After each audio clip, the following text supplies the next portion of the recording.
Rose Potter is a character created by Bai Yimei in the game Hogwarts Legacy.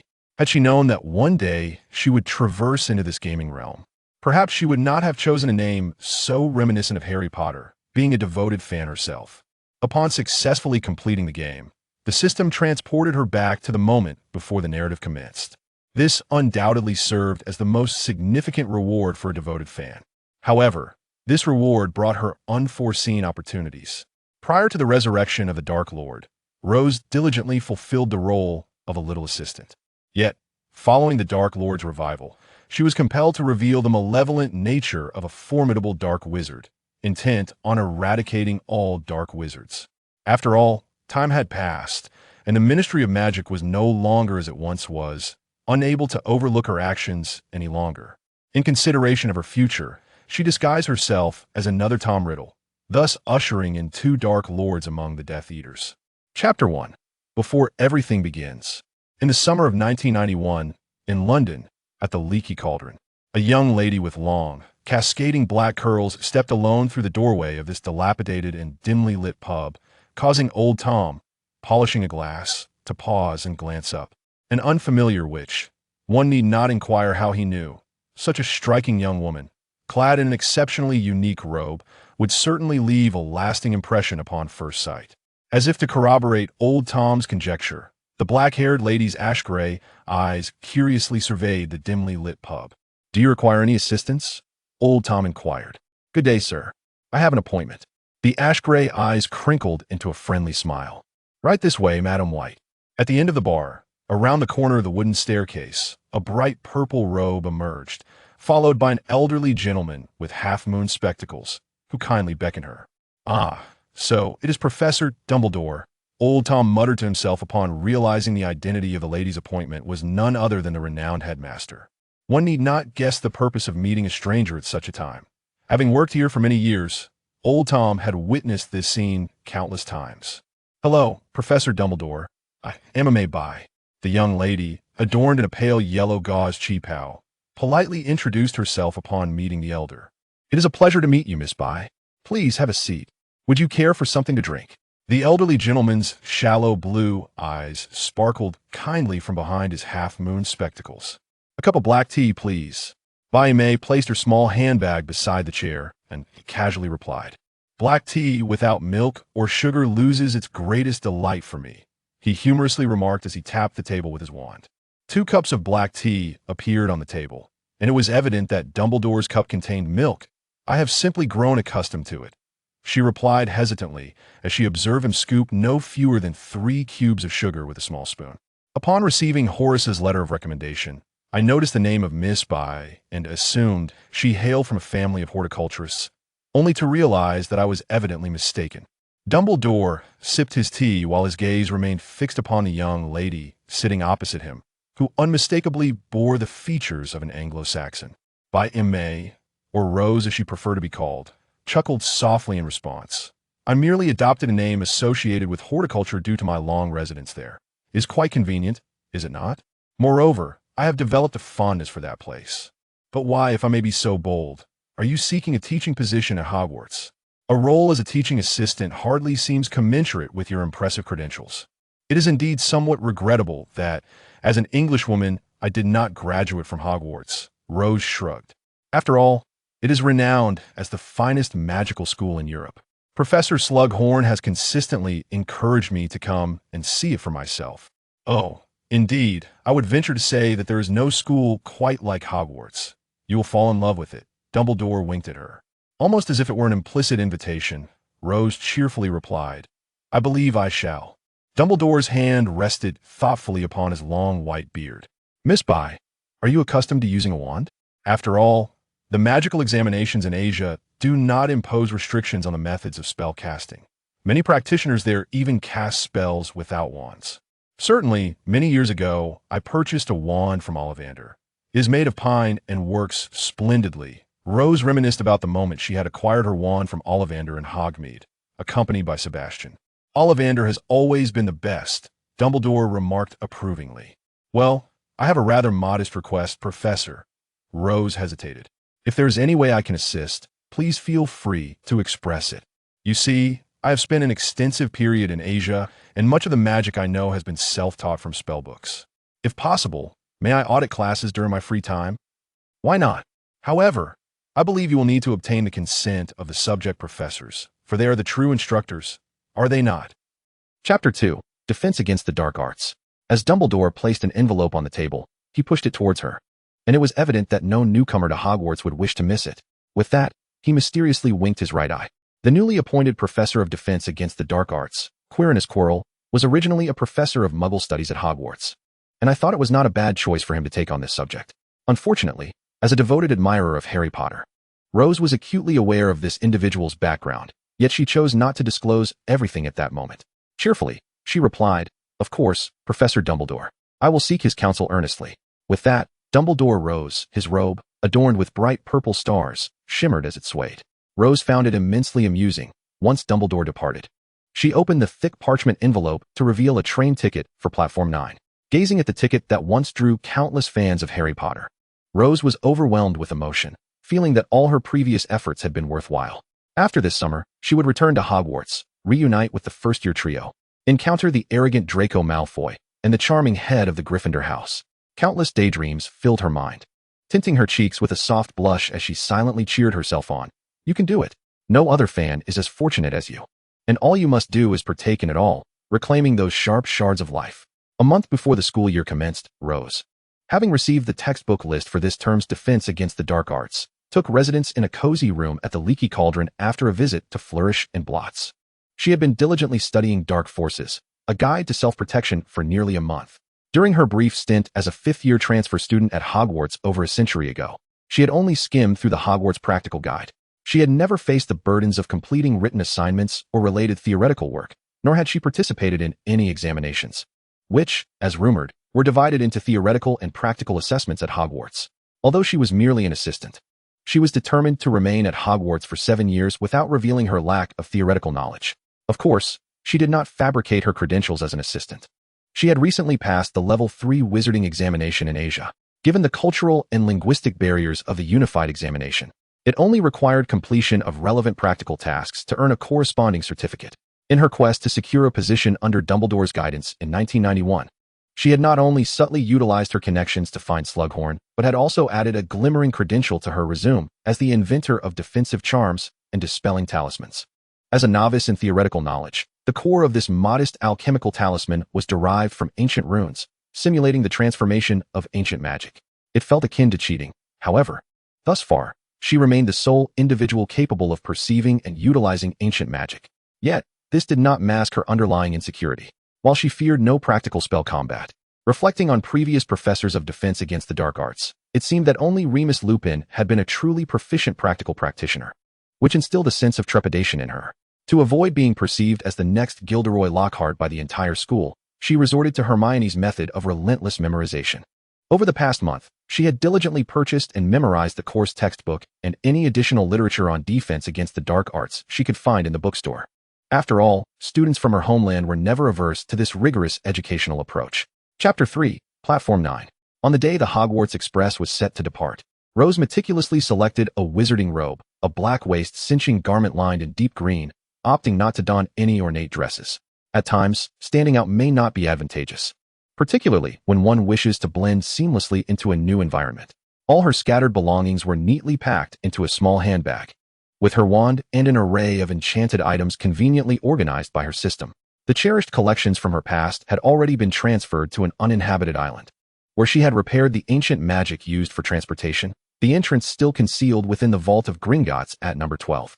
After casting a disillusionment charm and a notice-me-not charm, she leaned against the pillar of Platform 10 at King S. Cross Station, watching the hands of the clock inch towards 11 o'clock, when she finally heard the voice she had long awaited.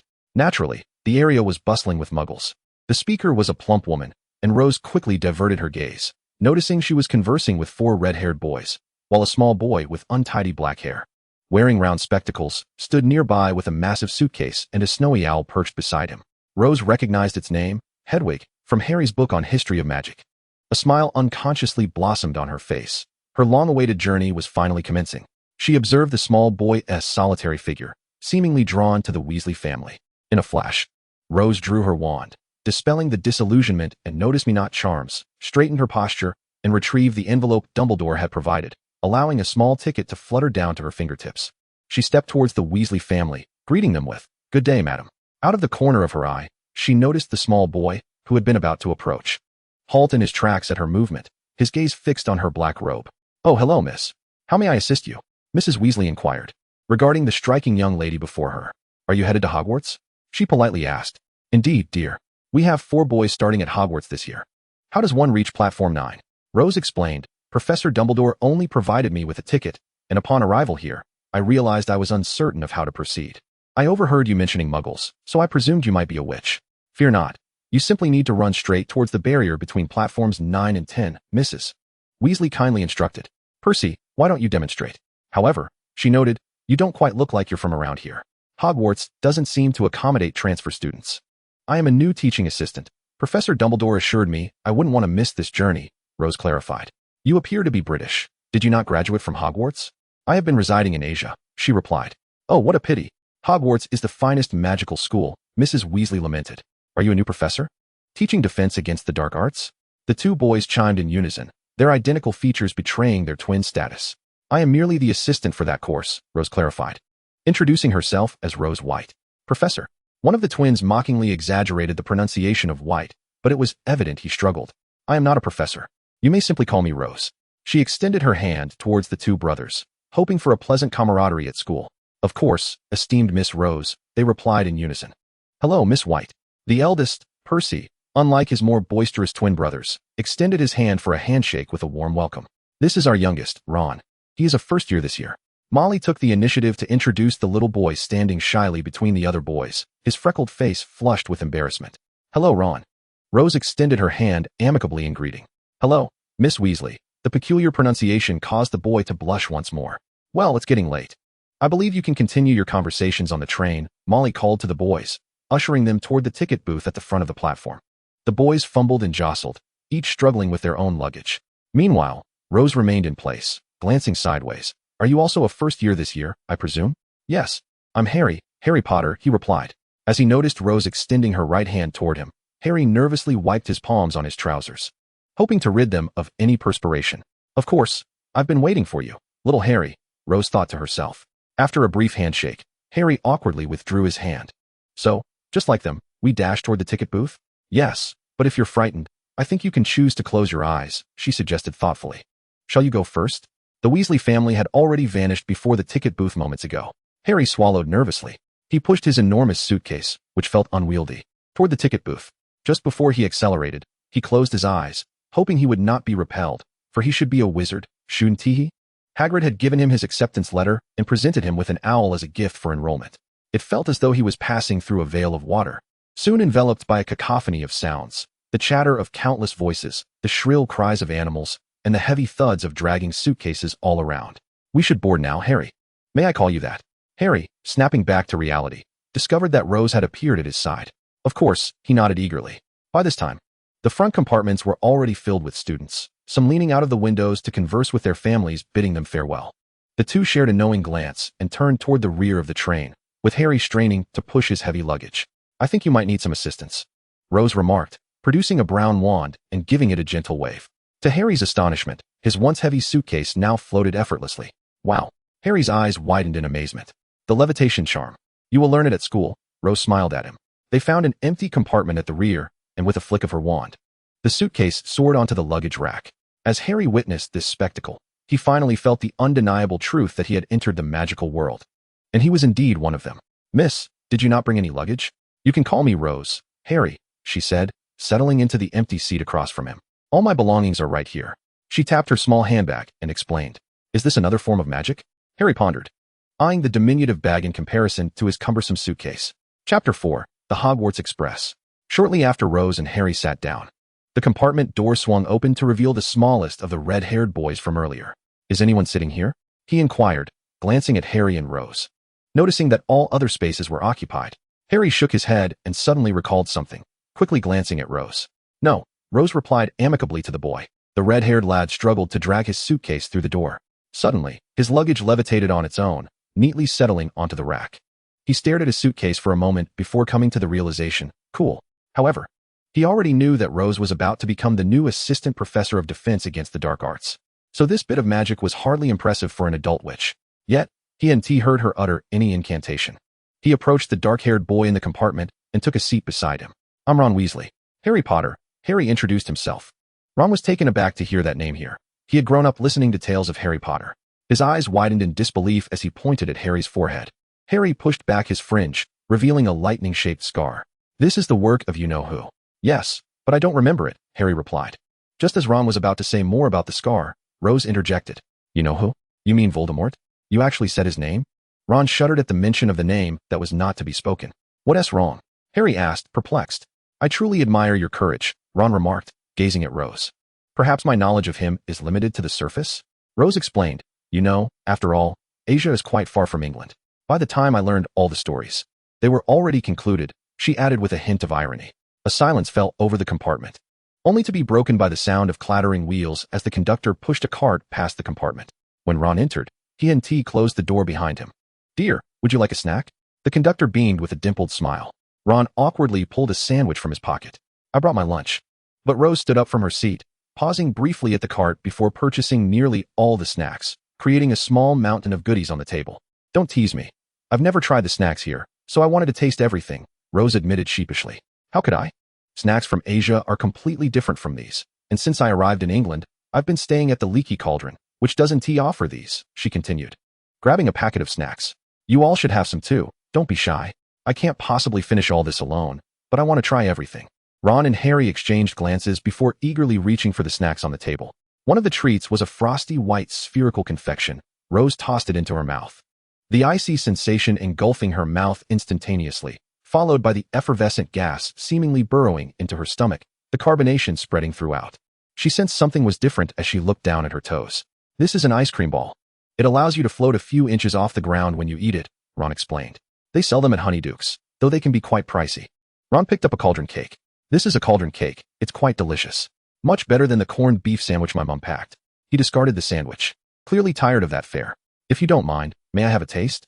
Harry inquired, eyeing Ron's sandwich, which appeared to be made by that plump witch, radiating a homely warmth, something he had always longed for. Oh, are you interested in this? My mom made it with corned beef from a tin. I practically eat this every day at home, Ron grimaced, handing the sandwich to Harry, whom he had been trying to avoid. I want to give it a try. I've never had this before, Harry said softly. Ron found it somewhat odd, but evidently, Harry did not elaborate further. Rose had finished the ice cream ball and was unwrapping a new treat. This is a chocolate frog. Be careful not to let it. Ron watched as Rose took a bite out of the chocolate frog's head, the voice trailing off as it attempted to escape. Rose chewed on the chocolate while retrieving the card from the box, finding it far too sweet for her taste, deciding not to indulge in another. Oh, it's Dumbledore. The old man in the painting winked at her with his cerulean eyes. Quite delightful, she thought, recalling the chocolate frog she had purchased in the film studio. She watched as the figure in the painting vanished. This must be the authentic version, as the Muggle cards could not move, as the scenery outside whizzed past, revealing vast expanses of open fields and vast crystalline blue lakes. It was soon followed by dark green forests and rolling hills. At that moment, a knock resounded at the compartment door. Come in. The door swung open, revealing a chubby boy standing outside, tears glistening in his eyes. Excuse me, have you seen my toad? He asked, his voice trembling. Everyone shook their heads. His sobs grew louder. This is the last compartment. I haven't found it. The boy's wailing left Ron and Harry at a loss for words. There's a teaching assistant here. Perhaps she can help, Ron suggested, casting a hopeful glance at Rose. What is your name, child? Rose asked gently. Neville Longbottom, he replied. His tear-filled eyes brightened at the mention of a teaching assistant. Let me try, Rose said, raising her wand, and Neville Longbottom's toad flew into the compartment. With a swoosh, a deep green toad appeared on the floor. Trevor, he exclaimed excitedly, rushing forward to embrace his pet. Thank you, ma'am, Neville said gratefully. You can call me Rose. I'm glad to be of assistance. Wow. I think that's a spell you can only learn in higher years, came a voice from the group. Everyone turned to see a small girl with thick brown hair, revealing two prominent front teeth as she spoke. Unlike the others, she had already donned her school robe. I finished reading this year's book list, including Standard Book of Spells and Achievements in Charming, as well as Dark Forces, a guide to self-protection, and none mentioned this spell. What is it called? She spoke rapidly, lifting her chin. The other three boys in attendance seemed oblivious to the idea of studying. It's the summoning charm, Rose explained. If you're interested, you might find it in the library. Thank you very much, Hermione said, having received the answer she sought, preparing to leave with Neville, who was still hiccuping from his earlier sobs.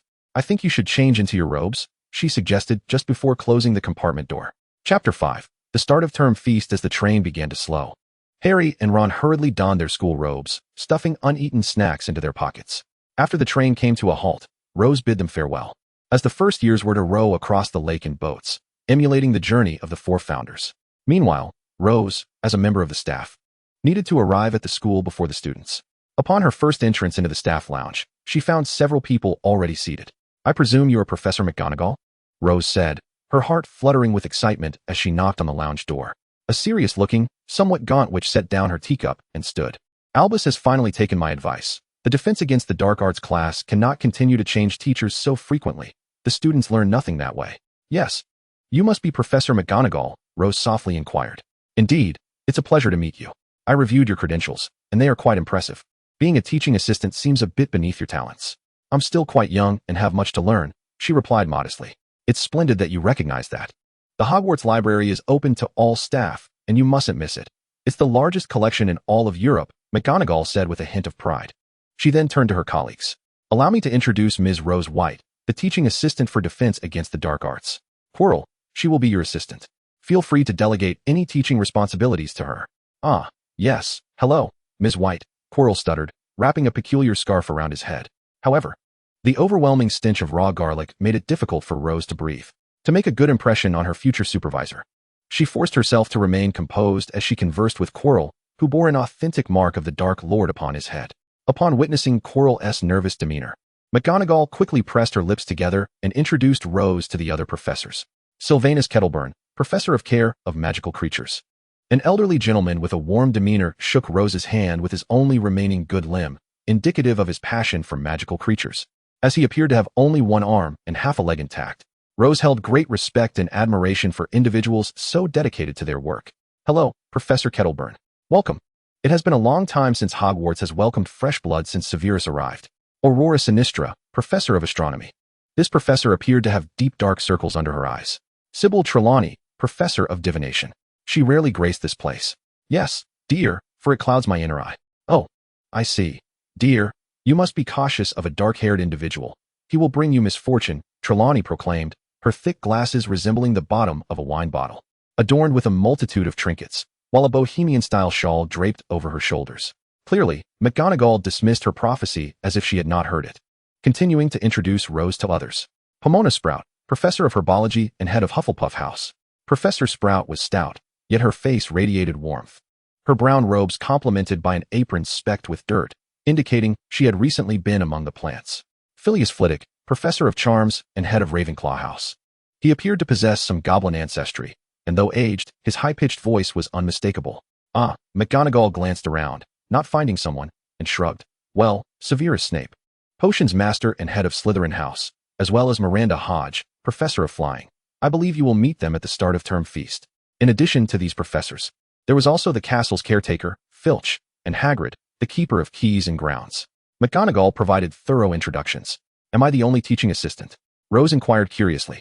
"I mean, I've seen the Defense Against the Dark Arts timetable. If all classes are taught solely by Professor Quirrell, then what about the other subjects?" "Indeed, you are correct. The professors at Hogwarts do not have an easy job," McGonagall nodded. "Some things are not for me to say, but the professors are indeed overworked." "Yes. So you've made a fine start. Do well, Ms. White. You may call me Rose, Professor McGonagall." "Very well, Rose, it's getting late. I believe you should head to the Great Hall. I still need to fetch the new students." "Then you go on ahead." Unlike a century ago, the Great Hall at Hogwarts has undergone considerable changes, the most striking being the ceiling resembling a starry night, as recorded in a part of Hogwarts history, which was not present when Rose transferred there. A multitude of white candles floated in the air, casting a soft glow over the long wooden table adorned with white porcelain tableware edged in gold and brass goblets.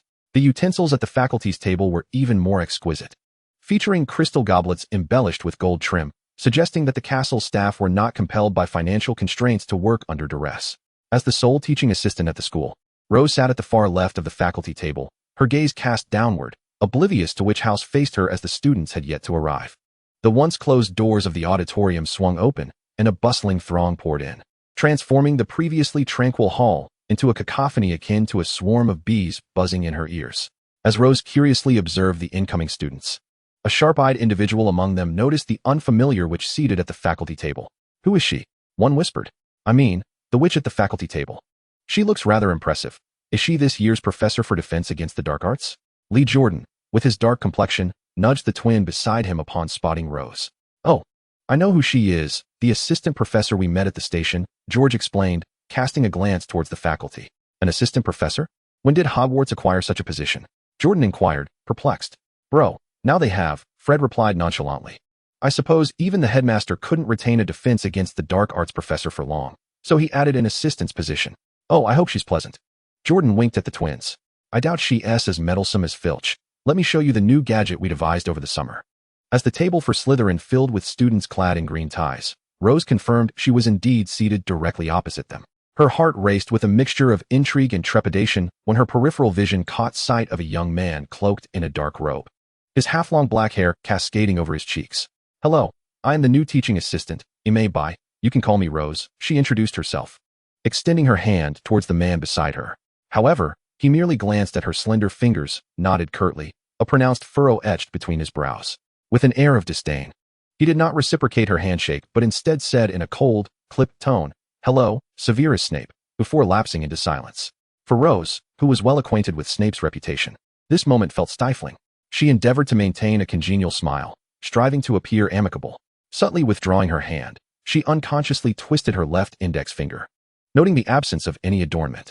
After Snape ended their brief exchange, she continued to observe the faculty table discreetly, including the imposing figure beside her, exuding an unmistakable aura of "I am not to be trifled with." Yet, in that fleeting moment of interaction, Rose realized something astonishing. Severus Snape bore an uncanny resemblance to his film counterpart. Chapter 6, The Opening Feast 2. As the first-year students filed in, lined up nervously, the pivotal moment of the feast arrived, the sorting. Watching the pale faces of the anxious little ones, Rose couldn't help but chuckle, a sound that drew a fleeting glance from the gentleman beside her. However, she had no intention of explaining herself, merely raising an eyebrow in response. This behavior seemed to garner little attention, as his pallid visage, shrouded by his dark hair, turned away once more. Rose paid no mind. Perhaps only matters concerning the Dark Lord and Harry Potter could capture this gentleman's attention. When the tattered, grimy sorting hat finally concluded its lengthy song, the sorting commenced. Professor McGonagall held aloft a parchment, calling out names one by one, as the little ones found their respective houses, until Harry Potter. At the utterance of this name, the previously noisy hall fell into an anticipatory hush. Rose watched as Harry nervously approached the stool, the sorting hat lowered over his head. After what seemed an eternity of silence, during which the sorting hat appeared to grapple with a decision, Rose noticed that, although the man beside her remained still, his focus had shifted entirely to Harry Potter. Eventually, after what felt like 5 or 6 minutes, the sorting hat declared, "Gryffindor." The table erupted in the loudest cheers. "We have Potter. It's the Weasley twins." Rose caught a soft scoff from the man beside her. "What? Is something unusual, Severus?" Quirrell stammered on Snape's other side. Just like his insufferable father, Snape replied in a low, emotionless tone. "Do not speak of him so, Severus."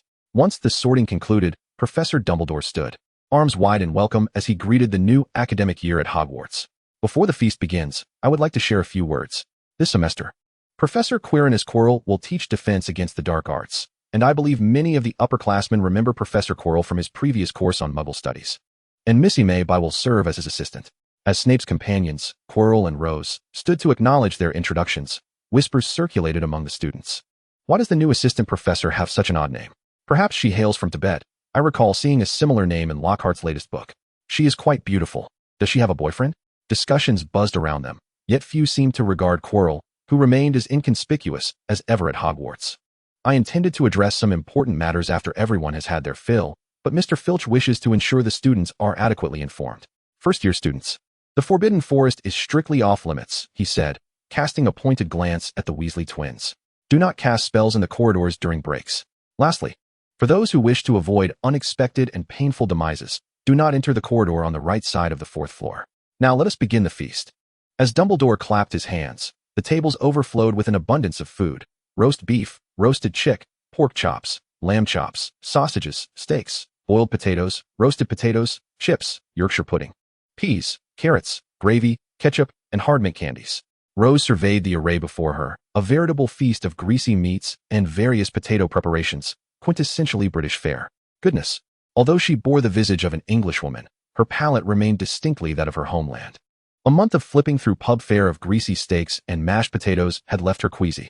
She gazed at the spread before her, devoid of appetite, and took a sip from the goblet. The peculiar sweetness that slid across her tongue forced her to maintain a composed expression, and she silently set the goblet down, discreetly pushing it away. The British menu was indeed a frightful affair. However, to sit idly at the opening feast with an untouched plate would not bode well, particularly for a newcomer such as herself. Rose meticulously controlled her pace as she delicately took a sprig of pea shoots, slowly maneuvering it into her mouth, and then leisurely chewing back and forth. She employed the eating technique she had once heard about from a celebrity, chewing 50 times on each side, though she pondered whether this might overdevelop her masseter muscles. As her thoughts began to drift, a wave of relief washed over her when all the plates were suddenly rendered spotless. This method of dining was truly torturous. Now, before everyone settled in for the night, let us all join in singing the school anthem. Observing the situation beside her, Rose noticed Snape momentarily freeze. Tilting her head, she caught sight of his lips moving rapidly, though his sound was drowned out by the cacophony of the school anthem. Ah, was he silently reciting? It seemed that he became aware of her gaze, as he turned his head sharply, glaring at Rose, who continued to observe him. However, Rose appeared unfazed by his stern glare. She slowly turned back, imitating his earlier demeanor, inhaling deeply before reciting the school anthem at her utmost speed. Due to her relentless pace and lack of breath, her face turned crimson upon completion, followed by a series of uncontrollable coughs. Snape stared at her in disbelief for a moment, as if the young lady before him had transformed into a peculiar creature with a troubled mind. The furrow between his brows deepened, and he felt an overwhelming sense of annoyance and disappointment regarding Dumbledore's so-called plan to hire a teaching assistant. After challenging herself to the limit by reciting the anthem, Rose realized he was still staring at her, and innocently blinked back at him. Humph! Snape exhaled through his nose, dramatically flinging his black cloak behind him as he stormed away from his seat. Rose looked curiously at his retreating figure, wondering what she had done wrong. She was well aware of Snape's notoriously difficult temperament, as depicted in the original text, but despite her efforts to recall any missteps, she found nothing and decided to let it go. After all, his bad temper was widely acknowledged. Perhaps it was simply the discomfort of having a stranger seated beside him. Yet, she couldn't be faulted for this. She had no prior knowledge of where he would sit, and her curiosity about the immensely popular Professor Snape in this world was irresistible, a truth no genuine Harry Potter fan could deny. Chapter 7. Ancient Magic. The black cloak billowed like a wave of darkness with Snape's brisk strides, prompting Rose to retract her gaze and tug at the corners of her mouth, acknowledging that she may have gone a tad too far. As her space became vacant, she turned to the already finished Professor Quirrell and inquired, "Professor Quirrell, is there anything you need me to prepare before class tomorrow?" "Oh, thank you very much, Miss White. I plan to introduce some dark magical creatures that are rarely showcased." Quirrell stammered, fortunate that Rose possessed an abundance of patience. "Just call me Rose, Professor." "Very well, Rose. I will accompany you to class tomorrow. Please feel free to ask me anything you need." "All right, thank you." Once Rose had concluded her conversation with Quirrell, she waited for the hall to clear before strolling to her assigned dormitory, which had been converted from an empty classroom near the third-floor defense against the dark arts room.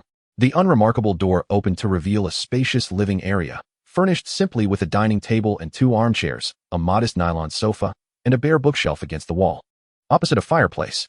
Venturing further, she found a private bedroom containing a 4-poster bed and a wardrobe, exceedingly minimalist. Yet, Rose was indifferent to these simplicities. She opened her enchanted handbag, which had been imbued with an endless expansion charm, causing countless odds and ends to float out. The bare tabletop was adorned with a lovely light green tablecloth, and a pristine white porcelain vase held several dew-kissed Duchess flowers, their bowl-sized pure white petals unfolding in layers, a breathtaking sight. The once empty bookshelf was now filled with various tomes, many of which were spoils from her past acquisitions and some collected from hidden places. As Rose gazed at these ancient volumes, she mused that many might be out of print. Who could possibly know? Her ignorance of the wizarding world's intricacies was considerable. After a moment's thought, she waved her wand, employing magic to conceal the books, transforming the spine's inscriptions into titles she had encountered at the Leaky Cauldron, including spells, histories, and biographies.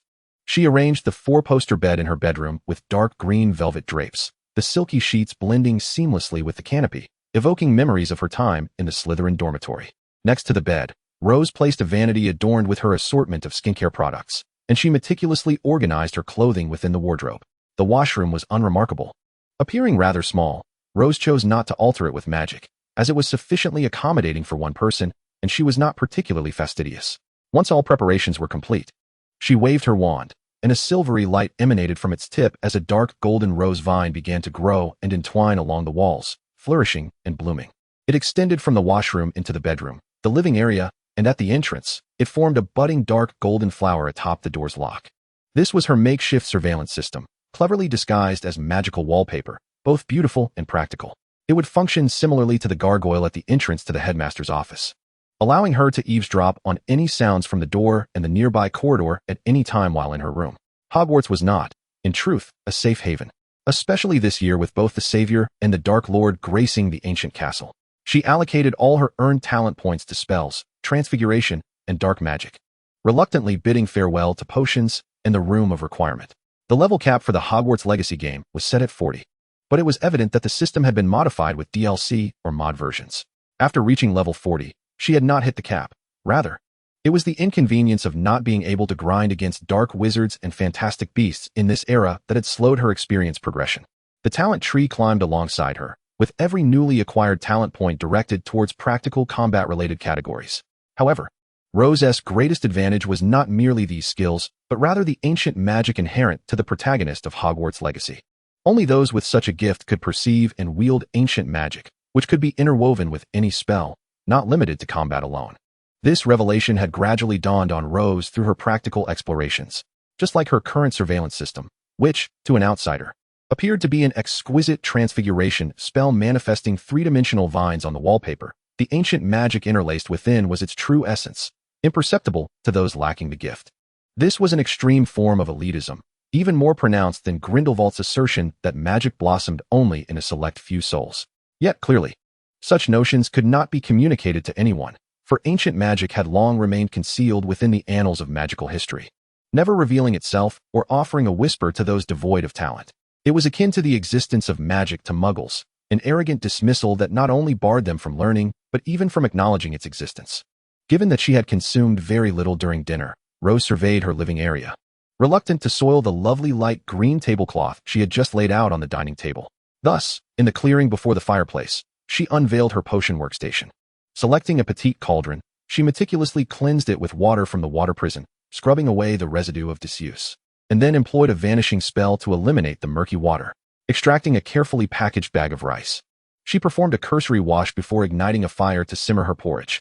Unlike the ordinary method of cooking rice, which would require a lengthy duration, Rose stirred the mixture in a clockwise motion with a stirring rod, and within less than a minute, a rich and creamy porridge was ready. Holding the warm bowl of porridge in her hands, she inhaled deeply, her heart swelling with gratitude for magic that spared her the pangs of hunger. For this reason alone, she harbored no grievances about being transported to this perilous world with a system. Once one has tasted the allure of magic, it becomes impossible to resist. Especially for a witch. With but a simple incantation, she could evade the burdens of domestic chores. After savoring her porridge, Rose sighed contentedly, waved her wand, and watched as the dishes flew themselves to the washroom for cleansing, returning to their rightful places once the task was complete. Sated and refreshed, Rose retrieved a silvery gray satin nightgown from her wardrobe and proceeded to the washroom. After a brief ablution, she reclined against her four-poster bed, selecting a textbook on the defense against the dark arts as her evening reading. The following morning would bring 2 consecutive lessons of dark arts for the third-year students, and she was curious about how Professor Quirrell intended to teach. As she gazed at the black letters on the page, they twisted before her eyes like tiny insects.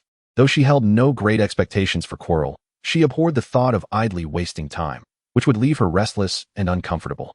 After all, he was a professor with some background in Muggle studies. Surely, he must possess some redeeming qualities, she mused, stifling a yawn before sinking into the soft embrace of her linens, drifting into a deep slumber. The lights in her bedroom quietly extinguished once her eyelids fluttered shut. Chapter 8. Quirrell. In the morning, unsure if time had slipped away from her, Rose arrived at the great hall to find the teacher's table sparsely populated. Students bustled about, some still chewing on their breakfast, while hurriedly scribbling notes with quills on parchment. Rose hastily stuffed a piece of toast into her mouth and downed a cup of black coffee in an attempt to rouse herself. It had been ages since she had risen early, and reverting to the routines of student life felt like a protracted trial. The classroom for defense against the dark arts was located on the 3rd floor, near her dormitory, and she resolved that, in the future, it would be more efficient to have breakfast in her common room, saving both time and energy. Good morning, Professor Quirrell. As she pushed open the classroom door, Although the students had yet to arrive, she could tell without looking that Quirrell was already present, his presence overwhelming her senses with an unbearable stench of garlic. To her, this odor rivaled that of a sewer, perhaps only comparable to the foulness of a troll. She suppressed the impulse to cast a bubblehead charm on herself. "Good morning, Rose. Is there anything you need me to do?" the professor inquired. "No, that will not be necessary." To her surprise, Quirrell declined her offer. Thus, Rose took a convenient position at the back of the classroom, ready to heed any instructions from Quirrell. Despite the absence of any assigned tasks, she could not simply bask in idleness as an assistant. What was she supposed to do? As third-year students trickled into the classroom, they instinctively distanced themselves from Quirrell, leaving the front rows conspicuously empty. "Professor Quirrell, did you fall into a garlic heap?" queried Lee Jordan, who had yet to master the bubblehead charm, pinching his nose as he addressed Quirrell. "No, not at all. I recently traveled to Romania and encountered a rather terrifying vampire. I used garlic to ward him off." Quirrell stammered in response. "Then why are you still using garlic? Haven't you left Romania?" A Gryffindor student mimicked Quirrell's mannerisms, eliciting laughter from those around, including Hufflepuff students.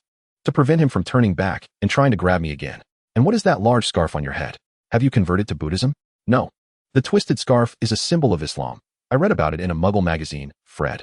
"No, that's a gift from an African prince. Given to me in gratitude for my assistance in dealing with a zombie," Quirrell retorted. "I dare say that the scarf on your head is stuffed with garlic as well." "George, then tell us how you defeated the zombie." Finnegan eagerly pressed, utterly fascinated by the topic of zombies. Yet Quirrell appeared at a loss for words. His face flushed as he fumbled for a response, casting frantic glances about the room. Spotting Rose seated at the back, he called out excitedly, "Rose, please collect the summer homework for defense against the dark arts. I've heard from the previous professor that you were assigned a 10-foot essay."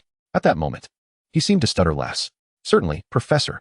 Rose obliged, rising from her seat. "Oh no, how did he find out about this? I haven't written a thing." Everyone knows professors in this subject never last long. As Rose approached the table of George, Fred, and Lee, the boys looked at her with pleading eyes. But she could only offer them a sympathetic glance as she noted the names of those who had failed to submit their assignments on a blank piece of parchment. "Oh, Merlin, I must curse Quirrell. I loathe summer homework. This morning, I only managed to complete my potions and astronomy papers."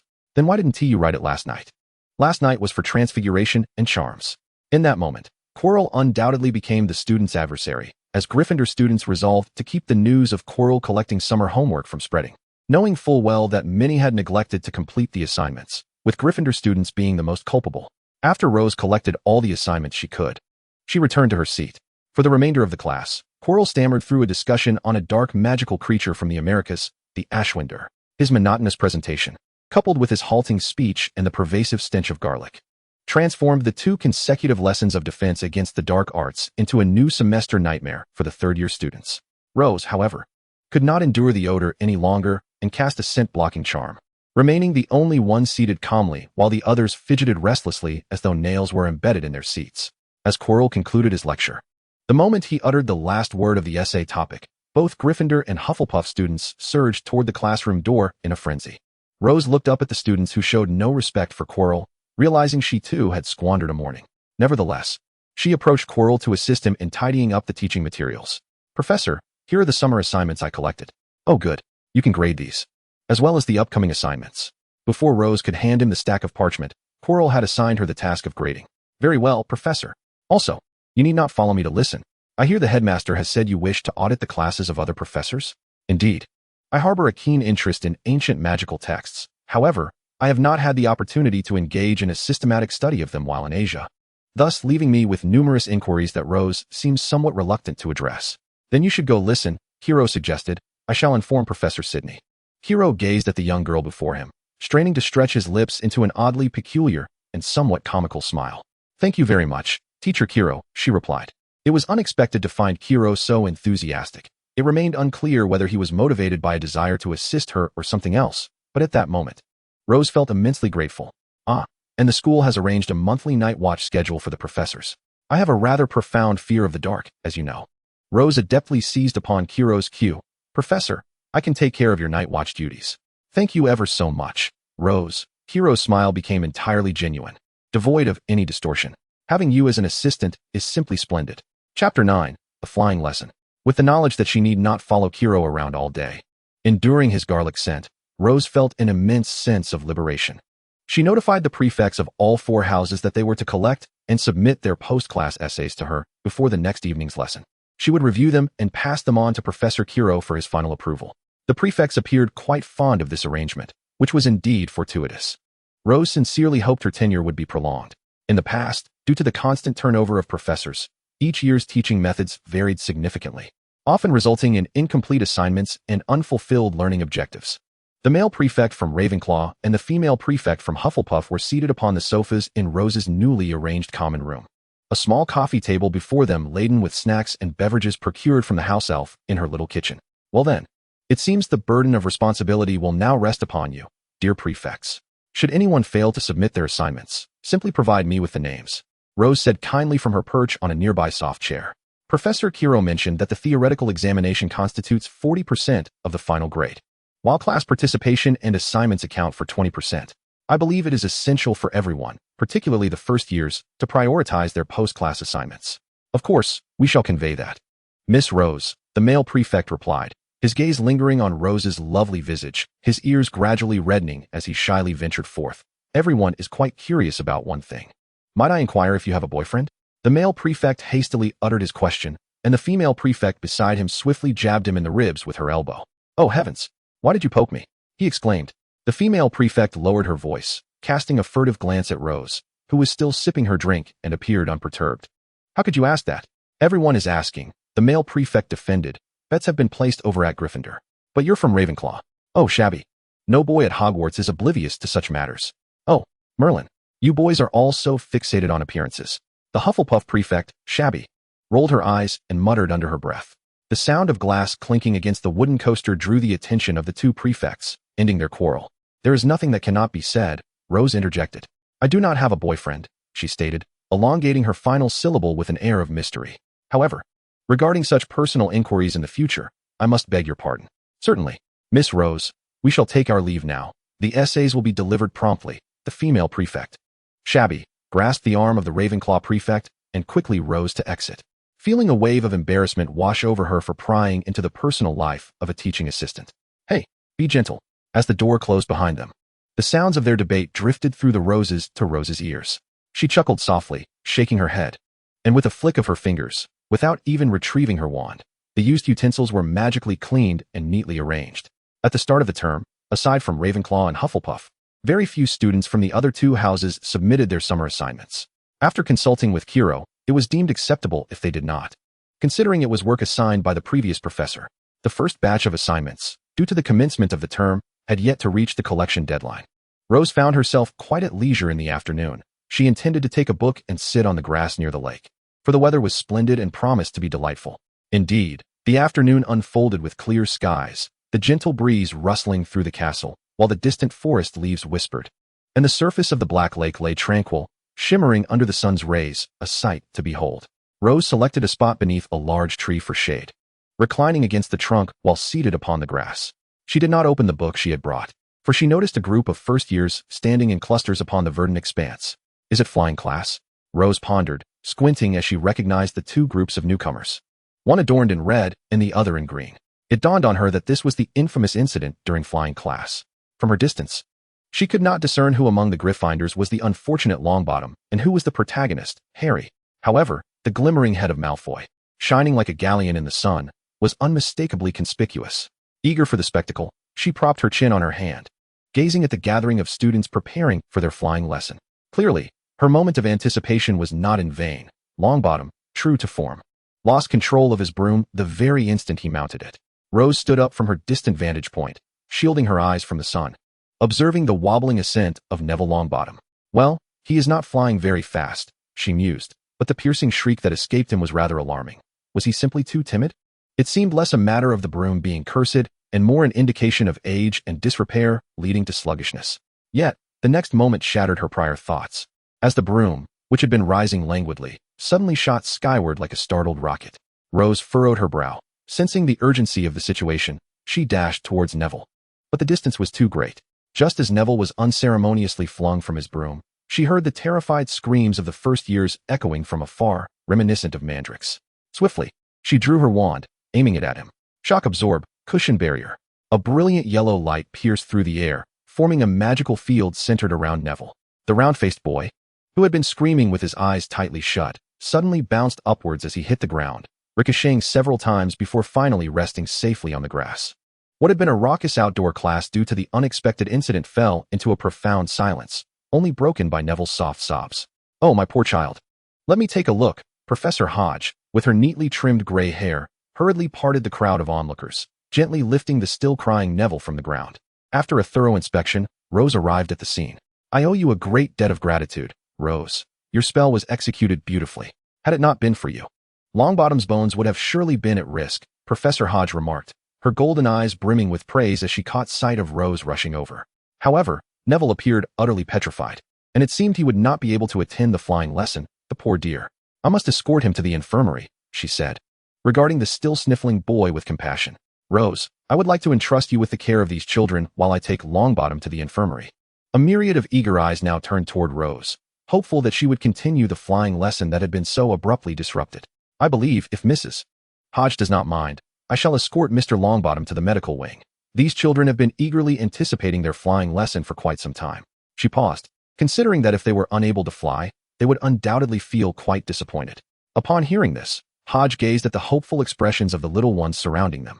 "Very well, I shall trouble you with that." She nodded. A chorus of cheers erupted.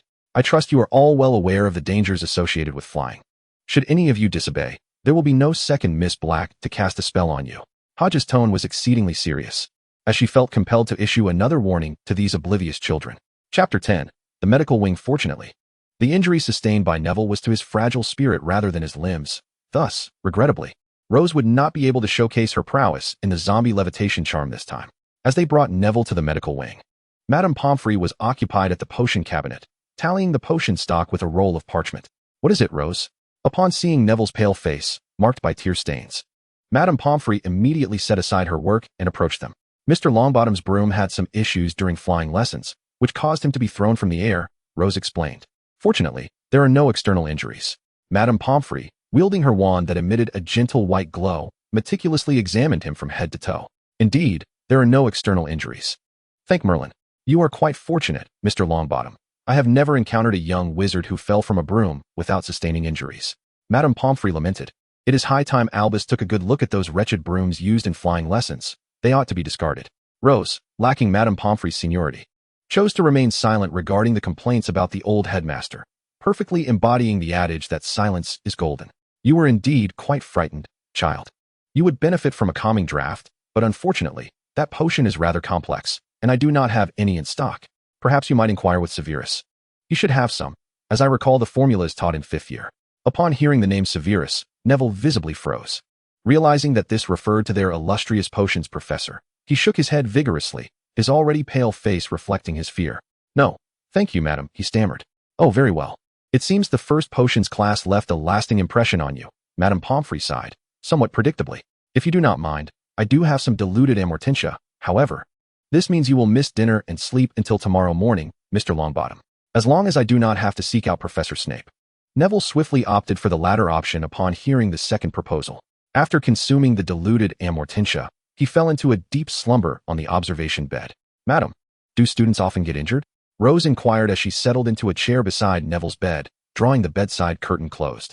"Young wizards frequently find their way here for various reasons. Fortunately, most issues can be resolved with a dose of potion or a spell," Madame Pomfrey replied, shaking her head in reminiscence.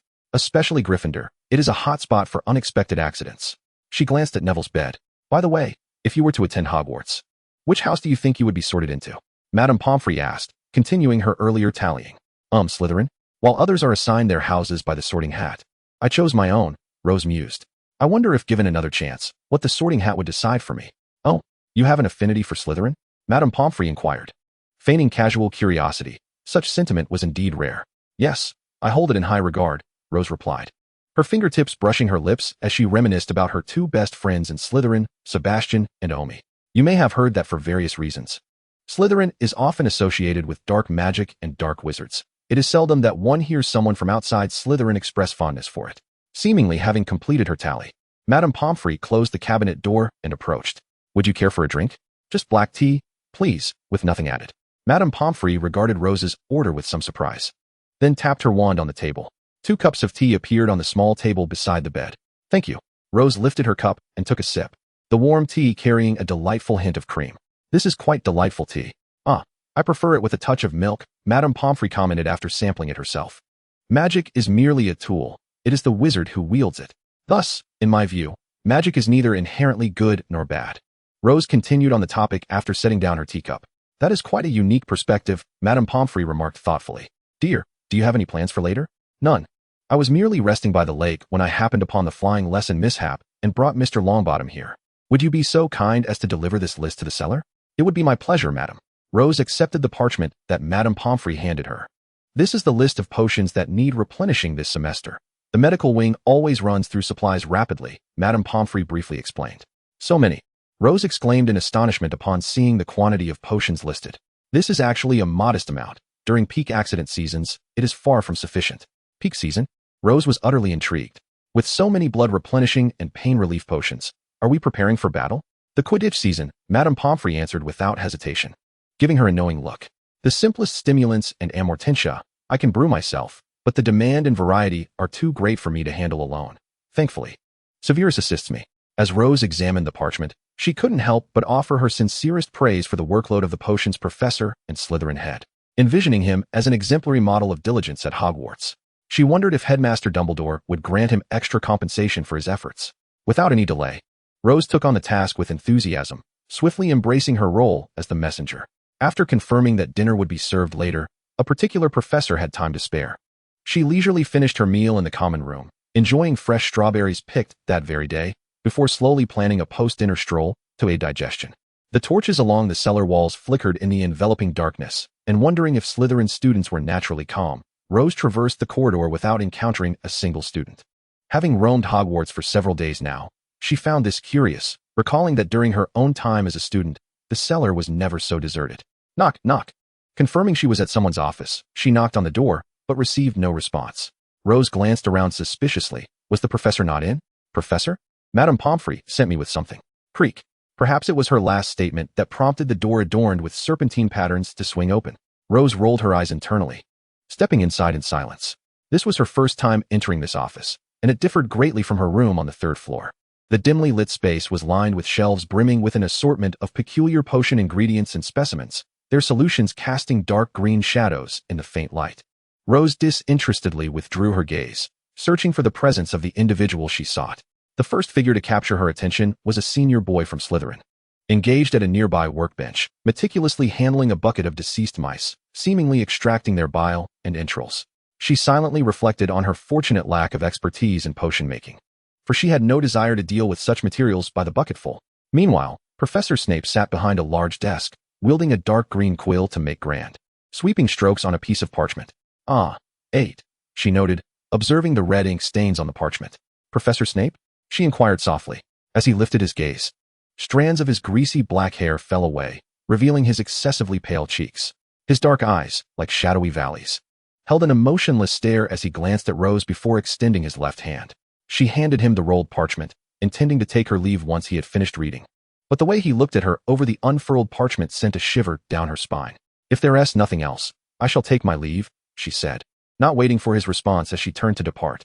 Wait, miss, Snape's voice resonated from behind her, if you find yourself with time to spare. I recall that I have matters to attend to, Professor Snape, Rose replied, her professional smile expertly affixed to her face. I still have student assignments to grade. If memory serves, the students of Slytherin House received their feedback on the dark arts essays just yesterday, Snape pronounced in his deep, silky voice. And they still have ample time to complete their new assignments, do they not, Anderson? Yes, Professor, the previously silent senior boy responded with remarkable alacrity. Chapter 11, Severus Snape. And what of the other houses? I seem to recall an assistant wandering aimlessly near the Forbidden Forest this afternoon, seemingly unconcerned while others toiled, Snape remarked in a smooth, deliberate tone. Perhaps I should suggest to the headmaster that this assistant be assigned a more appropriate workload, lest she remain idle while others labor. The forced smile that had graced Rose's face transformed into genuine warmth at Snape's words. If there is anything I can assist you with, Professor, please do not hesitate to ask. That old man, she thought disdainfully. No wonder he was deemed the least popular man at Hogwarts, despite possessing the visage of a heartthrob. Noticing her reaction, Snape raised an eyebrow. Since you are so eager, kindly prepare the potions listed here, starting with the first. By the way, I have seen your job application, and you achieved the highest scores in potion making. I hope the wizarding examinations in Asia will broaden my horizons as a wizard from Britain. He added, his voice carrying a unique magnetism, just above a whisper, yet Rose could discern every word he uttered. Very well, Professor Snape, she replied, forcing a smile through clenched teeth, wishing that those infatuated with this man could witness his true nature. Could you please tell me where to procure the materials? With no option for retreat, Rose adeptly prepared to begin her task. After dispatching her assignment with a sharp wit, Snape's expression turned smug. She was merely a recent graduate, and he had mentored countless seventh years over the years. Though her abilities were commendable, as evidenced by Madame Hooch's praises during dinner that evening, he still felt confident in his ability to keep her in check. He gestured toward a door leading to the storeroom. After delivering his instructions, he returned to his desk, resuming his previous work. Rose felt she had adequately displayed the qualities of a refined lady as she calmly retrieved the necessary materials, set up her cauldron, and distanced herself from the irascible professor at a vacant workbench to begin brewing potions. Following the list on the parchment, she ignited the cauldron and sequentially added the ingredients. Stirring diligently, within a minute, she successfully concocted her first potion, a blood-replenishing potion. As the crimson liquid began to bubble and the air filled with a scarlet vapor, Snape, who had just returned to his desk, had somehow moved to her side. How did you manage that? His deep voice resonated above her, forcing her to tilt her head back to meet his gaze. Is this according to the instructions? She stammered, uncertainty creeping into her voice. I am the one asking you, not the other way around. Snape glared at her, his expression harsh as he regarded the girl before him. Her intellect reminiscent of any Hufflepuff he deemed to lack communicative prowess. After a moment of mutual scrutiny, Snape twisted his lips and nodded toward the cauldron, tauntingly commanding, prepare it again. Under his penetrating gaze, Rose had no choice but to bottle her completed blood-replenishing potion and reignite the cauldron. She meticulously followed the previous sequence, adding the potion ingredients one by one. After several clockwise stirs, the liquid transformed from clear to a blood-like crimson, and the scarlet vapor once more wafted from the cauldron. Snape remained silent for a moment, and Rose tilted her head to observe him, unable to decipher his impassive expression. In your cauldron, everything proceeds systematically, yet undergoes rapid transformation. Perhaps this is the essence of your magic? He mused, the words he chose elongated and deliberate, his tone gradually becoming elusive. Snape scrutinized the girl before him. Her expression indicated that his conjecture was indeed correct, prompting him to emit a non-committal sound. He had encountered numerous young talents like her, possessing some extraordinary gift, yet harboring an unwarranted sense of pride, convinced of their ability to disguise their capabilities. Snape internally scoffed, yet another Hufflepuff. However, after another glance at her cauldron, he felt an inexplicable mixture of annoyance and rage. A talent so rare, yet she showed little enthusiasm for potion making. Truly a disgrace to Merlin. Is there anyone else who knows? Rose cast a sideways glance at the nearby student. Was this inquiry too late? Snape mocked, as the male student raised his eyes curiously toward them, yet refrained from moving due to the headmaster's imposing presence. Rose pondered for a moment before shaking her head. The potion exam takes place in a designated area, each student within a closed booth, and we simply exit the exam room within the allotted time. My instructor has long since departed. A fiery wind rushed through his throat and vanished after passing through his heart. He pursed his lips. Then you ought to guard your little secret well, Mississippi. And what secret shall I use to barter with you? Snape's gaunt face displayed incredulity as he slowly articulated a few words, continuing. After that, he departed like a whirlwind. A forgetfulness engulfed her. A pale blue aura blossomed in the office as Rose widened her eyes, staring at the man across from her. She believed that according to her deductions, Snape was undoubtedly aloof, having recklessly followed the Dark Lord out of ambition and the desire to prove himself before Lily Potter's demise, and after her death. He continued to accept tasks as a double agent to fulfill his agreement with Dumbledore. He seemingly regarded his own life and everything else with indifference. However, at this moment, she felt she might have been mistaken. She recalled him as a teacher, a master of potions, and it was natural that something could move him, magic, indeed. And the ancient art of potion making, without a doubt, held a profound allure for him, akin to the enchantment magic held for muggles. If magic were a miracle that blossomed in the souls of the few, then ancient magic was a rare marvel beyond compare. Could this marvel be shared? For the first time since arriving in the era of Harry Potter, Rose inquired of the system. The system was loading, and a feminine voice resonated in her mind, stating that the query results required confirmation of the mod loading status. Currently updating Chapter 12, Potions. You may leave now, Mr. Anderson. Your labor service continues tomorrow night. Came the emotionless voice from across the office. Yes, headmaster. The rustle of packing echoed, and soon the room fell silent once more. Continue with the second potion. After Rose bottled the second batch of blood-replenishing potion, a multitude of vials containing the scarlet liquid lined the workstation. Snape returned silently, waving his wand. A large wooden box soared in, collecting the small glass vials. She glanced at the parchment in silence, noting that the second potion was bone essence. More troublesome than the blood-replenishing potion, yet it posed little difference to her. Mechanically, she gathered the materials, chopped, crushed, sprinkled, and stirred. As expected, within a minute, a pale, chalky potion bubbled in the cauldron. She heard Snape's displeased snort, devoid of any aesthetic appeal. Shall I continue? It's not as if I begged to do this. Of course, while the quality left much to be desired, it sufficed for those little miscreants. You could just say it's acceptable without all this circumlocution. After Rose completed the last item on Madame Pomfrey's list, it had taken scarcely half an hour. All potions were gathered into the wooden box after Snape's inspection. Rose rotated her wrist, loosening her muscles, just as she prepared to bid farewell once again. Snape unexpectedly extracted a sheet from a pile of papers and handed it to her. Confused, she accepted it, unsure of his intentions. Read it. Yet Snape offered no further explanation. Rose curiously perused the paper, a clearly seventh-year Slytherin potion essay, from beginning to end. She raised her gaze, puzzled. Is there a problem? Do you have nothing to say? Snape's brow furrowed deeper, edged by years of displeasure. It's well written. She hesitated. Please. I'm the Defense Against the Dark Arts teaching assistant, not a potions expert. Well written? He mercilessly condemned what she considered a rather decent essay, pointing out the confusion between the extraction methods for the syrup of the white-striped snake and the venom of the spotted snake. I see. Professor, you truly are remarkable. Snape's earlier demeanor evoked memories of her political teacher brandishing her exam paper with flamboyant authority, while she, the owner of the paper, could only oscillate between embarrassment and ignorance. She had no choice but to employ honorifics, hoping he would overlook her ignorance since she was not his student. So, if I add powdered sneezewort to licorice infusion, what would I obtain? Snape, clearly dismissing her faint flattery, narrowed his eyes dangerously and approached her slowly. I know that adding daffodil root powder to mugwort infusion results in the elixir of life. What about sneezewort powder and licorice infusion? Why not ask that? Rose opened her mouth, on the verge of tears. I don't know, Professor. 0 points. She silently graded her own performance. Snape let out a cold huff. Then let's try again. Try again. You should consult Harry Potter.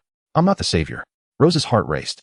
What is the difference between poisonous mushroom essence and poison hemlock essence? Snape leaned closer, deliberately slowing his speech. Yet his proximity made Rose acutely aware of his male presence. No difference? She brushed aside her feminine shyness and tentatively offered an answer, hoping to evade failure. But Rose's hopes were, without a doubt, dashed. What sort of potions are you being taught? Aside from that lackluster potion technique, your knowledge is hardly superior to a first-year troll. Snape's pale fingers pointed accusingly at her. Negative points. Rose felt that her lack of shame at this moment was a testament to her remarkable composure. I suppose I haven't studied the theory, Professor. She explained dryly. What do you mean you haven't studied the theory? Snape retorted with derision. It means, since the level examinations are merely a lottery, producing the final product. I've memorized the appearances, properties, and preparation processes of the materials. Her voice dwindled as she continued. After all, I only participated in a basic competency assessment, not the prestigious Asian Wizarding Federation examinations, and I haven't sought employment in potions. If that's the case, Snape's tone became increasingly inscrutable, tightening Rose's heart. Do you have any understanding of the theory in defense against the dark arts? Of course, Professor. I've memorized it all, she quickly replied. Then starting tomorrow, you will attend my classes. He stated decisively, you will not brew potions in my classroom. Your task is to memorize everything I say. But my job is as the assistant for defense against the dark arts. She internally grappled with a flicker of discontent. Quirrell doesn't need you to follow him, does he? I will speak with Dumbledore and ensure you take on part of the potions course as well. I trust you wouldn't want to receive a salary from Hogwarts without earning it, would you? Rose swallowed hard, digesting his words. Now, you may leave. The office door swung open with a resounding bang. As Rose stepped out of the cellar, she inwardly lamented, I shouldn't have been so benevolent. I even thought of sharing ancient magic with him. She took a few deep breaths, fuming, I should pity myself instead. Do I not care about my dignity in attending his classes? Yet, she still checked the mod that had just been updated in the background. System, is this truly the only method? The feminine voice echoed again, revealing only one related mod directory. Very well, Rose mused, stroking her chin, realizing she need not overthink, as the system's proposal was entirely implausible. As she prepared to ascend the stairs to the third floor, her peripheral vision caught sight of a torch flickering on the wall around the corner. She recalled a long and used method of rapid movement, turned around, and approached the deserted corner. She wondered if Dumbledore truly could monitor everything happening within the castle as purported in fanfiction. Nevertheless, she resolved to test it. Just as her hand was about to brush the bright flame of the torch, a hint of eerie green tinged the brilliant yellow flame. Miss White, perhaps you are attempting to experiment with a newly invented freezing fire spell? A voice, unmistakably familiar, echoed behind her. But alas, she was unable to discern what spell had been cast. If you believe that injuring your hand will grant you a day off tomorrow, I can assure you that I have a considerable amount of 6th grade assignments awaiting your attention. Perhaps you would like to test the efficacy of these burn ointments? Rose found it difficult to discern whether this was a gesture of concern or a warning, and offered a nervous chuckle. No, I'll return right away. Snape stood in the shadows of the dungeon corridor, silently watching as Rose ascended the corner staircase. Just before returning to his office, his gaze lingered momentarily on the torch affixed to the wall. Chapter 13, Potions Class. The morning air was invariably invigorating, particularly after a rare night of uninterrupted slumber. Snape strode purposefully down the corridor towards the Great Hall, carrying a wooden box. Students heading for breakfast parted before the hurried potions master, as if he were Moses parting the sea. It's a rare sight to see you here for breakfast, Severus. Dumbledore remarked leisurely, wiping yellow jam from his lips with a napkin. Perhaps you would like to try today's dessert, mango pudding? It's simply splendid. Snape grimaced at the suggestion, declining with a terse, no, thank you. He cast a glance at the entire faculty table. Poppy, your potion box. He placed the wooden box he had been carrying next to Madame Pomfrey's empty table. Is everything in here? Severus, this is astonishing, Madame Pomfrey exclaimed, opening the lid to reveal a plethora of neatly arranged potion vials. I didn't require them in such haste. Have you been burning the midnight oil again? You really ought to take care of your health. I have not, Snape replied after a brief pause. The new Miss Wright is quite capable. Oh, goodness, Severus. You mustn't speak of a young lady in such a manner, Madame Pomfrey admonished, though a smile graced her face. It's rather disrespectful. I know Miss Wright is exceptional. But she is, after all, Professor Quirrell's assistant. I doubt he would mind, would he? Professor Quirrell? Snape's shadowy figure glided closer to Quirrell, inquiring slowly. Severus, it seems I ought to give Rose a raise, Dumbledore quipped, his light blue eyes twinkling with humor, given your brazen act of poaching. That depends on Rose's own inclinations. Since she has no pressing matters during the day, I have invited her to accompany me to potions class. His dark gaze fell upon her vacant seat. Oh, you may not be aware, Severus, but Rose never dines here. Given that you seldom come, I highly recommend today's dessert. Snape, disinterested, seated himself at his own table, sipping black coffee and nibbling on a sandwich. As was customary, Rose awoke in a rather poor mood. Anyone would feel disgruntled when their leisurely moments were snatched away for other pursuits. Breakfast was routinely set up by the house elves in the common room, and after indulging in an overly sweet dessert with a heavy heart, she dutifully arrived early at the potions classroom, even though this was not part of her job responsibilities. The 2 morning potions classes happened to be first-year students, and Rose had not had the opportunity to purchase her textbooks in advance, nor would she dare bring them to class amongst a group of first years. The mere thought was mortifying. She took a seat at the back, muttering to herself, I'm merely retaking my undergraduate studies under the supervision of a doctoral advisor. As the diminutive first years entered the dimly lit potions classroom, they were astonished to find the Miss Wright they had encountered just yesterday in flying class already seated. Miss Wright, Harry exclaimed with delight. Thank you for saving Neville yesterday. Leading the Gryffindor group, they quickly surrounded her. Miss Wright, I wrote a letter to my grandmother last night, and she insisted I thank you in person. Neville's round face flushed with excitement. No need to thank me, Neville. Any wizard would have done the same, she replied, charmed by his earnestness. Could you tell us about the spell you used yesterday? I found one of them in the library last night, Hermione inquired, her eyes sparkling with curiosity, clearly captivated by the prospect of a new spell. A boy with tousled blonde hair, who had entered behind them, sneered at Harry. It appeared he wanted to voice something, but hesitated, likely remembering that they were in potions class and that the head of Slytherin could arrive at any moment. What are you all gathering around for? Snape entered, draped in his black cloak, casting a stern gaze around the room. The students promptly took their seats, and Snape stood at the front of the class. He neither called roll nor commenced the lesson immediately. Before we begin, I think it necessary to introduce Miss Wright, who will be assisting with potions today. Now, when I call your names. However, it was evident that someone was not adhering to his plans. Potter, do you have something to say? Isn't Miss Wright the defense against the dark arts assistant? Why is she here for potions? That is none of your concern, Potter. His words were clipped and rapid. Sit down, and do not make me repeat myself. Ron tugged at Harry's robe beneath the table, signaling him to cease his inquiries. After all the assignments had been distributed, The young witches and wizards exchanged glances at their grades. Rose noticed keenly that only the smug Draco Malfoy and the reticent Hermione Granger had received E's. The rest had garnered P's or D's, with A's being scarce and O's non-existent. It appeared that Snape's standards were indeed stringent. The lesson focused primarily on brewing the blue potion, known as the Audiobook potion, which, when consumed, would induce uncontrollable laughter.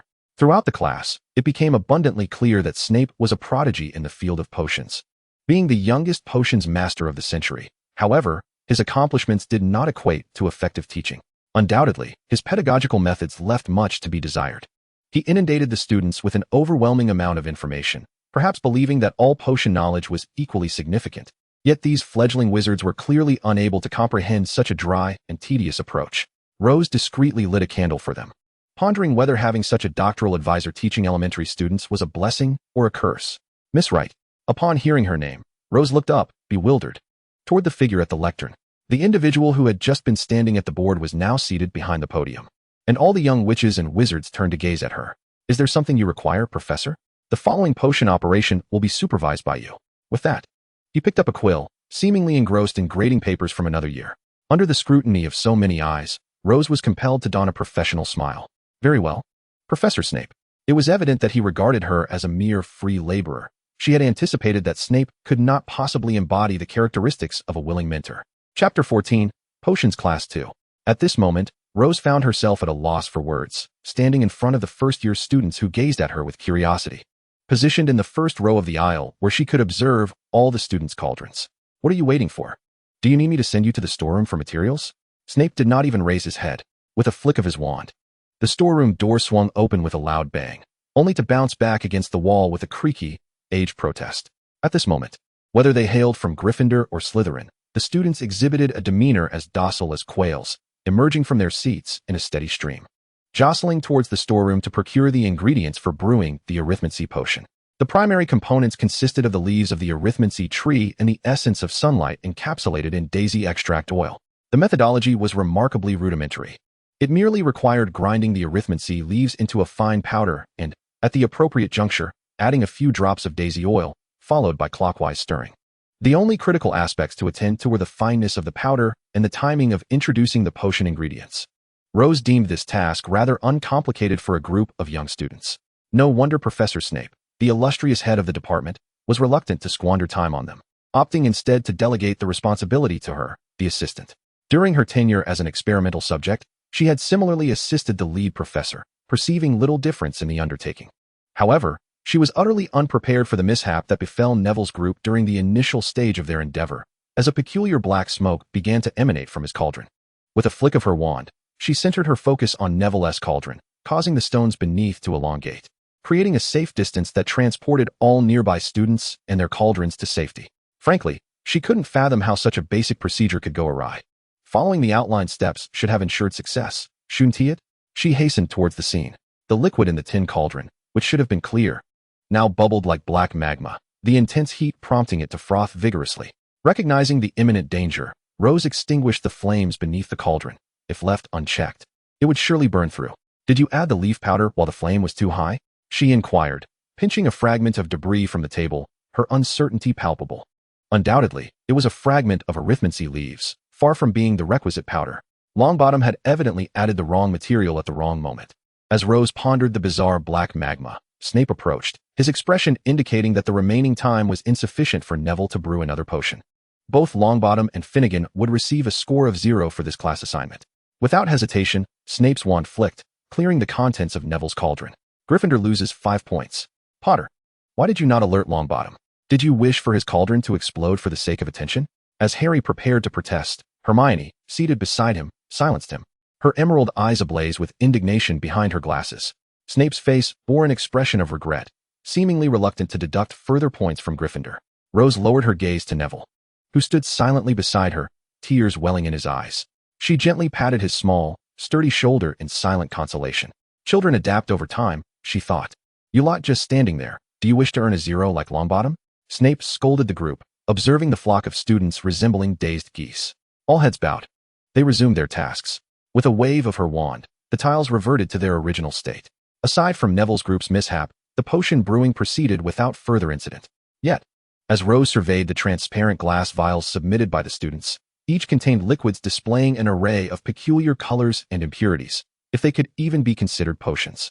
Only a small handful of students succeeded in concocting the arithmancy potion with blue smoke, though even that was marred by floating impurities. Rose felt no surprise at the deep furrow etched on Snape's brow, a testament to the torment endured at the hands of these students. She observed him diligently marking grades with his quill, feeling a surge of relief at merely being an assistant. The academic troubles of these students were not hers to bear. Yet, it was evident that Snape would not easily let her off the hook. This class's paper on the arithmancy potion must not be less than 12 inches of parchment. I am aware that you have no classes Wednesday afternoon. All of you are to bring your texts to the Great Hall and submit your assignments to Assistant White before you may leave, Snape declared before the class concluded. As the students yearned to flee the classroom, Rose gazed at Snape in astonishment. Professor Snape? The potion assignment is not my responsibility. It is now, he asserted firmly, leaving no room for argument. I have arranged to audit Professor Ancient Rune's advanced class, and the headmaster has granted permission. Rose felt compelled to invoke the headmaster, believing it was only just to advocate for herself. I believe the Ancient Rune's advanced class meets twice weekly. It hardly interferes with your duties. Snape raised an eyebrow. I lack the time and energy, Professor. You need only attend the lower year potion classes, he replied, with a flick of his wand, restoring order to the room as he prepared to depart. Any questions? With a deep breath, Rose endeavored to maintain her composure, gritting her teeth to utter a simple, no. Snape nodded slightly before striding out of the classroom, and Rose watched as his black cloak billowed behind him, resembling a dark cloud in turbulent flight. Matching his entirely somber attire, indeed reminiscent of the nickname circulating among the students, like a great, dark bat. Leaning against the wooden lectern, Rose sighed deeply, contemplating her burdensome fate. Since Professor Quirrell had not assigned additional homework to the lower years, Rose's grading began with the third-year papers. However, the first-year potions class had left an indelible impression on her, and she harbored an unsettling premonition about the assignments to come. As anticipated, on Wednesday afternoon, first years and other students without classes trickled into the Great Hall, settling on the benches, opening their borrowed reference materials and textbooks, and commencing their assignments. Rose navigated the gaps between the tables, managing order while discreetly observing the content of their parchments. The more she read, the deeper her frown became, as she encountered a plethora of grammatical errors and a complete lack of structure in their papers. Taking a deep breath, Rose felt certain that Snape had deliberately assigned this task to her as a means of torment. Had she ever wronged him? As Gryffindor's Ron Weasley and Harry Potter raised their assignments to signal submission, her pent-up irritation intensified. With an impassive expression, she withdrew their papers, scanning them. Her lips involuntarily twitched in dismay. Once again, the same issues persisted. She felt these students ought to have attended grammar lessons prior. In her dismal mood, her peripheral vision caught sight of an excessively plump, unattractive rat, burrowing its head into a snack bag on the table. She decided to vent her frustrations on this creature. Rose smiled, the sudden shift in her expression leading Ron and Harry to mistakenly believe their assignments had been well executed, oblivious to the impending critique. Chapter 15, Peter Pettigrew. Ron Weasley and Harry Potter exchanged glances, their eyes brimming with uncontainable joy. Rose observed this exchange with a cold scoff in her heart. She nonchalantly tucked away their papers and, feigning curiosity, inquired, "How did a rat come to be here?" "It's my pet, Miss White," Ron replied, somewhat bashfully grasping the still snacking rat. "His name is Scabbers. He has been with us for 10 years. 10 years? Rose remarked with genuine astonishment. "Most rats do not live that long, Weasley." "Indeed, which makes him quite old," Ron replied, affectionately patting the slightly bald head of the fat rodent. Rose slowly leaned down, her ash-gray eyes scrutinizing the mouse with meticulous attention. In a whimsical tone, she inquired, "Why does it appear so imbued with magic?" "So imbued with magic?" Hermione, seated beside Ron, echoed with curiosity. "Perhaps it is a magical creature?" "A magical creature?" Rose responded with an odd smile. "Perhaps I am simply uninformed. I have never heard of mice being considered magical beings." From the Slytherin table, Draco Malfoy, who had seemingly been observing the commotion, let out a derisive laugh, exclaiming loudly, "Can you believe someone actually claims that a mouse is a magical creature? Truly ridiculous, an ignorant muggle." Surrounding him, his followers, Goyle, Crabbe, and Parkinson, burst into laughter. Hermione's face flushed crimson, unsure whether it was from Malfoy's mockery of her ignorance or his unspoken vulgarity. Meanwhile, the plump mouse, Scabbers, grasped tightly in Ron's hand, suddenly began to squirm, desperately attempting to escape his grasp. After several fruitless attempts to break free, it bit Ron's finger. "Ouch! Scabbers!" Ron yelped in pain, ready to leap off the long table to flee. However, Rose clearly had no intention of letting it go. Instead of drawing her wand, she pointed her right index finger at the rapidly escaping mouse. Abruptly, as if captured by an invisible force, its rotund body came to an abrupt halt, its limbs flailing helplessly. The other students at the long table appeared bewildered by this sudden turn of events, halting their quills and turning their gazes towards the scene. Rose swiftly directed her finger upward, and the mouse, which had scurried to the far end of the table, flew back through the air, suspended in space. Oh, it seems this mouse can understand human speech. Perhaps it truly is an undiscovered magical creature, Rose marveled peculiarly. Ron, however, misinterpreted her tone and exclaimed in delight. Is my pet truly an undiscovered magical creature? If you don't mind, may I test it, Weasley? With that, Rose drew her wand, revealing its true form. A blue-gray silvery light emanated from the mouse. Wow, it appears you have indeed struck gold, Weasley. Ron's face lit up with a beaming smile, and many students around them stood curiously, fascinated that a mouse could be an undiscovered magical being. Transforming back, Rose cast the Animagus reversal spell upon the struggling mouse. Under the spell's influence, an old, portly, balding man suddenly plummeted to the ground. The students who had gathered to witness the spectacle instinctively stepped back, creating a wide space for the abruptly materialized man. This unforeseen development rendered the hall utterly silent. The unfamiliar rotund man, trembling as he rose from the floor, seemed accustomed to being a mouse. His fingers, long and dark like a rodent's claws, curled unnaturally, and his shifty black eyes darted around, noting the presence of underage wizards. With the only adult which being the young and striking teaching assistant before him, the surrounding students had already dispersed, leaving only the trio still beside Rose. Ron, I'm your good friend, Scabbers, aren't I? The balding man approached Ron, but just as he reached out for Ron's wand, Rose's spell struck him. Ron, bewildered by the rapid succession of events, still wore a look of surprise, his smile lingering as he witnessed his pet mouse transformed into a sleazy-looking man, now rigidly sprawled on the ground. In the midst of an eerie silence, Rose pointed her wand at the man on the floor. Are there any upper-year students present? Miss White, I am William White, a fifth-year Hufflepuff. How may I assist you? A tall boy with brown hair stepped forward. Excellent, Mr. White. Please fetch Professor Dumbledore, or any head of house. Inform them that something has transpired here, Rose instructed clearly. Mr. White nodded and promptly exited the hall. Like a stone cast into still waters, the previously quiet hall erupted into a buzz of conversation. Students chattered excitedly about the identity of the strange man, while some, hailing from magical families, recognized the advanced human transfiguration known as Animagus, akin to the transformations performed by Professor McGonagall in class. Mr. White returned swiftly, accompanied not only by Professor Dumbledore, but also the heads of Gryffindor and Slytherin.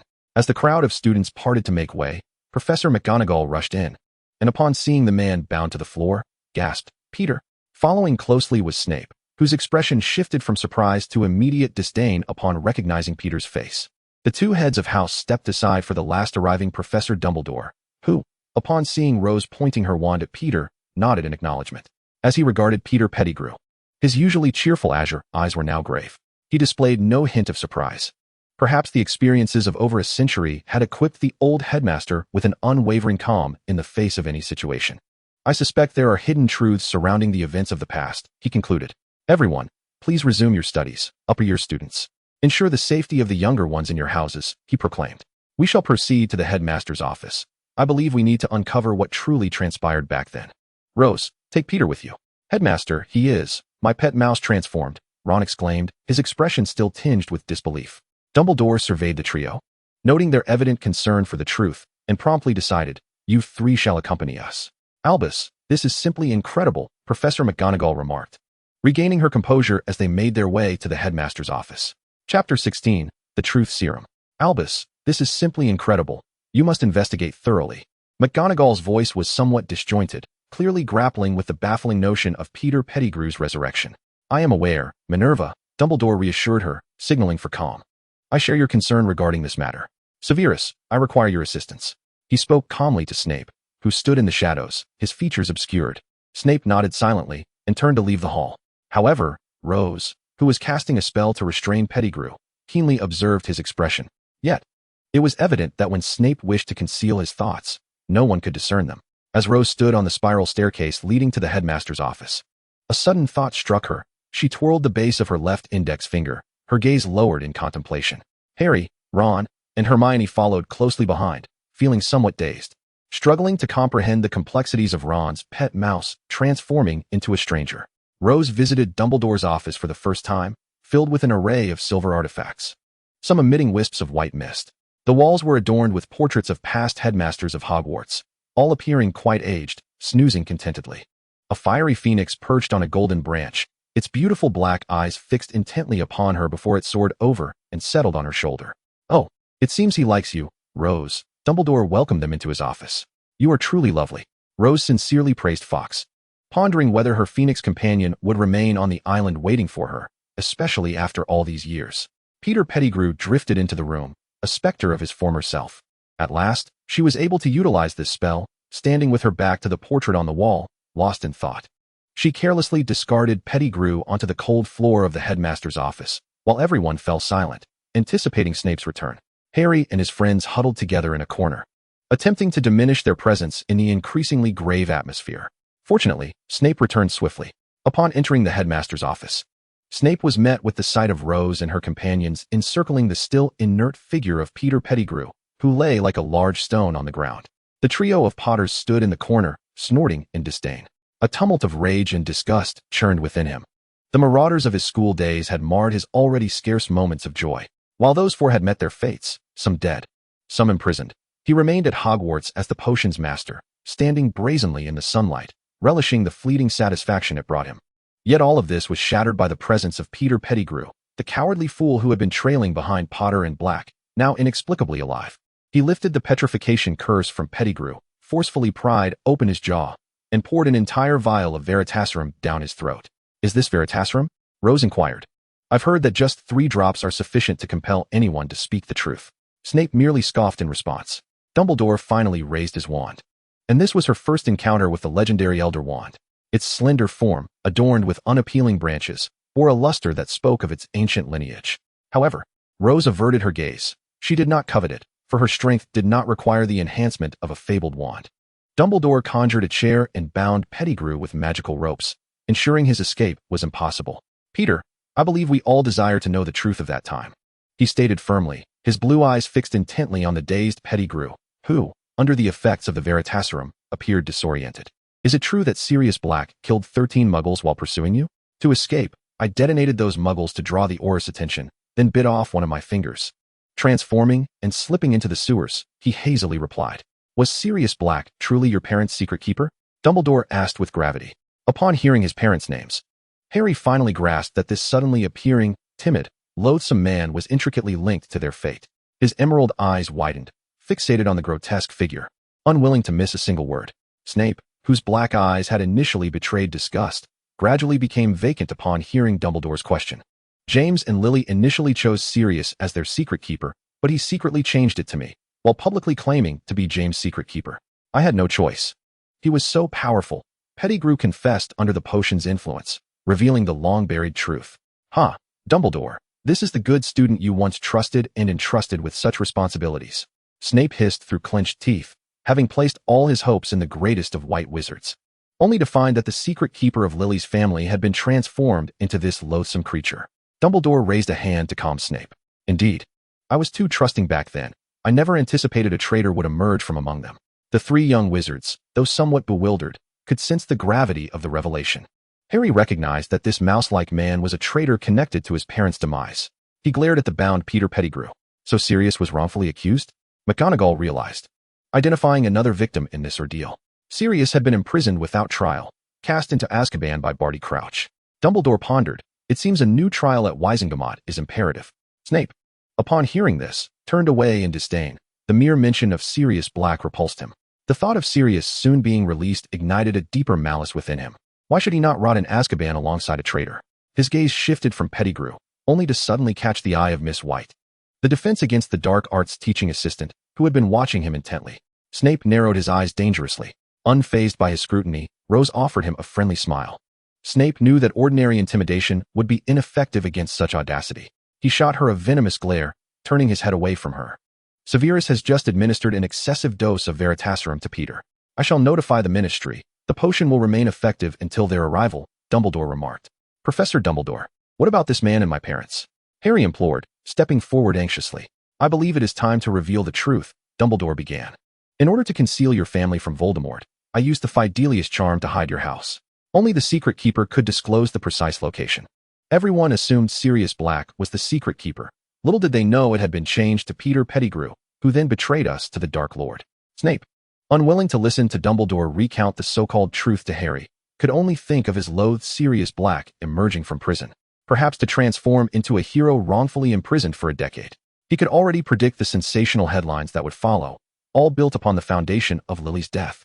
He hastened through the castle halls, hearing a familiar female voice call out, yet he chose to ignore it. Professor Snape?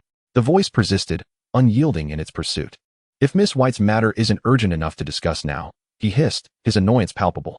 Oh, I'm sorry, Professor. I believe your second-year class is below.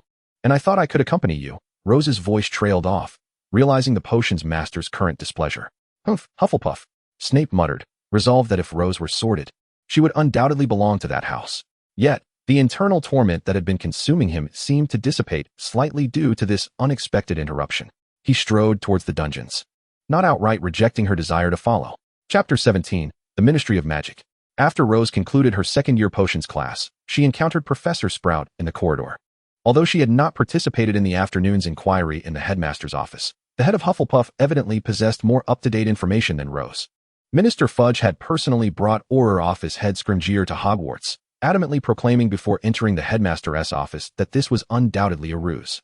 Professor Sprout animatedly recounted the events to Rose, recalling that upon seeing Peter Pettigrew, he appeared utterly flustered. I was right behind Albus at the time. Filius was also there. He had heard the news from a student and was intensely curious, claiming he had never witnessed a wizard resurrected. Perhaps it was a powerful spell he had yet to encounter. Rather than pondering the nature of the spell, one might be more inclined to inquire with Severus. When it comes to magic related to life, I believe potions play a more prominent role, do they not?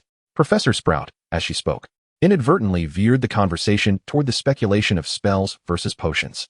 Rose found herself compelled to redirect the topic. And then, oh yes. Subsequently, the Ministry of Magic apprehended Pettigrew under the pretext of illegal animagus transformation. It was then that she recalled the subject of their earlier discourse. Illegal animagus? Rose reiterated in disbelief. Had it not been for your public transformation of a rat into a wizard, I dare say Fudge might not have even pursued that charge. Professor Sprout appeared equally displeased, lamenting, yet I believe that if Albus were to apply pressure, the ministry would not possess absolute power. They are truly overstepping their bounds.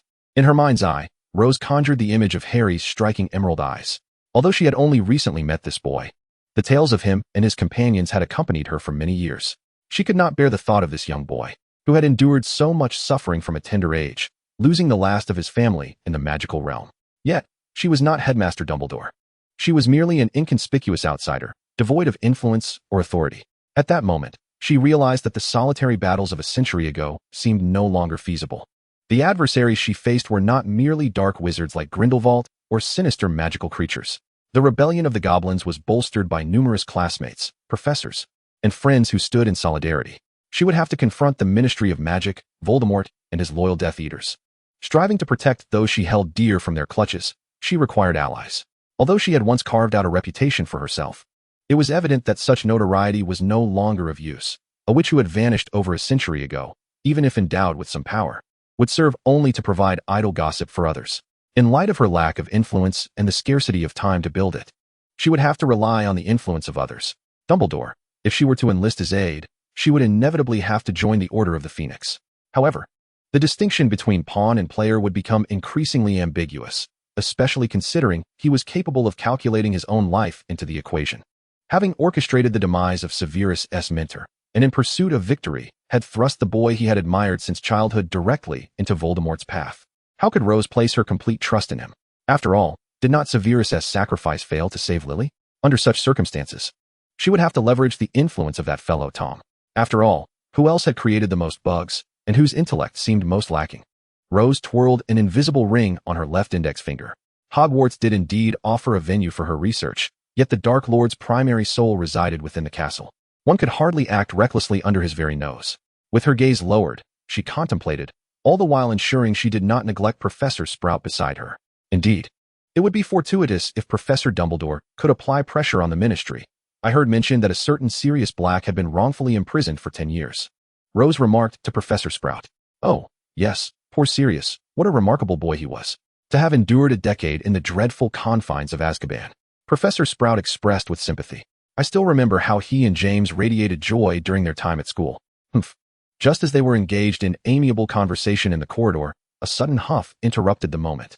Rose turned to find it was none other than Professor Snape, who had just emerged from class. Did he not leave the dungeons before her? Yet, it was clear that Snape was not one to pause and elucidate the reason behind his abrupt huff. All Rose could perceive was his dark silhouette gliding past. I believe Severus was not directing his ire at us. His relationship with Sirius is hardly one of camaraderie. Professor Sprout, evidently aware of the recent occurrence, hastily clarified to prevent any misunderstandings. I suspect that water and fire may be a more fitting description. You've heard of their tumultuous relationship as well. Professor Sprout shook her head and sighed. As they approached the entrance to the Great Hall, Rose bid farewell to the head of Hufflepuff House. Would you not join me for dinner? Professor Sprout inquired, visibly perplexed, as she seemed unaware of Rose's customary habits. No, I have always preferred dining in my own room. Rose politely declined the professor's invitation. Very well, it has been truly delightful conversing with you, Rose. The expression on her face conveyed a sense of regret. Likewise, Professor. Oh, by the way, I intended to share this wonderful news with you, but the matter of Pettigrew delayed me. Regarding your previous application to utilize Greenhouse number 7, I have already consulted the headmaster.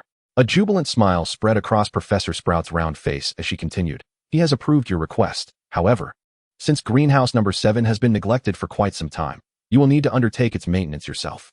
Oh my goodness. This truly is the best news imaginable. Thank you, Professor. Rose exclaimed, her excitement prompting her to embrace Professor Sprout. The professor joyfully patted her shoulder.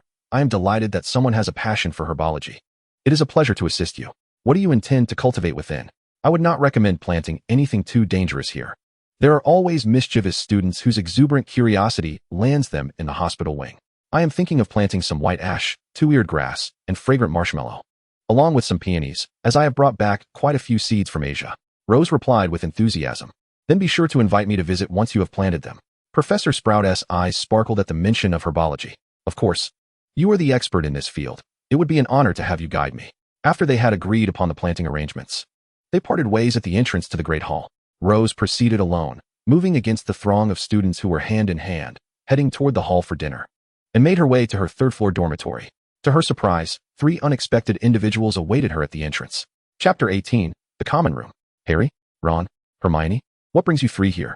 Rose queried, puzzled by their presence. Harry kept his head down, and Rose could not discern his expression or thoughts. But Ron eagerly stepped forward to ask, Rose, was everything that transpired in the headmaster's office real? Why do you ask? Did you not witness it all? Rose responded, bewildered. I mean, the rat that had been in my home for 10 years was actually a man named Pettigrew. He grimaced, feigning disgust.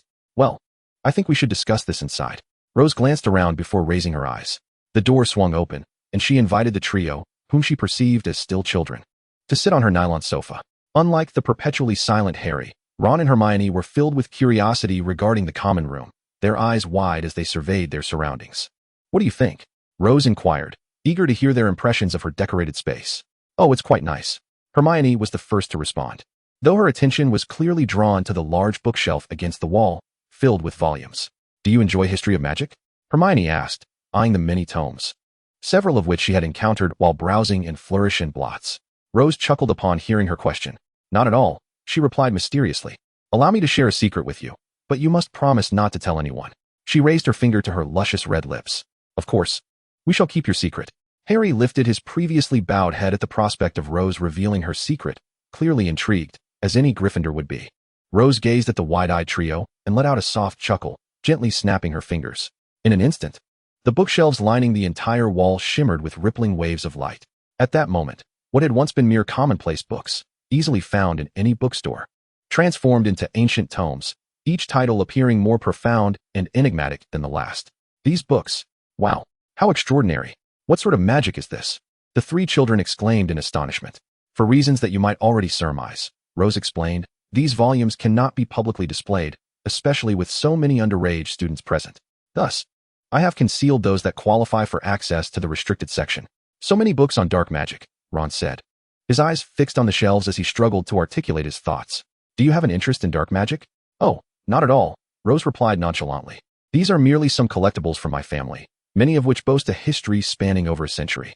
Besides, in order to apply for the position of teaching assistant in defense against the dark arts, One must understand dark magic to defend against it effectively, wouldn't you agree? After all, how can one defeat an enemy without comprehending them? Harry and Ron, after their initial surprise, seemed to lose their curiosity about the books. But Hermione was evidently not so easily dismissed. May I take a look at this one? She inquired, pointing to a hefty volume titled Potent Potions. Of course, Rose said, pulling the potent potions from the wall of books and handing it to Hermione. While some of these titles may appear rather ominous, I have nullified the inherent dark magic effects. Otherwise, many of them would be secured behind chains, just like those in the restricted section. As she spoke, she mimicked a terrifying tone to frighten Ron. Seeing the fear etched on his face, Rose erupted into laughter. That means you have other books that are not displayed here, correct? Hermione asked keenly. Indeed, Rose confirmed. Upon receiving the book, Hermione began to rapidly flip through to the table of contents. She discovered numerous advanced potions she had heard about in other libraries, yet evidently, there were no follow-up materials available in the general lending area, indicating that this information likely resided within the restricted section. However, today, she found the potent potions that detailed the very potions she had been seeking. May I borrow it? Hermione asked, carefully tracing the book's spine with her fingers. Rose, noticing the yearning glimmer in her brown eyes, replied apologetically, I'm truly sorry, Hermione.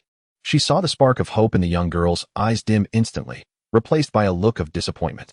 Yet, her unfinished thought took a sudden turn. However, if you don't mind, you may read it here while I'm present. The initially dejected girl felt as though a surge of vitality had been reinfused into her veins upon hearing those words, and she exclaimed excitedly, Really, Rose? Of course. Many of these books are listed in the restricted section's catalog, and allowing you to take them out for reading could lead to complications if other students were to see you. Furthermore, given your youth, it is best to peruse such texts under supervision, Rose explained patiently. Thank you, Rose, Hermione said, her cheeks flushed with excitement. I'll be here every evening after dinner, barring any unforeseen circumstances. If no one answers the door, it means I'm out. Very well. However, these books are rather advanced, and it is crucial to approach them gradually, Rose advised, mindful to prevent Hermione from becoming overwhelmed. Once Hermione had agreed, she cradled the hefty potent potions and returned to the nearby sofa, eagerly immersing herself in its pages. I recall you summoned me to discuss the matter of that mouse. Rose redirected her attention to Ron. I sincerely apologize for your loss. Oh, it's quite all right, Ron said, feeling disheartened over the loss of a pet. Yet as he recalled the time spent with a repugnant and loathsome man, he felt a wave of distaste wash over him. However, I have just learned that the mouse, Peter Pettigrew, has been apprehended by Minister Fudge and the head of the Auror office, Scrimgeour, Rose said, transforming the soft seat into an armchair, reclining against the plush cushion. Under the charge of being an illegal animagus. Illegal animagus? P.S. clearly a murderer. Before Ron could respond, Harry interjected in a rush to defend. Yes, it is evident to any discerning eye that something is amiss. Fortunately, with Dumbledore involved, he will not allow Fudge to act with impunity. Rose raised her wand. I believe it's time for dinner. Would you care to join me? With a flick of her wand, the dining table, previously adorned with a vase of blooming white peonies, vanished, replaced by a sumptuous spread of culinary delights.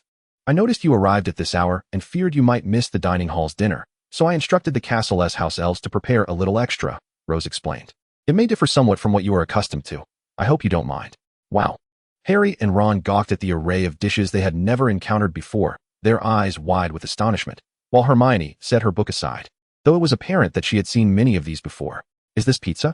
What is that on top? Pineapple? Hermione scrutinized a Hawaiian pizza, frowning.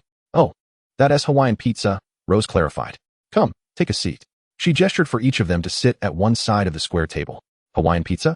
Italians would surely weep upon seeing this. Though she said this, Hermione honestly helped herself to a slice. But it's quite delightful, I assent it. Rose shrugged nonchalantly. Why would Italians weep over this? Ron, unfamiliar with the term, speculated it might be a Muggle thing. Because pizza originates from Italy, where they would never place fruit atop it, only cheese, vegetables, and meats, Hermione expounded eagerly. But it truly is delicious. I mean, this pineapple pizza. Harry chimed in with his mouth full. I've seen my cousin Dudley enjoy meat-filled pizzas before. Oh, what is this, Rose? Ron asked, surprised by the fried chicken he held. This is American fast food, derived from a Muggle menu, Rose explained, then paused to consider. Oh, I have quite a bit of Muggle fare here. I hope you don't mind. Of course not. We are not Slytherins. Ron quickly replied before shoving another piece of fried chicken into his mouth. To be honest, this is far better than the fried chicken legs at school. I prefer this recipe. Besides, my father enjoys Muggle things. He works at the Ministry of Magic in the Department for the Regulation and Control of Magical Creatures. Since your father works at the ministry, why not ask him? He should have first-hand information regarding Pettigrew's interrogation, Rose remarked, spearing a piece of fruit salad with her fork as she casually analyzed. Oh yes. Ron and the others exchanged excited glances. Thank you, Rose. I'll write to him tonight and send it with an owl. Chapter 19. The Eve of Halloween. Ever since she invited Harry and his friends to her living room, it seemed as though the distance between them had suddenly diminished, uncertain if it was due to the significant secret she had shared with them, which made them feel that Rose respected them and did not regard them as mere children like other professors. They sometimes approached her after class to share their thoughts, particularly Harry, who speculated about why Snape harbored such animosity towards him. This was especially true after potions class, as Snape would invariably find the most peculiar reasons to deduct house points from Harry. However, Rose expressed her inability to assist, stating that she was merely a teaching assistant and had no authority to contradict the professor in such matters. Hermione, on the other hand, would often visit Rose after completing her assignments and preparing for the next class, perusing books beyond her age level under Rose's supervision. The leisurely days passed swiftly, and as Halloween approached, the Great Hall of Hogwarts required a transformation, a tradition that had persisted for countless years. Rose contributed to the decorations after Professor McGonagall recognized her exceptional skills in transfiguration and fervently recommended her to Professor Flitwick. With a flick of her wand, Rose transformed a thick stack of shredded paper into thousands of bats, which flitted towards the walls and ceiling in a chaotic frenzy upon their metamorphosis. Professor Flitwick conjured numerous low-hanging clouds that swirled and danced above the dining tables. Pumpkins of all sizes were hollowed out, their insides lit by white candles, the flickering flames casting a warm glow. The starry ceiling of Hogwarts was veiled by a stormy night, with the sound of thunder echoing in the air. After completing the decorations, Flitwick was elated. I am truly delighted, Rose. With your involvement, the decoration of the hall has been remarkably swift.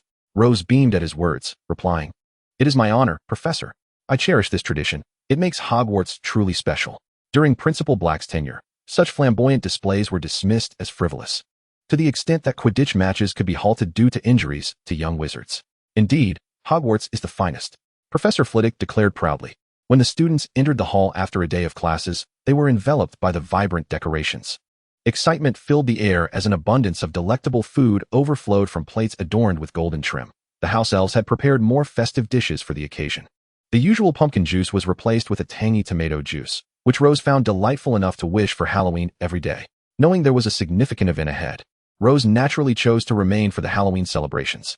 It was rare for her to sit beside Severus Snape again, their relationship having eased considerably due to her alleviating some of the burdens from his lower year potions classes.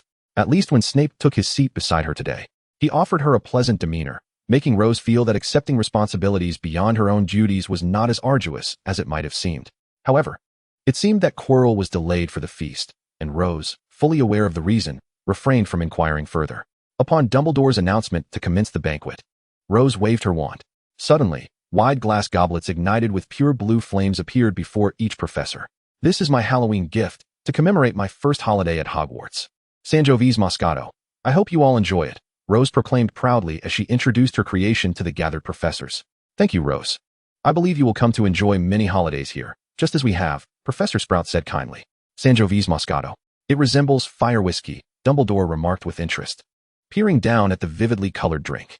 It is actually a white wine, with a significantly lower alcohol content than fire whiskey. You can indulge without fear of inebriation. Oh, is that so? It seems quite fitting for an old man like me. I used to enjoy fire whiskey in my youth, but I am, after all, quite aged now. Dumbledore lifted the goblet, the liquid swirling in shades of blue and green. He gently shook it, the clinking of the contents and the sparkling under the flames creating a striking visual contrast with the still burning blue fire at the rim. Are those brown beans floating in their coffee beans? Professor Flitwick, after taking a small sip, exclaimed in surprise. The Sangiovese Moscato offered not only rich fruity flavors and a naturally refreshing sweetness, but also a subtle effervescence infused with a hint of coffee aroma, thanks to the unground coffee beans that contributed to its delightful taste. Oh, indeed. Your palate is remarkably discerning, Professor Flitwick, Rose complimented sincerely. If only you could apply a fraction of the effort you put into this drink to your potions, you would be far beyond mere craftsmanship. Snape's deep voice resonated in Rose's ear. It appeared that the professor was in a rather good mood today. After observing him take 2 small sips of the drink, Rose surmised that this tranquility would inevitably be disrupted by Quirrell. Thank you for your kind words, Professor Snape. That is the highest praise for my drink, Rose replied, her ash-gray eyes sparkling with delight.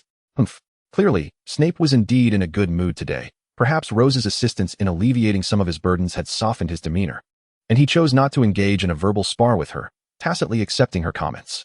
Just as the feast continued, Quirrell finally made his entrance, bursting through the great hall doors, drawing the attention of all present. He staggered towards Dumbledore's table, gasping, "A troll, in the dungeon, thought you ought to know." With that, he collapsed on the ground, unconscious. The hall erupted into chaos, the piercing screams of young witches and wizards causing Rose's scalp to prickle. All the professors rose from their seats. "Everyone, follow your house prefects and return to your dormitories."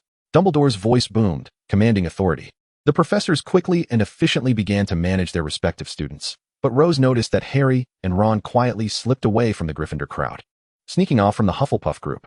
As a teaching assistant, Rose understood that, in the absence of explicit orders, she could assign tasks herself. Amidst the turmoil, she chose to follow Harry and Ron, ensuring they did not injure themselves under the troll's rampaging might. Chapter 20, The Girls' Lavatory.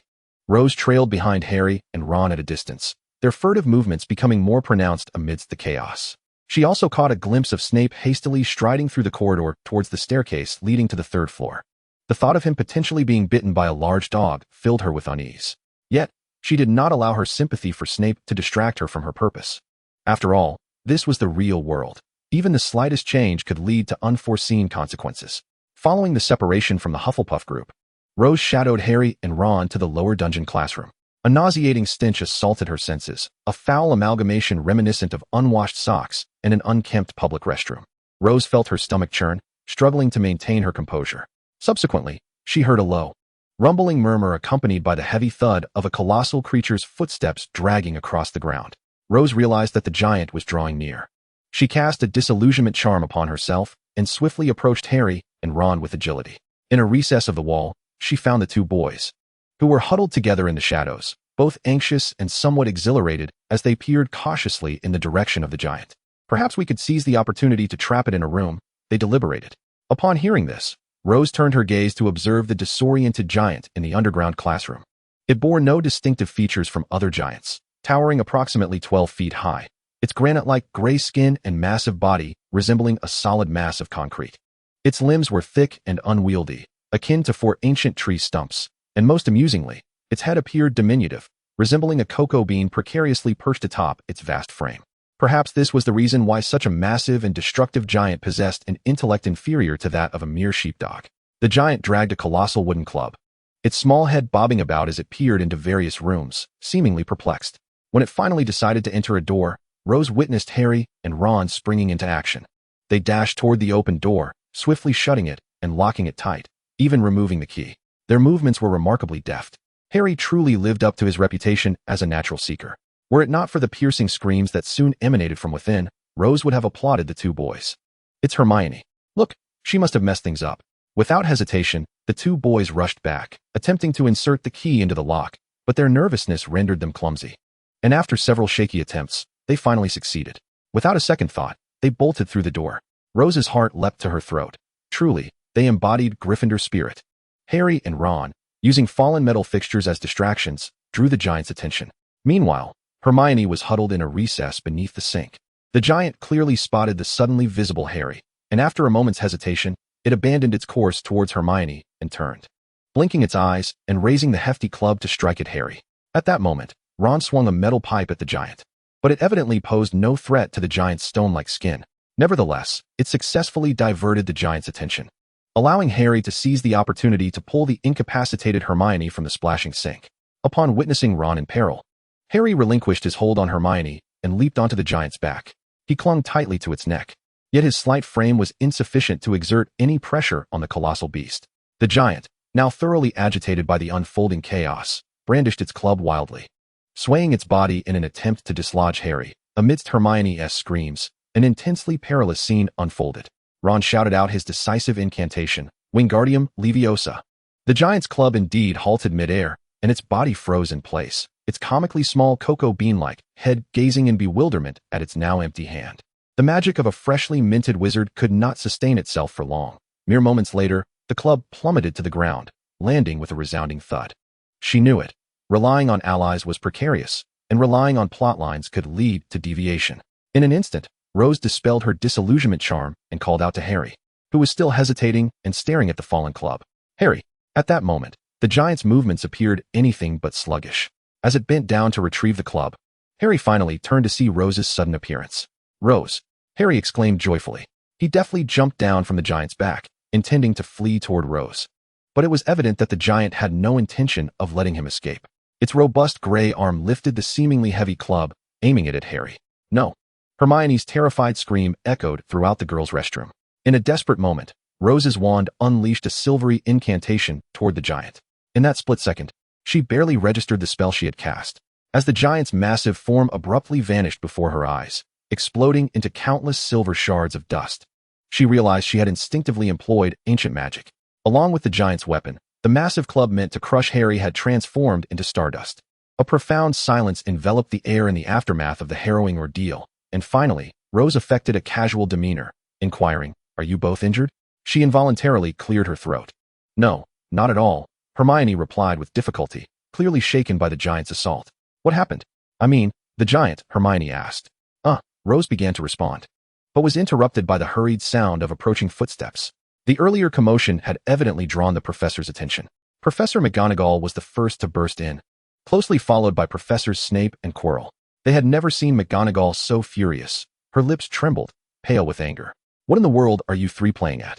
Harry turned to Ron, who still held his wand aloft, maintaining his spellcasting stance.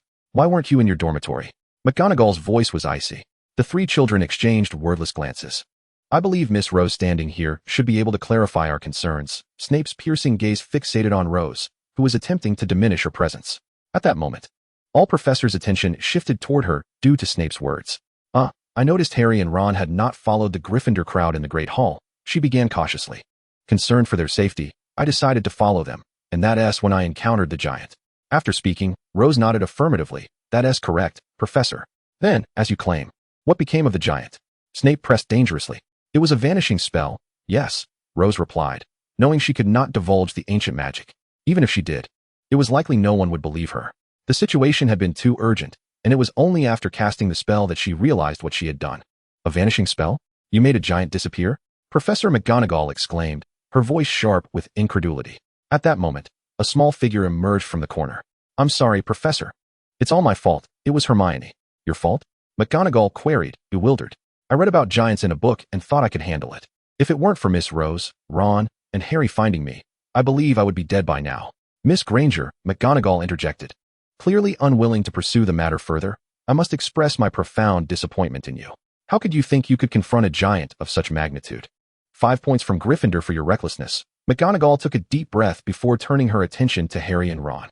"I must say, as first years, your bravery in facing a giant for the sake of a fellow student is commendable. Your bravery has secured 10 points for Gryffindor." Harry and Ron widened their eyes in astonishment upon hearing that not only had they avoided demerits and detention, but had also gained points. Rose noticed Professor Quirrell sobbing softly. Seated on a stool near the door, his long scarf draped over his shoulder. "I'm sorry, Professor Quirrell.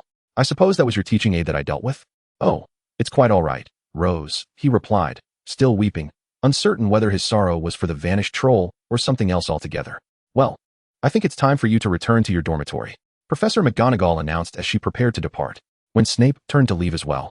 Everyone noted the rigidity of his body and the awkwardness of his gait. He discreetly concealed the blood-red, tattered hem of his trousers beneath his black cloak, glaring fiercely at anyone who dared to look at his injured leg as he limped away. "Oh, my poor old professor," Rose murmured, her gaze following Snape's retreating figure. Beside her, Hermione's brown eyes widened in disbelief, staring at Rose as though she had just uttered something profoundly significant.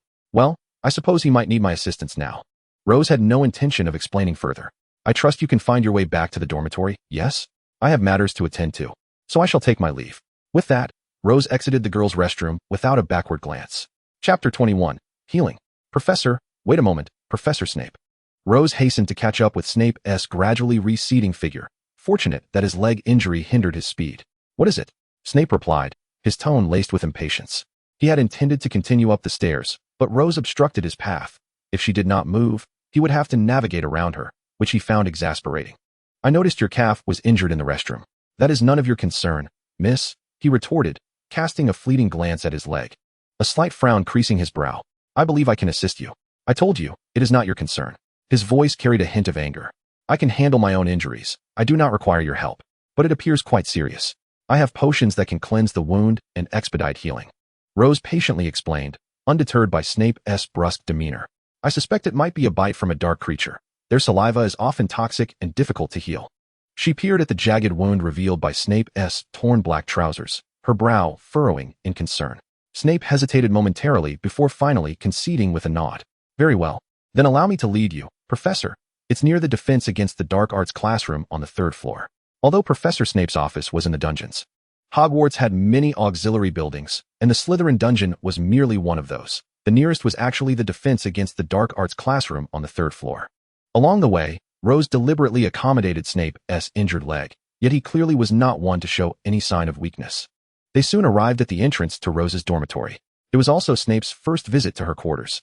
He frowned at the door, which bore the ornate embellishments characteristic of a young lady's chamber, adorned with lovely dark golden roses, seemingly reflecting her name. Without hesitation, Rose opened the door, and the cozy decor of the living room stood in stark contrast to Snape's cold, dark presence. However, neither of them showed any inclination for small talk. Rose ignited the fireplace with her wand and invited Snape to sit on a nylon sofa. Snape appeared distinctly uncomfortable in this warm and inviting lady's chamber upon entering. He did not fully close the door, but left it ajar. After all, he was a young professor, and this assistant, although her exact age was uncertain, seemed to have just reached adulthood. If seen by the wrong person, it could lead to complications for them both, given that he, an unmarried man, was entering a single lady's room at night. Upon entering the living room, Snape's gaze was immediately drawn to the fireplace, which was just ignited and radiated warmth. The walls were adorned with a light green wallpaper, the fresh and tranquil tones offering him a moment of respite. In one corner, a table draped with a soft green cloth echoed the wallpaper, atop which sat an exquisite white porcelain vase filled with snow-white peonies, their layers of petals blooming in abundance. Before the fireplace, a set of comfortable nylon sofas awaited, but the most striking feature was the wall of books that dominated the space behind the sofa. Professor, please take a seat. Snape averted his gaze and sat down, rolling up the hem of his injured left trouser leg to reveal the wound. The sight was horrifyingly ghastly, and correspondingly, it must have been excruciatingly painful, yet Snape emitted not a single sound of distress. He merely continued to frown, a common occurrence for him, making it difficult for Rose to discern his true feelings at that moment. Hurry up, I have no desire to waste time here, Snape remarked, noticing Rose's hesitance to approach his injury with care. Please hold on a moment. I need to fetch the potion.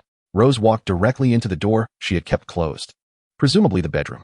Snape paid little mind as he redirected his gaze and waited on the sofa. Rose was quick when she returned. She held a small box in her hand. She approached him and squatted down before him. Professor, please extend your leg to me. She reached out towards his injured limb. However, Snape merely stared at her, unresponsive. Rose felt a sense of helplessness. She did not wish to engage in a staring contest with him, as provoking him might lead to him abruptly leaving, disregarding his injury. She shook her head slightly and took the initiative to lift Snape's wounded leg, resting it on her knee as she crouched. Snape was clearly uncomfortable with this sudden invasion of personal space. Just as he intended to retract his leg, Rose held it firmly in place. Do not move. I shall cut the hem of your trousers. Rose opened the lid of the wooden box and swiftly retrieved a silver willow leaf knife, deftly slicing through the fabric at the hem of his trouser leg in an instant. The gruesome wound was fully exposed. The sight was shocking, a gory mess. It was evident that the formerly pale skin of his calf had been brutally torn by canine teeth, the jagged edges of the wound starkly visible. Vivid red blood flowed freely, perhaps obscured by the dark fabric of his trousers. Rose took out a vial of potion from the box, hesitantly. She looked up after uncorking it, her ash-gray eyes meeting Snape's. Professor, this potion may sting a bit during cleansing. What is it? Snape inquired, his voice low and gravelly. Aconite Bourse Solution. It is a colorless, transparent potion with a pungent odor. Pour it on, he commanded, his expression impassive. The clear liquid was poured slowly over the grotesque wound, instantly producing a profusion of fine white bubbles, which overflowed and accumulated, shrouding the horrific sight of torn flesh in a soft haze.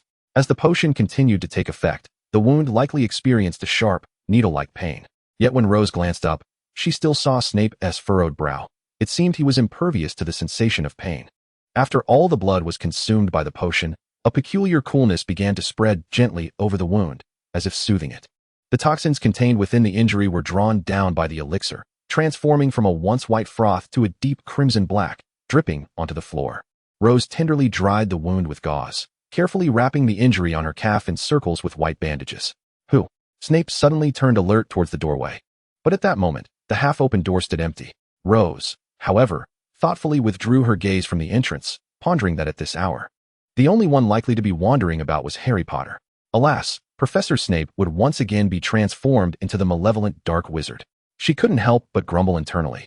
Yet her hands did not falter in their task. After securely bandaging her calf, Rose tied a neat knot. Snape impatiently retracted his leg from Rose's knee. And as he stood, she retrieved a vial of green solution from the wooden box and offered it to him. What is this? Snape did not immediately take the potion. He had already received enough favors from Miss White today. He had never been fond of accepting too much kindness from others. A revitalizing potion, Professor. Rose had no intention of being cryptic.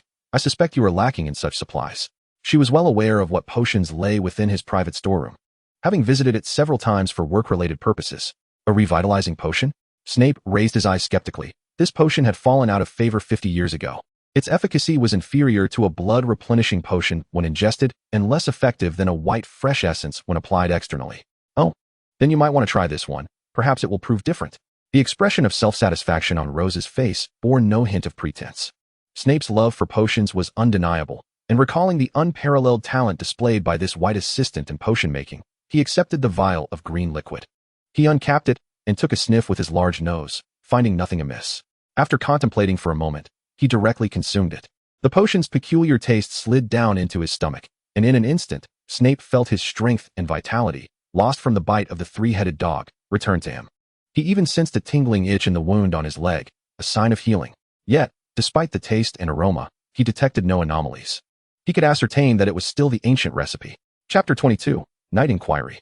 This reflection inevitably led Snape to recall the remarkable aptitude this young woman exhibited in potion-making. His gaze sharpened. After the initial tests and continuous observations in potion class over the past few days, he had scrutinized her closely. Such unique talent was unprecedented, even beyond the reach of the Dark Lord himself. In truth, he did not harbor jealousy. He merely hoped that those with talent would utilize their abilities wisely. Had this young lady been his student, he would have certainly encouraged her to join his advanced potion class, nurturing her with care and demanding rigor, guiding her to continually enhance her skills, and teaching her various potion-making methods and their applications, shaping her into an exceptional potion master. He had not consumed the entire vial in one gulp. Instead, he retained a small portion at the bottom and ultimately did not return the potion bottle to Rose. Thank you, Snape stated succinctly before departing from her room. Rose noted that as Snape left, his gait had noticeably improved, were it not for a keen eye. One would hardly perceive any signs of his previous injury. This sense of accomplishment poured into her heart like sunlight, warm and bright. Because of her presence, the professor would not have to seek out that old squib, Filch, for treatment after being bitten by the three-headed dog. It was not that Rose underestimated Filch. Rather, he was incapable of using magic to heal the professor's wounds or performing surgical procedures akin to a muggle doctor. Just simple bandaging of the injury. How long would the professor have to endure pain before fully healing? Yet this time, due to her intervention, the professor, though still injured, experienced a healing process that was swift and devoid of suffering. Such a minor alteration ignited within Rose a surge of motivation. She would devise every means possible to reclaim those shards over the coming years. The following night, as usual, Rose returned to her room after concluding a full day of classes. After finishing dinner, she prepared to indulge in a soothing essential oil bath when a series of knocks echoed at her door. It was those three children. Prior to yesterday, Hermione often visited alone to read. Harry and Ron seldom came, and when they did, it was rarely together with Hermione. Rose's eyes flickered as she anticipated the purpose of their visit. Welcome. Rose opened the door. I must say, your friendship seems to be advancing quite rapidly, wouldn't you agree? Harry, Ron, and Hermione exchanged smiles, sharing a tacit understanding. Indeed, we are now the best of friends, Harry replied. So, what brings you here this time, ladies and gentlemen? Rose offered them snacks, this time a selection she had procured from a Muggle supermarket during the weekend. Oh, cola and chips. This is my favorite, Harry exclaimed with delight. Ron, you must try this. Harry held out a can of cola, recalling the few coins he earned working for Mrs. Fig, which he often exchanged for cola. However, it was evident that Ron had never encountered a soda can before. He turned it over in his hands, perplexed, unsure how to open it. He scrunched his lips in confusion. Hey, you should tell me how to open it, mate. Do you see the tab on top? Just pull it up. Harry handed Ron a can and demonstrated how to open it. With a satisfying pop, the tab was lifted. Wow, I never thought I could drink this at Hogwarts, Rose. Thank you for the beverage, Harry said, taking large gulps, visibly pleased. Burp. Ron, after taking a sip, couldn't help but let out a belch, his face turning bright red as he covered his mouth. Harry, are you sure this is a muggle drink? I feel like there's some sort of burp potion in it. Oh, it's definitely a muggle drink. Hermione could no longer contain herself. Rolling her eyes, she interjected, "What's making you burp is the carbon dioxide, not a burp potion. All right, whatever that carbon stuff is, it tastes pretty good." Rose, I can't believe it. If I didn't know you were a witch, I would think you were a muggle with the things you eat. Harry remarked. Well, being a muggle isn't so bad. I was one in my past life, wasn't I? The three children exchanged glances, astonished. It was the first time they had heard a witch speak positively about being a muggle. We came to see you about something. Hermione spoke up first. Is there anything I can help you with? Rose inquired. Was Snape's leg injured yesterday? Ron blurted out. It's Professor Snape. Ron, Hermione corrected sternly. Ron rolled his eyes at this. Last night, we saw Professor Snape's leg injured in the girls' lavatory in the basement classroom. Hermione continued. We wanted to know if he was bitten by a large dog. Why are you interested in this? Rose did not respond immediately. The three children exchanged glances. And eventually, Harry tentatively asked, do you know what's on the forbidden fourth floor? Something dangerous that could cause harm or death. Professor Dumbledore mentioned it at the start of the term. Rose stated with a serious demeanor, feigning skepticism as she narrowed her eyes at Harry and his companions. You haven't broken any school rules and ventured there, have you? You must keep this secret for us, Rose. It was merely an accident, Harry stammered. There was a rather large three-headed dog, guarding a trapdoor beneath it. We suspect it's protecting something of great significance. And what of it? Rose inquired. We believe Professor Snape intends to steal what it guards. Why would Professor Snape do such a thing? Although she had anticipated their claims, hearing them voiced aloud elicited a suppressed urge to laugh from Rose. We are uncertain, but it seems likely that the injury on Professor Snape's leg was inflicted by that three-headed beast, Hermione continued. Harry attempted to find you yesterday, but he saw you attending to Professor Snape's wounds. Hermione scrutinized Rose's expression. So he truly was bitten? Rose hesitated for a moment before nodding affirmatively. It appeared that Harry had indeed paid her a visit the previous evening. I knew it, Harry exclaimed, leaping from the sofa in excitement. Everyone says he was once a dark wizard. While it is true that Professor Snape's leg was indeed wounded, I fail to believe he would attempt to steal whatever it is you claim the three-headed dog is guarding. Despite knowing that reiterating her stance was futile, she felt compelled to do so. We shall uncover what he seeks. With their desired answers secured from Rose, they hastily took their leave. Thank you for the drink, Rose. Only Rose remained, languidly seated on the sofa before the fireplace, sipping the muggle beverage she had relished in her previous life. Poor old professor. Playing the role of both caretaker and villain, it's no wonder he resembles a rogue so closely that even the genuine villain, Quirrell, pales in comparison, Rose mused, gently shaking her drink and chuckling softly. Chapter 23 The Daily Prophet. Rose could easily predict how Harry and his friends would proceed with their investigation. How they would conclude that Professor Snape was the one plotting the theft, and how they would exchange encouraging glances with Professor Quirrell whenever they crossed paths. Yet, she found herself disinterested in intervening. For as long as the Savior's squad was not in peril, they might as well continue executing Dumbledore's training regimen. These trials were but mere pebbles on the path of growth for the young Savior. Recently, Peter Pettigrew, who had been apprehended by the Ministry of Magic for illegal and animagus transformations, finally had developments concerning his case. The Daily Prophet reported that a preliminary hearing would be held at the ministry at the end of November, with Rose invited as one of the key witnesses. It seemed that Minister Fudge could no longer withstand the pressure from Headmaster Dumbledore, especially since it was not during his tenure that Sirius Black was wrongfully convicted. It was evident to any discerning individual that the direct culprit was Barty Crouch, who had imprisoned Black without trial when he was the director of magical law enforcement. After the situation had solidified, Fudge exhibited a surprising sense of propriety. Hey Weasley, I hear your family's long-standing rat has transformed into a wizard. Quite unbelievable, isn't it? Draco Malfoy, with his meticulously groomed light blonde hair, brandished the latest issue of the Daily Prophet that had just been delivered by an owl, tauntingly remarked. I thought your family could no longer afford to raise more children, yet you managed to house a strange wizard for a decade. As he navigated through the throng of Slytherin students, he arrived before a sea of red, dramatically reading the newspaper's headline aloud to Ron Weasley. Hogwarts unveils astonishing secret, the identity of the Weasley family pet revealed. Recently, a shocking incident occurred during a class at Hogwarts. It was reported that Ron Weasley, a first-year Gryffindor student, had a pet that was discovered to be an illegal animagus disguised as a rat. Unbelievably, this disguised rat had lived with the Weasley family for over 10 years, becoming an inseparable part of their household. Over the years, this middle-aged wizard masquerading as a rat had formed a close bond with several of the Weasley children, sharing meals and sleeping together. However, upon being exposed by Hogwarts staff, Ron Weasley fell into profound sorrow. Distressed by the loss of his unique rat friend, he became restless, his emotions palpable. This incident created a significant uproar at Hogwarts, sparking curiosity and speculation regarding the origins and intentions of the disguised rat. Simultaneously, Ron Weasley's plight garnered widespread sympathy. The students and faculty of Hogwarts closely monitored the unfolding events, eager for more truths to surface. The report in the Daily Prophet concluded amidst Draco's mocking recitation. Many students in the hall, evidently subscribers of the newspaper, engaged in hushed conversations, glancing furtively at the center of this controversy, the Weasley family of Gryffindor. How does it feel to be famous, Weasley? Draco's blue-gray eyes sparkled with malice as he shot a sidelong glance at the solemn Harry before derisively scoffing at Ron. Too bad they got the name wrong, Ron. Draco scrutinized Ron, who was clad in hand-me-downs from his brothers. His face flushed from the earlier embarrassment caused by Draco's loud reading, making his freckles all the more pronounced. This is none of your concern, Malfoy. At that moment, Ron's twin brothers stepped forward, placing a supportive hand on their youngest brother's trembling shoulder. The twins' faces had never worn such a serious expression. You are not welcome here. Kindly vacate the Gryffindor table, Percy Weasley asserted. I wouldn't care to linger here, Draco scoffed disdainfully at the Weasleys, suddenly turning his ire towards the silent Harry. If I were you, Potter, I would steer clear of these rat-loving paupers. With that, he departed without awaiting Harry's retort. Rose, having never acquired the habit of dining in the Great Hall for breakfast, was blissfully unaware of the morning's commotion. However, it was evident that Professor Snape was in a particularly irritable mood today, seeking any excuse to deduct points from Gryffindor. Rose calculated that the deductions were approximately 1/3 more than usual, and she resolved to keep her distance from him to avoid being collateral damage.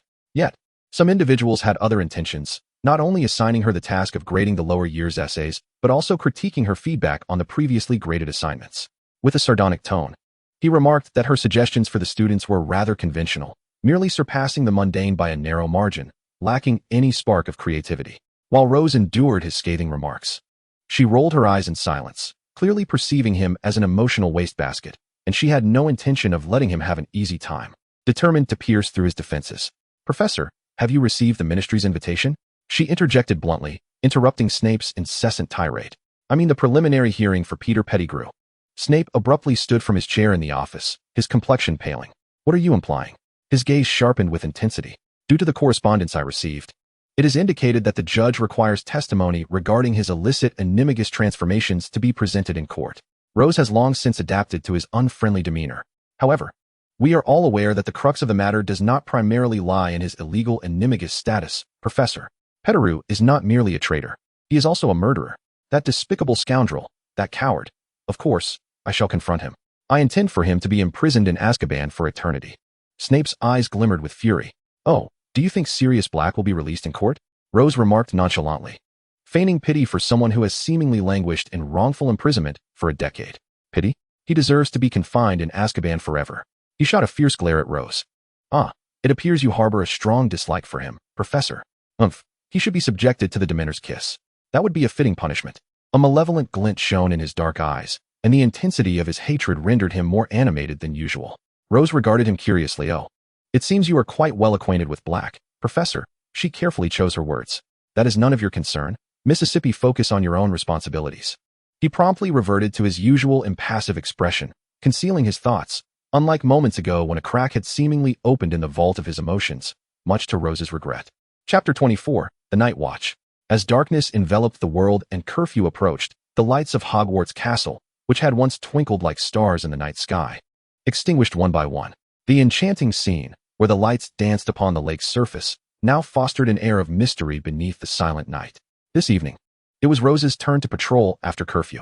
Originally scheduled for only 2 patrols in a month, her duties had doubled after Quirrell passed his responsibilities onto her. Fortunately, this was not a particularly arduous task. It merely entailed catching students sneaking out of the common room, most of whom were Gryffindors. The castle's corridors were narrow and winding, adorned with numerous portraits. During her patrol, Rose refrained from illuminating the tip of her wand, as doing so would provoke incessant complaints from the portraits, which, despite being mere images, required their rest at night, just as any ordinary person would. Thus, accompanying Rose on her nightly rounds were not the luminous sparks of magic or the castle's ghosts, but rather the endless snores emanating from the portraits. Of course, should a few reckless souls dare to disturb these ancient figures during their nocturnal escapades, they would be courting disaster, akin to being caught by Philip's cat. Rose traversed the established route through the corridors, past the empty classroom doors and the stairs that moved even in the dark, relishing the ambience of Hogwarts by night. Each time she patrolled, she felt akin to a Muggle tourist exploring the Hogwarts Museum, a museum that, in the tranquility of the night, opened solely for her. It must be said that Hogwarts Castle was exceedingly vast. Completing her rounds would take nearly 2 hours. To be honest, Rose had no idea whose method she was emulating. In the pitch-black emptiness of the castle, should any student be caught wandering, they would find themselves abruptly seized by the collar from behind. Wow! The terrified exclamations echoed through the corridor. What on earth are you two doing at this hour? When two identical red-haired boys mustered their courage to turn around, they discovered their amiable defense against the dark arts teaching assistant, Rose, beaming as she gripped them both. Oh, goodness! It's Miss Rose, George exclaimed, as he and Fred had assumed they were facing impending doom. As George squinted into the darkness, he wisely fell silent. Hello, good evening, George, at your service, beautiful miss. He added, attempting to charm her. I believe you gentlemen should be aware that it is currently past curfew. Rose was evidently unimpressed by George's antics. But Fred, mischievously winking, pointed at George, claiming, he dragged me out. I was merely accompanying him. Unfazed, Fred leaned closer to Rose, lowering his voice. Actually, we were hoping to sneak into the kitchen for a snack. George's eyes widened in feigned innocence. Oh no, that's not true. I'm being wronged. It was Fred who wanted to sneak into the kitchen. He insisted I accompany him. Well then, very well, gentlemen. What could possibly necessitate a visit to the kitchen at this late hour? I hardly believe your claim of being hungry holds any water. Rose released her grip on the twins' collars, crossing her arms expectantly for their explanation. Oliver has gone completely mad. It's unbelievable. Yes, the previous seeker graduated, and he has yet to find a suitable replacement. So he has been making us train harder, insisting it's to compensate for the seeker's absence. Can that truly be compensated for? How is that even possible, brother? The twins chorused in unison. For Merlin's sake. The fact that Harry was recommended by Professor McGonagall to join the Gryffindor team as a seeker in his first year has slipped Rose's mind. Wood, who usually appears to be a decent fellow, reveals his tyrannical nature on the pitch. She bears some responsibility for the twins' nocturnal escapades searching for food. Since that is the case, I shall accompany you to the Great Hall. It is unacceptable for children still in their growth phase to go to bed on an empty stomach, Rose said nonchalantly, though she knew she was the one who needed to rectify the situation regarding Gryffindor's missing seeker. The twins stared at her in disbelief, and suddenly, they erupted into laughter like two frenzied monkeys. Rose winced at the sudden cacophony, scowling in distaste as she raised one hand from her crossed arms. Refraining from drawing her wand, with a swift motion, she pointed her finger upwards, and the twins, who had been laughing uproariously, found their mouths suddenly stuck together. Woo-woo.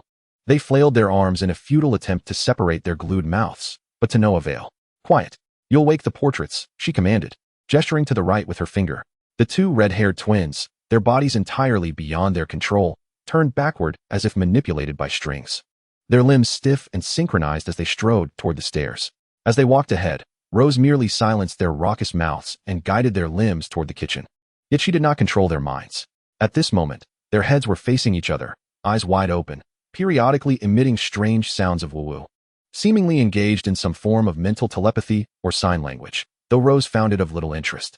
Upon reaching the entrance to the kitchen, located in the depths of Hogwarts, Rose located the portrait of a pear and gave it a gentle scratch. Laughter erupted from the stroked portrait, and the great door to the kitchen swung open.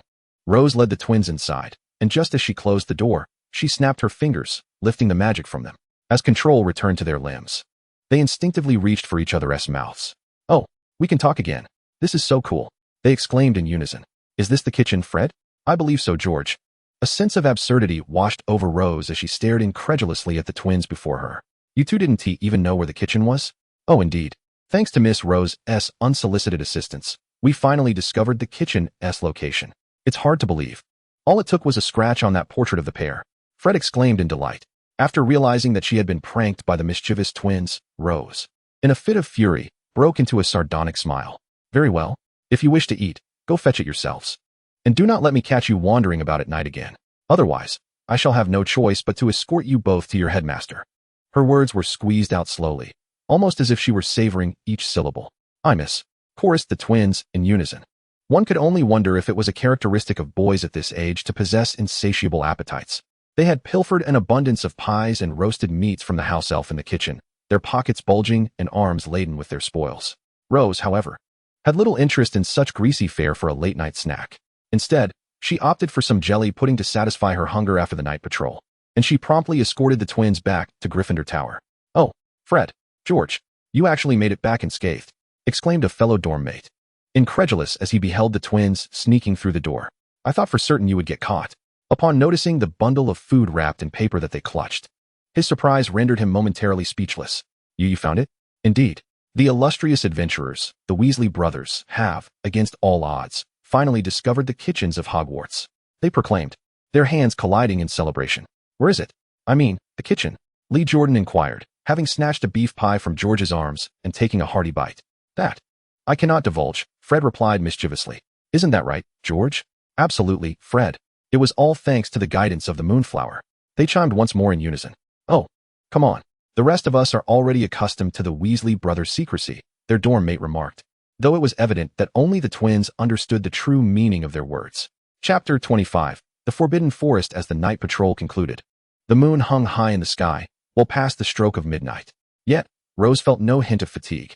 The Hogwarts library had provided her with the formula for a wakefulness potion, enabling her to brew several vials in a single cauldron. The primary advantage of potions, as opposed to modern Muggle technology, lay in their ability to completely negate the weariness and exhaustion that accompanied sleepless nights, sparing her the need for compensatory rest over the next few days. However, even so, any knowledgeable wizard would advise against long-term use of such potions. Severus Snape was a prime example of the consequences that could ensue. Her body, imbued with the capabilities of the system, bore a stark contrast to that of an ordinary wizard, rendering the adverse effects of prolonged potion use nearly non-existent. Even Hogwarts' self-proclaimed king of late nights, Snape, would have to concede, for his visibly sallow complexion and greasy black hair spoke volumes of his chronic sleep deprivation. In the wake of the Weasley twins' prank, Rose felt a fierce determination surging within her. After ensuring they returned safely to their dormitory, she strode purposefully out of the castle. Through the chilling night air, she traversed the desolate grounds, passing the shimmering surface of the Black Lake, which mirrored the silvery moonlight. The lake's surface, however, was not as tranquil as it appeared. Beneath the glistening waves, a long, thick tentacle emerged, adorned with sharp barbs and suction cups. It was the giant squid that resided in the depths of the Black Lake, rarely surfacing during the day but now frolicking about at night. Rose merely passed by, uninterested in pausing to admire the spectacle. After all, observing a giant squid swimming in the dead of night felt rather surreal. She made her way directly to the Forbidden Forest, a place whose vastness had never been adequately described in the original text, and J.K. Rowling had provided no further clarification. Rose was curious. A century ago, her attention had been diverted by the presence of dark wizards, yet now that the world had enjoyed a prolonged peace, the pursuit of a dark wizard for the sake of gaining experience had become a perilous endeavor, one that could even land her on the wrong side of the law. Drawing forth a grayish-white bone wand, she waved it nonchalantly, a surge of joy coursing through her as her wand resonated with her spirit. As if her most steadfast companion also rejoiced at the prospect of new adventures. The moment Rose set foot in the Forbidden Forest, she felt as though she had melded with the shadows. Suddenly, she found herself enveloped by a thick, inky darkness that flowed like a living entity, clinging to her form. The silhouettes emerging from the mist exuded an inexplicable air of enigma, rendering her visage and figure indiscernible to any onlooker. Abruptly, her eyes flickered open, revealing a pair of blood-red irises. Cloaked in the shroud of darkness, Rose glided through the forest, nearly becoming one with her surroundings. Her movements were astonishingly light, treading softly upon the forest floor without a whisper of sound, as if a gentle breeze were rustling the leaves. She weaved between the silent trees that had stood in this ancient forest for ages, perhaps as long as the castle itself. Her passage did not disturb a single leaf, nor did it cause the slightest tremor, as though she were inherently a part of the Forbidden Forest. Uncertain of how long she had walked, she heard a faint rustling sound and silently leaned against the trunk of an oak tree. Through the dappled moonlight filtering into the woods, she discovered a congregation of enormous spiders. Their large, hairy bodies were sprawled across the forest floor, their legs stretching outwards to a remarkable span of approximately 15 feet. Yet, what was most striking were the 4 pairs of glowing green eyes that sparkled ominously in the dark. The Acromantula, a magical creature rated at a danger level of 5x, and there were quite a few of them here, truly a blessing from the system. Rose retrieved a vial of a Druid's potion from her pocket and drank it down in one swift motion. This potion fortified the Dringer's defenses against the hardiness of rock-like exteriors. Rose was not one to be recklessly arrogant. Even Voldemort would think twice before confronting hundreds of Acromantula head-on. In the stillness, an invisible aura of menace began to permeate one corner of the Forbidden Forest as the faint moonlight filtered through the dense foliage, casting mottled shadows. The Acromantula were sentient magical beings, and one among them sensed the sudden, uncanny presence, abruptly halting its previous activities. Barak, the leader of this group of adult spiders, began to grow wary, and as it did, its kin followed suit, a strange silence enveloping them, tinged with unease. With a flick of her pale wand, Rose unleashed a red spell into the midst of the Acromantula, causing a tremendous explosion that toppled several of the massive creatures. Intruders, Barak hissed, possessing the rare ability to articulate human speech, which would undoubtedly serve as a significant asset in its future bid for leadership once the elder spider, Aragog, had passed. The charred remains of the spiders began to smolder, turning to ash amid the fierce flames, as the remaining Acromantula encircled Barak, forming a protective barrier. They observed the surrounding forest with vigilance, yet detected not a trace of their adversary. In an instant, a flash of red light erupted from an entirely different direction, striking the group of spiders, scattering their remains across the forest floor, accompanied by a pungent odor. Rose lamented inwardly, recognizing that the venom of the Acromantula could serve as excellent potion ingredients, whether to be sold in the black market or used in her own brews. TSK. I've been influenced too much by certain individuals. Everything seems to lead back to potions. Suppressing her chaotic thoughts, Rose moved with remarkable speed through the underbrush, her spells echoing like a howl from the depths of hell. All the spiders were rendered speechless by the sudden onslaught. Their eyes contorted in agony from the searing heat of the blazing flames, the piercing screams of arachnids echoing incessantly. Rose intended to conclude the matter swiftly. These eight-eyed spiders were merely a fraction of their clan that resided here. Should the entire colony receive a distress signal from their kin, even she, who was undefeated among dark wizards, would find herself in a precarious situation. The inferno soared, scorching the surrounding woods, the crackling of burnt branches filling the air as dark, acrid smoke began to billow. Barak, encircled by the eight-eyed spiders and shielded by its siblings, retreated towards their lair. However, the distance to their haven was far too great, and just beyond lay the territory of the centaurs. Even in the face of a dark wizard's assault, the centaurs would not deign to assist. They would merely brandish their bows, driving the spiders away once more. Barak, who had never truly heeded Aragog's warnings, now felt a deep regret. It had been cautioned that perilous entities lurked within the Forbidden Forest, advising the progeny of the eight-eyed spiders to remain within their territory. Yet, the spider populace multiplied too rapidly, and devoid of natural enemies. Venturing beyond their domain became an unavoidable dilemma. Rose felt that her amusement had reached its limit. Prolonging the encounter would only heighten her risk of exposure. She deliberately left a gap in the fiery circle, allowing the clearly authoritative eight-eyed spider, capable of speech, to escape. As for the remaining unsightly arachnids, Rose gently caressed her long-neglected companion, reveling in the exhilarating tremors of battle that coursed through it once again. With a soft chuckle, an icy green light erupted from the tip of her wand, slicing through the blackened forest illuminated by the licking flames. Upon striking a terrified eight-eyed spider, a chain of emerald death ensnared all the spiders encircled by the inferno, bathing the entire woodland in an eerie green glow. In an instant, death descended upon the scene. Dozens of once screeching large spiders collapsed simultaneously. It was the killing curse. Barak and several of its kin, having retreated to a safe distance, gazed back at the battlefield in horror, emitting mournful cries, yet silencing themselves in the face of the unseen adversary. The killing curse was a hallmark incantation of dark wizards. Yet its dreadful uniqueness meant it could claim but a single life at a time.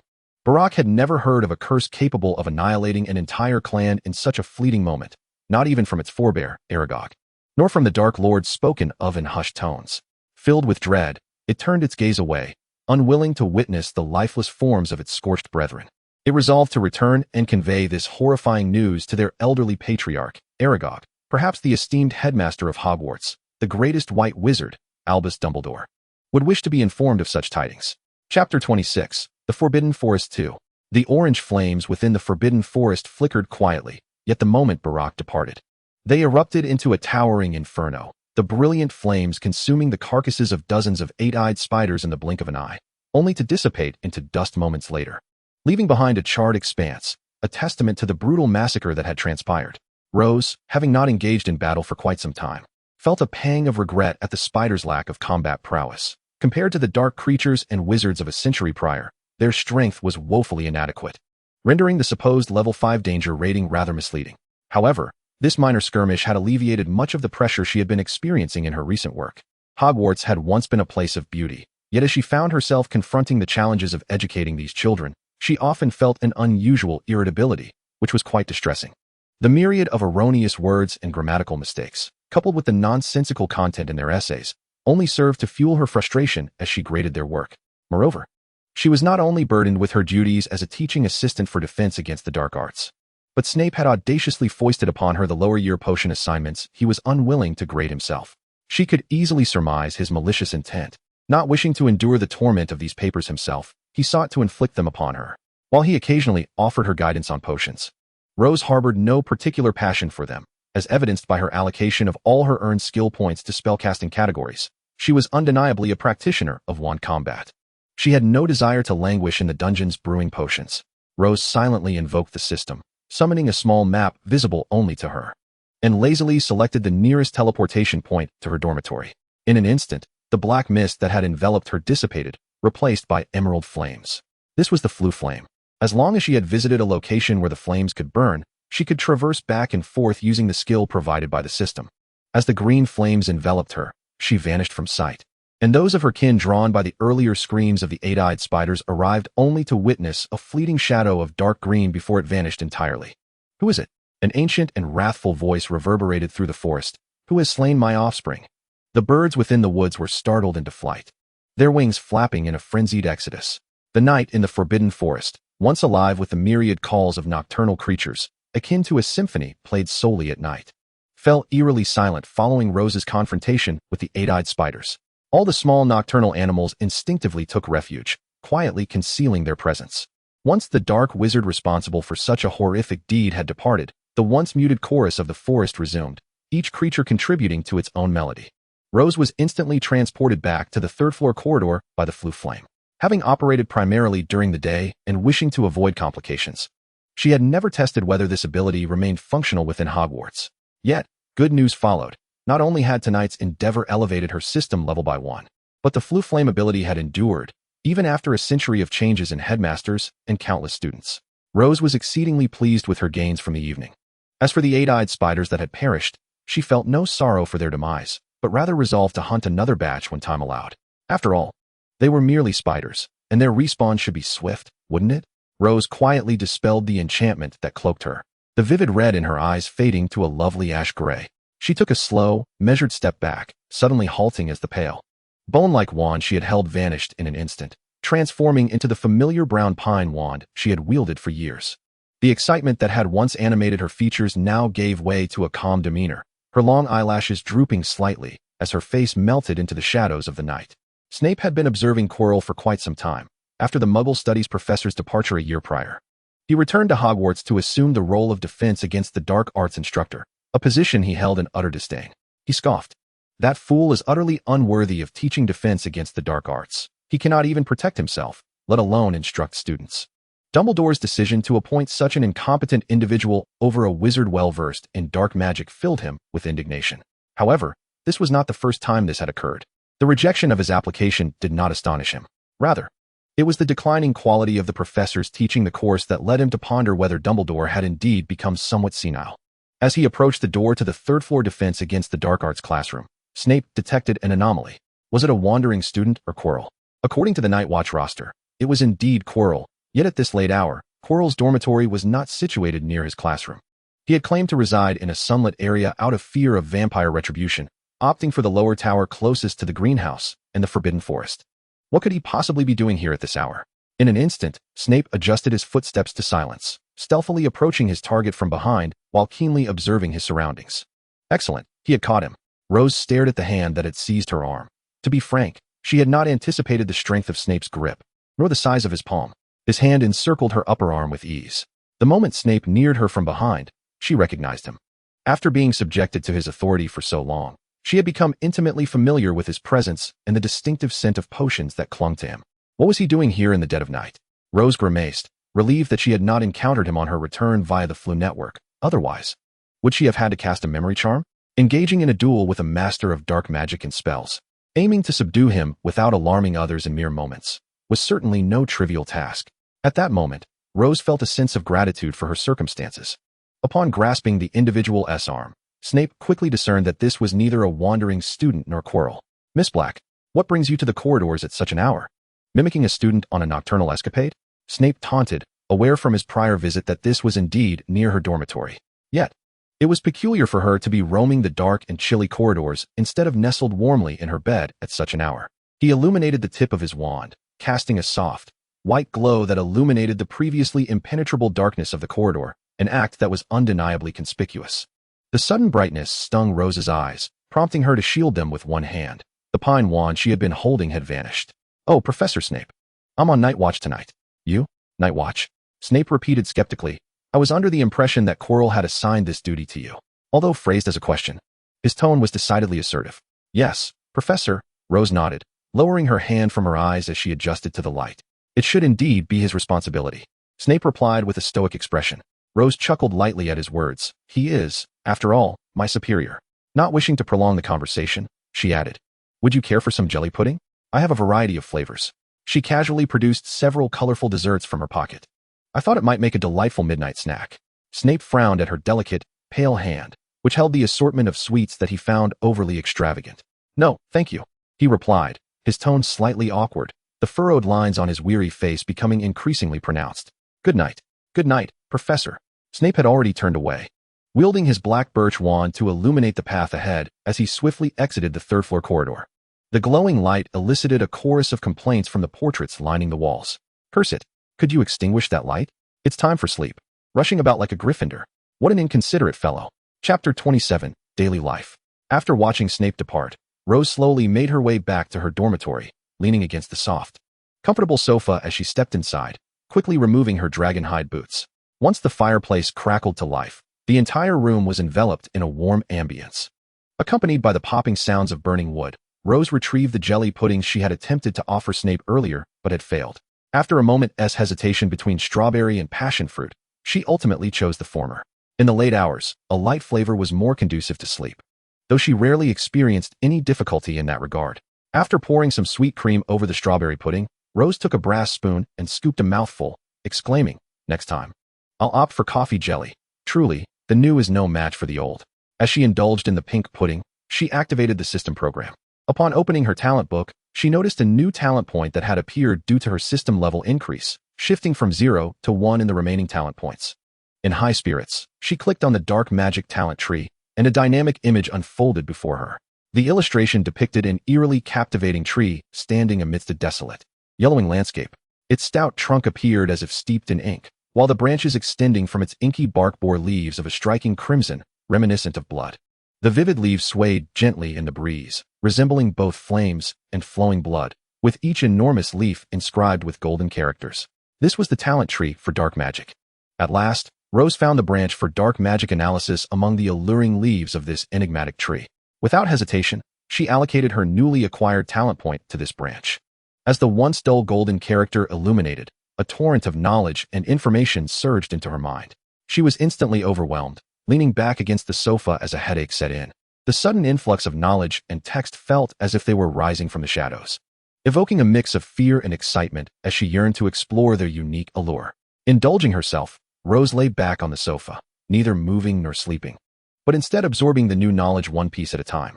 As the night sky transitioned from a deep, inky blue to a faint blush of dawn, gradually dispersing the darkness, the distant clouds began to take shape, tinged with soft pink and orange hues. When the golden sunlight pierced through the clouds, illuminating the world outside, the essence of morning enveloped her. Rose could not recall when she had fallen asleep, but upon opening her eyes once more, she discovered the day had already broken. Fortunately, it was the weekend, sparing her from the need to grade assignments for defense against the dark arts or address the potions coursework. Promptly managing her work affairs always enhanced her comfort in life, whether intentionally or otherwise. Rose sluggishly rose, realizing she had spent the night on the sofa. The fireplace was still crackling, and the chill of November had settled in England. However, having slept beside the fire all night, she felt no hint of the cold. Yawning languidly, Rose recalled the fruitful harvest from the Forbidden Forest the previous night, and decided to return for another look. With so many acromantula nests hidden in the woods, perhaps she could assist in their cleanup. If Dumbledore were to learn of her efforts, he might even thank her. Considering there would always be unruly little miscreants treating school rules as mere adventure plans. After a brief wash, Rose enjoyed breakfast at the dining table, prepared by Nana. The house elf she had won over after several attempts. Nana was a young house elf with large, azure eyes, unlike other elves who were easily flustered and often punished themselves. Over the past few months, Rose has developed a rapport with several house elves, who have persistently endeavored to win her favor. Consequently, she has been able to share with Nana numerous recipes that are absent from the Hogwarts menu. On her table, steaming xiaolong bao and chicken soup wontons, recently mastered by Nana, lay invitingly. Of course, all the necessary ingredients and spices were procured and provided solely by Rose. It would be rather illogical to benefit from the house elves of Hogwarts and then be obliged to pay for her daily special orders. Rose is quite conscientious about matters that can be settled through money. A series of knocks echoed at the door. Tilting her head slightly, Rose discerned it was the trio of children. It appears that their encounter with the troll has fostered a genuine friendship among them. Perhaps this is where their fateful bond truly began. Come in. As the door swung open, the three children entered with ease, settling comfortably onto the sofa before the fireplace, devoid of any sense of awkwardness. Ron immediately grabbed a bag of snacks from the coffee table. Ever since he had sampled potato chips at Rose's, he had developed a fondness for them. Meanwhile, Harry evidently favored cola even more. Rose did not mind their casual interactions. Although she was not a Gryffindor, she harbored a fondness for these Gryffindors nonetheless. Is that Italian coffee? Hermione's keen nose detected the aroma in the air, and her eyes sparkled with excitement. Indeed, would you care for a cup, dear? That would be splendid. Hermione nodded eagerly. My parents have a cup every morning, and I've come to love that flavor. Rose retrieved a mug from the cupboard, placing it before a rather inconspicuous black object. With a simple press of a button, coffee flowed into the mug. What is this, a coffee machine? Hermione exclaimed, rushing over in astonishment. I've never seen one so compact at a Muggle coffee shop. How does it work? Oh, Merlin, here we go again. Ron muttered to Harry from the sofa. Can't she just drink it? It's a coffee machine, though it differs slightly from Muggle ones. I had a friend from Asia custom make it for me. It's somewhat of an alchemical product, as we cannot use electricity here. Rose handed the freshly brewed coffee to Hermione. I wonder if you'll find these beans to your liking.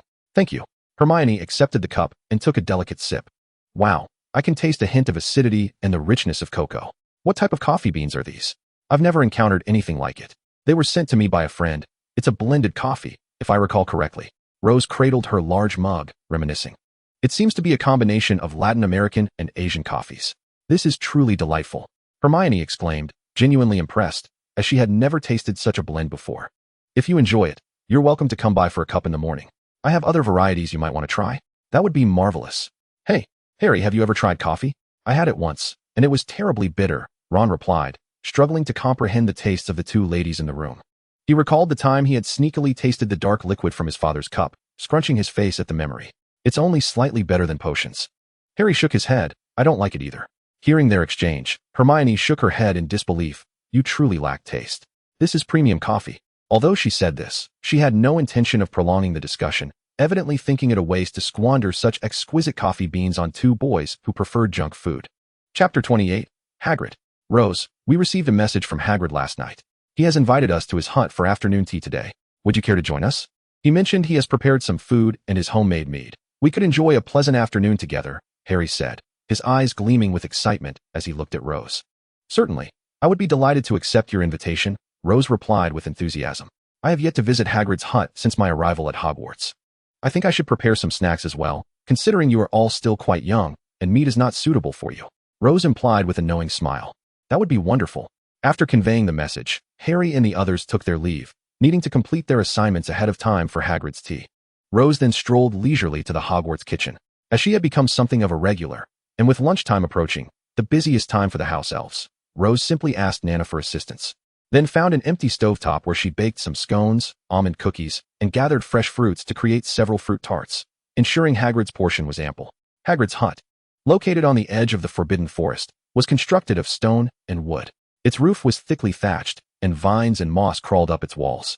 As winter approached, these plants had transitioned from vibrant green to a desolate yellow. A brass plaque bearing Hagrid's name was affixed to the wooden door, though referred to as a hut. It was merely small in comparison to Hogwarts. In terms of height, it was quite substantial. After all, Hagrid was a well-known giant. Such a small abode could hardly accommodate him. Hey, you've arrived. Harry and the others came running breathlessly from the distant meadow. These pumpkins are enormous, as if they've been enchanted to grow. Rose observed the massive pumpkins in Hagrid's little garden and vegetable patch, the largest nearly reaching her height. Hagrid, we're here. Harry called out, standing at the fence before Hagrid's house alongside Rose. In response, a flurry of excited barking erupted, followed by Hagrid's towering figure appearing. "Welcome, Harry, Ron, Hermione. And of course, Professor White." Hagrid opened the wooden door of his home, the sound of jingling bells ringing out. Rose surmised he had hung brass bells on it. "I was utterly surprised when they mentioned inviting you." Rose could see the nervousness etched on Hagrid's bearded face. Perhaps it was because, aside from the start of term feast and the recent Halloween, he had never had much conversation with her. "Good afternoon, Hagrid. I hope you don't mind my joining you for tea." "Not at all. You are most welcome." Hagrid nervously rubbed his large, fan-like hands together. "Perhaps you could invite us in to sit?" Hermione suggested gently to the somewhat flustered giant standing at the door. "Oh yes, please come in." Hagrid made way, pulling aside as Fong attempted to leap toward Harry. The entrance of Hagrid's home was quite narrow. The walls behind the door were adorned with various knickknacks, including hats, dragon-hide gloves, and Fong's leash. Inside, there was only one room, furnished with a large bed, a bare wooden table, and a few simple chairs, seemingly handcrafted by Hagrid himself. Of course, there was a fireplace, an essential element for enduring a warm winter here. Flames danced vigorously in the hearth, with some ham and a few dead birds hanging above it, while a pile of miscellaneous items rested in the corner. Hagrid brought over a plate of rock cakes and a large pot of red tea from the stove at the far end of the room, placing them on the empty table. "Do try these. They are rock cakes, made by my own hand." He settled onto a chair, the wooden seat creaking slightly under his weight, yet it managed to bear Hagrid's bulk with steadfastness. Ron had never encountered such a thing. He reached for a rock cake, took a bite, but his expression shifted dramatically in the blink of an eye. Terror etched on his face. Ron widened his eyes in disbelief, extracting the rock cake from his mouth, his hands cradling his jaw in despair. It felt less like a cake and more akin to a stone that threatened to shatter his teeth. Harry, who had intended to sample one himself, retracted his outstretched hand upon witnessing Ron's evident distress. "How is it? Not to your liking?" Hagrid inquired cautiously, his enormous black, beetle-like eyes brimming with concern. At that moment, Hermione noticed the scene, exchanging a glance with Rose that spoke volumes. "Hagrid, thank you for inviting me to your cozy abode for afternoon tea. I have brought along some of my own baked delights," Rose announced, lifting the lid of the wooden box she carried. She proceeded to reveal an array of scones, almond biscuits, and fruit tarts. Among them stood a fruit tart of impressive height, clearly crafted with Hagrid in mind. "Thank you, Professor White," Hagrid exclaimed, his excitement palpable. Never before had anyone gifted him homemade treats as tokens for afternoon tea. "You may call me Rose, Hagrid," she replied, tucking the box away. "Is that a space-expanding charm?" Hermione inquired, her curiosity piqued as she eyed the box. She had read about the spell in the library, knowing it was reserved for advanced students.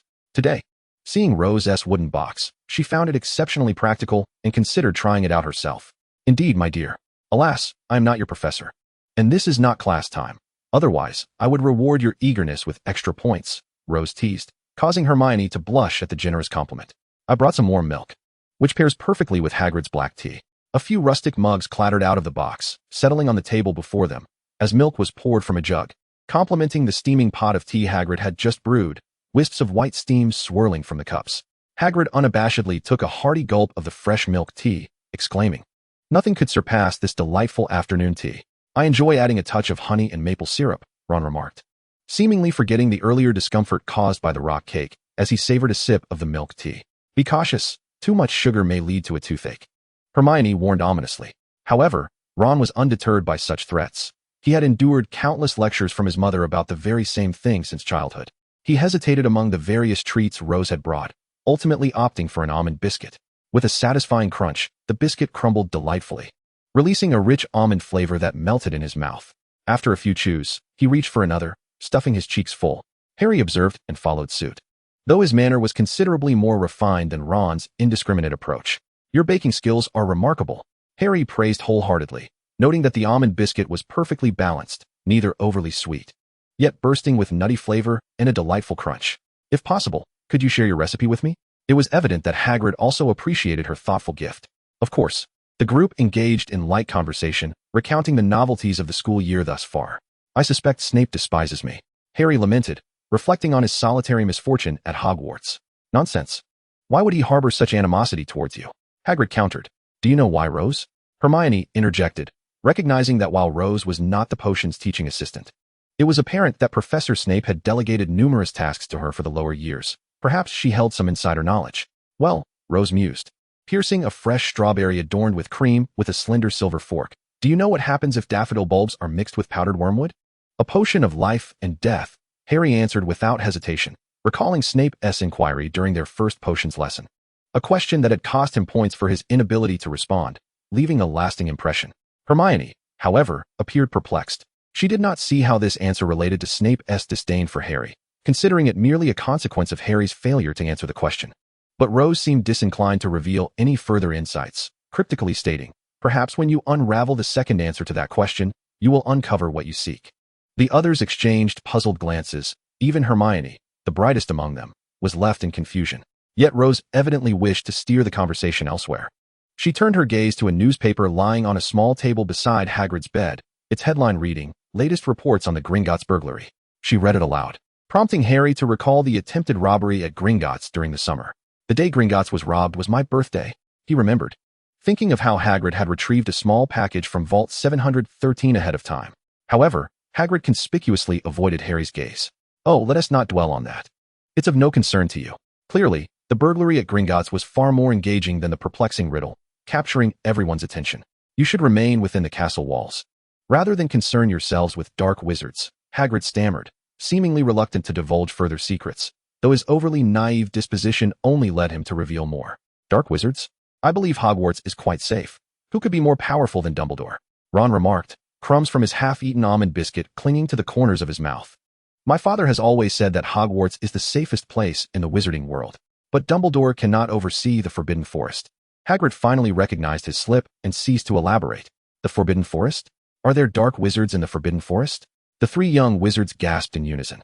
Rose recalled her nocturnal escapades, anticipation stirring within her, curious to see how the tale would evolve when conveyed through Hagrid's lens.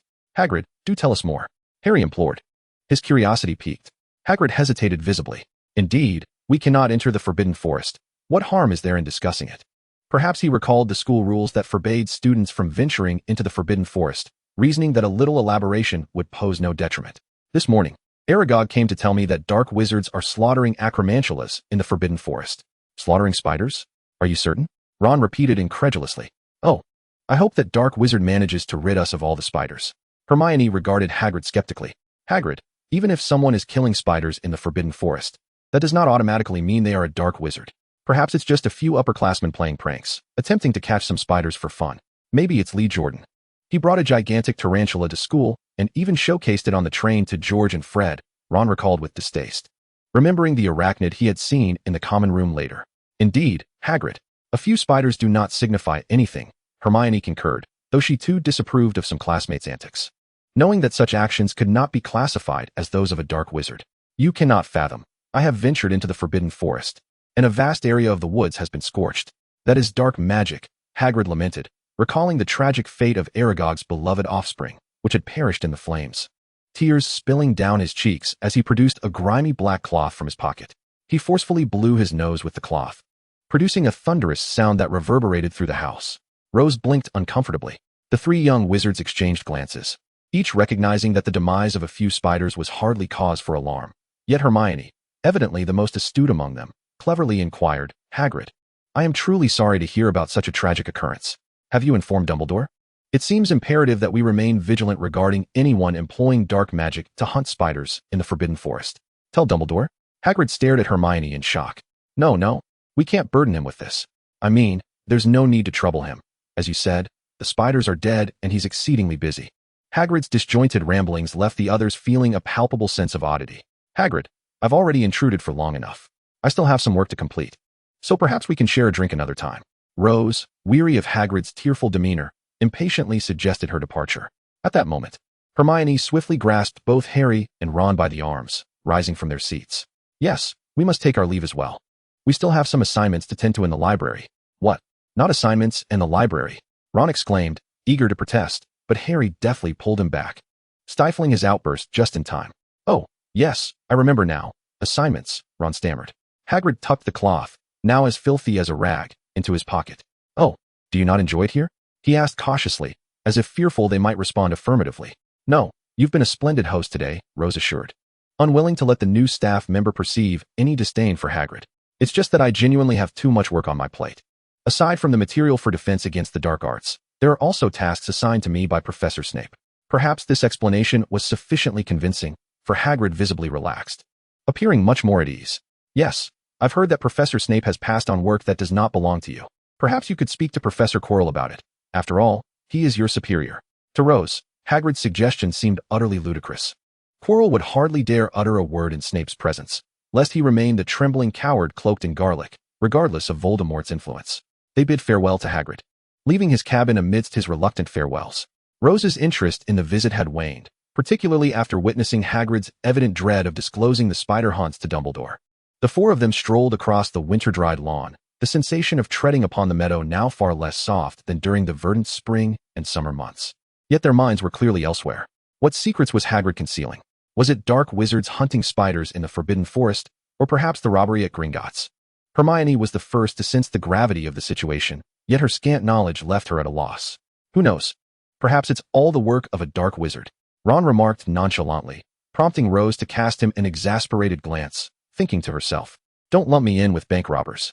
However, she mused, if he could eliminate the acromantula that Lee Jordan had raised, that would indeed be splendid. Ron, if such a dark wizard exists, Dumbledore would never allow him to enter Hogwarts. Hermione interjected sharply. Rose, did you hear about what transpired last night? Harry asked her. Last night. It was supposed to be Professor Quirrell's patrol, but you know, he handed the task over to me. I returned just past midnight, and oh, I even encountered the Weasleys along the way.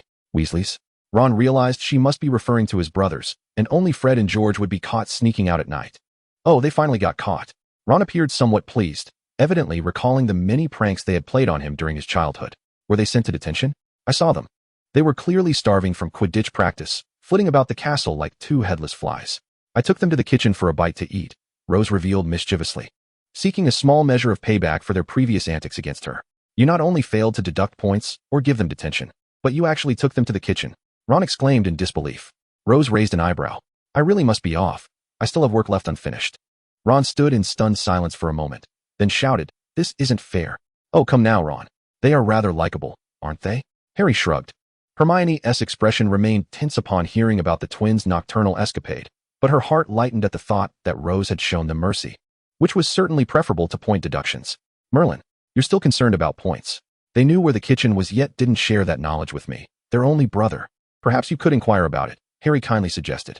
Oh no. Chapter 30. The Forbidden Forest. The night in the Forbidden Forest was shrouded in darkness as a pristine white unicorn galloped gracefully, its hooves barely touching the ground as it sped through the woods. Silver glimmers flickered amidst the inky blackness as it leapt over winding streams and dashed through thick underbrush. It ran desperately, panting heavily, seemingly striving to escape the pursuers behind it. This was a rare unicorn, a creature endowed with magical attributes, the unacknowledged sovereign of this forbidden forest, yet at that moment, it was being hunted by an unknown darkness. A flash of red light shot towards the unicorn, which, exhausted from its prolonged flight, could not evade the attack and was struck down with a mournful cry. Its pristine hooves scraped against the ground in a futile struggle to rise once more, yet regrettably, its adversary offered it no such opportunity. A cloaked figure shrouded in black emerged from the shadows of the forest, his face obscured, wand in hand, aiming at the innocent creature before him. Kill it. I require its blood.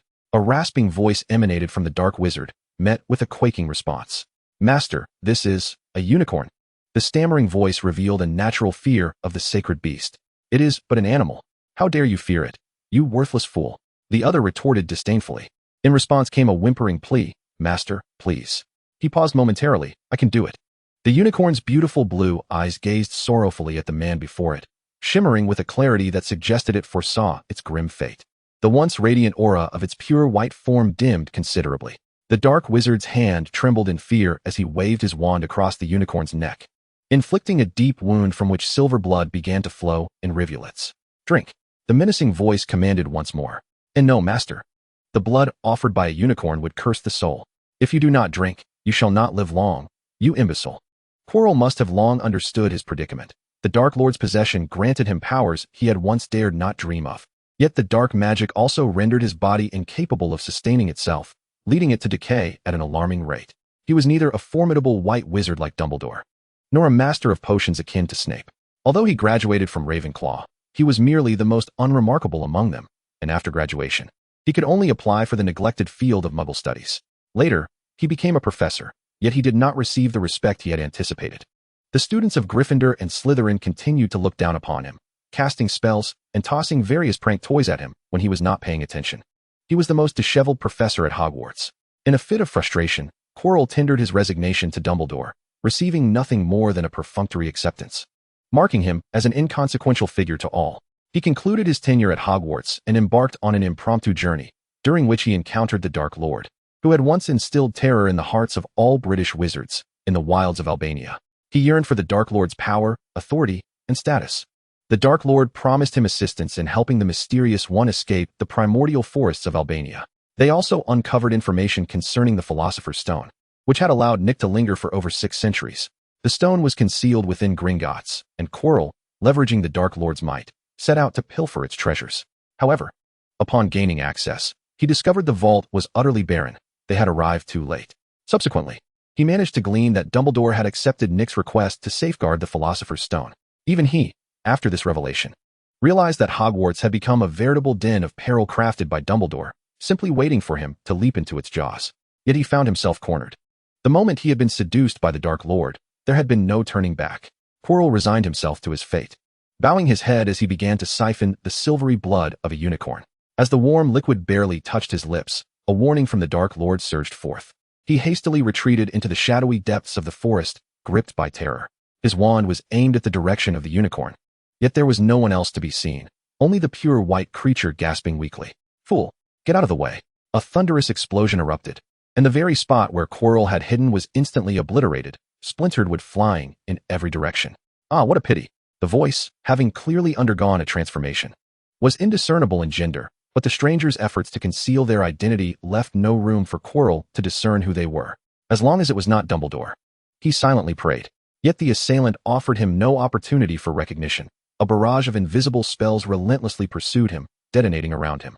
And even though they did not strike him directly, the magical shockwaves caused him injury. Quirrell was filled with dread. He could now be utterly certain that this individual was not Dumbledore.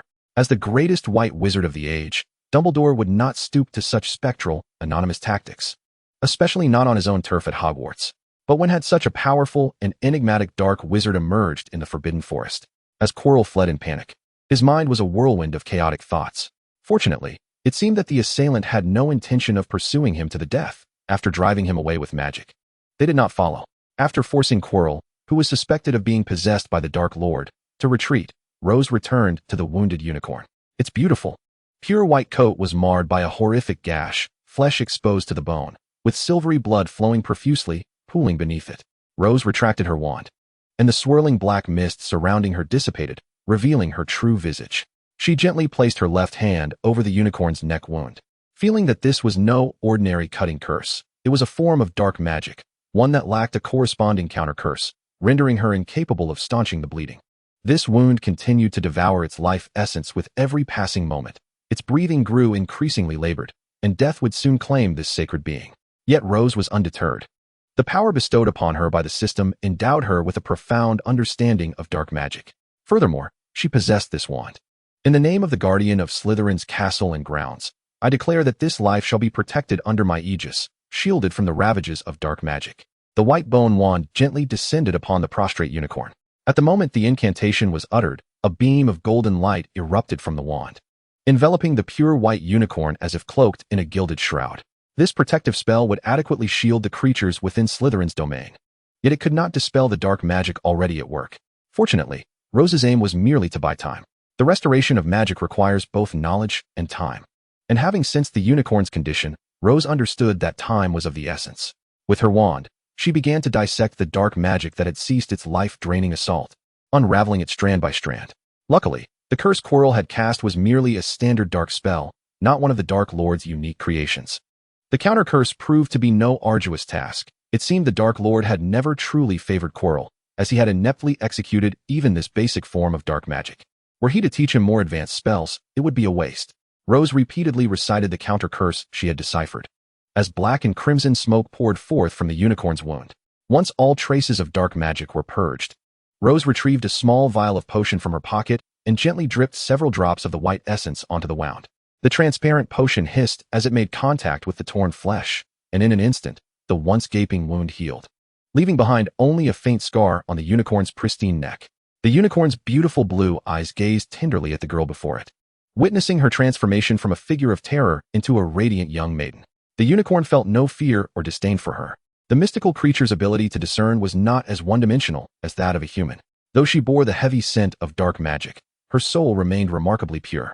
Rose gently stroked the unicorn's sleek mane and offered it the vial, signaling for it to open its mouth. The unicorn complied, gracefully accepting her healing intervention. The high-quality potion, infused with ancient magic, flowed into the unicorn's mouth. The little creature, which had hovered on the brink of death moments ago, immediately regained its strength and stood. It carefully avoided its pointed horn, nuzzling Rose gently to prevent its sharpness from causing her harm. "Good child," Rose cooed softly, caressing the unicorn's smooth mane. As its previously dull coat regained its brilliant luster. What a creature it was, impossible not to cherish. Damn the Dark Lord for attempting to take its life and blood. Rose's earlier joy at aiding a beautiful being was swiftly overshadowed by thoughts of the Dark Lord's heinous actions. The unicorn seemed to sense her turmoil, gently whinnying as if to comfort her. "Little one, you should go home now. You must be frightened after today. Rest assured, I shall deal with him," Rose murmured lovingly to the unicorn, watching it with affection. The unicorn joyfully kicked up its front hooves and, like a fleeting shadow, vanished into the woods. Rose stood in place, noticing several shimmering silver strands of mane left behind in her hand, and smiled softly. Chapter 31, The Quidditch Match. On a particularly radiant Sunday in November, the sun shone brightly, dispelling the gloom that had enveloped England for the past month, revealing a rare clarity. The Quidditch pitch was teeming with spectators, the excitement of the students palpable in the air. The highly anticipated match between Slytherin and Gryffindor was about to commence, with red and green banners nearly saturating the stands. Supporters from both houses donned their respective colors with fervor. Even the usually composed upperclassmen, who often adopted a senior demeanor, were enthusiastically waving their house flags. Not to mention Harry, Ron, and Hermione, 3 eager first years. Ron hailed from a pure-blood wizarding family, with 4 of his 5 older brothers having played for Gryffindor's Quidditch team, either in the past or currently. He regaled his friends with various legendary tales of Quidditch and shared his own experiences of playing with his brother's old broomsticks. Harry and Hermione, having come from the Muggle world, had never seen a Quidditch match in person, their understanding of the sport primarily shaped by Ron's enthusiastic accounts. To compensate for her lack of knowledge about Quidditch, Hermione had diligently perused Quidditch through the ages in the library prior to the match. From the book's descriptions, she found the sport's history to be rather barbaric compared to Muggle football. She felt compelled to join her friends at the match, not having witnessed a real Quidditch game herself, and she wanted to experience it beyond the confines of textbooks. Rose was filled with curiosity about the sport. When she was a 5th-year transfer student at Hogwarts, Headmaster Black had banned Quidditch for the year due to an injury sustained by a pure-blood student during an inter-school match, depriving her of the chance to behold this magical sport. Her curiosity prompted her to prepare early and arrive at the staff stand well ahead of time. The sun was pleasantly warm on this autumn day, enveloping the surroundings in a cozy glow. Seizing the opportunity while the stands were still relatively empty, she chose a seat in the last row at the highest vantage point. Although the weather was delightful, the autumn breeze tousled Rose's dark hair, often brushing strands against her face. She resorted to using her newly purchased sky blue cashmere scarf to gather her hair behind her and secure it around her neck. "Hi, Rose. It's great to see you. Which team are you supporting?" Hagrid called out as he approached the staff seating area, waving a red flag adorned with a rather rudimentary depiction of a golden-haired creature, which Rose assumed was meant to be a lion, albeit poorly executed. "Oh, not really," Rose replied, inviting Hagrid to sit directly in front of her, as her side seat clearly lacked the space to accommodate his large frame. "If you don't mind, you can sit in front of me." Hagrid was taken aback. Given his immense stature, he had always occupied the back row to avoid obstructing others' views. "Perhaps we could switch places. If I sit in front of you, you'll be blocked." "That's perfect, Hagrid. I can do other things without being seen," she said, discreetly lifting a corner of her beautiful blue cloak to reveal a small box brimming with various sweets and snacks. "Oh, all right then. If you don't mind," Hagrid replied, ever the accommodating former Gryffindor. He graciously accepted the invitation for the new seating arrangement and was tolerant of Rose's unconventional act of preparing snacks in the stands. Rose couldn't have been more pleased. This position allowed her to survey the entire scene, both the Quidditch teams and the Gryffindor supporters. After a brief wait, more and more spectators flooded into the stands. The seats in front of Rose were soon filled, and to her surprise, Professor Dumbledore did not appear to witness the two houses contest. Seated beside commentator Lee Jordan was their own house head, Professor Minerva McGonagall. The seemingly serious and almost pedantic old witch was here not only as the head of Gryffindor, but also as a fervent Quidditch enthusiast. behind Professor McGonagall. In the central area of the stands sat Severus Snape, the head of Slytherin, clad in his customary black robes, silver buttons fastened to his chin, with a pure black cloak draped behind him. Although Rose's seat was somewhat distant, she was certain that even if Snape maintained his usual impassive expression, he would still be furrowing his brow, as discussing Quidditch was akin to invoking his ire. However, given Snape's position and the significance of the Quidditch trophy for the House Cup at the end of the term, he would begrudgingly remain seated, despite his evident disdain. As nearly all the seats were filled, Madame Hooch confirmed that all players were in position and released the 2 bludgers and the golden snitch. Then, she cradled the quaffle in her arms, her keen golden eyes meticulously inspecting the 2 teams poised on their brooms, ready for takeoff. With a sharp whistle, the match commenced. The players soared into the air like lightning. The Gryffindor team, particularly Angelina, displayed remarkable flying skills, while the Weasley twins expertly wielded their bats, accurately striking the bludgers to protect their teammates and retaliate with precision, despite being only 3rd years. The match unfolded with fervor, although Slytherin, under Flint's leadership, continually caused trouble for their opponents with agile maneuvers and seamless teamwork. The Gryffindor players repeatedly thwarted the challenges with their exceptional abilities. The crowd erupted in a cacophony of cheers, particularly from the red and green factions, with many students abandoning their seats to jostle excitedly at the railings, fervently waving their flags. In contrast, the students of Hufflepuff and Ravenclaw remained relatively composed, as their own houses were not competing. They merely cheered for an exhilarating match. Rose discreetly popped a piece of treacle tart into her mouth, her gaze fixed on Harry's section of the stands, and not far from him, Quirrell. Speaking of Quirrell, she wondered if he still carried that peculiar odor from their last encounter when she had interrupted his attempt to procure unicorn blood. The scent had only intensified. She wished she could cast every spell she deemed appropriate whenever she had to come near him. Concealed behind Hagrid's towering frame, she observed quietly. This time, Harry was not selected as the seeker for the first years, leaving her to ponder whether Quirrell would attempt any mischief. Chapter 32. The Quidditch Match 2. The match had commenced, with Gryffindor's Angelina seizing the quaffle first. 2 Slytherin players swiftly closed in on her, nearly knocking her off her broom with their underhanded tactics. "Oh dear, my apologies, Professor McGonagall," Lee Jordan exclaimed into his loudspeaker, animatedly commentating, while Professor McGonagall, sitting beside him, shot him a sharp glance whenever he became overly exuberant.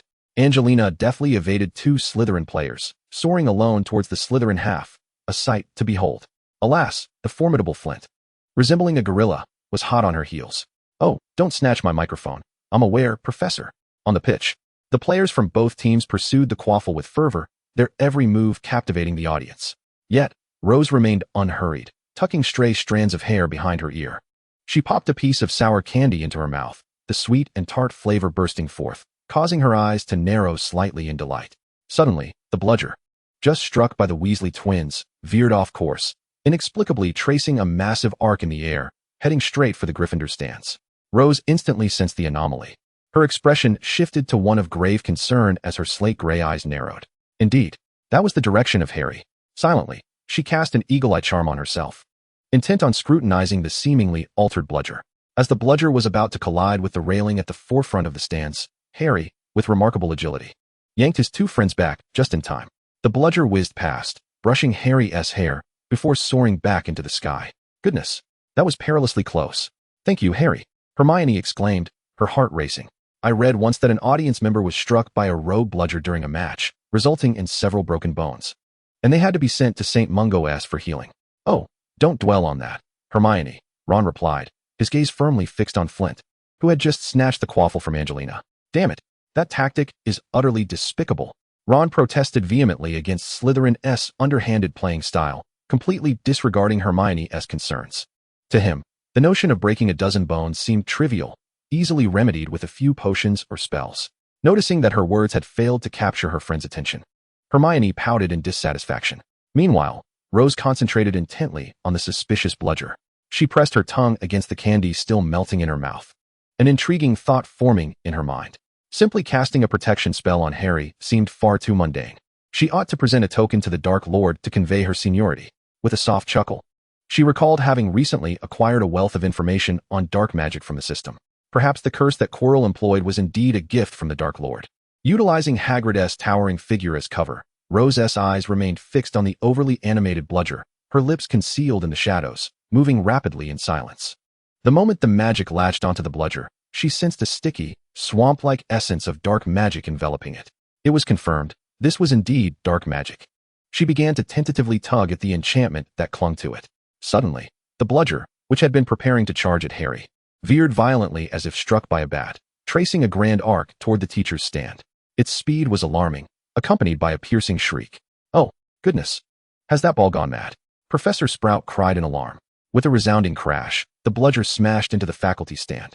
Unlike Quirrell, who stammered awkwardly in response, he reacted with remarkable speed, instinctively ducking to the side. In a mere instant, the spot where he had been seated was left with a gaping hole. The bludger soared past the shattered seats and out into the open air beneath the stands. The professors, who had been seated in neat rows, were thrown into disarray by the sudden chaos, hastily adjusting their robes and hats as the bludger departed. "Are you all right, Quirrell?" "No, thank you, Professor Flitwick," Quirrell stammered, hastily adjusting his oversized turban, visibly anxious. "Perhaps this particularly lively bludger has taken a liking to you. Wouldn't you agree, Professor Quirrell?" Snape remarked languidly, shaking off the wood shavings that clung to his black cloak. "W.L. Severus, how very humorous of you," Quirrell replied, his face flushing. Snape merely curled his lip in disdain, casting a sidelong glance at Quirrell, who was cowering with his turban. "I truly believe it's time to suggest to Albus that we replaced some of our teaching tools. Last time, Mr. Longbottom fell from his broom during flying lessons due to an old one. Luckily, Rose was nearby." Professor Sprout droned on about the perils of outdated equipment. Rose, who had been perfectly concealed behind Hagrid, was compelled to peek out upon hearing her name. She had just popped another piece of salted dried plum into her mouth, her cheeks slightly bulging, her large, beautiful eyes looking bewildered, still processing the earlier events.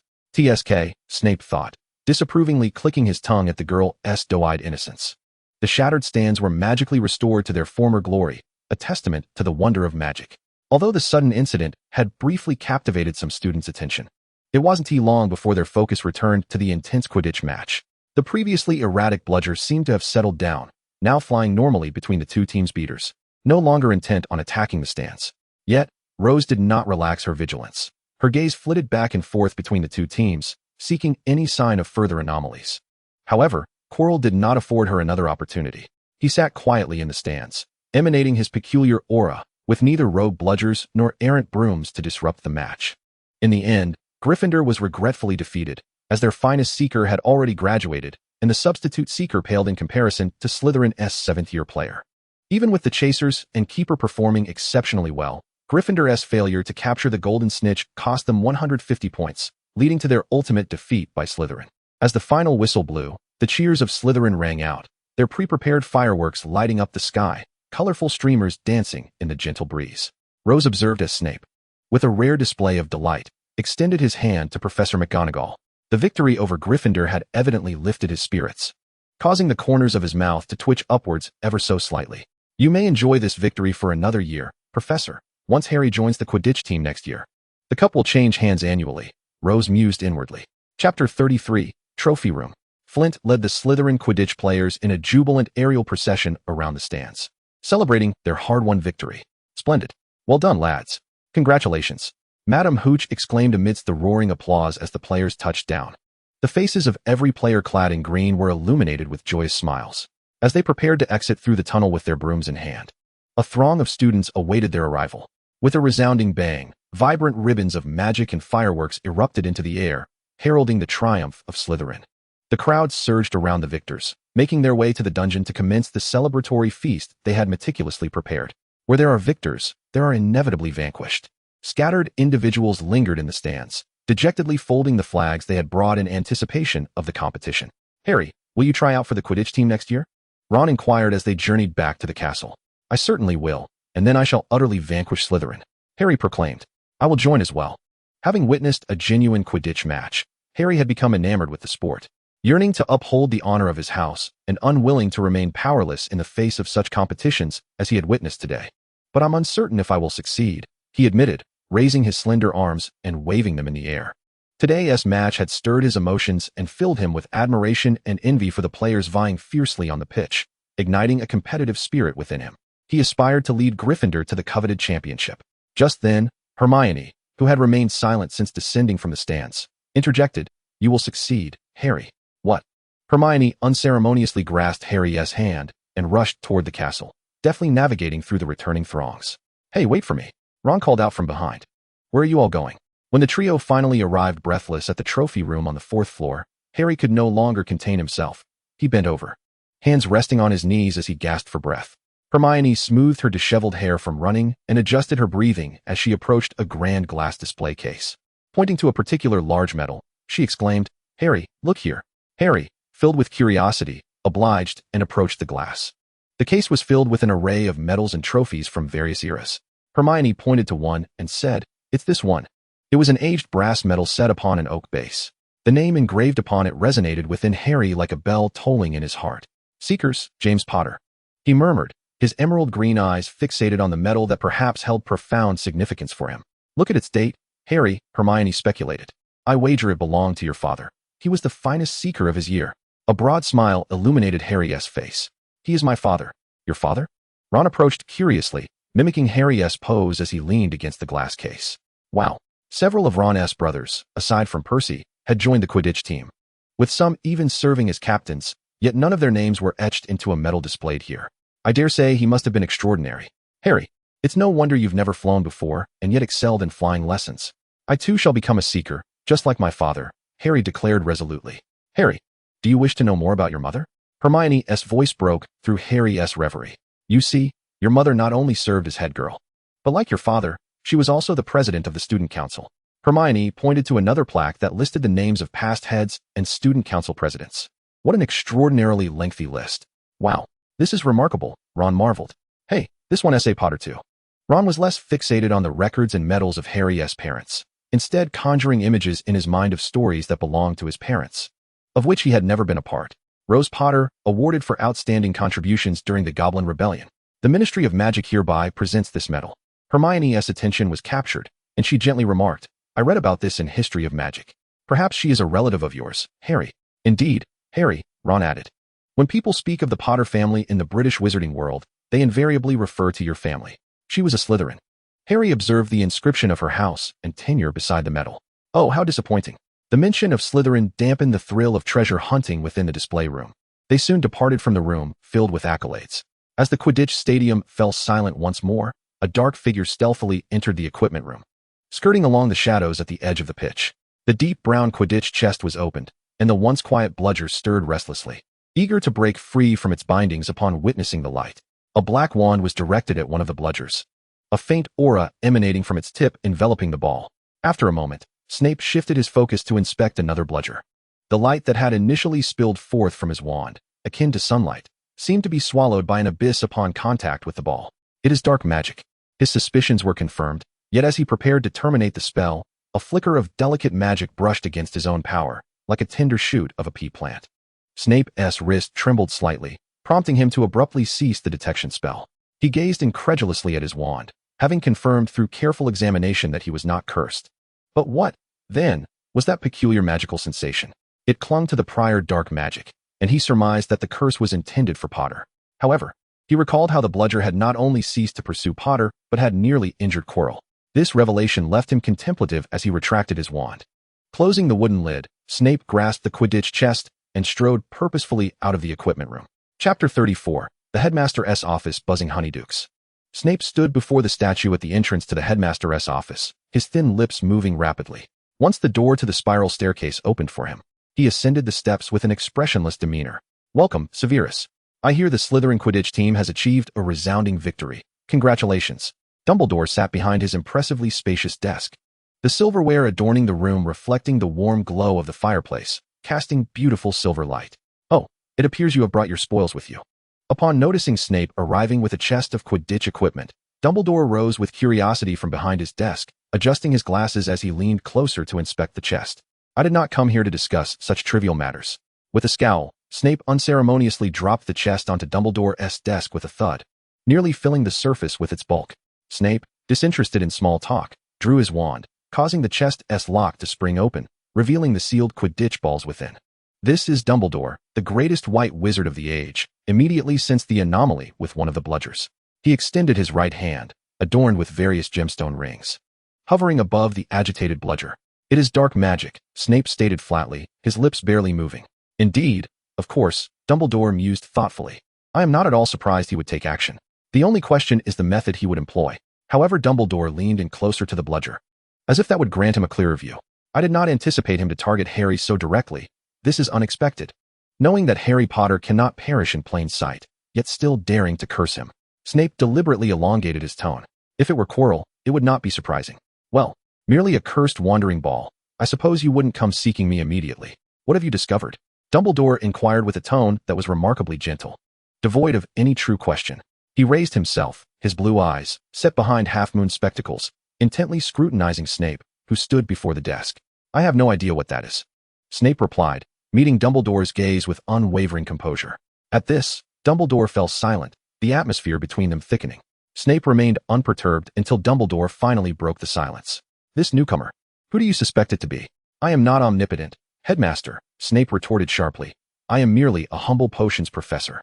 Among the adult wizards, aside from Quirrell, there is only one new white assistant in the castle this year, Dumbledore noted. I hear you have entrusted her with some of your potions responsibilities, including those of Harry and his friends? Snape had no doubts about Dumbledore's grasp on the castle's affairs. His silence did not imply ignorance. Yes.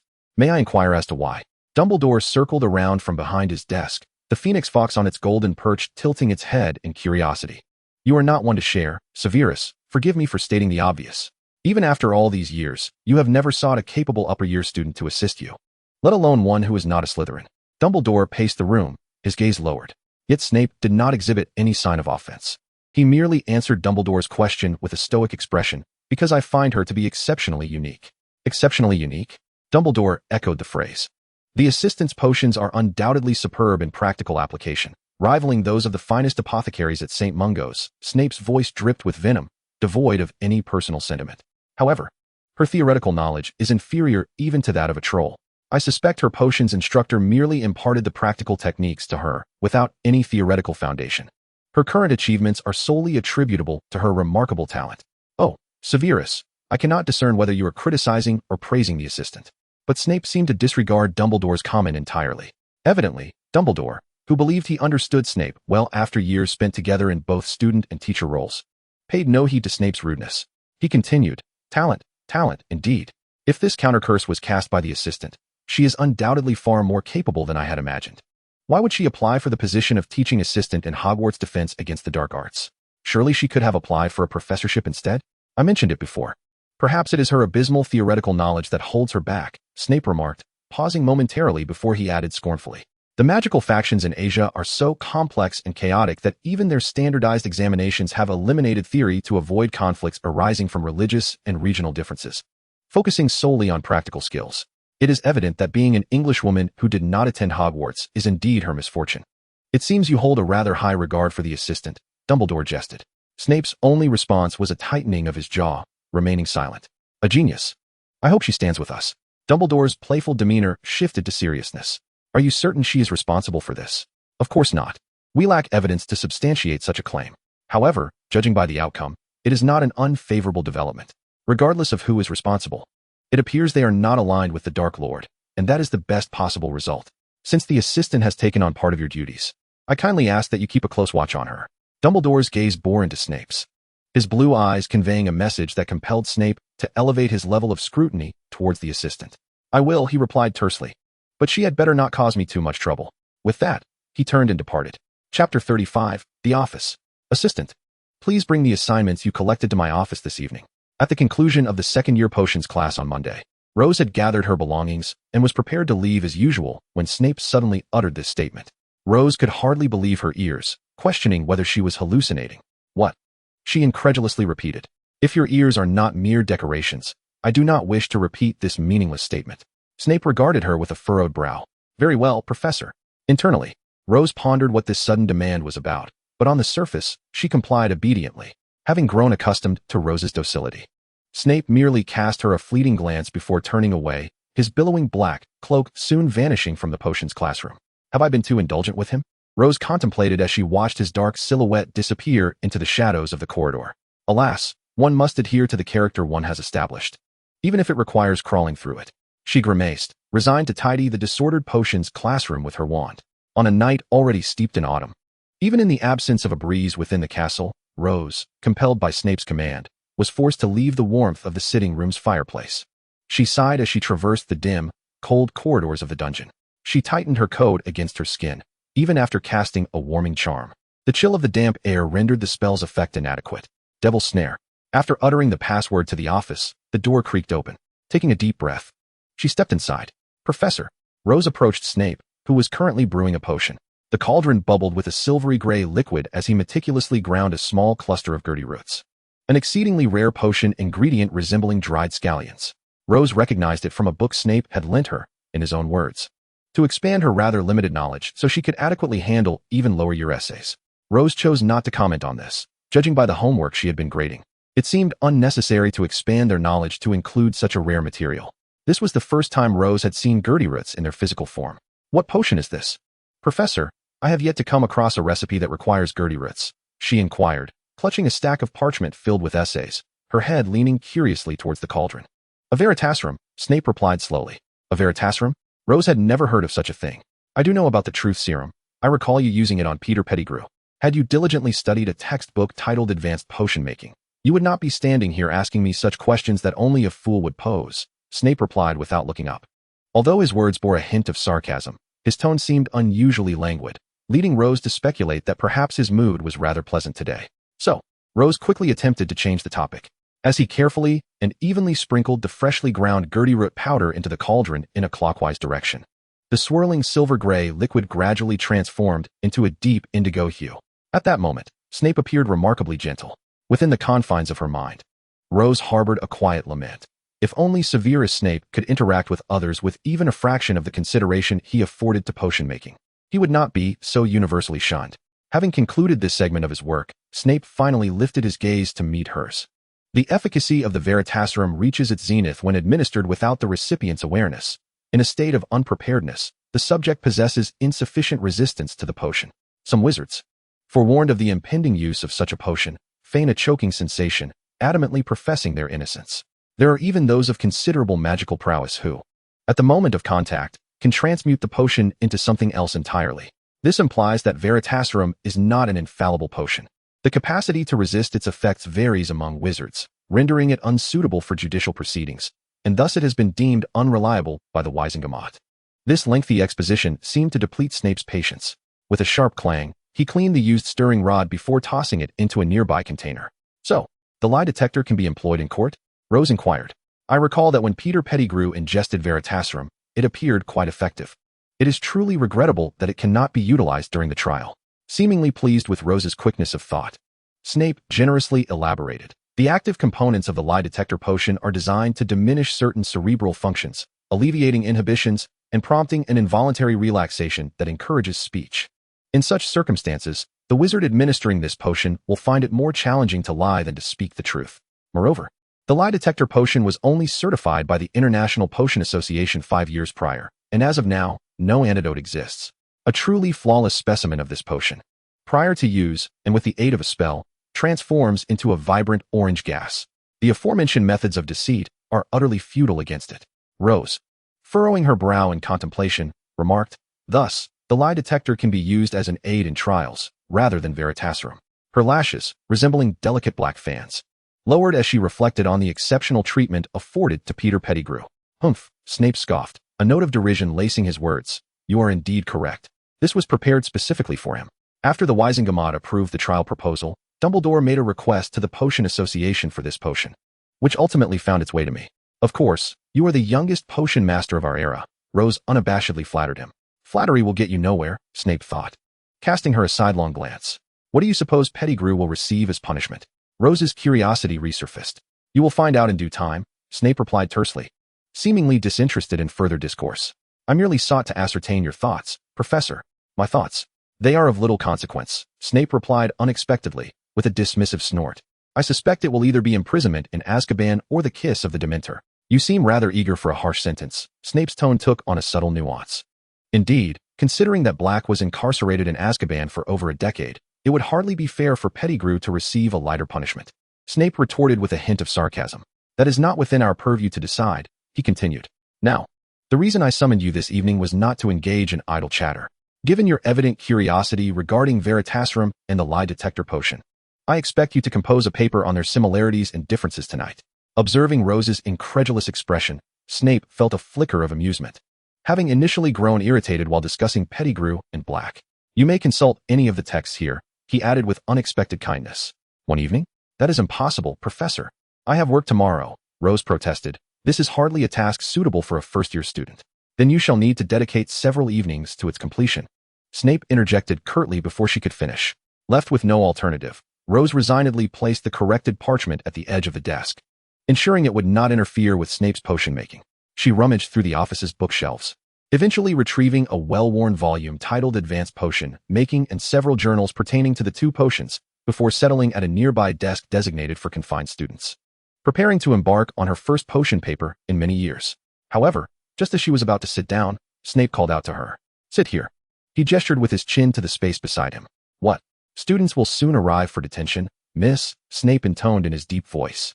Perhaps you wish to engage in some labor in their stead. Very well, I shall be there shortly, Rose replied, swiftly gathering her books from the desk and moving to Snape's side, conjuring a new chair to take her seat. I was merely somewhat anxious, Professor. This proximity allows for an excellent opportunity to observe your potion-making techniques, Rose remarked, spreading her books across the table and placing a blank parchment beside them. Snape cast a silent glance at the old tome, Advanced Potion Making, pausing momentarily before resuming his work without further comment.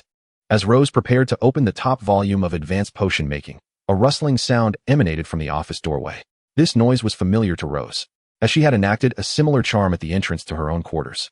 She halted her actions, tilting her head to peer towards the door, recalling Snape's earlier words.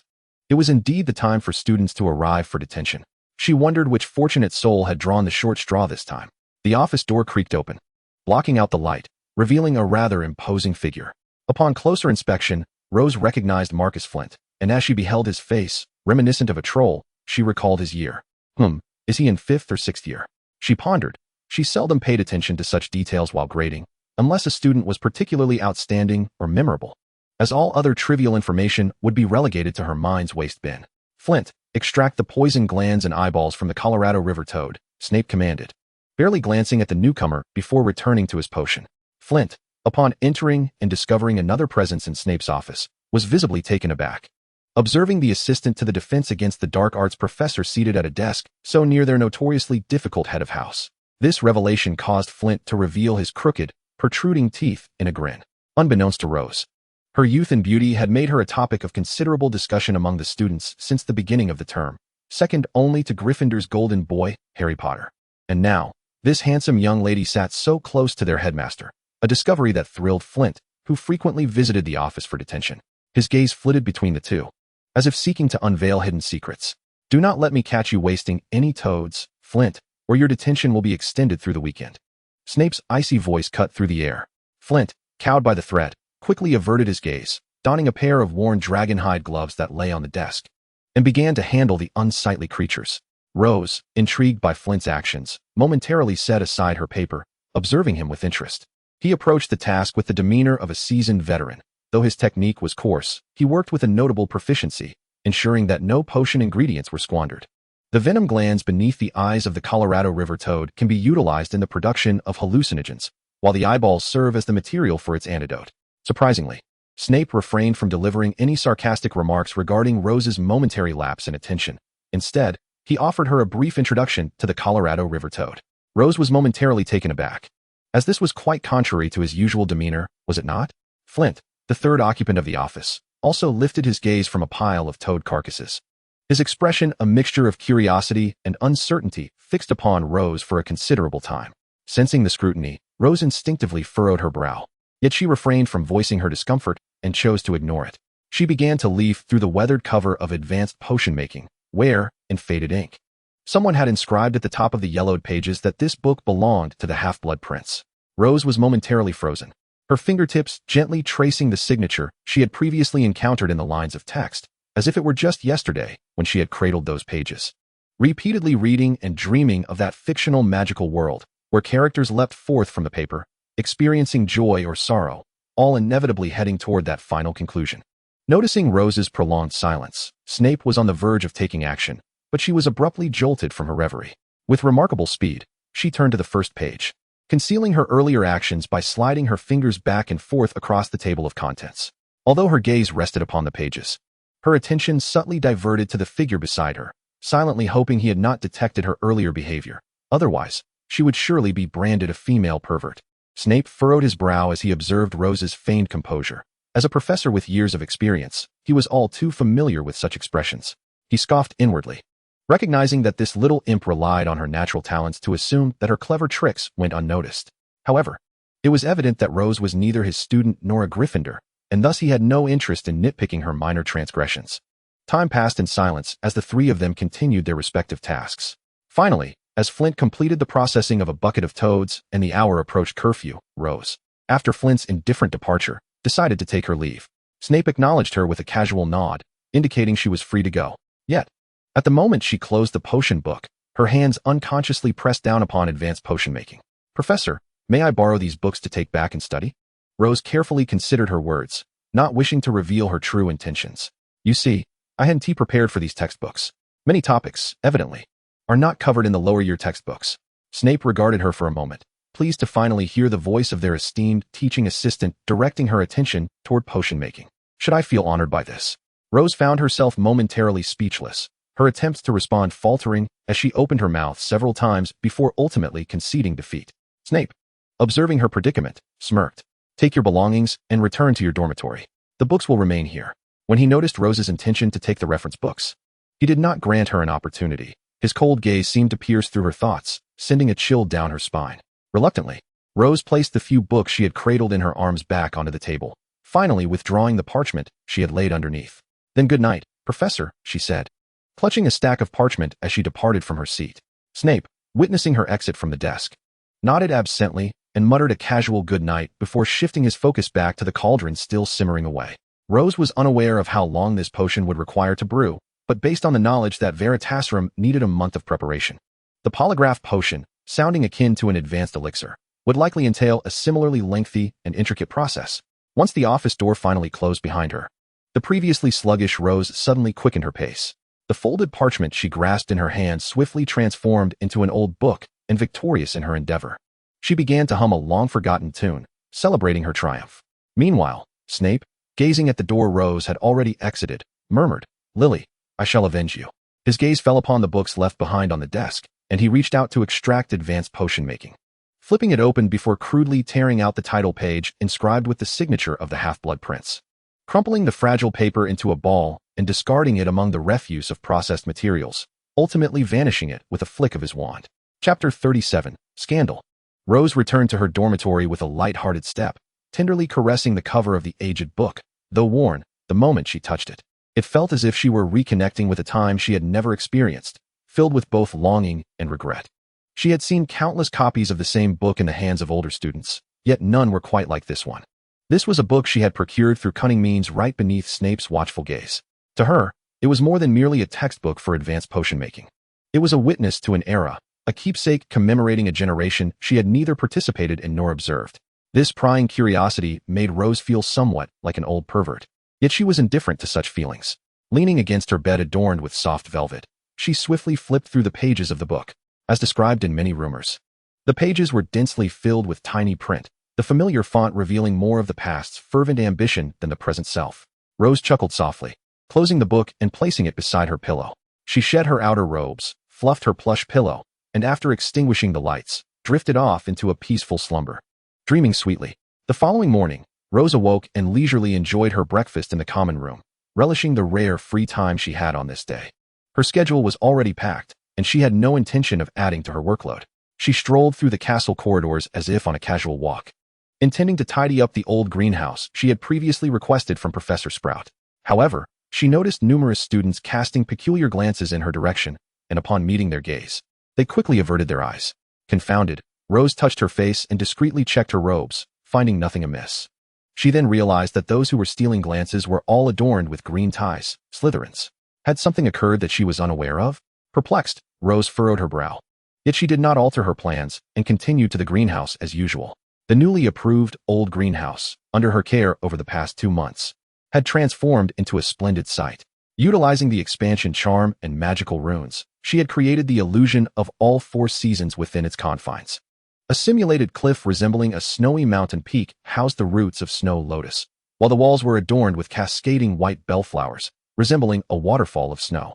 In the central expanse, Rose had arranged a lush green meadow with a small pond. The meadow was dotted with various blooming medicinal plants, while the opposite end of the greenhouse radiated heat, with crimson flame grapevines thriving beside an ever-burning flame. From snowy peaks to grassy plains and fiery canyons, the seasons flowed seamlessly within a single greenhouse. Rose had never extended an invitation for anyone to visit her greenhouse, not because she cultivated any illicit materials within, but rather because the flora housed therein served as primary ingredients for healing potions. Although most of these plants hailed from the east, their recipes were somewhat obscure among wizards. She simply found the prospect of explanation tiresome. A witch of her youth, possessing such extraordinary prowess, had neither applied for the position of a master herbologist nor sought a role within the Ministry of Magic, choosing instead to serve as a mere teaching assistant at Hogwarts. Not even a full professor. The more she explained, the more convoluted the situation became, and it was far more appealing to relish in her solitude. Nonetheless, her aversion to trouble did not imply fear of confrontation. While she had not invited anyone to her sanctuary, she was not apprehensive about its discovery. After tending to the plants according to their needs, Rose adeptly utilized spells and potions to aid their growth. Once her tasks were complete, she reclined languidly on the lush green mat, enveloped by the fragrant air of blooming flowers and the refreshing scent of grass, pondering the delightful notion of setting up a tea service in this serene haven. That evening, she dutifully made her way to her office in the cellar to continue her modest thesis.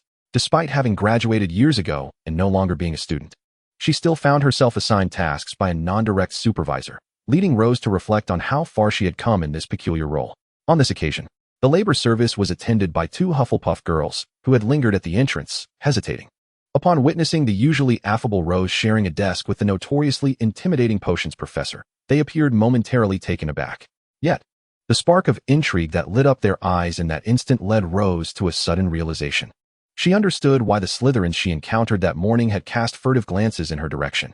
Turning her gaze to Severus Snape beside her, she noted that he had refrained from brewing his potions today. The cauldron meant for the Veritaserum had been moved to a corner behind the desk, reportedly to settle for 3 days.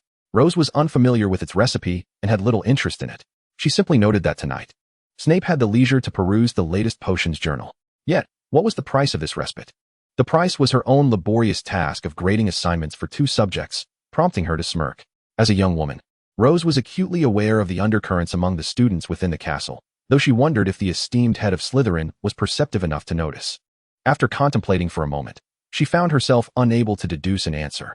Given Snape's prowess as a skilled double agent, adept at navigating between the light and dark wizards, he should be exceptionally astute in discerning changes in his surroundings and timing. However, he was also a young man who had returned to Hogwarts almost immediately after graduation, with only colleagues, most of whom were his seniors, with whom he could relate on equal footing. Reflecting on his student years, it seemed he had never truly experienced romantic love. She pondered whether he was as sensitive to matters of the heart as he was to his peculiar vocation, or if he remained as oblivious as a naive youth. His students, it seemed, avoided him at all costs. Even though Rose perceived a certain handsomeness beneath his exterior, his obsession with potions had resulted in lank, greasy hair and a pallid complexion from sleepless nights.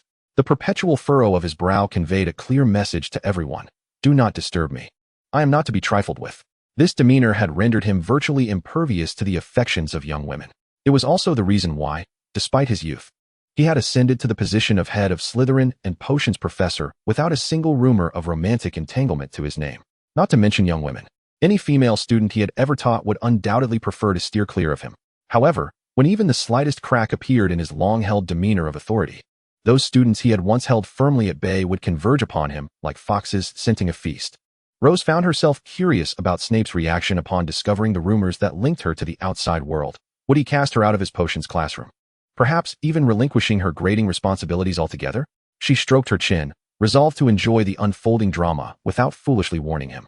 Chapter 38, Ministry of Magic 2. As the weather gradually turned colder, students donned sweaters and thick coats, and Rose was no exception. She eschewed her previously prepared robes for a lovely cream-colored knit top, a white cashmere skirt, and a coordinating lambswool coat. The advantage of being a staff member became apparent at such times, freeing her from the dreary dark cloaks and uniforms that typically accompanied the bleak winter months, allowing her the liberty to choose her attire. Let it not be said that this was merely Muggle fashion. After all, the future senior investigator dispatched by the Ministry of Magic had once donned such garments, though Rose would certainly not wear pink in such an appalling manner. As was customary, the day began with Rose brewing herself a pot of hot coffee, stifling a yawn with her hand. With the chill in the air rising from her warm, cozy bed became a daunting task, for no one wished to leave the comfort of their blankets in the biting cold. However, this seemingly ordinary day was destined for an unexpected turn of events. A series of knocks echoed against the glass window. Puzzled, Rose turned her head. Who could possibly be reaching out to her, all alone in England? Harry and the others would typically send her a note during class if they needed her. She opened the window to allow entry for a large adult owl, its plumage a rich brown and black. The owl flapped its wings and deftly swooped into the living room as the window opened. It landed gracefully on the table, lifting a claw to signal Rose to retrieve the letter affixed to its leg. After removing the parchment envelope, she offered a few pieces of beef jerky to the owl. Apologizing, "I'm afraid I have no fresh mouse meat prepared. I hope you'll find this jerky to your liking, as it contains no spices." The owl seemed unconcerned about the absence of a mouse, letting out a hoot before pecking at the jerky.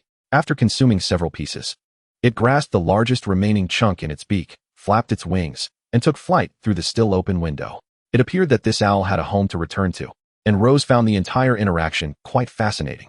Gazing at the thick parchment cover, she surmised it was a correspondence from the Ministry of Magic. After ensuring that the letter was in order, she casually opened it.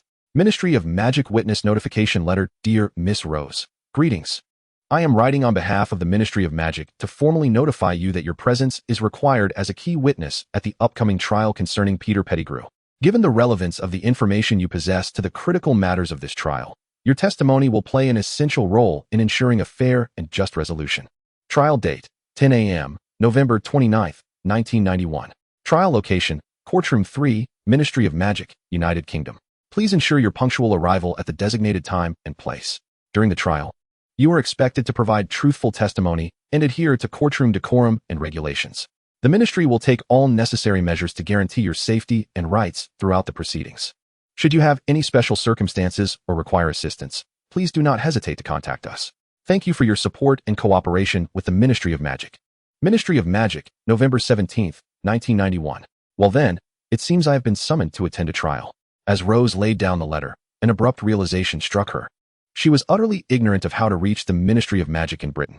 Her limited knowledge confined her to understanding that the ministry resided underground in London, accessible either through a dilapidated red telephone booth or by descending through a public restroom's toilet. The notion sent a shiver down her spine, as she found it impossible to appreciate the peculiar and morbid humor of British wizards, particularly the idea of entering the ministry via a toilet. But where could that rickety telephone booth be? Countless red telephone booths dotted London, and who could discern which one was the true entrance? Rose's thoughts wandered aimlessly. Upon her arrival in London from Asia, she had flown on a Muggle airplane, and the cross-border wizard registration relied on owls. She had never even set foot through the ministry's doors, oblivious to its orientation. By evening, after an entire day of labor, Rose finally carved out a moment to submit all the previously collected assignments to the respective heads of houses. She hastened towards the main building of the castle, and upon passing the Hufflepuff common room, she located a painting of a pear at the left corner of the staircase. She reached out and tickled the pear's belly, causing it to emit a joyful laugh, and a small door suddenly materialized in the adjacent wall. Pushing this door open revealed the kitchens of Hogwarts. At that moment, the house elves were in a flurry of activity, preparing for dinner. As Rose gazed at the hundreds of wide eyes that turned toward her, she offered them a reassuring smile.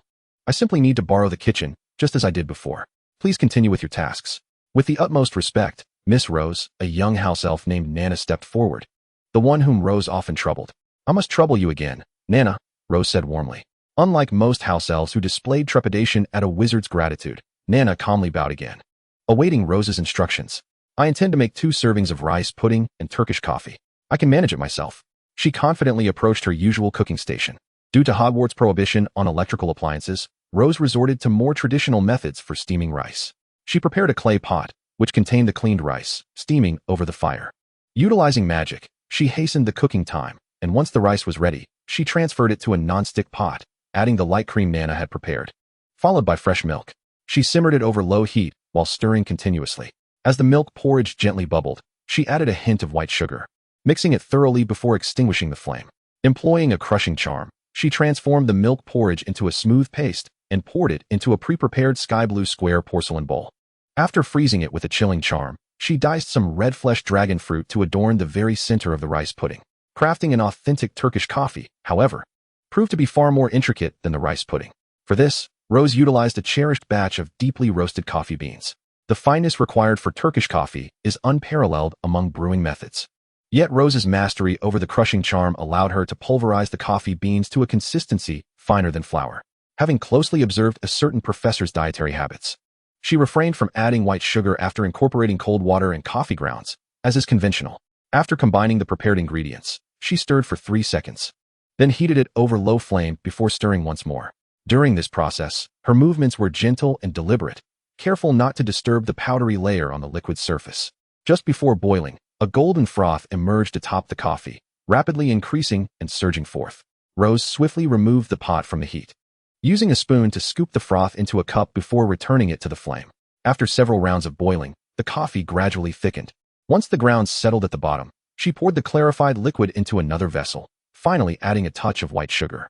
With the Turkish coffee and rice pudding prepared, Rose placed them into her usual food container. As she exited the kitchen, the sky outside the castle had darkened considerably, indicating that the timing was just right, she mused. Chapter 39, Office 3. When Rose knocked on the cellar door, one hand holding the food container and the other cradling the assignments she had painstakingly completed over the past few days, she was met with the sight of a golden head gleaming even in the dim cellar light. It was Draco Malfoy, the beloved student of the potions master. What could he possibly be doing here? As she approached, she noticed his lips pursed in disdain, yet he was meticulously trimming the antennae of cockroaches, a sight that raised her eyebrows in surprise. It seemed he had been caught in a misdeed. "Good evening, miss," he greeted her, his small Slytherin frame seeming unburdened in the face of her presence. "Good evening, Mr. Malfoy," Rose replied, acknowledging him while disregarding his curious gaze, making her way straight to Severus Snape. Today, he was indeed engrossed in grading assignments, his mood visibly grim as he scratched away at parchment with a quill, the furrows on his brow deepening. "Good evening, Professor Snape." Rose had to admit that witnessing Snape endure the torment of grading assignments struck her as particularly delightful. Lifting her spirits, she bit her lip to suppress a smile and greeted him with a voice that was slightly more buoyant than usual. Upon noticing her presence, Snape merely nodded slightly before returning to his work.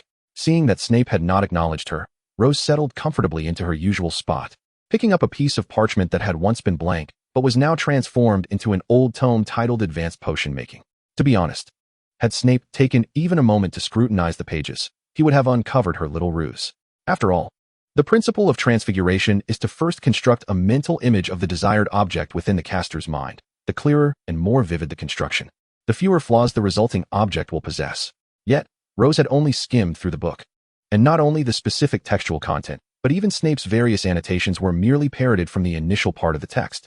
Of course, his nonchalance had granted her the opportunity to take advantage, but Rose did not intend to allow this flaw to persist indefinitely. Each evening, she returned to systematically amend the discrepancies in the transfigured book based on her memory, striving for an authenticity that would deceive the keenest of eyes. Moreover, it was due to her wise initial exchange that Rose managed to preserve the signature of the Half-Blood Prince on the first page, a truly commemorative aspect of the book. Upon reflecting on this, she flipped back to the first page and noted the torn cover leaf, which had evidently been removed by a certain professor. She felt a surge of relief. Had she taken it back home, it could have been enshrined in a museum, a treasure that this unappreciative individual failed to cherish. "I recall instructing you to complete your essay. May I inquire, miss, what you are currently engaged in?" Snape seemed to finally notice that Rose exhibited no inclination to write today, his tone probing. Yet, Rose remained unfazed, noticing the golden head in the distance leaning closer. Ears perked in their direction, she replied leisurely, "My essay is complete, Professor. However, I observed that you were quite occupied, so I refrained from disturbing you, wishing to present it once you had a moment to spare." Snape merely huffed in response, extending his left hand toward her. Rose promptly offered her essay with both hands, bowing respectfully as she said, "Thank you for your assistance, Professor." In response to Rose's flattery, Snape remained silent, setting aside the quill he had been using for grading and placing the papers atop the students' assignments. As he leaned down to scrutinize the documents, 2 half-length strands of his jet-black hair fell forward, obscuring his features except for his prominent aquiline nose, which Rose could see from her vantage point. Bored, she redirected her gaze, only to discover that Draco Malfoy, seated in his usual spot, appeared somewhat disappointed. What is the matter? Did he expect something more than a mundane exchange of academic work, only to be let down by the absence of gossip? One could only wonder how Flint had spun tales upon his return, suggesting there was more than mere professionalism at play. After a brief moment, Snape set the paper down, remarking that it was not entirely unsatisfactory, though some details required revision. He impassively began annotating on the parchment, Once revised, I could serve as a recommender and submit it to the Today's Potions journal on your behalf. Thank you, Professor. Although Rose had little interest in submitting to a journal, especially one concerning potions, she refrained from dampening the moment. Who knew how Snape might react if she declined his offer? She propped her chin on her palm, tilting her head as she observed Snape diligently marking assignments. Strange as it might seem, despite his neglect of self-care and the disheveled appearance he bore, there was an undeniable charm in the concentrated demeanor of a man absorbed in his work. Perhaps Miss Rose was too idle. With nothing to occupy her mind other than watching her beleaguered professor laboring away, it was quite an amusing sight, was it not? Snape was not oblivious. He had long since noticed the young lady beside him gazing at him as if in a trance. While her paper was indeed well-crafted, it hardly justified her occupying his office time. In a leisurely manner, Snape spoke, his voice sending chills down the spine. Moments ago, Draco Malfoy had been trying to eavesdrop like a ravenous worm, but upon hearing Snape's words, he swiftly returned to his seat, feigning nonchalance as he resumed trimming cockroach antennae. "Oh, I was merely contemplating when you might take a break, Professor," Rose replied, feigning ignorance, her arm casually resting on the table. "So, what does my grading schedule have to do with you?" Snape retorted. "Oh, does our benevolent miss wish to assume the remainder of her professor's duties?" He continued coolly, "Since you were so intrigued by the role of Potions Master, why not apply for the position with Professor Dumbledore next year? Wouldn't that be splendid?" I have no interest in potions," Rose began. But upon catching Snape's piercing gaze, she hastily added, "Actually, I prepared some snacks as a token of gratitude for your guidance over these past days. But I didn't want to interrupt since you appeared so busy." At her words, Snape's expression softened considerably. He offered her a thin-lipped smile that barely concealed his disdain. "I should feel honored, should I not?" "Not necessary," Rose replied, and Snape's forced smile faltered, his eyes narrowing dangerously as he wondered if she truly was as foolish as she seemed, unable to comprehend his words. When Rose stood and approached Snape, closely aligning herself next to him, she efficiently organized the assignments before him, stacking them neatly to the side. Snape regarded her with incredulity. When had he consented to this? Had she acted entirely on her own accord? Did she not realize the implications of her actions? However, Rose did not afford him the opportunity to voice his thoughts. Her movements were swift as she retrieved a lunchbox, presenting him with the still-cool rice, pudding, and steaming Turkish coffee. Did the young lady not grasp the concept of personal space? Snape seethed at her presumptuous invasion of his domain. "Politeness?" Rose echoed innocently after completing her preparations. "I am quite respectful of my teachers, Professor." Standing beside him, she gazed earnestly into his eyes. "I didn't even have dinner, just to prepare these snacks for you."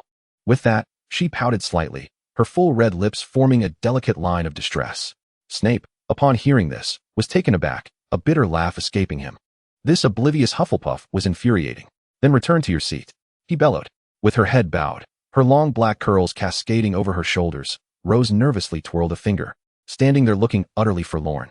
When she caught sight of Snape reaching for his wand, her heart sank, and she could not help but mentally berate this oblivious man.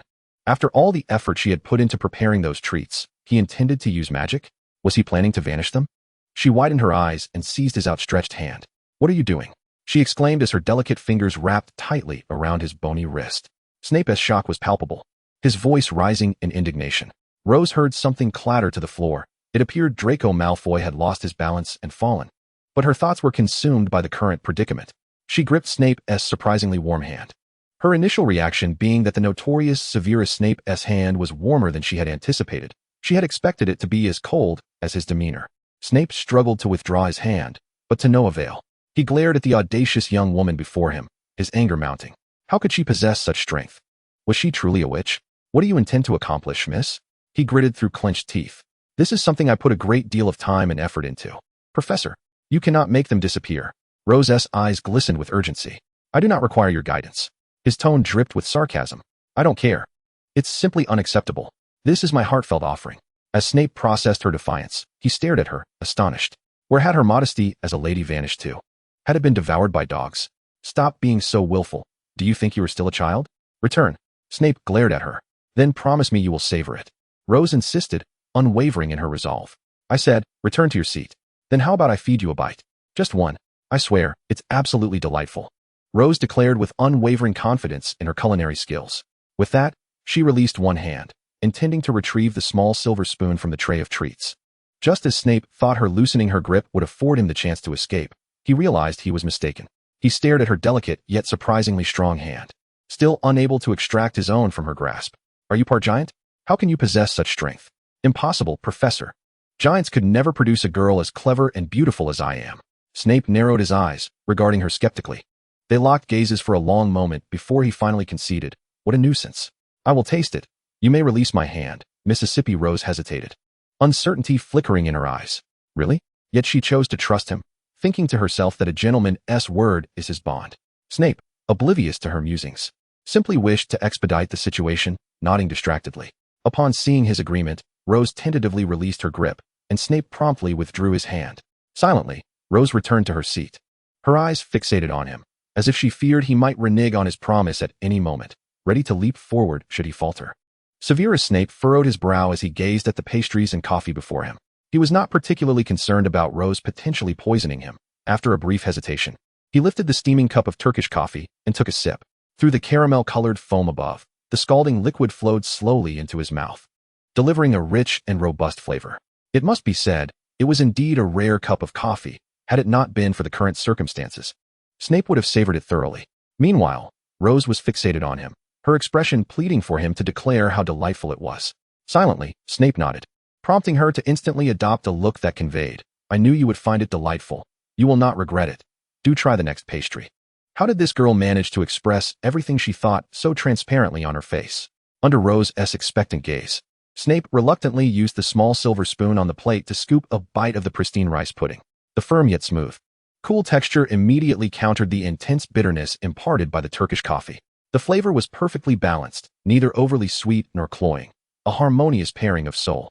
Indeed, this was the finest culinary skill Snape had encountered over the years. No wonder Rose appeared as though she would fight someone if they dared not to partake. They say perfect food can heal the soul, and after tasting the dessert meticulously prepared by Rose, Snape's inner anger began to dissipate, rendering him considerably more at peace. Rose had not prepared a large quantity, and Snape quickly consumed the pastries and coffee. The office was enveloped in silence, save for the sound of the small silver spoon clattering into the bowl. Rose turned to Draco Malfoy, who was watching them in astonishment, attempting to speak but producing no sound, and said apologetically, I sincerely apologize, Mr. Malfoy. I was unaware you would be here today. I only prepared a small portion. Humph. A student who had just docked 5 points from Slytherin yesterday had no right to partake in tea with their beleaguered headmaster, Snape scoffed coldly. The previously awkward atmosphere was abruptly shattered, leaving Draco blushing from the unceremonious rebuke from his own headmaster. Professor, Rose said, gazing at Snape with hopeful eyes. What now, miss? Snape replied in a low, discontented tone. Professor, are you going to the Ministry of Magic this Friday? Rose inquired cautiously. Snape raised an eyebrow, signaling her to continue. I received a letter from the ministry this morning, asking me to appear as a witness in the interrogation room. But I do not know where the ministry is. The ministry is in London. You can take the night bus or fly there on a broomstick. But I don't know anyone. If this is your first visit to the ministry, there is a telephone booth at the front entrance. Upon entering, dial 62442 and inform the person inside your name and purpose. They will verify your identity and allow you entry. Surprisingly, Snape provided a clear explanation for Rose. Where's that telephone booth? Near Whitehall. You will see it when you arrive. However, I advise you to set out early. The security at the ministry is quite stringent and will take some time. Professor, will you go? Could you take me with you? Who told you that? I am indeed going, but I will not accompany you. I have matters to attend to. You shall go alone. Oh, I guess your Veritasrum is for this trial. I am just worried about getting lost and being late. Rose said dejectedly. It would be troublesome if the trial were delayed. I wonder if the ministry will go easy on Peter Pettigrew. His publicly known crime is illegal animagus transformation, is it not? How troublesome. Be at my office door by 8 o'clock. I will take you, Snape warned, casting her a pointed glare. Now, gather your things and be off. Yes, Professor. Thank you very much. Rose replied cheerfully, smiling as she tidied up the dishes before Snape. Good night, Professor Snape. Good night, Mr. Malfoy. As she reached the door, she turned to wave at the two of them. Snape chose not to respond. Draco parted his lips slightly and murmured, Good night. Mississippi Chapter 41, The Ministry of Magic. On Friday morning, Rose arrived promptly at Snape's office door as scheduled. Just as she steadied herself, the large door swung open from within. At the start of the day, she noted his dark expression and poor complexion. Rose thought to herself that he must have stayed up late again. He was not a 20-year-old modern youth addicted to smartphones. After all, what could he possibly have to occupy him so late into the night? So many responsibilities had already been delegated to her. Rose silently grumbled to herself but refrained from voicing her thoughts, as she had no standing to comment, aside from exchanging a brief good morning upon their meeting. They did not speak a word during their walk out of the castle. However, since it was still early, the students had yet to arrive for classes, and many noticed the two of them walking together. Out of a long-held fear of Snape's formidable authority, the students parted like the Red Sea, instinctively creating a clear path for them. Observing the curious glances cast her way, Rose chose not to tease or remind Snape of the students' gossip. She allowed him to silently endure their speculation, as she felt no embarrassment, only they would feel awkward. Professor Snape is walking with Miss Granger, but they do not seem to be heading toward the potions classroom. Where could they be going? I guess they are heading outside the castle? Outside the castle? Could it be that Snape is on a date with Miss Granger? A date? The Bat is going on a date with Miss Rose. Good heavens! How could she possibly be dating Snape? Woe is me, my dream lover is no longer mine. As the students' speculations grew increasingly absurd, Rose had already followed Snape outside the castle, heading toward the Forbidden Forest. The journey took them some time, but fortunately, they still had a while before the appointed hour of 10 o'clock, so they were not pressed for time. Upon reaching a spot suitable for apparition, Snape halted, turned around, and finally awkwardly uttered his first words after the morning greeting. Take hold of my arm, Miss Granger. Given that you have never been to the ministry, I can only escort you through apparition from here. Thank you. Rose quickly grasped Snape's forearm. He was dressed rather lightly. From the sensation of her grip, it seemed he wore only a white shirt and a black robe. It was already winter. Did he not feel the cold at all? Even wizards, with their magic, could not maintain a comfortable temperature at all times, could they? Rose donned a cashmere dress with an overcoat of soft beige wool, adorned with a shimmering ginkgo leaf brooch at her chest and delicate light pink pearl studs in her ears. These simple yet fashionable accessories enhanced her overall brilliance, and combined with her natural beauty, her understated ensemble was truly eye-catching. Snape's dark eyes flickered when he noticed Rose's fair, slender fingers on his arm, and though he smirked slightly, he chose not to utter another word. As if being swept through a conduit, a myriad of images flashed before her eyes, appearing and disappearing in an instant. Moments later, with a soft pop, the two suddenly materialized in a deserted alleyway. Rose curiously surveyed her surroundings. It appeared to be London. Yet the abandoned metal boxes and dilapidated pipes rendered the area reminiscent of a slum. This unfamiliar environment caused her, who was accustomed to maintaining a firm grip on control, to furrow her brow. Indeed, such an environment unsettled the young lady, clearly indicative of someone who had been born with a silver spoon in her mouth. Upon noticing Rose's slight frown, Snape could not suppress a smirk of disdain in his heart. He swiftly extricated himself from her still grasping hand and silently strode towards a similarly worn red telephone booth not far ahead. Rose's gaze fell upon the booth, where the crimson paint had largely peeled away and several shards of glass adorned the top. At that moment, a spark of inspiration ignited in her mind. She rummaged through her small handbag and produced a black object resembling a small brick. After taking a few steps forward, Snape realized that the young lady who was supposed to be following him had come to an abrupt halt. He turned back impatiently, only to find her fiddling with the black block in her hand, her fingers moving with remarkable speed. What's this? Is our dear miss contemplating retreat at such a critical juncture? Snape's tone dripped with sarcasm. What? Rose replied, puzzled. Oh, I just remembered we have left the range of Hogwarts, which means I can use my mobile phone. I need to send a text. Mobile phone. Snape echoed the term, clearly unfamiliar with it. Oh, it's a device used by muggles to communicate with one another, rather akin to a two-way mirror. Snape observed as she closed a black, flat cover and retracted a long antenna, letting out a derisive snort. This two-way mirror is indeed quite cumbersome. Nevertheless, he cautioned, at the Ministry of Magic, you should stow away your muggle contraptions. Rose shrugged at his words and tossed her antiquated mobile phone into her handbag. Just a quick use, Professor. A gust of cold wind swept through the deserted alleyway, causing a few dry leaves to tumble, which made Rose shiver and hastily follow Snape. He yanked open the rickety glass door of the red telephone booth, squeezing both of them into the cramped space. He then picked up the receiver and pressed the button for 62442. With a clang, the entire booth began to descend. A dispassionate female voice commenced broadcasting during the descent. Dear wizarding friend, welcome to the British Ministry of Magic. We are about to arrive at the 8th floor lobby. Please register at the visitor's entrance and undergo security checks, including an inspection of your wand. Should you wish to engage in matters related to sports, proceed to the 7th floor, Department of Magical Sports. If you intend to register a patent for whimsical products, kindly head to the 7th floor, Office of Whimsical Product Patents. For matters concerning the Flu Network, door keys, or flying brooms, please visit the 6th floor, Department of Magical Transportation. If you are a wizard from another country or wish to handle international affairs, please go to the 5th floor, International Magical Cooperation Department. Any issues concerning magical creatures, including but not limited to various beasts, ghosts, fairies, centaurs, and house elves should be directed to the 4th floor, Department for the Regulation and Control of Magical Creatures.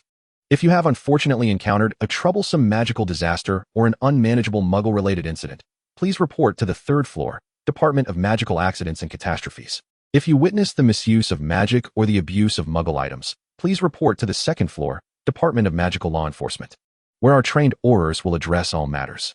Should you have an appointment with the Minister, please proceed to the 1st floor, Minister's Office, for your meeting.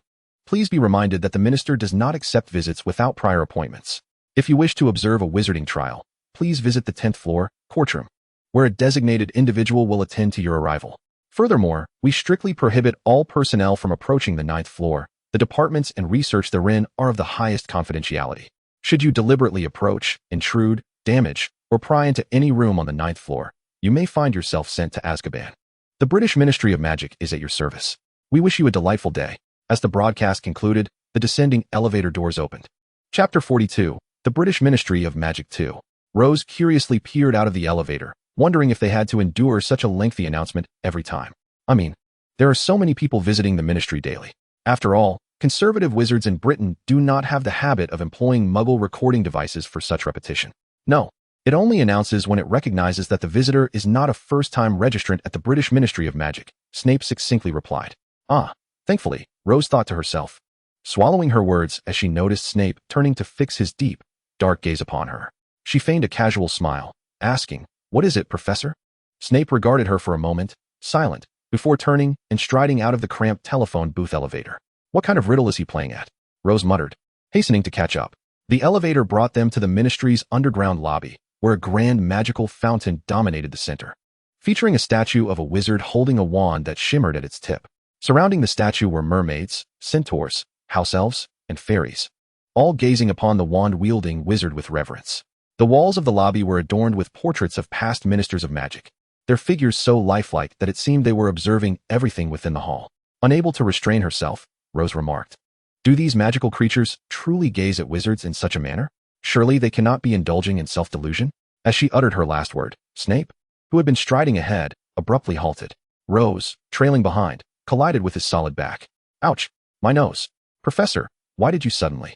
Rose exclaimed, covering her sore nose and stepping back, her eyes glistening with tears as she looked up at the now-turned Snape.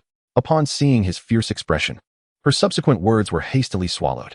"Ahem, you would do well to keep your voice down, Mississippi. If you remain silent, no one will mistake you for a mute."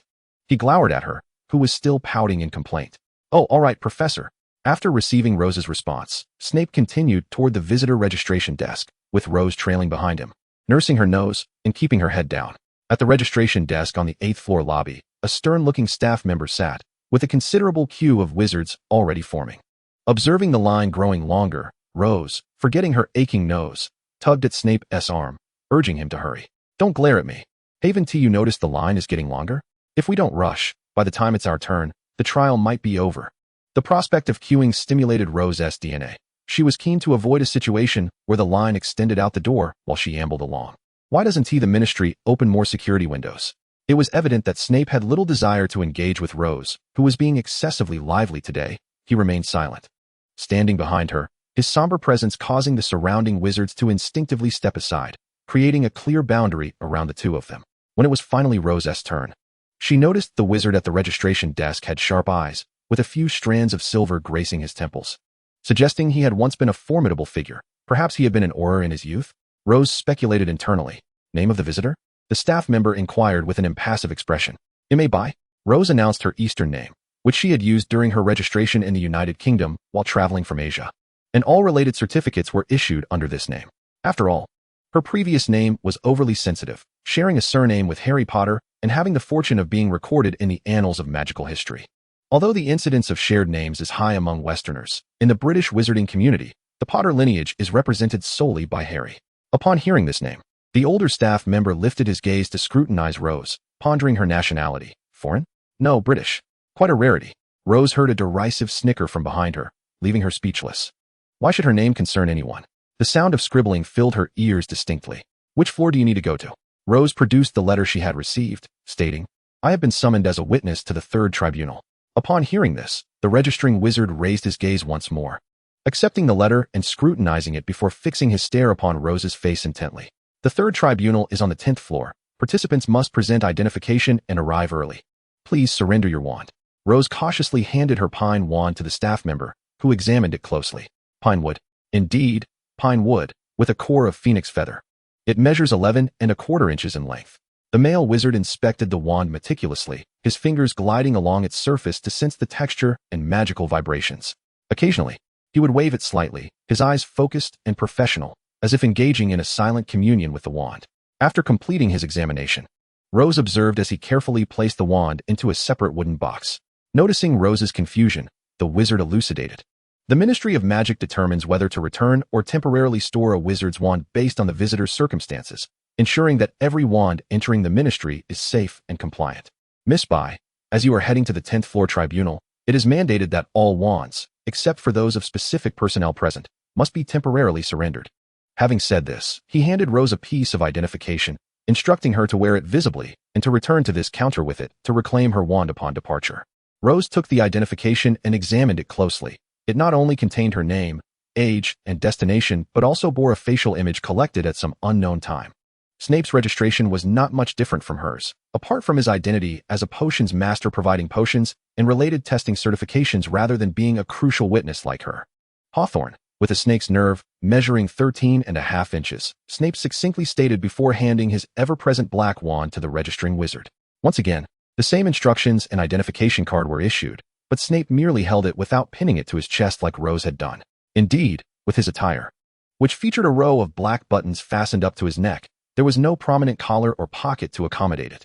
Rose naturally accepted the identification from Snape's hand, and under his frowning gaze, she retrieved a delicate gold pearl bracelet from her coat pocket. Interpreting the warning in his expression, "Dare to use this against me, and you will regret it." She composed herself and transformed the bracelet into a pure black cord, attaching the identification to it. When Snape extended his hand to take his document, Rose boldly stepped closer on her tiptoes, directly placing the cord around his neck. Snape felt a faint, gentle fragrance suddenly envelop him. As he instinctively stepped back to create distance, the scent, like a fleeting breeze, dissipated, leaving only a subtle essence lingering in the air. The cord he intended to take was now adorning him. Rose crossed her arms over her chest, pondering. It suits you well, doesn't he it? Yet, Snape remained silent, sidestepping Rose who stood in his path, and walked into the hall. Professor, why are you silent? Rose hurried after Snape, evidently struggling to keep pace due to their inherent physical differences. Perhaps wearied by her persistence, Snape finally managed to utter a few words. Not bad. Hearing Rose's light laughter only darkened Snape's expression further. Are you satisfied? Is this what you desired? Ah, receiving a compliment from you is truly a rarity, Professor, Rose replied, her lovely ash-gray eyes sparkling as she earnestly added, I mean it. Snape gazed into Rose's clear, luminous eyes, as if about to be ensnared by their gentle warmth. He quickly averted his gaze, his dark eyes wandering elsewhere. Though he maintained his silence, his emotions had begun to settle. He was not a foolish man and could discern genuine sentiment from mere platitudes. However, over the past 31 years, he had never been approached by such feelings. And now he no longer craved them. He willed his seemingly scorched heart to cool swiftly, disguising it as a cold stone, making it difficult even for himself to distinguish whether it was merely a stubborn rock or his own heart. I have told you, do not waste time. Snape lifted his lips, coldly stating, if Miss Bai insists on this course, it would be best for us to part ways. All right, Professor Snape. I shall heed your wishes, but you cannot abandon me. I know no one here, Rose replied, seemingly oblivious to Snape's dismissive demeanor, her tone almost coaxing. This dense giant.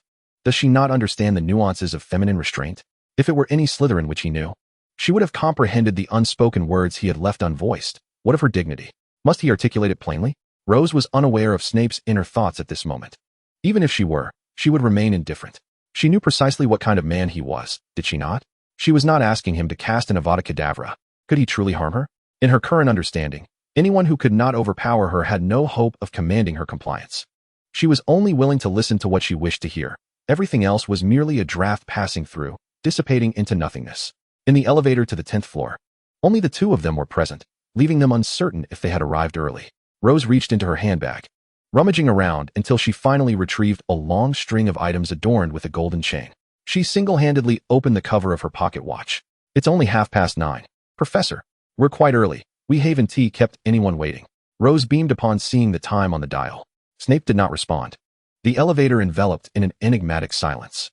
Rose seemed unperturbed by his lack of reply, returning her ornate golden pocket watch to her handbag before producing a compact mirror engraved with entwined roses.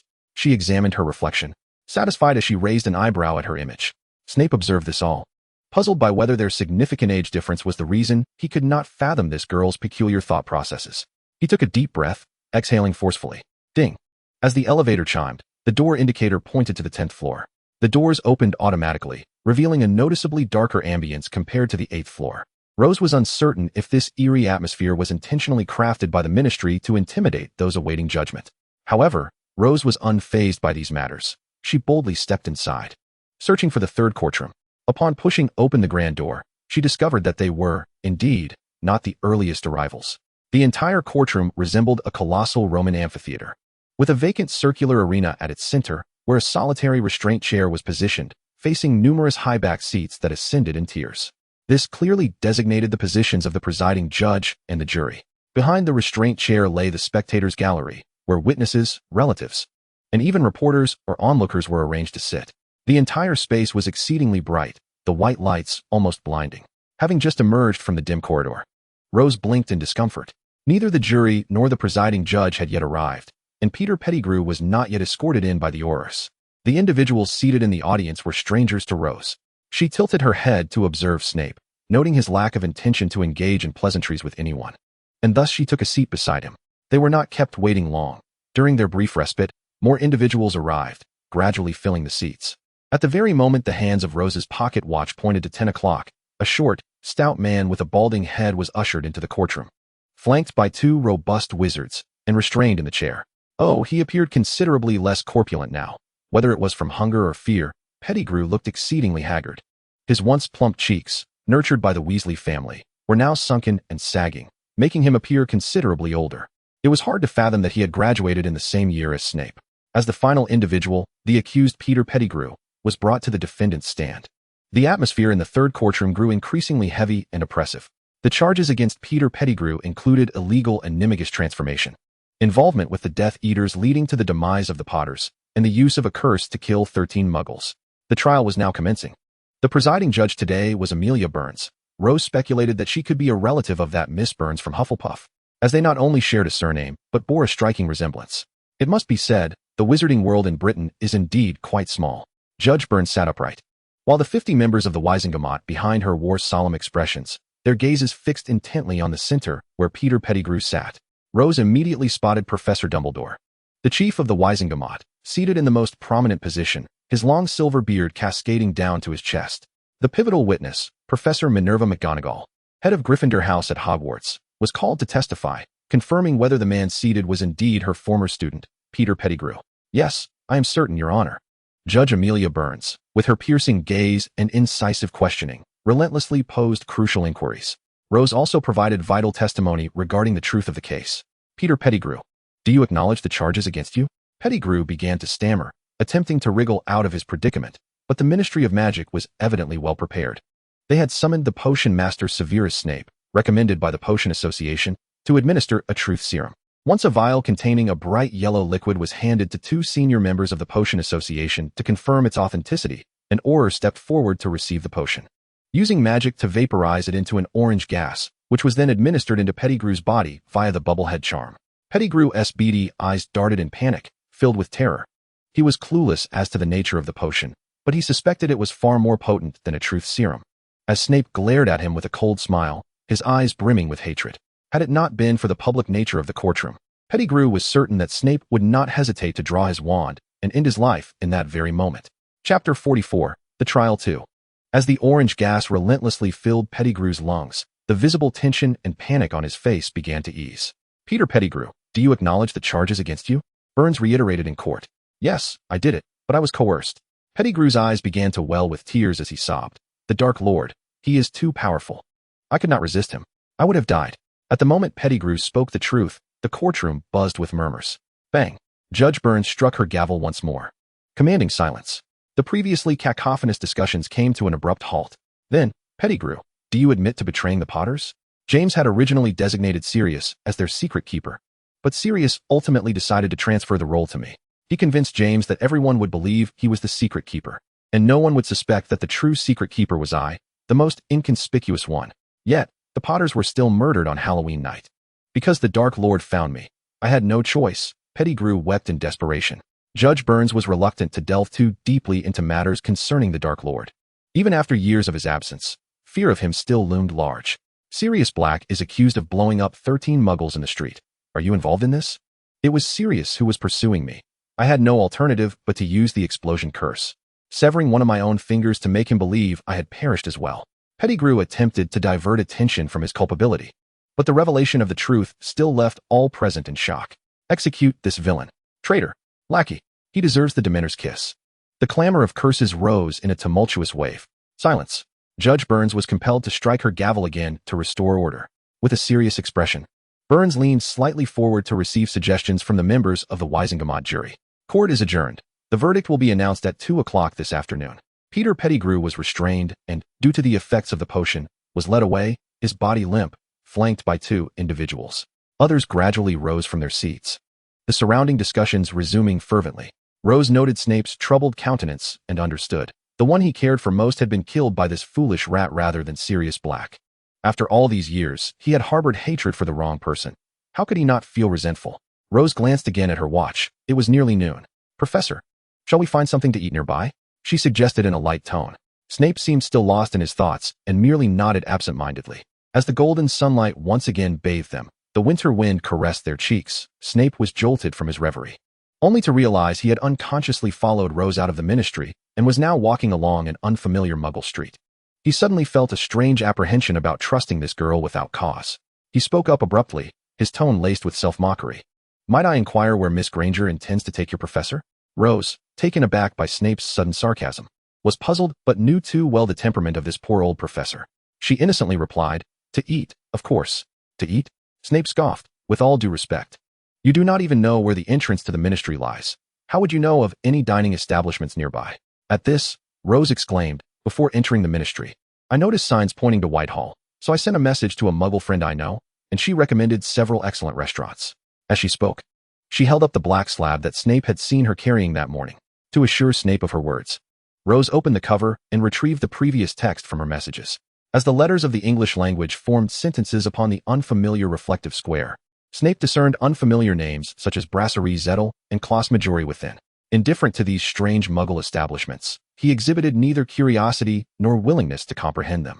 He averted his gaze, inviting Miss Rose to lead the way, hoping that the journey would not be so lengthy as to impede their afternoon court session. Of course, I am aware of the nuances. Rose had long surmised that a wizard like Snape, hailing from Slytherin, or even one not of that lineage, would inherently regard Muggle artifacts with disdain. She guided Snape through the streets of wintry London, and within mere minutes, the number of Muggles increased significantly. Rose noted Snape's discomfort as he furrowed his brow, yet she remained unconcerned. Upon reaching the entrance of a centrally located restaurant, the steady stream of patrons indicated its thriving business. Snape observed the establishment's French name, and upon entering, he was ushered by a Muggle male waiter.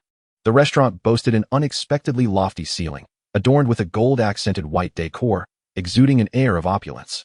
Numerous dining seats filled the interior. The waiter led them to a small 2-person table against the wall, graciously pulling out a chair for Miss Rose. Thank you, she murmured in appreciation as she settled into her seat. As she smoothed the wrinkles of her dress, she noted that Snape was clad in a pitch-black wizarding robe, which seemed utterly incongruous with the surroundings, like a solitary ascetic intruding upon a royal banquet.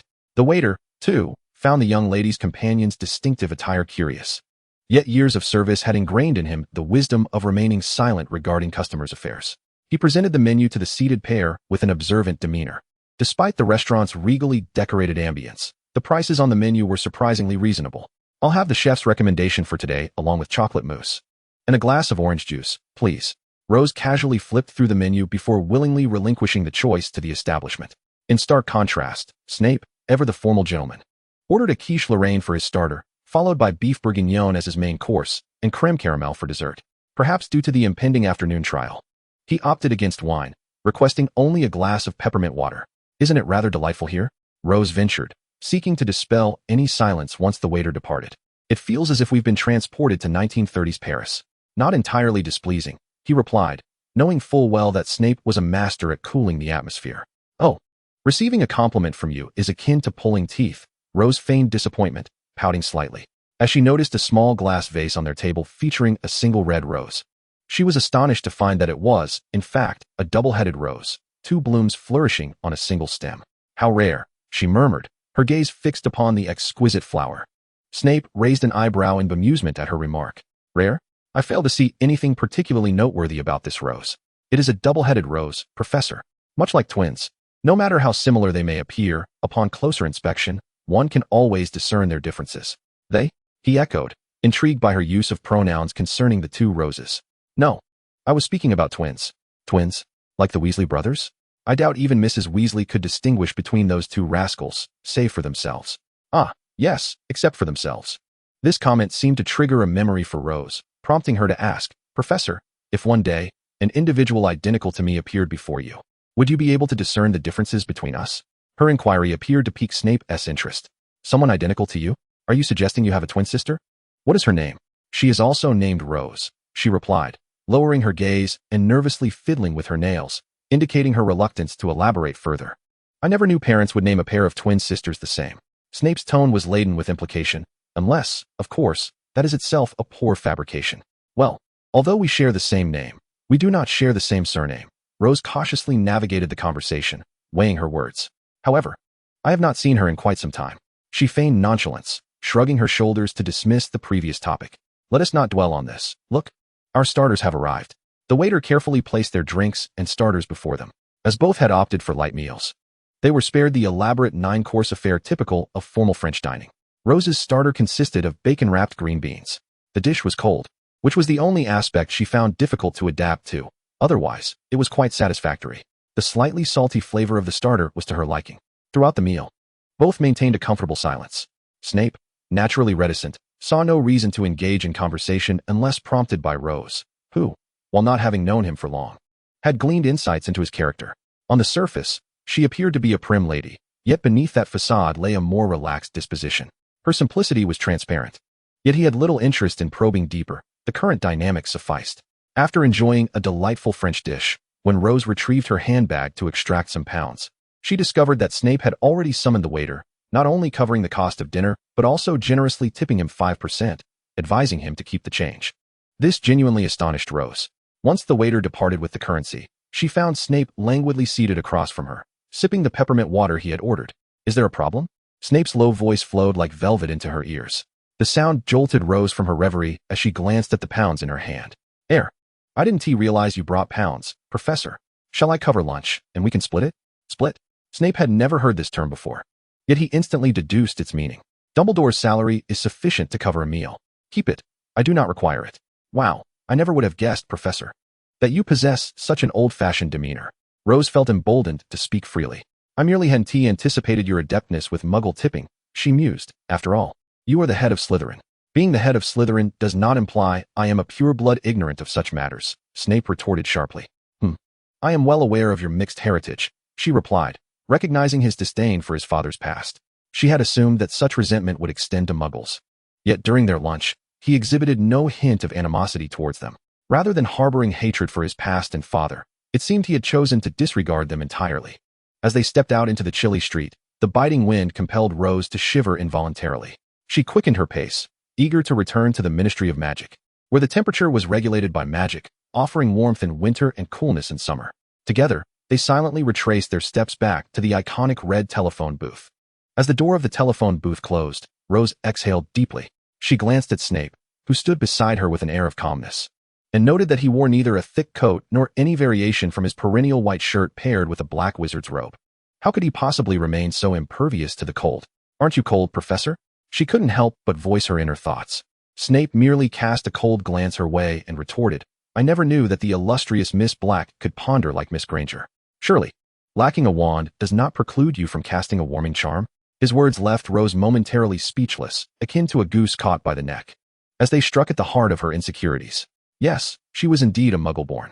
She had lived as a Muggle for decades and often found herself thinking in a Muggle manner. Oh, I've never studied how to perform a wandless warming charm, Rose replied dryly. Snape, however, merely regarded her without further comment, seemingly indifferent to her Muggle heritage. Thus, they returned to the third courtroom in silence. Even when they had lunch at a nearby restaurant, the hour felt somewhat premature. As Rose sat in her chair, boredom began to seep in. Perhaps it was the warmth of the surroundings or the recent meal that caused her blood sugar to rise rapidly. Her eyelids grew heavy, and her head involuntarily tilted to the side, leading her into a deep slumber without her realizing it. Chapter 45. The Trial 3. Rose was oblivious to the moment she had fallen asleep, but she felt as though her slumber had been profoundly restorative. It was only when an incessant buzzing in her ears began to irritate her that she opened her eyes, only to be startled by the realization that she was in the courtroom. Had she truly dozed off during the trial? Bewildered, she recalled the moments leading up to her slumber and recognized that this was no dream. The young lady has awoken? Might I kindly request that you remove your esteemed head from your unfortunate professor's shoulder? A deep, mellifluous voice resounded above her. At this reminder, she realized with dismay that she had been leaning against Snape's shoulder while asleep. How utterly absurd. Quickly, she straightened herself, rubbing her neck with her right hand. The awkward position had left her neck slightly sore, but fortunately, it wasn't long enough to cause a crick. As she turned her head, the discomfort eased significantly. When her gaze refocused, she was struck by the sight of various wizards occupying the seats around her. The front rows were filled with important attendees, while the back was reserved for onlookers and reporters. After spending the morning in their company, she had grown somewhat familiar with the faces surrounding her. At that moment, they all wore enigmatic smiles directed at her, causing alarm bells to ring in her mind. What had transpired while she slumbered? She instinctively touched the corner of her mouth, suddenly fearful that she might have drooled during her nap. Could it be? Although she usually did not possess such a habit, sleeping at an angle could lead to such occurrences. She glanced around, somewhat awkwardly returning polite smiles to the wizards staring at her. Once their gazes finally withdrew, she leaned closer to Snape, whispering, "Professor, what happened? I hope I didn't embarrass myself." Snape, feeling uncomfortable with her sudden proximity, turned his head away slightly, his lips twitching in a semblance of a grimace, before he resignedly answered, "No." "Then why were they all staring at me? I thought I might have drooled while sleeping." Goodness, if that were the case, it would be social death. Snape did not comprehend the term social death, but he could surmise it was not a favorable expression. He would have preferred her to have drooled, as it would dirty his robe, yet that was preferable to the ambiguous glances from the surrounding wizards. While she had slept soundly, he had remained acutely aware, feeling as though he were sitting on pins and needles. And what of Minerva McGonagall? Why was she looking at them with such a satisfied expression? They were not what you all presumed them to be. I must say, congratulations, Severus, after all these years. You finally have a girlfriend. She truly is a rare beauty. A silver-haired wizard, a senior member of the Potions Association who had known Snape for 7 years, remarked as he paused by Snape's seat. Many nearby were eavesdropping, for those of similar age had either studied alongside him or been taught by him at school. "I think I finally understand why you never married, Severus. Your standards are remarkably high," he continued, clucking in astonishment. Upon witnessing Snape's face darkening, he showed no signs of fear but rather teased. "I must say, Severus, a young lady so beautiful will undoubtedly be a bit temperamental. If you wish to win her heart, you might need to temper that temper of yours." Realizing Snape was on the verge of a volcanic eruption, the wizard, though not intimidated by Snape's lack of accolades as a potions master, decided to make a discreet exit to spare them both further embarrassment. Just as Snape was about to clarify that they were merely colleagues, he noticed the perpetrator of these unfounded rumors had already slipped away. In light of the public setting, he glanced at the young lady still resting on his shoulder, blissfully unaware. Caught between expressing his frustration and maintaining composure, he opted for a temporary compromise. It was difficult to discern whether it was her striking beauty or the pleasant atmosphere they shared that endeared her to him at this moment of indecision. As the members of the Wisengamot, clad in their uniform blue robes, took their seats, the proceedings of the morning trial resumed and began to advance. In the solemn courtroom, the voice of justice finally rang out, prompting everyone to rise in unison to listen to the final verdict. Peter Pettigrew, the man once lost to darkness, sat before them, bound and pale, his body trembling slightly. The voice of Chief Justice Burns resonated with authority throughout the room. "Peter Pettigrew, you are charged with joining the malevolent organization known as the Death Eaters, betraying justice and light, and for revealing the location of the Potters, leading to the tragic demise of this innocent couple. Your crimes are a shameless violation of friendship and trust, a profound desecration of the sanctity of life. Moreover, you cast a vile curse, ruthlessly causing the deaths of 13 innocent muggles. They had simple yet happy lives, which you plunged into the abyss of death through your malicious deeds. After careful deliberation and thorough examination of evidence by the Ministry of Magic, it is hereby declared that Peter Pettigrew is guilty of the charges of joining the Death Eaters, revealing the Potters' whereabouts leading to their deaths, and using magic to kill 13 muggles. Your crimes are unforgivable and will be met with the full force of the law. As a measure of solace for the innocent lives lost, It is now decreed that the Ministry of Magic shall revoke Peter Pettigrew's first-class order of Merlin and sentence him to imprisonment in Azkaban, to receive the Dementor's kiss in 10 days' time.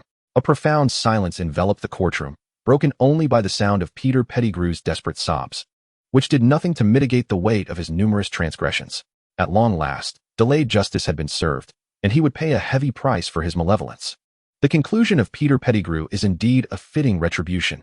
Even if Rose holds a certain fondness for the original character, it certainly does not extend to this cowardly mouse. The professor? The two had departed from the 10th floor below ground and returned to the reception hall on the 8th floor. Rose removed the identification badge she had clipped to herself and reminded Snape of it. Still pondering the earlier trial, Snape, evidently reluctant to discuss the matter further, took off the badge hanging from his chest and handed it directly to Rose. Since he was disinclined to elaborate, Rose also chose not to press the issue. She returned their identification badges to the male wizard at the registration hall, in exchange for 2 wands. This marked Rose's first time holding Snape's pure black birch wand, a replica of his very essence. The birch wand was significantly longer than her pine wand, and the intricate patterns on the handle, likely shaped by years of gripping and care, felt extraordinarily comfortable in her hand. So this was Professor Snape's wand. Long ago, before Harry Potter merchandise had reached her homeland, she had commissioned someone to procure a multitude of related items from England. She had collected the wands of important characters from Harry Potter, each possessing a unique appearance and texture. Yet, perhaps due to the mass-produced nature of these replicas, regardless of whose wand it was, the weight felt considerably heavier than that of a genuine wooden wand. Snape's wand was no exception. Today, she had genuinely come into contact with the authentic wand for the first time. "Do you have any unique insights regarding my wand, miss?" Snape's voice jolted Rose back to reality. She hurriedly returned Snape's wand to his palm, feeling a tad shy as she replied, "No." Snape merely snorted, seemingly too lazy to say more.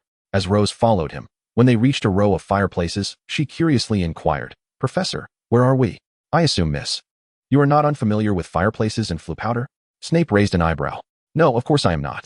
I mean, are we going to use the fireplace? Isn't it true that Hogwarts does not have fireplace transportation? You may access Hogsmeade through the fireplace, Mississippi. Although the 3 Broomsticks fireplace does not connect to the Ministry of Magic, the Ministry can indeed lead there in one direction. I trust this sort of common knowledge does not require my reiteration in the future," Snape replied. "And I have other matters to attend to. Thank you for today, Professor."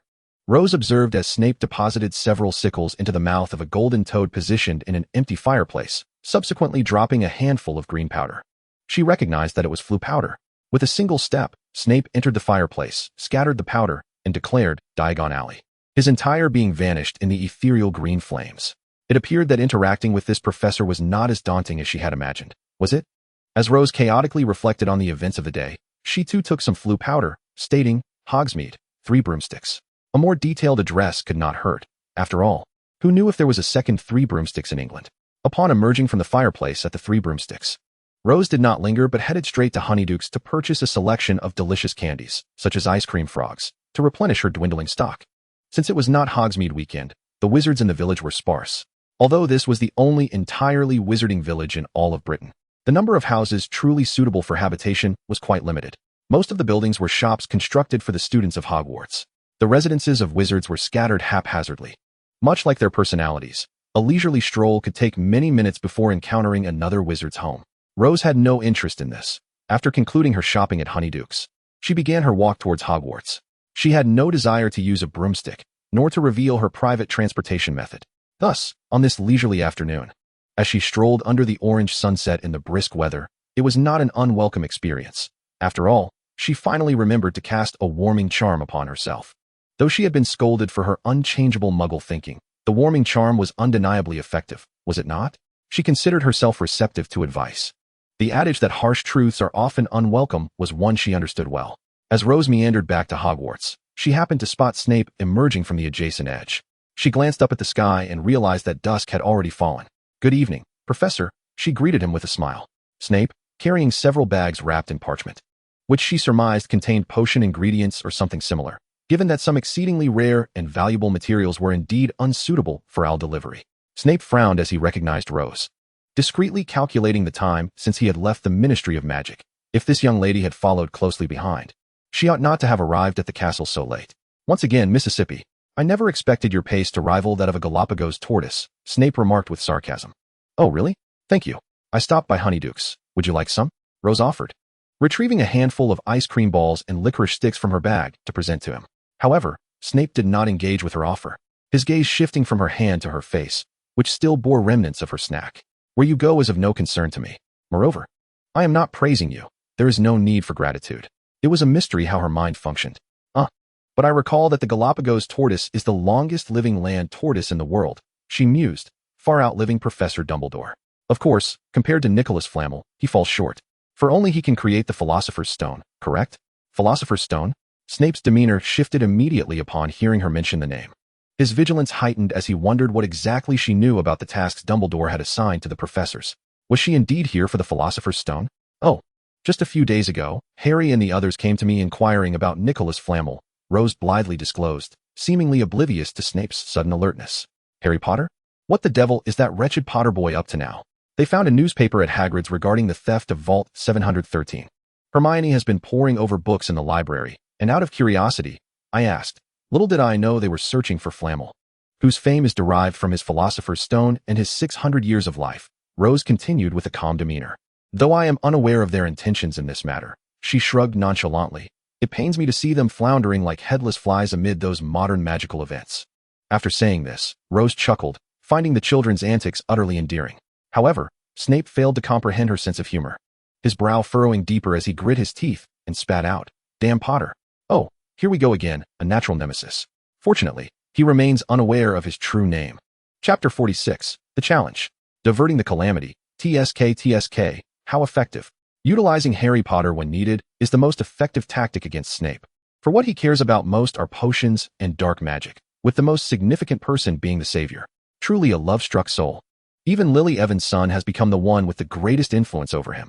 Reflecting on this, Rose felt a slight constriction in her heart, but she quickly adjusted her emotions. After all, she had long since come to terms with all of this. Rose gazed as the figure strode purposefully into the castle, offering neither a greeting nor a farewell. The black cloak of Severus Snape billowed around his feet like tumultuous waves, exuding an aura of formidable intensity. Just moments ago, Rose had reveled in her own cleverness. But now her spirits had dampened. She continued her slow pace, a lemon mint sweet lingering in her mouth, as she ambled into the castle.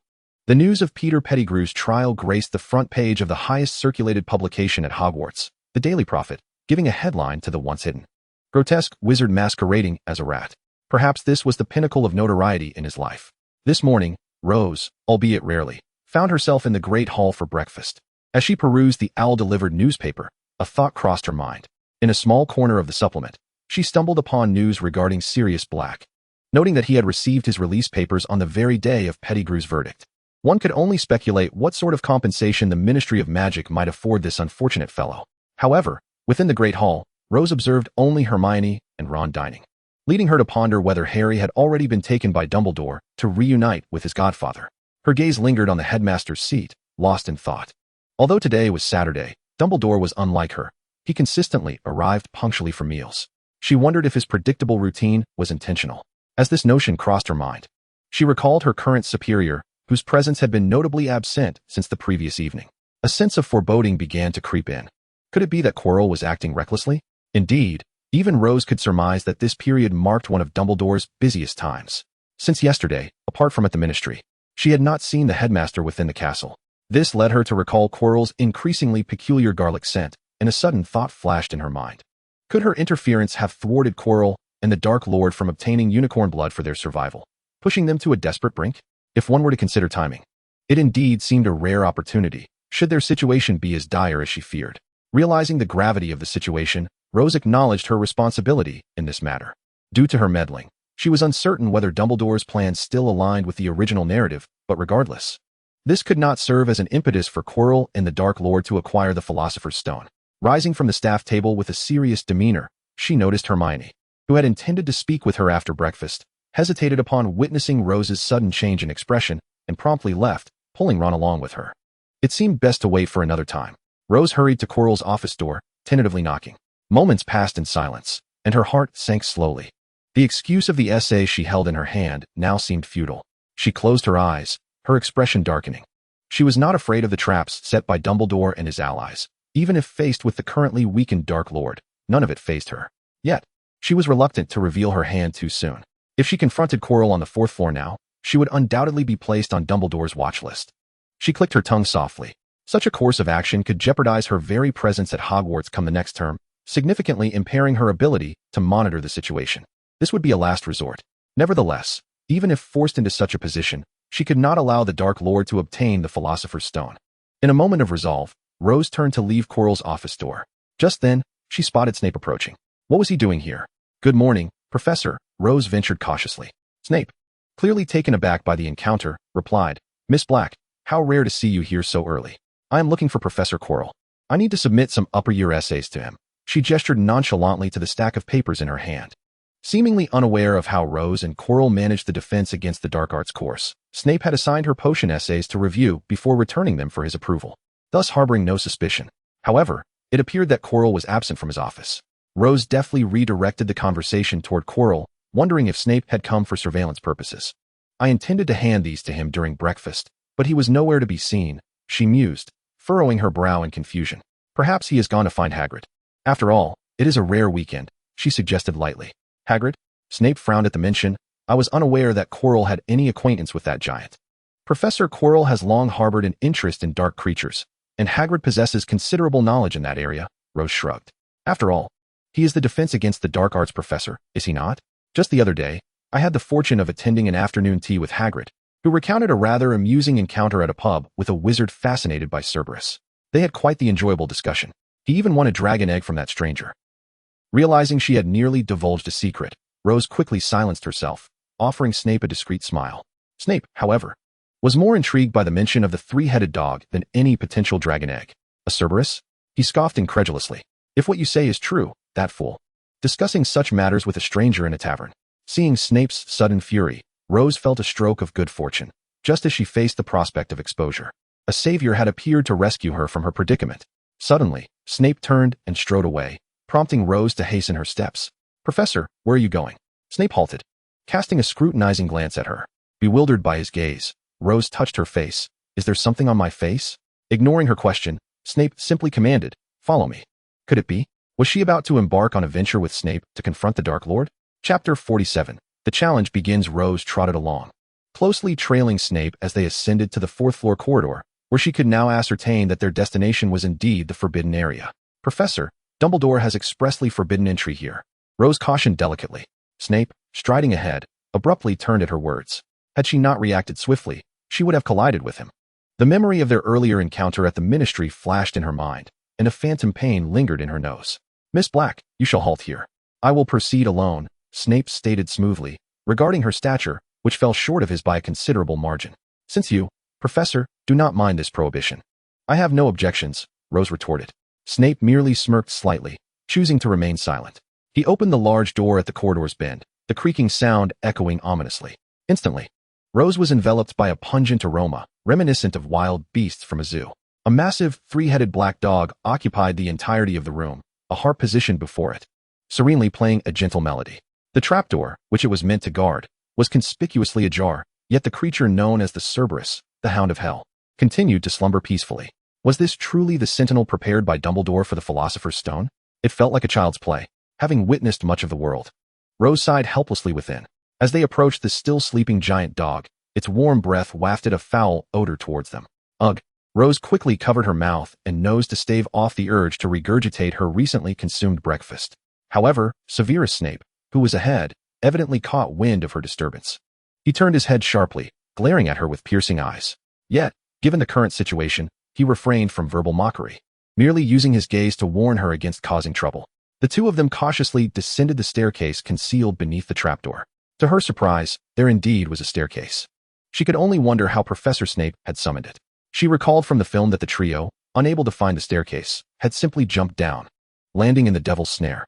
The moment Rose's feet touched the ground, she confirmed the existence of a way to skip classes, avoiding the foolishness of the trio who had to face the challenges repeatedly. At this moment, Rose felt emotionally numb. Following Snape through the brilliantly lit corridor adorned with gem-like birds flitting about, past a chessboard of towering stone wizard pieces. Soon after, she spotted a giant troll lying on the ground, its head swollen with a grotesque lump. Again, she covered her mouth and nose to avoid the noxious stench that threatened to induce her nausea once more. Rose had not anticipated that after her encounter with the troll on Halloween, they had managed to procure another one. Was it an affinity for trolls? Or did Quirrell have a particular fondness for them? As the two of them proceeded unimpeded into the final chamber, the doors behind them suddenly erupted in flames. The path ahead blazed with black fire, while the way back was engulfed in purple flames. It seemed the escape from class could go no further. After all, this was Snape's own challenge. It could be said that aside from him, anyone else could be ensnared. Snape halted, meticulously inspecting the room and the potions laid out upon the table. "What is it, Professor?" Rose inquired. "The intruders have reached the final challenge," Snape replied, his countenance darkening to an extreme. The worst-case scenario had indeed materialized. Rose refrained from asking foolish questions about the current situation. So, she cautiously ventured, wary of compounding their troubles. Yet Snape appeared oblivious to her thoughts. Perhaps even if he were aware, he would not care. He approached the table displaying several vials of potions, retrieving two and pushing one towards her. "Drink this. You will return to deliver a message to Dumbledore," he stated coldly. "And you?" Rose asked, her eyes widening in disbelief. "This is none of your concern, miss," Snape replied curtly, unwilling to elaborate further. "Do what you must," he warned. Rose slowly stepped forward to stand before Snape, gazing at his impassive face. "Are you truly prepared to face him alone?" she managed to ask. Snape's previously impatient demeanor suddenly turned vacant. "You know?" His voice fell to a low, somber tone. Rose felt compelled to respond, perhaps, yet she still did not wish to divulge too much. "I am not a fool. Professor Quirrell is rather obvious, is he not?" Nervously, she clasped her fingers together, inching closer to Snape. Suddenly, she met his dark, hollow gaze. "I do not want you to face him alone, Professor." Her words carried a double meaning. Yet she was indifferent to whether he understood. At that moment, Snape's body stiffened like stone. He might have forgotten that Miss Rose often performed magic without a wand. With careful deliberation, Rose reached out and gently caressed his cheek.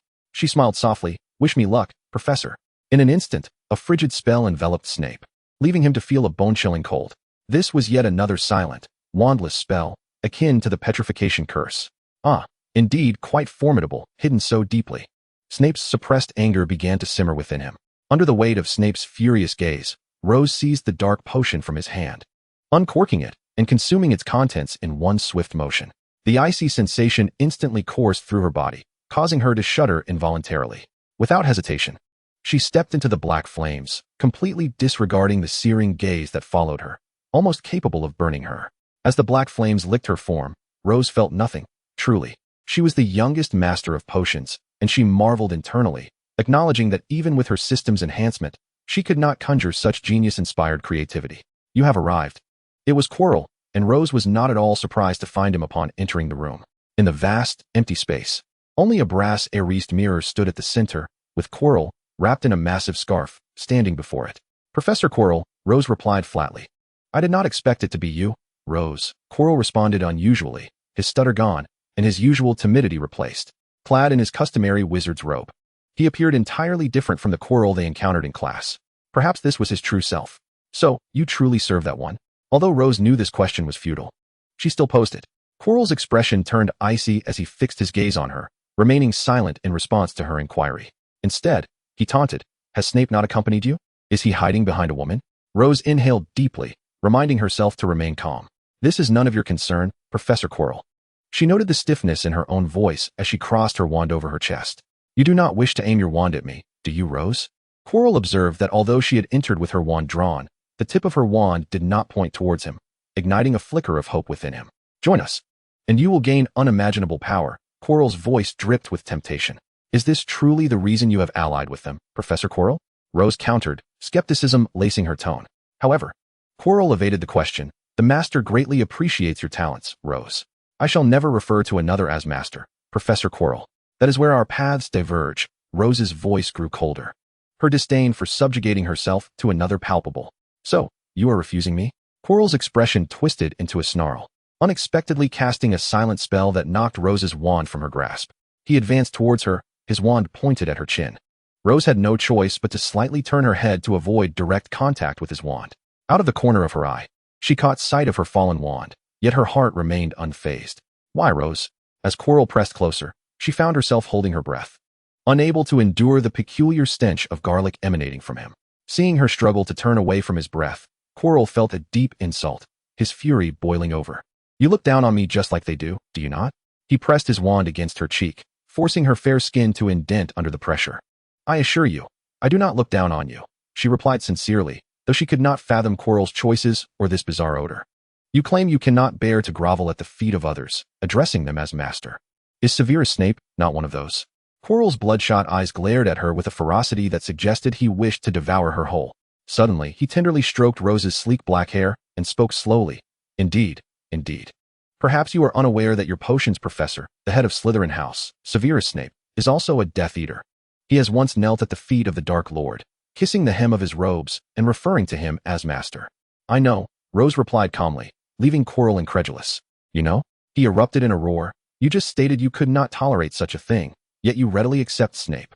Quirrell's voice rose in volume as he ground his teeth and demanded, so the rumors in the castle are true? You have fallen in love with him? Rose's long, curled lashes fluttered like butterfly wings. That is none of your concern. It is very much my concern. I cherish you dearly, treating you with the utmost care. Fearing even the slightest strain upon you, he seethed. And what do I receive in return? You flit away like a butterfly into the Slytherin dungeon, spending your days in the company of Snape?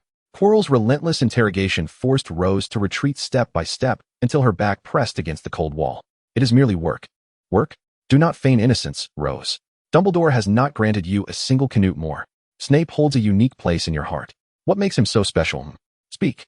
Calm yourself, Professor Quirrell, Rose responded with serene composure. I have always been calm, he retorted, but before he could continue, a sudden voice interrupted. Enough, Quirinus. You have wasted enough of my time. Turn around, let me speak with her. Master, she is just a...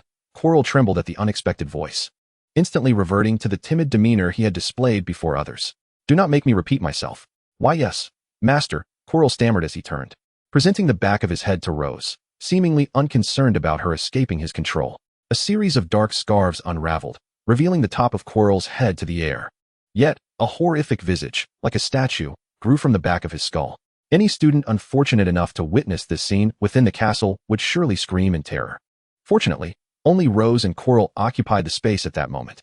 The torches burning on the walls cast a flickering, dim light throughout the empty room. Miss, I trust your intelligence allows you to discern who I am. The cold voice hissed like a serpent. Rose lifted her gaze, for the first time confronting the man who once wielded great power in the wizarding world. Yet now, he was merely a fragmentary specter residing within the unfortunate Quirrell. Rose gazed at his face with an impassive expression. The air between them thickened instantly. An exceptionally proficient brain-closing spell broke the eerie silence, uttered by none other than Voldemort himself. Thank you. Rose's gratitude came across as insincere.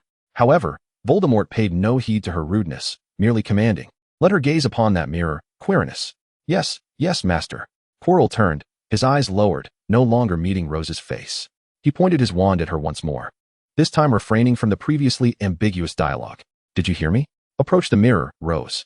Under Quirrell's wand's guidance, Rose stepped toward the fabled mirror of Erist. This was her first confrontation with her innermost desires, and she was filled with curiosity. The brass surface reflected Rose's current appearance. However, quietly, the scene within the mirror began to shift. She was no longer the striking foreign girl with black hair and gray eyes, but rather the true version of herself from memory, a girl from a flower-growing family, embodying the gentle grace and delicacy unique to the South. She smiled at her reflection with her distinctly Asian features, which appeared somewhat flatter, yet beautifully understated compared to those of European descent. Soon, more figures appeared around her. Rose recognized them as her friends Sebastian and Omenes from Hogwarts Legacy, along with Harry, Hermione, Ron, the charmingly mischievous Weasley twins, the venerable Professor Dumbledore in his starry robes, and Professor Snape, holding the old textbook of the Half-Blood Prince, among others. This was her heart's desire, and as the mirror revealed all of this, a smile involuntarily blossomed on Rose's face. What do you see, Rose? Quirrell inquired from a spot where the mirror's reflection could not reach him.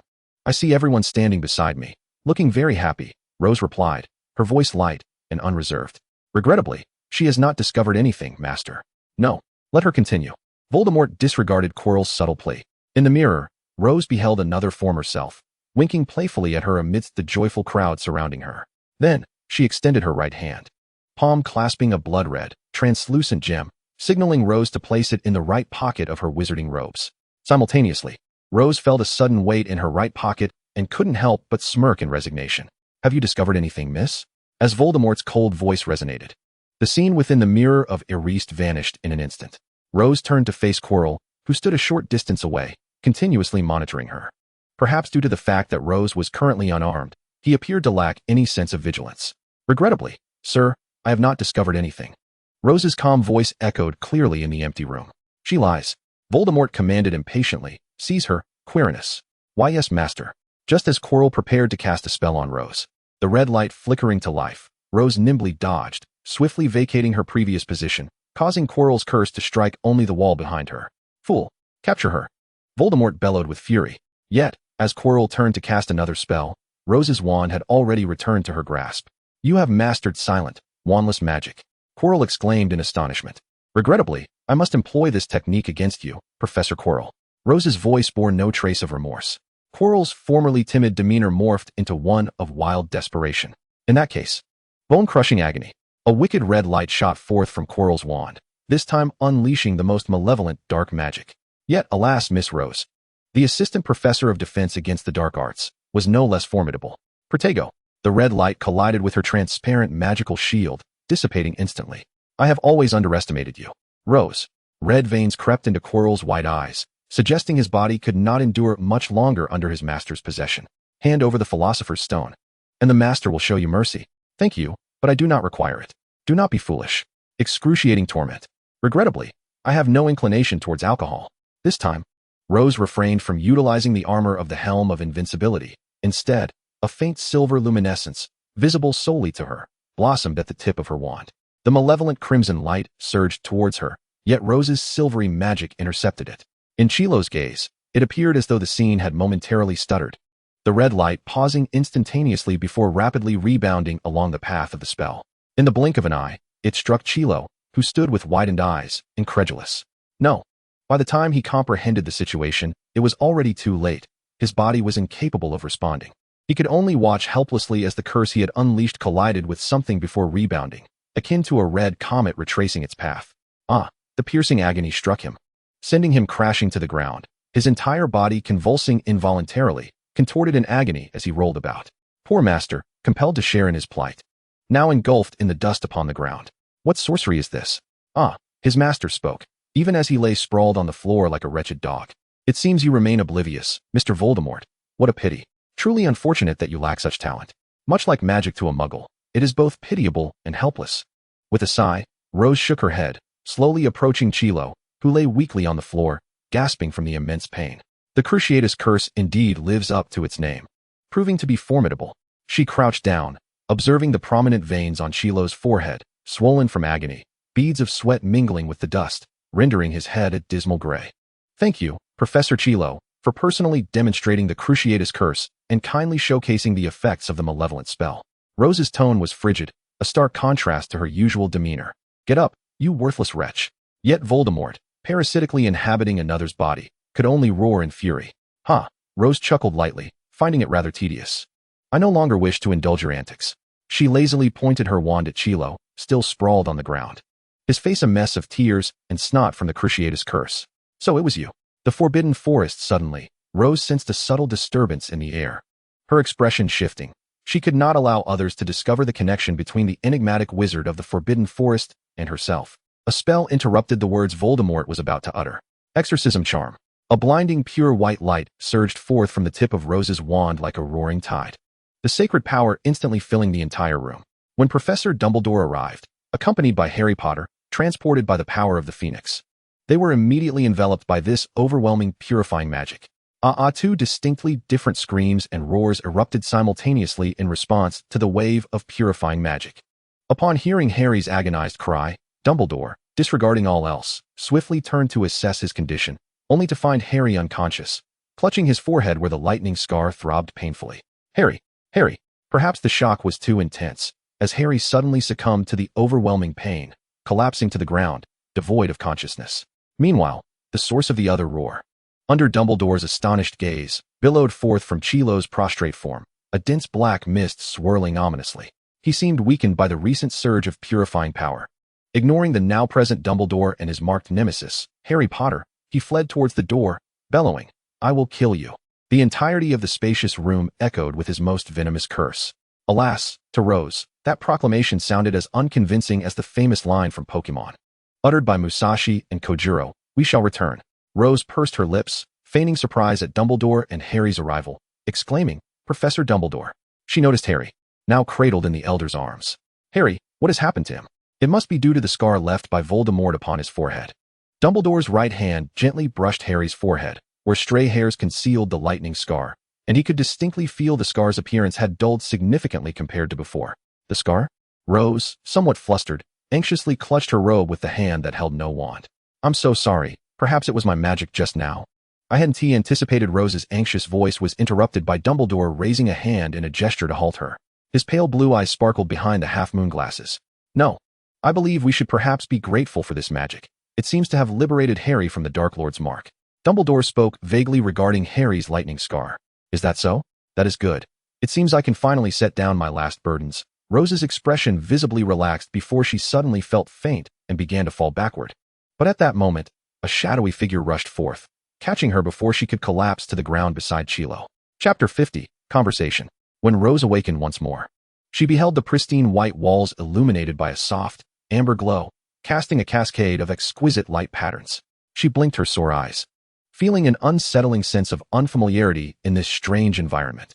As she turned her head from side to side, she realized she was in the infirmary, a place she had visited before. The water blue curtains by her bedside were not fully drawn, likely due to a chair being set beside the bed, indicating someone had recently occupied it. "You are awake." As Rose lingered in the remnants of slumber, her mind still clouded, Dumbledore entered through the infirmary door. His pale blue eyes, magnified through the round glasses, scrutinized the girl lying in bed. Rose instinctively stiffened under his gaze, which was imbued with both concern and a hint of vigilance. A heaviness settled in her heart as she rapidly replayed the events leading up to her fainting. At that moment, she had truly been at a loss on how to confront the greatest of wizards, resorting to the desperate measure of feigning unconsciousness. Unaware that she would indeed drift into a deep slumber, she recalled being caught as she fell backward, that person being Severus Snape. She marveled at how he had managed to extricate himself from the spell she had cast, realizing that he was indeed Severus Snape, possessing such formidable magical prowess. It seemed she had underestimated him at that time. As Dumbledore settled beside her bed, Rose's drowsy gaze began to clear. Suddenly, a thought struck her, and she instinctively patted her pockets, only to find that her outer robe had been removed. Beneath the covers, she wore only a shirt and trousers. "Are you searching for your cloak?" "It has been sent to the house elf for cleaning," Dumbledore replied at a leisurely pace. "No, it's in the pocket," Rose explained urgently. "Are you referring to the Philosopher's Stone?" "I have taken it. You did exceptionally well, Rose." He paused momentarily before tentatively inquiring, "You successfully protected it from Voldemort." "I have placed a spell upon the stone that allows only those who do not wish to possess it to truly claim it." "You are the bravest girl I have ever encountered. May I curiously ask, why did Severus accompany you into the forbidden section on the 4th floor? Yet you chose to confine him outside, entering alone?" Rose fell silent for a moment before responding slowly. "Because at that time, I had great confidence in my abilities. I believed I could handle him." But Dumbledore gazed at her in silence, his expression resolute and unyielding. Clearly, this rationale did not sufficiently persuade him. "I was afraid. I fear he may encounter challenges he ought not to face," Rose articulated with careful deliberation, hoping to withhold too much, for Dumbledore's wisdom was not to be trifled with. "What are these things he ought not to face?" Dumbledore inquired, pressing her for answers with an unwavering gaze. "Death Eaters or Voldemort," Rose replied with difficulty. "You know, I suspected Quirrell might be a Death Eater, serving his master, yet I never anticipated that the Dark Wizard, presumed dead, would manifest within him." Rose sat up, hand pressed to her slightly spinning head. "Allow me to clarify. Voldemort never truly perished, he merely vanished. The Ministry of Magic deliberately concealed this information, leading many to mistakenly believe the Dark Lord was dead." "Well, he doesn't appear much better than death," Rose mused, recalling Voldemort's visage. "I would rather die than become like him." "Indeed, that is what sets him apart from others. He fears death," Dumbledore elucidated. "Have you ever felt fear or regret upon realizing that your adversary was not merely Quirrell?" Curiosity sparkled in Dumbledore's eyes. "Fear? No. I feel fortunate." Rose leaned against the headboard, arching an eyebrow at Dumbledore seated beside her. "Because it is solely I am free to unleash my wrath upon him." "What has become of him?" "I mean, Professor Quirrell." In the original narrative, Quirrell was reduced to ashes by the magic of love from Harry's mother, yet this time, due to Rose's intervention, the circumstances were evidently altered. He has been sent to St. Mungo's, though the healers have expressed that his condition is far from optimistic. "Perhaps he has only a few days left," Dumbledore stated candidly. "Utilizing dark magic to inhabit another's body exacts a toll." "Ah, that is indeed regrettable. I mean, As a colleague, he wasn't so bad. Rose lowered her long lashes, casting a dark shadow upon her lower eyelids. I thought you preferred to associate with Severus as a colleague? Dumbledore probed, this inquiry bordering on the personal, yet he showed no inclination to evade it. Upon hearing Dumbledore's forthrightness, Rose's face twitched. Should she deny or admit? There exists neither baseless hatred nor unprovoked affection in this world. If she were not enamored with Professor Snape, why would she resort to wandless magic to ambush and keep him outside the room? If it were merely a friendly collegial relationship, such reasoning would hardly convince even herself, let alone the greatest white wizard of the century. Surely she couldn't declare, oh, I am merely a fan of Professor Snape's work, understanding him and his tragic plight, so I wish to shield him from further harm, while we, as his fans, charged to confront danger ourselves? Such utterances would be the height of folly. How could one voice such thoughts? Oh, Professor Snape is indeed quite special to me. Rose finally mustered, Dumbledore's encouraging gaze urging her onward. Rose understood that this confrontation was unavoidable. She inhaled deeply and said, Professor Dumbledore, might we keep today's conversation from reaching any third party outside this room? At her words, Dumbledore's glasses glimmered in the light as he replied, very well. I shall not disclose it to others. With Dumbledore's assurance, Rose sighed, finally conceding. All right, I admit I harbor feelings for Professor Snape. Although Dumbledore had likely anticipated this revelation, his curiosity was yet to be satiated upon Rose's confession. This may seem somewhat inappropriate, but Severus, both in appearance and temperament, hardly appears to be the object of infatuation for a young witch, does he? That is because they are too superficial. Now that I have admitted it before Dumbledore, Rose felt liberated from her burdens, as if she had cast off heavy shackles and opened the floodgates to express her profound admiration as a seasoned fan of Harry Potter. Professor Snape simply eschews the ostentation that others flaunt. I find his appearance quite appealing, and his voice is simply divine. That deep, silky timbre akin to velvet is utterly perfect.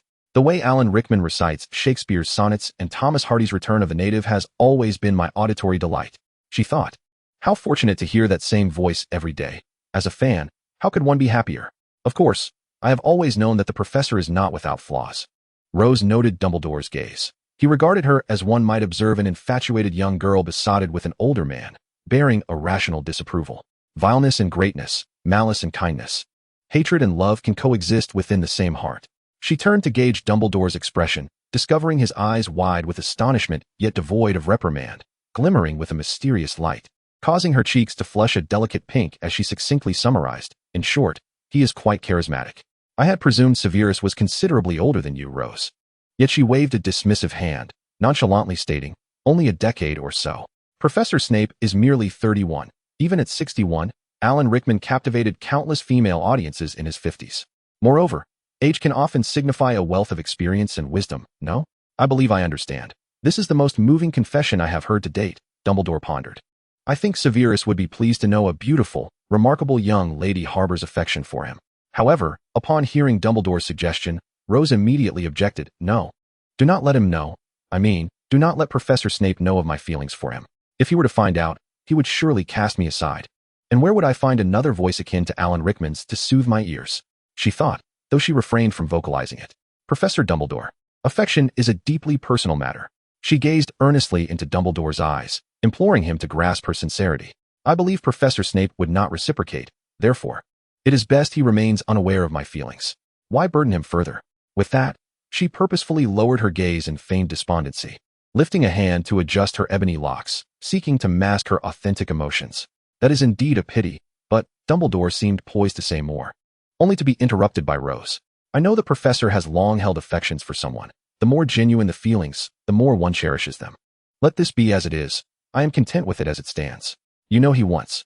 Rose chuckled at his words. Of course. One yearns to learn more about the one they admire, do they not? Please, let this conversation conclude, she thought, recalling the countless memorabilia and materials that once cluttered her room, computer, and phone hard drives, the embarrassment of her fanatical devotion causing her toes to curl in discomfort. Very well then, I shall not intrude upon your rest any longer. Good night, Rose. With that, Dumbledore rose from his chair. Lastly, I must commend you on that purification spell. It was truly remarkable. You are destined for great achievements. Chapter 51, Conversation 2. Dumbledore inquired, might you reveal if that was a magic of your own creation? I have never had the fortune to witness such a powerful white magic before. Indeed, this marks my inaugural experience in utilizing it. To be candid, I was initially uncertain of its potential efficacy. This incantation, the first she has personally crafted, was specifically designed to counter Voldemort and his Horcruxes. She meticulously sifted through countless volumes of information and drew inspiration from various exorcistic practices across Asia to devise this spell. Its application against the principal target appears to have yielded commendable results. Rose felt a sense of satisfaction with the spell, yet a shadow of doubt loomed in her mind. When I witnessed Harry collapse beside you, was it due to this incantation? Did it inflict any harm upon him? Was it the influence of that scar? If so, that would be utterly disastrous, Rose pondered. No, Harry is unharmed. This spell possesses formidable power, yet it is benevolent in nature. I believe he was indeed affected to some extent, given the curse of Voldemort's mark etched upon his forehead. Dumbledore has always been vague with outsiders when discussing Harry's scar, but Rose understood its significance, especially in the context of dark magic and curses. This time, it has accomplished a great feat for us. Thank you, Rose. In retrospect, employing you was an astute decision. Upon concluding his remarks, Dumbledore retrieved a pouch of colorful sweets enveloped in golden netting from his pocket. This is a small gift for you. In truth, Minerva and the others wished to visit, but Pomfrey deemed that too many visitors might disrupt your repose, hence they refrained. The little presents prepared for you have already been placed in your room by the house elf, so you will see them as soon as you return. Oh, and many students are eager to see you. You are truly cherished within the castle. With a playful wink, Dumbledore bid her farewell. Farewell, and thank you, Professor Dumbledore. Rose replied, observing Dumbledore's tall and robust figure, though his hair was entirely white, as he departed. She picked up the pouch of sweets he had left behind. The packaging suggested they were from Honeydukes. After a moment's contemplation, she selected a candy wrapped in pale yellow and placed it in her mouth, only to be met with a sudden burst of tangy flavor that overwhelmed her senses. As Dumbledore passed the entrance to the hospital wing, a shadowy figure that had been lurking in the darkness stirred. Dumbledore halted immediately. Ah, it seems you have been eavesdropping, Severus, he feigned surprise, widening his eyes. I honored my agreement with Rose and disclosed nothing to a third party. Yet Snape merely cast a dark glance at Dumbledore, who fancied his performance to be quite theatrical, and uncharacteristically refrained from retorting. He retreated back into the shadows, turning his back on Dumbledore. Have you nothing to say? Dumbledore, now devoid of his previous exaggerated demeanor, inquired solemnly, his gaze fixed on Snape's retreating form. After hearing Miss Rose's poignant confession, however, Snape's footsteps merely hesitated for a moment. She stated that she does not require my awareness of all this. It is a private matter for her. Thus, you intend to forsake it, or rather, disregard this emotion? I have outgrown the yearning for love. Do not extend your reach too far. This is none of your concern, headmaster. Snape's tone was icy, and with that, he strode away from the entrance of the hospital wing, leaving no one the wiser as to his purpose for being there. Dumbledore watched Snape's figure vanish at the corridor's end, letting out a deep sigh, feeling a profound sense of regret for the two. Such a fervent and beautiful emotion stirred even his aged heart, yet Snape callously shut the door on it. What a pity. Dumbledore turned back, gazing mournfully at the now closed wooden door of the hospital wing. It seemed Miss Rose would never learn of the events that had just transpired. With a heavy heart, Dumbledore departed from that place. Meanwhile, within the confines of the hospital wing, Rose remained blissfully unaware as she savored the zesty lime-flavored candy. Just as she contemplated whether to spit it out due to its overwhelming tartness, she heard a creaking sound from the adjacent bed. Was there someone else here? A flurry of thoughts raced through Rose's mind. Swiftly, she drew back the water-blue bed curtains. There, a furry black head was burrowing into the pristine white blankets. That familiar tuft of black hair caused her to softly inquire, Harry? At the sound of her voice, the figure paused, seemingly reconsidering its intention to hide beneath the covers. I didn't mean to eavesdrop, Rose. The black-haired head slowly turned, revealing a pair of striking emerald green eyes. Indeed, it was Harry Potter. Rose felt a mixture of relief and apprehension, but certainly, it was preferable that he, rather than an unknown listener, had overheard her conversation with Dumbledore. Did you hear everything? Although framed as a question, her tone was resolute. Yes, so you really do have feelings for Snape? After catching a disapproving glance from Rose, he added slowly, Professor. At that moment, Rose had grown weary of feigning indifference. She understood that explanations only served to obscure the truth. With a resigned sigh, she replied, You could interpret it that way. Hard to fathom, Harry exclaimed, gazing at her in astonishment from his adjacent bed. That someone like Snape, a professor of that nature, could actually be liked, especially by you. You know, there are many older Gryffindor boys who fancy you and swear to pursue you after graduation. He seemed hopeful, attempting to sway Rose from her troubling inclination.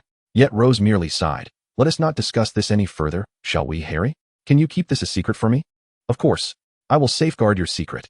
I would never let that greasy bat Snape know that you have feelings for him. Otherwise, he would surely gloat over the fact that the gentle and beautiful Rose is his. The thought sent a shiver down Harry's spine, as he was startled by the image conjured in his mind. "Are you cold, Harry?" Rose inquired, noticing him shiver beneath the covers with concern. "No, I'm not cold. I'm perfectly fine, Rose." Despite his assurances, Rose continued to regard him with worry. She uneasily descended from her bed and approached Harry's bedside, gently touching his exposed forehead. It did not seem to be warm. Just then, she noticed that the lightning scar on his forehead had faded considerably. "Are you all right?" "I mean, I heard a scream when I cast the spell. Aside from Quirrell, it must have been you." "I'm sorry, Harry. Perhaps I caused you some harm." Her voice brimmed with remorse, her gray eyes filled with concern. "No, I'm fine. I mean, Professor Dumbledore examined me before you awakened. He mentioned that your spell alleviated some of the connections from the mark Voldemort left on me." Harry struggled to recall Dumbledore's precise descriptions, finding it somewhat challenging to articulate clearly, but thankfully, Rose grasped the essence of what he conveyed. "I should be thanking you, Rose. It's truly wonderful that you are unharmed. I was so afraid of hurting you." Rose affectionately ruffled Harry's tousled hair and smiled genuinely. Chapter 52, Defense Against the Dark Arts Class. Rose spent a night in the hospital wing, and the following day, Madame Pomfrey permitted her to leave after a thorough examination. Given her vibrant appearance, it was evident that she had sustained no serious injuries. Moreover, Madame Pomfrey had informed her of Quirrell's sudden illness, which necessitated his emergency transfer to St. Mungo's. Consequently, the defense against the dark arts classes for all 7 years had been suspended for the entire day prior. If Rose did not return to her duties soon, it was impossible to predict what mischief the unruly students might unleash in the absence of supervision. However, Harry was not as fortunate. Madame Pomfrey insisted that he remain under observation in the hospital wing for 3 full days. He could only sit in bed, gazing longingly with his vibrant green eyes at Rose as she prepared to take her leave, waving farewell to her. The first cohort of students in today's defense against the dark arts class comprised third-year pupils from Gryffindor and Slytherin, their contrasting houses starkly delineated. Lacking the presence of their principal instructor, the rival students were compelled to share the same classroom, resulting in an uproar of incessant chatter and clamorous shouts. "Weasley, take them down. Show these Slytherins what you're made of." Whether it was George or Fred, one red-haired boy landed a punch on his adversary, who was entangled with him. Their wands had seemingly vanished, and they resorted to fisticuffs. Meanwhile, another Weasley hurled magical objects at the green-clad students, transforming anyone struck into a dark, odoriferous mud figure. "Hey, mate, I'm here to help you. Weasley, I'll make you pay? You can only manage these trivial little spells. Poe, try this, Bat Bogey Hex." Poe's wand unleashed a spell that instantly rendered Jordan's face filthy, covered in an unsightly mess. The sight of Lee Jordan's grotesque appearance elicited uproarious laughter from those around, who had long harbored disdain for one another. Unsupervised, the defense against the dark arts classroom had become a battleground for the students. In a shadowy corner, someone cast a hair-growth charm on a brown-haired Slytherin girl, and Katie Bell's eyebrows grew uncontrollably, obscuring her eyes and mouth. When she became aware of her facial transformation, her terrified scream drowned out the chaos of the classroom. At that moment, Rose arrived at the defense against the dark arts classroom. As she prepared to step into the long-neglected room, she found the corridor outside transformed into a quagmire, with murky black mud churning within. Before she even entered, the cacophony of shouting from inside reached her ears, making her inwardly click her tongue in dismay. In previous classes, whether under Professor Quirrell or Snape, the professors maintained discipline effortlessly, allowing her merely to fulfill her role as a teaching assistant. It was only on this day, when tasked with formally leading the class, that she truly grasped the complexity of enforcing classroom decorum, which, despite its appearance of simplicity, proved to be a daunting challenge. In an instant, Rose resolved that compared to the meek and rote recitations of Quirrell, Snape's classroom discipline, which commanded respect and decorum, was far less worrisome. She recognized that a formidable first impression was essential to instill a sense of reverence in these unruly students. Thus, she aimed to emulate the latter's approach. After all, a powerful show of authority would ensure her classroom remained manageable, preventing any unforeseen disruptions. With a flick of her pine wand, she tapped the puddle on the floor, instantly transforming the once disheveled corridor into a clean and orderly space. "Silence! Return to your seats," she bellowed, amplifying her voice with a spell as she strode purposefully towards the podium, her wand swirling in the air. The previously entangled and chaotic students found themselves instinctively pulled back to their places, as if grasped by an invisible magical hand. The Slytherin students, who had been turned into mud figures by the Weasley brothers' antics, were swiftly restored to their original state under the silent influence of Rose's magic. The classroom's disarray was magically rectified, and all displaced items floated back to their rightful positions. The tumultuous atmosphere fell silent. The noise replaced by an astonished air of stillness as every gaze turned towards Rose, who had just entered. The students stood rigidly before their seats, and the classroom was so quiet that the sound of a pin dropping would have been distinctly audible. Not wishing to waste further words, Rose pointed her wand at Katie Bell, who was still sobbing in the back, and with a flick, the girl's unruly brown hair, which had enveloped her, swiftly retracted to its roots, restoring her to her original appearance. Katie stared in astonishment, her round red eyes wide, and hurriedly retrieved a small makeup mirror from her pocket. The reflection revealed her looking just as she had that morning, save for her eyes, which were still as red as a rabbit's. Yet, she felt a profound sense of satisfaction. Gratefully, she gazed at Rose, who stood at the podium. "Class is now in session," Rose announced, her expression devoid of emotion as she surveyed the unruly youths before her. "From this moment onward, should anyone in my class disregard instructions or breach decorum, let it be known that not only will they forfeit points for their house and face detention with Filch, but their subsequent essays will also be doubled in length." Rose glared at the still-dazed students, her mouth twitching in disbelief. "Do you not understand my English?"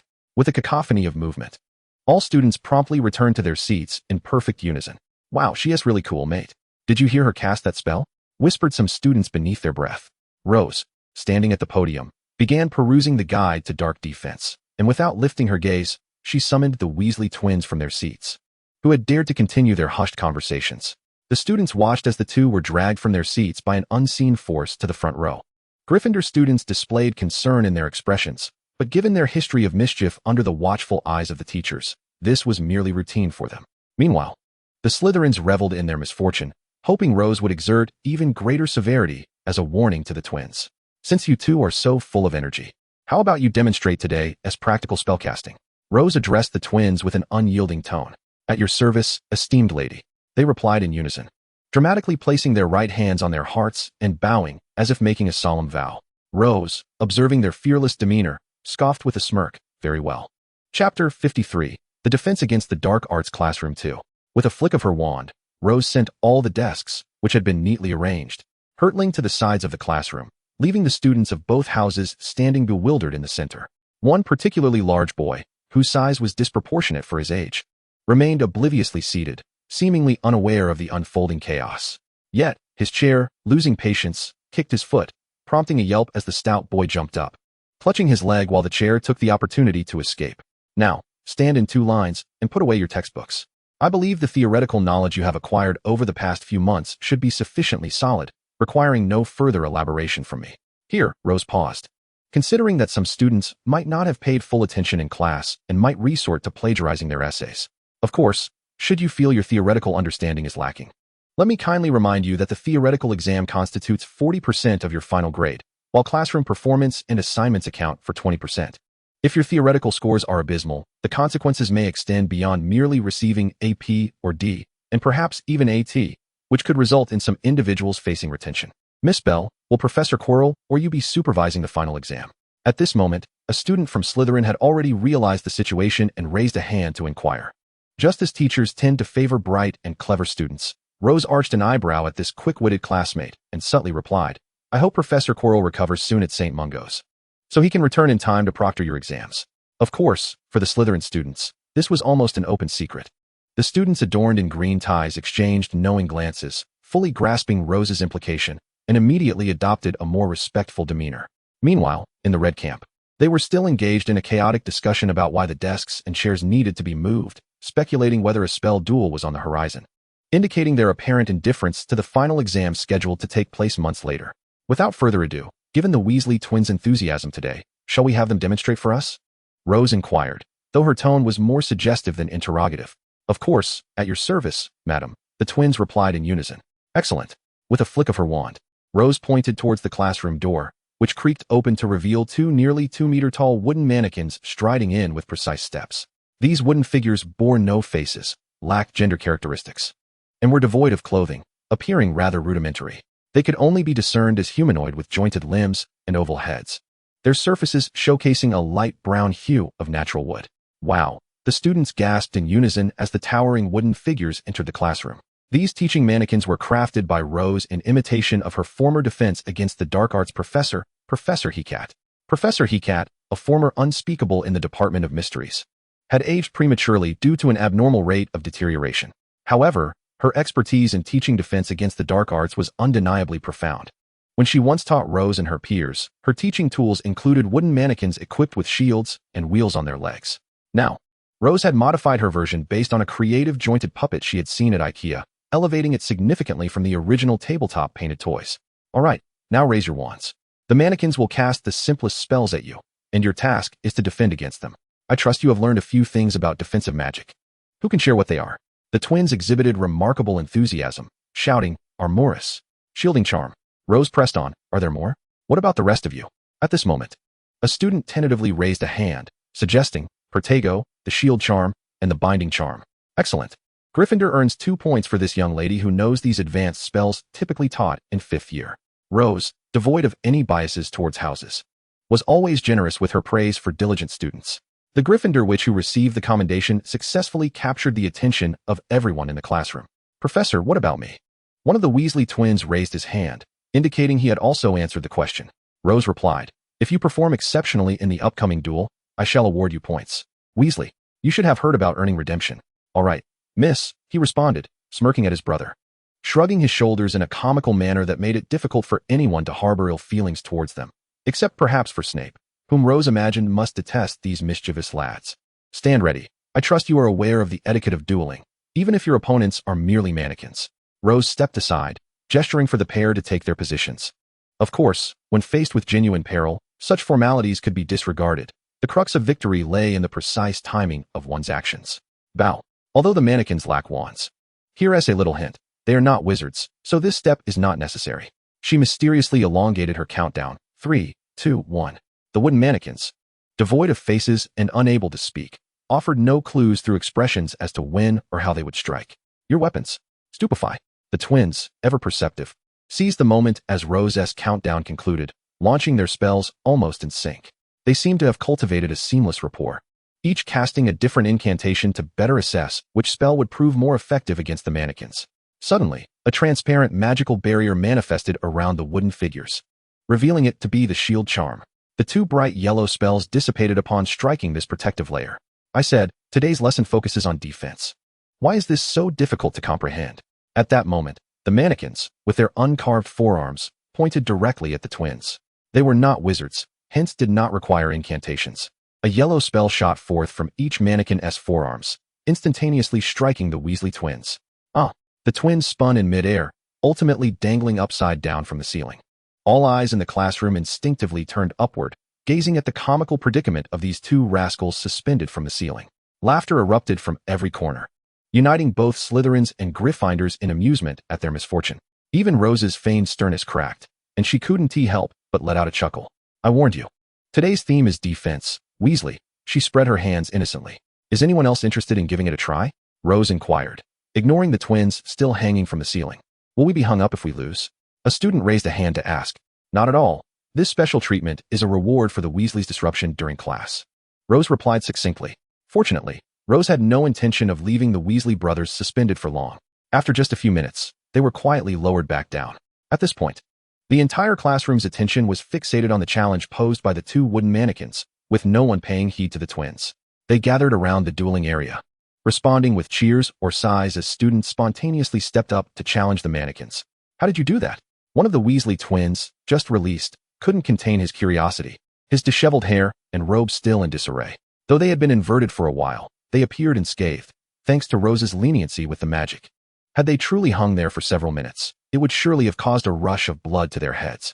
If your spells and ancient runes could reach my level, you could easily create such mannequins, Mr. Weasley. Rose wore a feigned smile as she observed the 2 rascals. Now, what you must do is study diligently to master them. Are you certain? We've never encountered such magical mannequins before, Fred questioned skeptically. Regardless of the truth, Rose had no intention of indulging these mischief makers further. Their chaotic antics before her entrance to the classroom were intolerable to any teacher.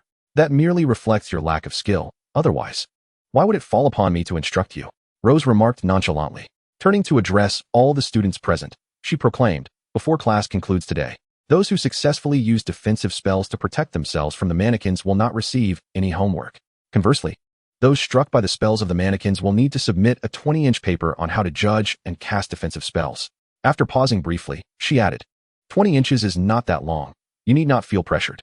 Before Rose's words had fully resonated, the previously indifferent students, who had been attempting to conceal themselves at the back, began to exhibit a newfound enthusiasm. The already disorderly line grew increasingly raucous. As individuals jostled for a more advantageous position, the rivalry between the red and green factions became especially fierce as they vied for space. Rose's expression was one of utter disdain. On my left stood the Slytherin team, while on my right was the Gryffindor team. Let me not catch anyone disregarding the rules again. Otherwise, I dare say the ceiling would be more than happy to welcome new members into the Weasley Reward Squad. Instantly, the classroom regained its order, with the two teams clearly delineated by their respective colors, undisturbed by one another.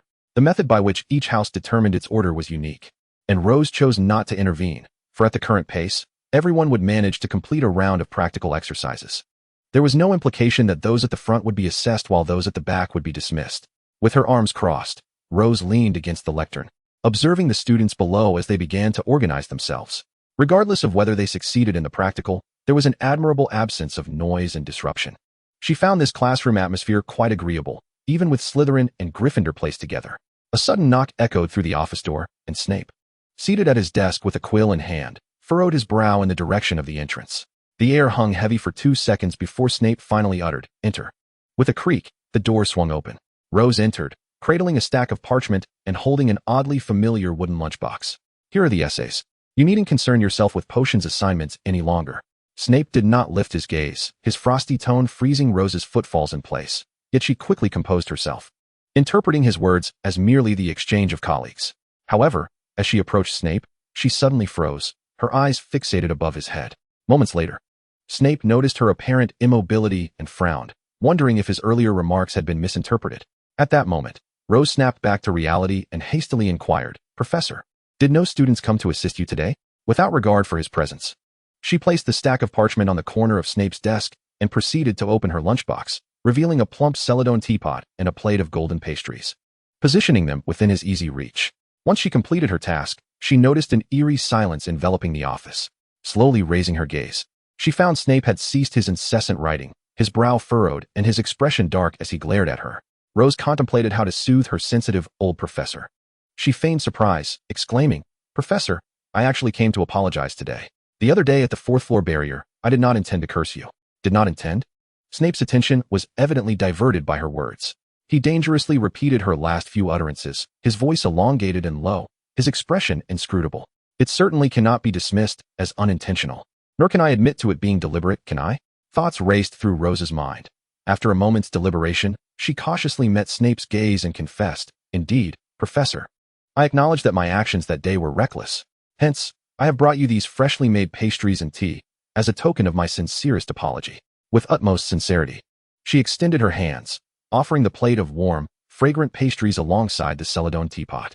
Yet, Snape did not respond, his gaze remaining fixed on her, causing Rose to feel a chill creep down her spine. She forced a nervous laugh, awkwardly touching her face. "Is there something on my face? Your face appears quite clean. But your audacity and confidence in certain circumstances certainly exceed the norm," Snape retorted with a cold scoff. "Oh, really?" Rose chuckled nervously, pondering whether he was implying her thick skin. "I realize some of my actions were indeed thoughtless, but I have come to acknowledge my errors." After placing the pastry tray down, she retrieved an empty teacup and poured a cup of freshly brewed tea, offering it to him. "So, could we consider this incident resolved?" she asked with a tone that bordered on disingenuous. "Resolved?" Snape narrowed his eyes, his dark gaze scrutinizing her as he spoke icily. "What makes you think you possess the right to cast spells upon me?" The words struck her like a bucket of icy water, and Rose stammered, "I did it for your safety." "For my safety?" Snape slowly rose from his chair, peering down at the overly youthful yet exceedingly audacious young lady before him. His voice rose, laced with suppressed fury, preposterous. "I require no such self-righteous protection from you. Your actions are an affront to me, Miss White." Before Rose could finish her thought, Snape interrupted, "I care not how you came by this knowledge. But do you truly believe you can thwart the Dark Lord in this manner? Naive. Only cowards choose to flee, and I shall never retreat." "You will not retreat because of Harry's mother, will you?" Rose's heart plummeted as she attempted to salvage the fragile bond they had painstakingly built. "I promise it won't happen again." "Won't happen again?" Snape echoed incredulously. "If you dare to cast another spell upon me, I will make you experience a fate worse than death." With that, he drew his black birch wand and pointed it at the desk typically used for detaining students, summoning a bucket of toad spawn. This is the toadskin we will need tomorrow, but it seems Mr. Longbottom has forgotten where to place his feet while serving detention. With that, Snape turned his back to Rose, resuming his work by picking up the pile of assignments she had placed on the corner of the desk. Rose stood there stunned. Had she passed? In disbelief, she turned to look at Snape, who was now inspecting the quality of the assignments she had graded. Will you be standing there until midnight? Miss White. Well, it seems I've reverted back from Miss White to Miss. Rose's heart, which had sunk moments ago, now floated back to the surface. With a lightened step, she moved beside the desk, thinking, it's merely a matter of performing service. I was startled for nothing, fearing the worst. She donned her dragon-hide gloves and expertly began to peel the toadskin. Once Rose completed her task for the day, she sweetly wished Snape good night. She cast a regretful glance at the untouched plate of golden pastries that resembled crab shells, which she had baked that evening. The flaky crust crumbled at the bite, and the filling melted in one's mouth. With a sigh of regret in her heart, she acknowledged that she was ultimately satisfied with the outcome. Perfection was not always attainable. After all, as Rose exited the office, Snape casually discarded the quill he had been writing with, resting his forehead against his hand. Vexed by his own unexpected softness towards her that day, the furrows on his brow deepened, questioning whether merely knowing of Miss White's affections for him compelled him to relent. He had intended to draw a clear line between them today, to sever their connection entirely. Yet, upon witnessing the other party's meticulous demeanor, accompanied by handcrafted tea and delicacies, to atone for her desire to protect him, Snape could not help but scoff. Apologize? What right did he possess to demand an apology from her? Such a strikingly beautiful, immensely powerful, and extraordinarily gifted young sorceress, treating him, a professor whom most would avoid at all costs, with such caution, solely due to her unspoken affection.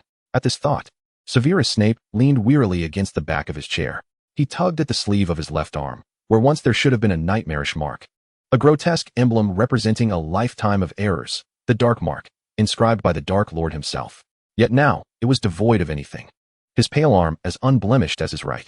Snape understood that this was not a sign of Voldemort's true demise, but rather the result of a potent white magic conjured by Rose. It had eradicated the Dark Mark once etched into his flesh by the Dark Lord himself. Chapter 55, The Awakening Potion. As curfew approached, Rose wandered alone through the dimly lit corridors outside the dungeons. The already dark and damp dungeon felt even more bone-chilling on this winter night. Nevertheless, Rose wore only her everyday wizarding robes, eschewing an additional shawl. Silently, she advanced alone, traversing the path from the dungeon to her room on the third floor, encountering not a single student. Her pace quickened, as if something within her stirred, and as she neared the corridor leading to her chamber, she seemed to be swept along by an unseen wind, until she arrived at the entrance to her sitting room. The door, adorned with dark golden rose vines, began to move, opening of its own accord. The loud thud of the door closing in the stillness of the night echoed jarringly. As Rose entered her room, she immediately sank into the soft embrace of her sofa. Leaning back and shutting her eyes tightly, her jaw clenched, as if suppressing something with great effort. After a moment of silence, an uncontrollable, somewhat eerie laughter erupted from her throat. The laughter grew louder, the flickering orange flames in the fireplace illuminating her pale visage, and in an instant, she opened her eyes. Her pupils no longer the clear, ash-gray they once were, but instead consumed by a crimson hue. The exaggerated, uncanny laughter abruptly ceased. As Rose propped her forehead with her hand, languidly reclining on the sofa, her scarlet gaze seemingly fixed on the burning logs and flames in the fireplace. Her thoughts already adrift, time slipped away, and she gestured aimlessly in the air, summoning a system visible only to her. Opening an option labeled Custom. It appeared to be a handwritten document. Within it, she had chronicled various goals, and in the section regarding Quirrell and the Philosopher's Stone, she drew a red line through it, marking it as completed. In the section concerning Harry and the Dark Mark, she lightly checked it off with a red tick. She had prepared extensively for this spell, fearing that placing all her hopes on an untested incantation was too precarious. Little did she expect that the final outcome of her experiment would exceed her expectations. The sudden appearances of Dumbledore and Harry were unforeseen, and Harry's piercing anguish scream had frozen her heart. The thought of harming Harry merely to test the efficacy of this new spell against Voldemort was something she could never have contemplated or wished for. Fortunately, with Merlin's blessing, following Dumbledore's examination and her own final confirmation, it turned out that the magic had only affected the fragment of Voldemort's soul left upon Harry's forehead. As for the spell's effect on the Dark Mark, it was an unexpected delight. The moment Rose stepped through the door into Snape's office, she immediately observed a change in the system's designation of him. Severus Snape was no longer classified as a Death Eater. Subsequently, she sat in the Slytherin head's office, repressing her untimely thoughts, anxiously awaiting her departure. Upon leaving the office, she summoned the system, and after some verification, learned that the system had detected the disappearance of the dark mark from Snape's arm, and that his allegiance had quietly shifted, now designating Severus Snape merely as the potions master of Hogwarts and head of Slytherin. How could this not be a momentous piece of news? Moreover, Snape had seemingly chosen to overlook her earlier transgressions. For Rose, this was an unexpected double blessing. At this moment, she could no longer contain her exhilaration and joy, longing to do something. This was Rose's sentiment. Her scarlet gaze turned toward the window. The Forbidden Forest undoubtedly presented an enticing option, did it not? As the emerald flames ignited around her, Rose vanished from her room once more. Throughout the night, the terrified cries of the Acromantula reverberated from deep within the Forbidden Forest, while the other magical creatures, quivering in fear, retreated to their lairs, regardless of whether they were nocturnal. It was destined to be a sleepless night for the denizens of the Forbidden Forest.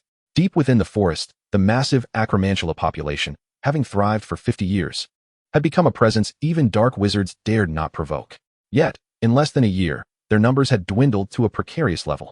Regrettably, as XXXXX class dangerous magical creatures, they had no recourse for justice, while dragons, also classified as highly dangerous, were afforded protection due to their invaluable nature. The Acromantula, with its venomous qualities being its only valuable trait, received no such privilege. Even Aragog, the ancestor of the Acromantula that first inhabited the Forbidden Forest, was privately raised by Hagrid. Should this fact come to light, it would not be the unfamiliar dark wizard wreaking havoc in the forest who faced arrest, but rather Hagrid himself, the caretaker. The remaining Acromantula would also face capture by the Ministry of Magic, the outcome of which was uncertain, perhaps worse than their current plight. After casting spells all night, Rose returned to her room just as dawn broke, feeling refreshed and invigorated. A night without sleep had rendered her somewhat fatigued, but fortunately, in the magical world, a simple awakening potion could sustain her energy throughout the day. Thus, when she appeared in the great hall for breakfast that morning, her aura distinctly different, imbued with a refreshing minty scent. Snape raised an eyebrow in surprise, his gaze questioning as he observed the recently seated Rose. Upon recognizing the excitement on her face, clearly a result of the potion, Snape pressed his lips together and, in a voice nearly a whisper, inquired, "It is indeed hard to fathom what matter could have kept Miss Rose so occupied throughout the night?" Rose, surprised by his astute observation as she lifted a glass of orange juice, met his gaze and blinked, realizing, "Professor, you noticed." In response to her incredulousness regarding his expertise, Snape slightly curled the corners of his mouth. It is difficult to imagine, considering the primary ingredients are peppermint and lemongrass, coupled with the uncharacteristic excitement on your face. What else could it be but the awakening potion? Just as Rose was about to respond, Snape interjected once more. Even the side effects are so evident. "I suspect this potion has made its own subtle commentary on your behavior during breakfast today, has it not?" Snape's raised eyebrow made Rose realize that her previous question had been rather foolish, akin to showcasing her lack of skill in the presence of a master. A light laugh escaped her lips, as she found herself unable to refute Snape's assessment. Snape's feigned smile, which had adorned his face, dissipated upon Rose's veiled admission. "It is indeed difficult to fathom that, despite your unparalleled skills in potion-making, you never contemplated ameliorating the side effects of the awakening potion during your brewing sessions." "Oh, Professor, you managed it, didn't you?" Rose exclaimed, her face alight with surprise. Yet, it was evident that Snape's previous focus was not on this matter. He emitted a cold, expressionless huff, choosing not to comment further on the seemingly dim-witted behavior of this girl who occasionally appeared to lack insight. Chapter 56, Christmas. "You seem to share quite the bond." At that moment, Professor Sprout's voice suddenly pierced the air. Rose and Snape turned in astonishment towards the source of the sound, discovering that nearly all the professors at the staff table were regarding them with expressions of benevolence. This bizarre sensation of being the only ones oblivious to something known to others sent a shiver down Rose's spine. What? Rose felt as though her mind was rusted, becoming sluggish in its thoughts. Could this be a consequence of her late nights? Or perhaps a side effect of the awakening potion? Rose was filled with suspicion. Nevertheless, she decided to disregard it. Taking her time, Snape clearly had no intention of allowing his old colleagues to derive amusement from his personal affairs. He wiped his lips with a napkin, casually tossed it onto the table, and with a slight nod towards Rose, strode away from the staff table, leaving Rose to confront this peculiar scene alone. She took a deep breath, downing her orange juice, and swiftly wrapped a tuna and egg sandwich in paper, offering a tight-lipped smile to the seated professors. "Please enjoy, I must take my leave." With that, she followed in Snape's footsteps. "Oh, they appear to be shy. If you ask me, these two are truly a match made in heaven." remarked Professor Flitwick, his diminutive stature perched upon several books to match the height of his fellow professors. It is quite the feat for Severus to find a young lady willing to tolerate his temperament. Indeed, one must congratulate them, wouldn't you say? Added the seemingly stern Professor McGonagall, who was evidently also delighted to partake in the conversation. Who do you think Severus would invite as their officiant? Queried Professor Flitwick, adjusting his collar with his characteristic high-pitched voice. Dumbledore? It was clear that this was not the answer Professor Flitwick desired. As the Christmas holiday approached, the entire castle gradually became enveloped in an increasingly festive atmosphere. Seizing the weekend before the holiday, Rose made several trips between Muggle London and Diagon Alley's Gringotts. After receiving confirmation from the system that, even after the conclusion of the Harry Potter saga, she would not be transported to another time or place, Rose resolved to acquire real estate for herself. She needed a genuine place to call her own during the holiday. She was utterly weary of residing in inns, whether Muggle or wizarding. In Muggle London, through an acquaintance, she found a reputed agent to assist her in purchasing a property that suited her preferences. Of course, she also required a property within the magical realm, which she intended to acquire through the goblins at Gringotts. Although their prices were noticeably steep, Rose was not lacking in galleons at this time. Whether it was about having multiple safe havens or not placing all her eggs in one basket, she certainly had similar thoughts. However, the true motivation lay in her long-standing yearning for the house in Howl's moving castle, which could shift its destination at will. Now, she was finally able to realize that dream. With this in mind, a smile of anticipation graced Rose's face. Winter had arrived, blanketing the land in pristine white snow, adorning the forbidden forest and the castle in a sacred hue, and even the surface of the Black Lake was encased in a thick layer of ice. Rose walked alone in the open space before the castle, her feet crunching in the snow. "Hey, Rose," a call echoed from a distance. Turning and squinting, she discerned Hagrid approaching. Dressed in a thick fur coat, white snowflakes settled upon his shaggy dark head and beard. A massive European fur, evidently freshly felled from the forbidden forest, was bound with rope and dragged along by his shoulder. "Hagrid, you are incredibly strong," Rose called out enthusiastically. "Ha! I've prepared 12 of these massive furs for the castle's Christmas tree." Hagrid beamed with pride at Rose's praise. In Hogwarts, few were willing to engage with him or befriend him, and Rose was one of the rare exceptions. To Hagrid, she was exceptionally kind. 12. Wow, that's remarkable. Rose stood in awe, watching as Hagrid effortlessly maneuvered the enormous trees. "I'll carry them to the Great Hall. And then Professor Flitwick will lead the students in decorating these furs," Hagrid announced as he approached, eager to share, especially since this was Rose's first Christmas at the castle. "We usually adorn the Christmas tree with sparkling icicles, draping it in silvery frost and shimmering stars," Hagrid elaborated as he drew near, his warm breath visible in the cold air. "Sometimes, we also embellish the tree with delightful trinkets, such as glimmering holly berries and chirping golden owls." "That sounds incredibly fun. I can hardly wait for the Christmas holiday," Rose exclaimed, her excitement palpable, especially since Christmas a century ago had lacked such embellishments. The esteemed Professor Black had indeed earned his title as the least popular professor, for on Christmas feast day, all that adorned the hall was a solitary green fir. "Rest assured, you will not be disappointed," Hagrid confidently proclaimed, thumping his chest in assurance. Time flew by, and as the castle began to don decorations such as mistletoe, snowflakes, and bows, students boarded the Hogwarts Express to return home for the Christmas holiday. Only a few students who had signed up to stay and a multitude of single professors remained at the castle to spend the annual Christmas holiday together. Rose had meticulously prepared her Christmas gifts, wrapping them in beautifully patterned paper with a silvery gray base adorned with dark Christmas trees tied with golden ribbons. Early in the morning, she visited the castle's Ollery, enlisting the help of the charming birds to deliver the Christmas gifts one by one. For the staff members, such as Professor McGonagall and Professor Sprout, she had selected exquisite, soft woolen shawls, while for male colleagues like Hagrid and Dumbledore, she opted for warm gloves or woolen socks.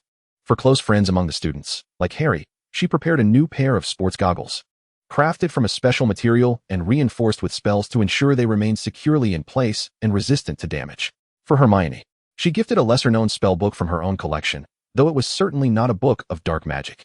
Other students, such as the Weasleys, received a box of colorful mini macarons filled with fruit and cream, which she had lovingly prepared. Notably, macarons, as a confection, were virtually just filled small round cakes before the 21st century, only gaining worldwide popularity after 2000 due to continuous improvements in their appearance and recipe. Of course, it must be noted that Snape's gift was unlike any of the aforementioned categories. Rose had prepared for him a gray wool sweater with a V-neck, though it was certainly not crafted by her own hands. After purchasing a luxurious wool sweater at a high-end Muggle clothing store in London, Rose enchanted it with a spell to bestow enduring warmth, ensuring that the professor would find greater comfort in the frigid temperatures of the winter cellar. With this thought, she dispatched the gift via owl. Chapter 57, Christmas 2. On the day of the holiday, the sky fittingly began to snow once more. Rose awoke from her slumber, rubbing her sleepy eyes, and drowsily lifted the warm covers. Clad in a silver-gray robe, she meandered to the window. Through the glass, her gaze met a vast expanse of white. She reached out to open the window pane, which she had adorned with her own decorative patterns, and was immediately greeted by a flurry of snowflakes accompanied by a gust of cold wind. The warmth that had enveloped her was abruptly replaced by a shiver, awakening her fully. In the sitting room, a small Christmas tree adorned with decorations stood in celebration, its base overflowing with gift boxes that had arrived throughout the previous night. Rose counted them and noted with surprise that their number greatly exceeded those she had sent out. After unwrapping several small items evidently sent by students, she set them aside. The handcrafted treasures would be kept, while gifts of substantial value would be returned. She held no illusions that the giving of gifts would earn her leniency during final exams. She was an exceedingly strict teacher. As she continued to unwrap the remaining gifts, anticipation filled her. Professor Sprout had sent a packet of sunflower seeds for magical teddy bears that she had cultivated herself. Unlike ordinary sunflowers, these magical specimens would bloom into flowers adorned with thick, golden petals, resembling plump little bears, and would sway in the sunlight, emitting a delightful melody akin to that of a child. Rose intended to plant them in her greenhouse. Professor McGonagall gifted a cashmere scarf of a pearlescent white hue, which shimmered with an iridescent beauty under the light, mirroring the essence of her own gift to Rose. Professor Dumbledore presented a box of new Honeydew products, rumored to be available exclusively to premium members. Indeed, Rose had never encountered them in the shop's catalog.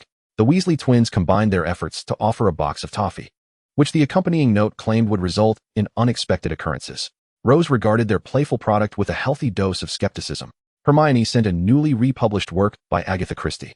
Rose planned to place it on her bedside table. Although she had read it long ago, it would still serve as a fitting bedtime read. Harry gifted her a set of color-changing ink, an intriguing addition. Rose had always used the plain ink provided by Hogwarts, and this gift would surely bring some joy to her work. The last gift, a dark green box tied with an exquisitely simple silver ribbon, immediately revealed its sender to Rose, prompting her to save it for last. Upon unwrapping it, she discovered a transparent potion vial filled with azure liquid and a note brimming with explanations. Undoubtedly, it was customary for the potion's master to send potions. However, after reading the personal, incisive note, Rose could not help but sigh deeply. It seemed that the invigorating potion she had taken had indeed left a lasting impression on a certain elderly professor. Not only had he written an entire page detailing improvements to the potion's formula, but he had also thoughtfully included a sample of the completed potion. Should she be grateful that he did not require her to submit a comparative essay on the improved potion after the holidays? The Christmas feast was not to commence until evening, so Rose spent the entire afternoon in her greenhouse. She meticulously planted the seeds gifted by Professor Sprout and tended to other flowers that bloomed vibrantly due to magic. As dusk settled, she finally departed from the greenhouse. The path was blanketed in a pristine layer of snow. Not far off, Rose spotted several boys engaged in a snowball fight. As she walked, she chuckled at their playful antics. It was Fred and George, along with Ron and Harry. Though Harry remained at the castle, Rose felt no surprise. However, she did wonder why the Weasley children had not returned home this year. Many of the finer details eluded her memory, and as she pondered, she found herself somewhat lost in thought. Rose, watch out. The loud warning jolted her back to reality, and she instinctively dodged a snowball that flew toward her. She quickly turned to see Harry, the one who had just shouted, and her gaze swept over the three Weasleys. It was Fred and George. Ron was the first to accuse the twins. Hey, aren't you our brother? One of the twins exclaimed, immediately pointing a finger at the other. It was George who threw it. No, it was Fred. The two twins began to bicker. Perhaps only they knew who had truly thrown the snowball. However, Rose was not particularly concerned with that matter today. She turned her gaze sternly toward the twins, and under her watchful eyes, they fell silent. Very well, Weasleys. A mischievous smile graced Rose's face as she suddenly scooped up a handful of snow from the ground and shaped it into a snowball, which she hurled directly at one of the twins. Ah! The two half-grown boys shouted, suddenly retreating to escape the onslaught of snowballs. Today, no one gets away. Rose called after them, conjuring snowballs one after another with her bare hands and launching them at the twins. You're cheating. The boys protested, continuously being hit. Harry and Ron watched with hearty laughter, clearly enjoying the rare sight of the twins in such a state of disarray. When a white snowball struck a dark figure with unerring accuracy, the once jubilant twins froze in place, as if petrified. As Rose approached, she quickly halted. frantically trying to make the snowball she had just formed disappear. "What is wrong with you?" Ron, who had been merrily joining in moments ago, now looked bewildered as he asked, still unaware of the situation. Only when Harry tugged at him did he awaken to the reality that another person had appeared on the scene. It was Snape, seemingly caught off guard, with white flakes dotting his black hair. At that moment, his expression was as stormy as a tempest. His piercing gaze directed menacingly at the group of young witches and wizards. The atmosphere became thick with tension. His sharp, severe glare swept over everyone present. And Rose felt a surge of anxiety, uncertain of the thoughts racing through the minds of the others. She instinctively averted her gaze, attempting to evade the potion's master's piercing scrutiny. Apparently, no one is brave enough to confess. Snape ground out through clenched teeth, his voice echoing ominously. "Very well. Excellent. All Gryffindors, splendid." His dark words flowed like a chilling wind, sending shivers down the spines of the boys. "Gryffindor loses 10 points for assaulting a professor." "No. We didn't mean to hit you, Professor Snape," Harry attempted to argue, but under Snape's oppressive glare, his voice dwindled to a whisper and ultimately vanished. I believe it was my fault, Professor." Rose inhaled sharply, steeling herself to step forward. She could not hide behind the children. "Very well. So, you are willing to accept the punishment?" "Yes, Professor. The potion assignment for the first and second years that was previously given back to me has now returned to you." Having said this, he disregarded everyone else and strode away swiftly, vanishing from sight. I wondered, when did he appear? After a considerable pause, Ron finally managed to utter these words, his voice trembling. Unfortunately, none of those present could provide an answer to his inquiry. Chapter 58. Christmas. The walls of the castle hall were adorned with an exquisite array of cascading floral garlands, interwoven with holly and mistletoe. Hundreds of candles, as white as freshly fallen snow, floated in midair like brilliant stars, casting a soft, warm glow. Enchanted snowflakes drifted gently from the ceiling, resembling ethereal sprites dancing gracefully. Faintly, the rhythmic sound of jingling bells echoed, emanating from the golden bells suspended from the Christmas tree. The entire hall was suffused with a cozy atmosphere, warm and dry, rendering the harshness of winter imperceptible in the delightful warmth. Due to the limited number of students remaining at the school, along with the faculty, the 4 long tables originally set up had been removed. A single appropriately sized long table now stretched across the center of the hall, covered with a vibrant red and green tablecloth that resembled a splendid tapestry. The table was lavishly adorned with an array of delectable dishes. A plump roasted turkey exuded an irresistible aroma, while piles of roasted meats and potatoes beckoned with their tempting allure. A colorful assortment of sausages was neatly arranged, and vibrant fresh salads resembled a lively painting. The golden, crispy fried chicken legs radiated an undeniable charm, and the table was also heaped with numerous magical firecrackers. As Rose entered the hall in her long dress, she found that several seats were already occupied. The Weasley children were gathered together, their laughter and chatter filling the air. Harry sat closely beside Ron, their camaraderie evident, as if he were already a part of the Weasley family. Rose noticed that he had donned the new glasses she had gifted him, which suited him perfectly. Harry wore a sweater similar to those of the other Weasley boys, differing only in color and the embroidered initials. Bang, bang.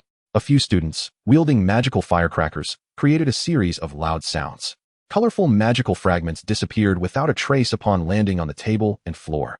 "I hope I'm not late," Rose said casually as she found an empty seat near where the professors were about to sit, a hint of apology in her voice. "Of course not, dear. There's still plenty of time," responded a voice beside her, belonging to Madame Pomfrey, who, today, had traded her usual dark, plain robes from the infirmary for an elegant deep green velvet gown, adorned with a silver pendant set with opals, exuding an air of nobility. Once seated, Rose glanced around and noticed that several seats remained unfilled. Seizing the opportunity before the feast commenced, she took an empty glass jug and carefully poured half a bottle of red wine into it. Then, with a flick of her wand, she summoned cinnamon, bay leaves, strawberries, apples, and oranges. Skillfully employing a slicing charm, she cut the cleaned apples and oranges into thin slices, gently placing them into the jug filled with red wine. Ingeniously using the leaves from the apples, she transformed them into a simple metal stand, securely placing the glass jug atop it. Before conjuring a wisp of cerulean flame beneath the jug, this flame miraculously floated in midair, never touching the table, as it quietly warmed the glass vessel. Bored, Rose rested her chin on her hand, her gaze fixed on the bubbling red wine, while her right hand rhythmically tapped the soft tablecloth. As time passed, she gently added the fresh strawberries into the jug and conjured a glass stirrer to mix the wine. The pale yellow apple slices and orange segments quickly absorbed the color, transforming into a rich hue, and the jug began to emit an enchanting aroma that wafted through the air. "Rose, what is this?" Harry, who had approached with curiosity, leaned in to inquire. His eyes were filled with confusion, having never encountered such a concoction. Yet, as he gazed at the deep purplish-red liquid bubbling with tiny bubbles, he couldn't help but frown, wondering if it was some sort of potion. Just as Rose was about to respond, a deep, magnetic voice suddenly interrupted from above. "I don't recall teaching you such a potion, Potter." Both Rose and Harry turned to see Snape, who had silently appeared behind them. Harry furrowed his brow in surprise, his gaze fixed on him. However, Snape appeared disinclined to engage with Harry today. "Move aside, Potter," he instructed, attempting to bypass Harry to sit next to Dumbledore. Yet, it seemed someone was not keen on granting him that wish. "Severus, do sit here," Madame Pomfrey said, rising from her seat, her tone unusually warm. Under Snape's skeptical gaze, she firmly guided him to the empty seat beside Rose. "Perfect. I remember you enjoy red wine, and Rose has prepared plenty for you to sample. Haven tea you, Rose?" "Of course, madam," Rose replied, her eyes wide with surprise at Madame Pomfrey's unusual demeanor, filled with curiosity as she tried to decipher their cryptic exchange. As the red wine reached the desired warmth, Rose added a sprinkle of bay leaves and cinnamon. "Would you care for some, Professor?" she politely invited. "My pleasure," Snape said, gently pushing an empty wine glass towards her. Rose carefully poured a small cup for him, then filled her own and Madame Pomfrey's glasses with the remaining wine. After completing this task, Rose turned her attention to Snape, who, as usual, was clad in his black robes, the silver buttons fastened at his throat, his expression relaxed. He elegantly held the transparent glass, gently swirling the liquid within. This relaxed demeanor was unlike anything Rose had ever witnessed in Snape, leaving her somewhat entranced. "Is there something on my face that warrants your unwavering gaze?" Snape asked, his voice low and almost whisper-like. Realizing he was addressing her, Rose felt her ears burn with sudden heat. Instinctively, she raised her hand to touch her earlobe, her fingertips brushing against the pearl earrings she had just put on. "Oh, this smells delightful," Rose remarked, inadvertently uttering words that seemed to escape her in an effort to mask her inner turmoil. She hastily took a sip of the warm red wine, the sweet flavor mingling with the fruity aroma smoothly gliding down her throat. Perhaps it was the hurried drink, but she felt her cheeks grow warm. "Do you like red?" Madame Pomfrey suddenly inquired from her other side. "What?" Rose glanced down at her vibrant red V-neck, waist-cinched gown. "Unsure. It's all right. Tonight, your face is even redder than your dress, dear Rose," Madame Pomfrey teased, winking knowingly. Rose quickly touched her flushed cheeks, realizing they were indeed quite warm. "Perhaps it's just the wine, you know," she replied, somewhat bashfully.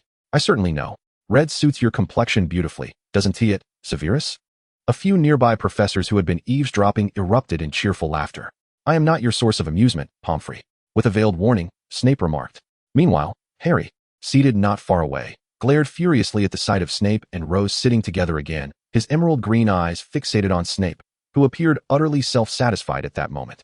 Unfortunately, when Snape sensed Harry's gaze, he raised an eyebrow slightly, returning the look with a hint of provocation. As the festivities gradually approached their conclusion, Rose dared not meet Snape's eyes again. Anxious turmoil churned within her, fearing that her latent wolfish nature might inadvertently reveal itself.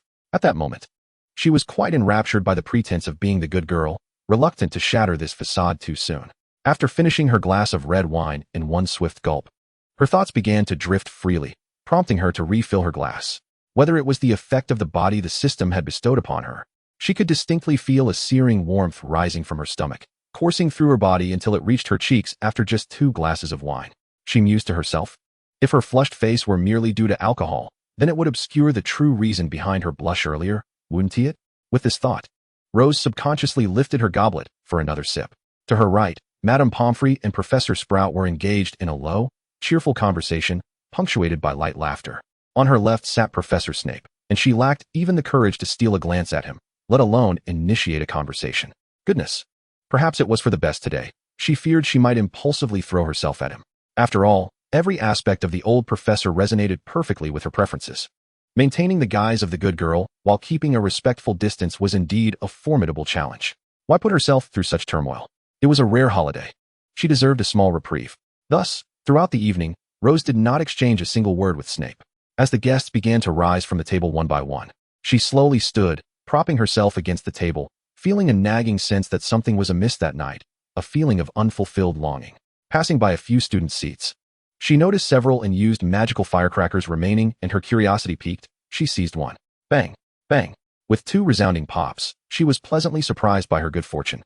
Having drawn a magical flower crown and a pair of enchanted crystal shoes. Much like Cinderella's magic dissipating after midnight, these items would soon vanish as well. But before they did, surely, there were delightful escapades to be had? With an exuberant heart, Rose donned the flower crown woven from blossoms atop her head, clutching the exquisite crystal shoes in one hand, steadying herself against the table edge, preparing to follow the crowd out of the hall. Merry Christmas! She warmly wished everyone at the entrance. Just as she spotted that dark figure approaching, emboldened by a few glasses of wine, Rose leaned against the stone wall by the door and beamed a radiant smile at Snape. "Professor, Merry Christmas!" she exclaimed. However, as Snape drew near and beheld her demeanor, rather than reciprocating her festive greeting, he frowned and scolded her mercilessly. "Have you been drinking?" With a hint of disappointment, Rose raised her index finger and gently shook her head. "No, just a little." After speaking, her expression fell, and her cascading black hair framed her face. "Look at you." Unable to articulate clearly. "Go back to your room," Snape commanded, showing no mercy today. Rose's head drooped slightly as she nodded. But Snape could only see the crown atop her head, obscuring her expression. Once he was assured she had heard him, he strode away with purpose. Still with her head bowed, her hair fell like clouds around her. Once the sound of footsteps had faded, she abruptly lifted her head, taking a deep breath. "Stingy fellow. Who would heed your words?" "Humph," she muttered, scrunching her dainty nose. At that moment, standing at the entrance of the hall, she had a clear view of the castle's massive doors, now shut. A daring thought suddenly flickered in her mind. Rose's ash-gray eyes sparkled with mischief as she departed from the stone wall, clutching the crystal shoes, her steps slightly unsteady as she approached the castle's grand metal doors. 1, 2, 3. Rose was astonished to discover that she could not budge the heavy door.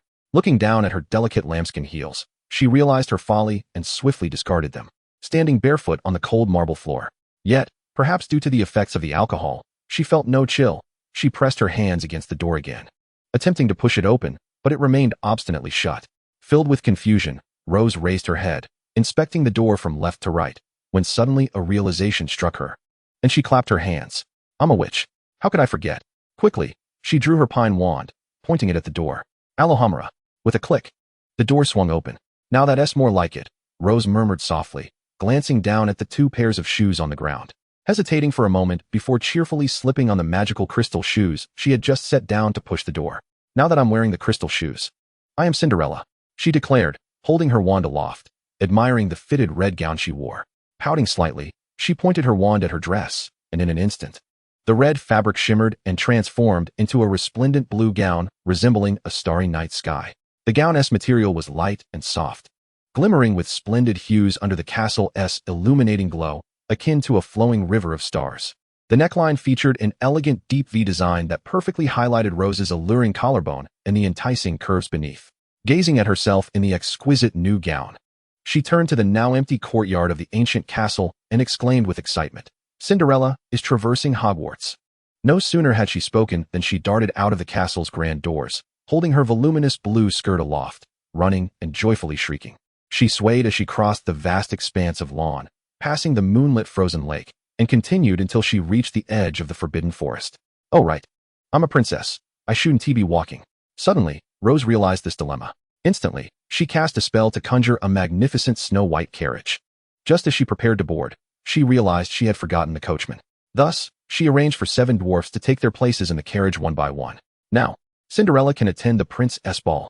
As she struggled to board the snow-white carriage while holding her skirt, Rose suddenly spotted a face she recognized all too well just outside the icy carriage.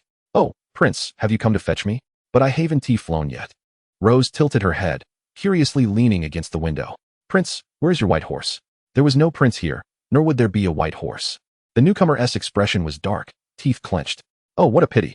My fairy godmother told me to attend the prince's ball.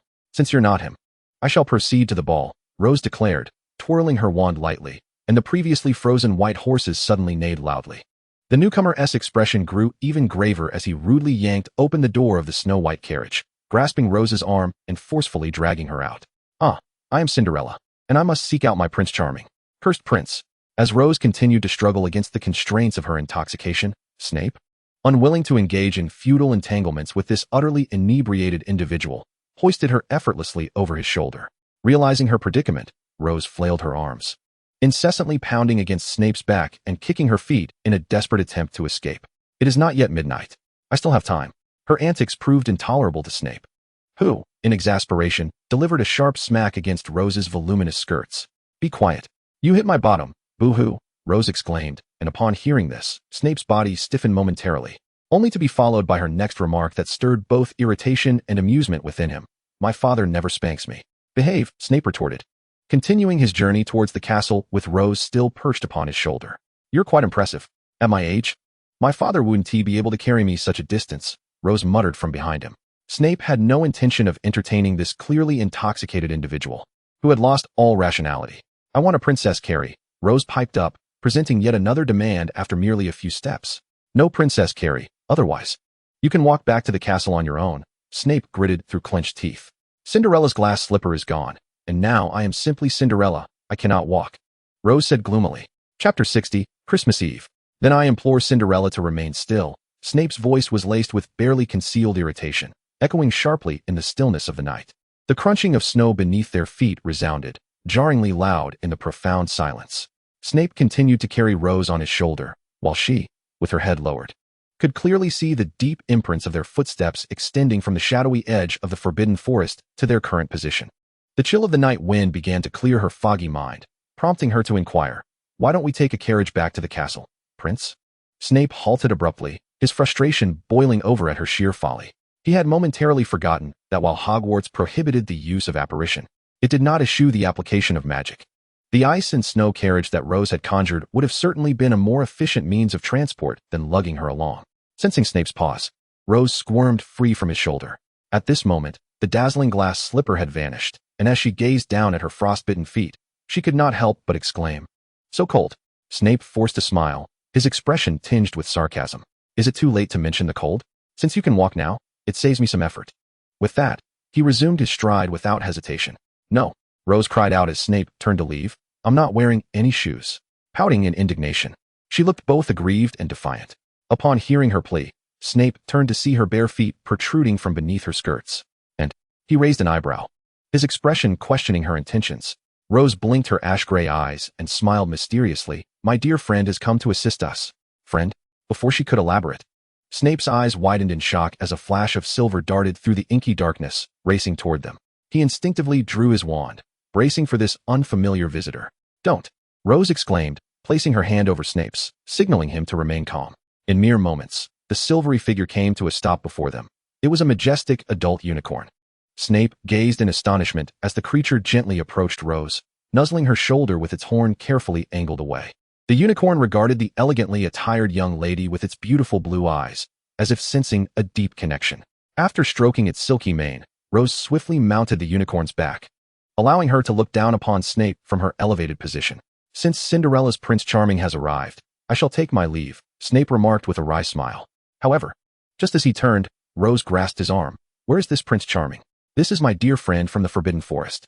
With that, she extended her left hand towards Snape, inviting him. Come up. Don't you think riding a unicorn back to the castle is a rare experience? Her words seemed to sway Snape, and after a moment's hesitation, he noticed the unicorn's welcoming gaze, prompting him to forego taking her hand, and instead nimbly climb onto the unicorn's back, settling behind her. The unicorn galloped like lightning, and in the frigid wind, Rose's hair streamed wildly behind her as she gleefully raised her arms, shouting in sheer exhilaration. Snape, witnessing her reckless abandon, let out an irritated huff and barked. Hold on tight.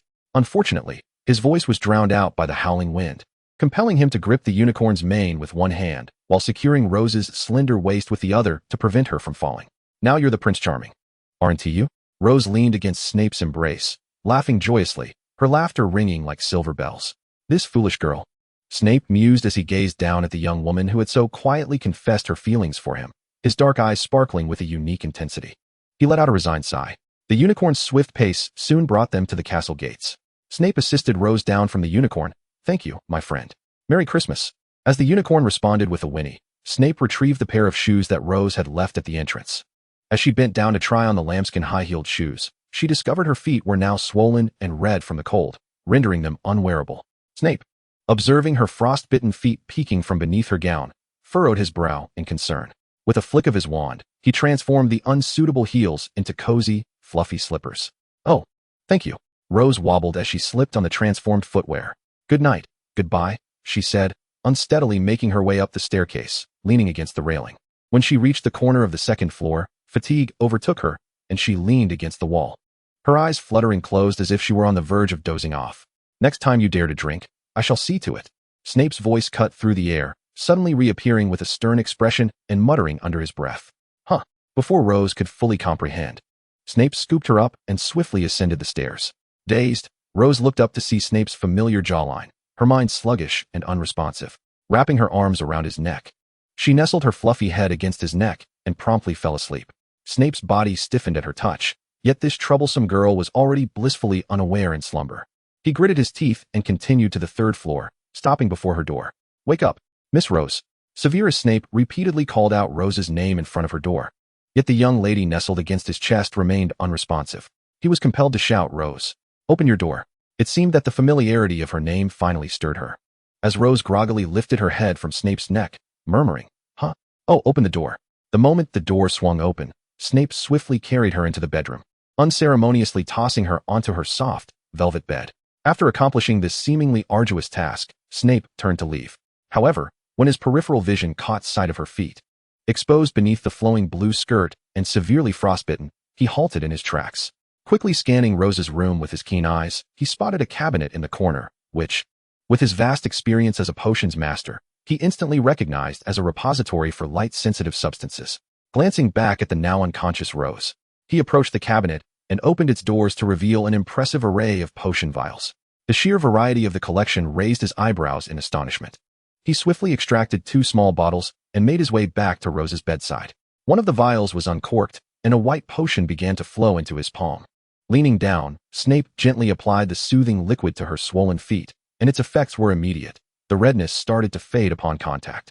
"It itches," Rose murmured in her sleep, seemingly responding to Snape's touch as her adorably pink toes curled up. Observing her, Snape appeared as an immovable sage. After addressing her discomfort, he gently shook her shoulder, saying, "Get up and drink the invigorating potion." "What?" Rose protested, her eyes barely cracking open. "I said to drink the invigorating potion."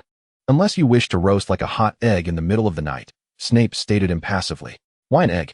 Rose mumbled indignantly. "I'm far too lovely to be compared to an egg." At this, Snape let out a cold laugh and commanded, "You may wish to be anything you desire, but get up and drink the potion." "No," Rose replied, pulling the corner of her blanket over her head. "Don't make me force it down you, Rose. Get up." Hearing this, she cautiously peeked out from beneath the blanket with her gray eyes, saying, "Then give me a kiss, and I'll drink." "Don't even think about it," Snape replied, looking down at her with a gaze filled with refusal. "I'm Snow White.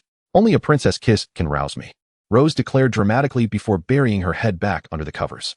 Snape regarded her with a complex expression, thinking that she ought to witness herself in a pensive after sobering up. "I want to have it. I'm a princess," she repeated stubbornly while still hiding under the blanket. Without hesitation, Snape yanked away the blanket that covered her head, mercilessly pulling her into his embrace. Grasping her chin with one hand, he uncapped the potion bottle with the other, directly pouring its contents into her mouth. Coughing violently, Rose fell back onto the bed, her ears emitting wisps of white smoke from the invigorating potion she had just ingested. "This is entirely your doing," Snape scoffed, turning to exit her bedroom, the door slamming shut behind him with a resounding bang. Such a lack of compassion, Rose fumed, throwing off the covers and enveloping herself in the soft warmth of her bed. Chapter 61. The Christmas holiday. After a night of deep slumber, Rose awoke refreshed under the gentle caress of the morning sun. Outside her window, sunlight poured in with unrestrained brilliance, and glancing at the clock, she realized it was already noon. However, it was a delightful Christmas holiday, free from the burdens of bothersome dark arts defense classes and the looming weight of endless, ungraded essays. With unsteady steps, Rose made her way to the sink to begin her morning routine. As she casually lifted her gaze to the mirror, she was astonished to see that she was still clad in the elegant red gown she had meticulously chosen for the Christmas feast the night before. A sudden question flitted through her mind. How had she ended up sleeping in this outfit? She strained to recall the events after the banquet, yet her memory proved elusive. System, did I drink too much last night? In moments of confusion, it had become second nature for Rose to consult the system. Host's memory is fragmented. Would you like to download from cloud storage? The system's cold female voice responded promptly. Confirm download, Rose replied without hesitation. In the next instant, a torrent of silver particles surged before her, swirling like ethereal mist and weaving into a thick fog. Curiosity piqued, Rose leaned in closer. only to find herself being pulled back into last night as Hogwarts Castle by an invisible force. She saw herself seated at the banquet table, her goblet filled with deep red liquid sloshing gently with her movements, while a charming blush crept onto her lovely face like the sunset's glow. As Rose inhaled deeply, she relived all that had transpired the previous night. Those lost memories flooded back with the force of a tide, transforming once hazy images into sharp clarity. Dumbfounded, Rose stood at the sink, her hands pressed tightly against her face, overwhelmed with embarrassment to the point that she wished she could simply vanish into a crack in the ground or suffocate in her own hands. In that realm of recollected memories, time seemed to lose all significance. Yet, at this moment, rather than feeling joy over the regained memories, she was filled with a profound sense of shame and indignation. Heavens! The admirable image she had painstakingly built in Professor Snape's eyes had utterly crumbled in a single night. She could scarcely fathom how she would face him from now on. In her heart, Rose resolved to avoid Snape in the coming days, steering clear of any place he might frequent. Like a lost soul, she sat despondently on the edge of the bathtub, resting her head against the cold wall, her throat emitting a whimpering sound.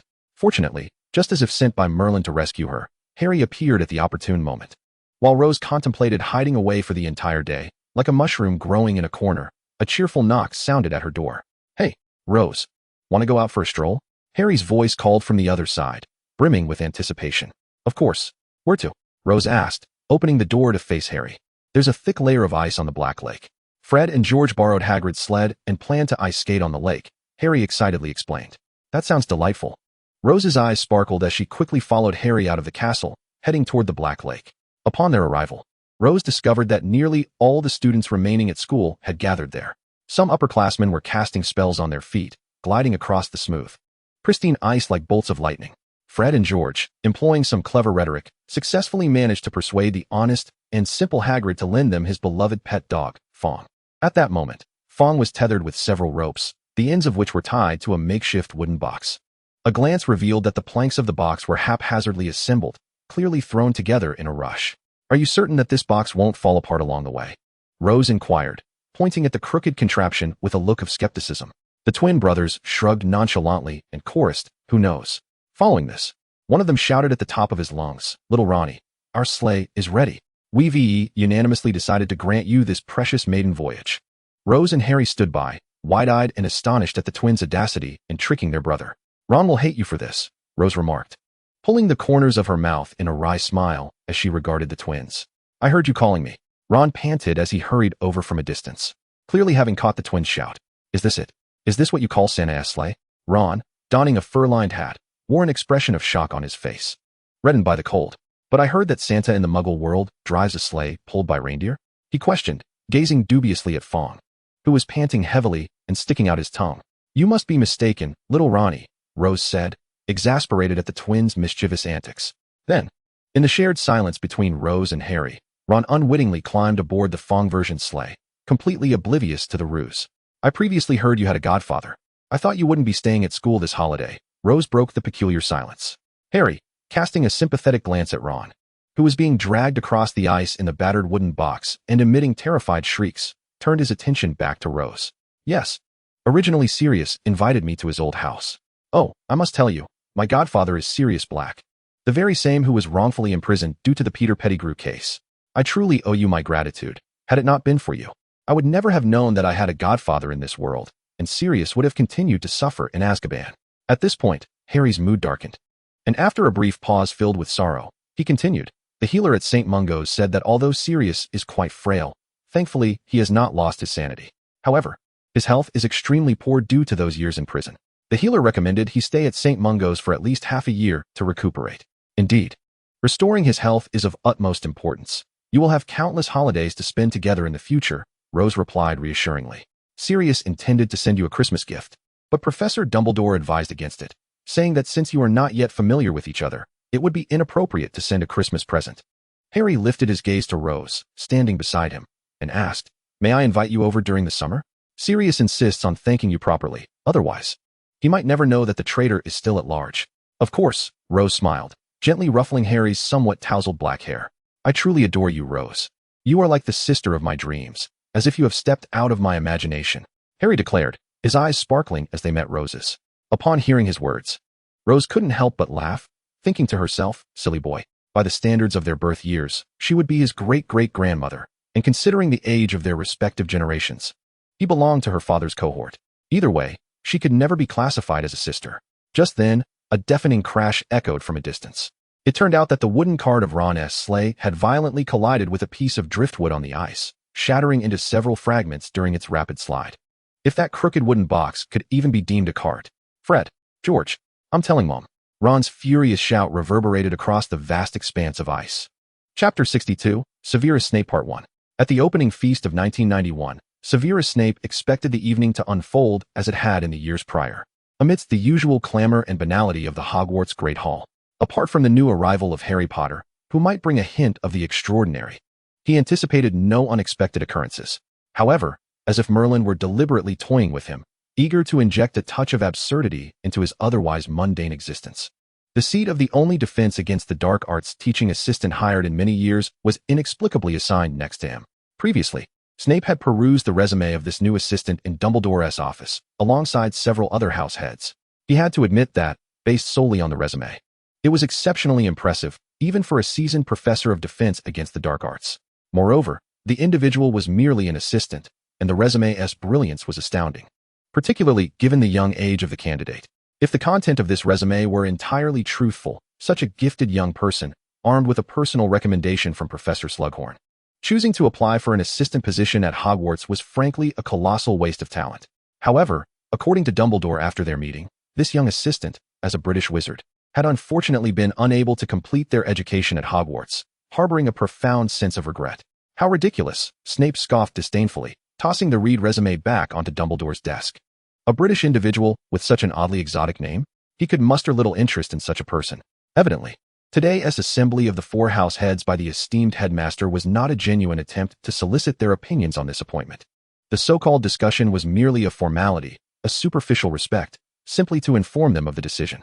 Snape had always scorned such meaningless ceremonial gestures. Upon entering the Great Hall, Snape's attention was immediately captured by the new figure at the faculty table. Undoubtedly, at that moment, she became the center of attention. Her unparalleled beauty, combined with her youthfulness, drew the gaze of all present. Dumbledore had never mentioned that the new assistant would be such an extraordinary beauty. Observing the young students below, their eyes glazed over and filled with infatuation, one could surmise that without the presence of the entire faculty to maintain decorum, their eyes might very well have stuck to her. Had he invited an assistant to teach, or had he merely summoned a troublemaker to create chaos and distract the students? Naturally, Snape was not one to overlook the appreciation of beauty. In Slytherin House, there was never a shortage of lovely and graceful young women.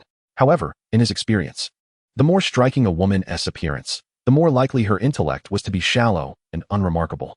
However, he still hoped that the capabilities of the new teaching assistant would align with her remarkably impeccable resume. As expected, the higher the expectations, the greater the disappointment. He truly ought not to have harbored any expectations for this newcomer, the white assistant. The segment during the opening feast where the school song is sung had always been the part he most detested and sought to avoid. Nevertheless, as a professor and the head of the college, he was acutely aware of his responsibility and obligation to set an example and preserve this long-standing tradition. Yet, upon observing the new white assistant, what had she done? Was this a competition of holding one's breath while reciting lyrics? Humph, without the sorting hat to judge. His years of teaching experience alone could ascertain that she was undoubtedly a foolish Hufflepuff girl. He could only hope she would not, in the future, display her walnut-sized intellect with the same disregard as a troll. And then there was Harry Potter, that child, who indeed mirrored his arrogant, rude, and utterly detestable father. Apart from those emerald green eyes inherited from Lily, not a single aspect of him was dissimilar to old Potter. Even the ridiculous round glasses were identical. In potions class, Harry Potter not only failed to pay attention, but had not even completed the most basic preparatory work. He could not fathom how such a child could be Lily's son. Was this truly the child he had vowed to protect with his life?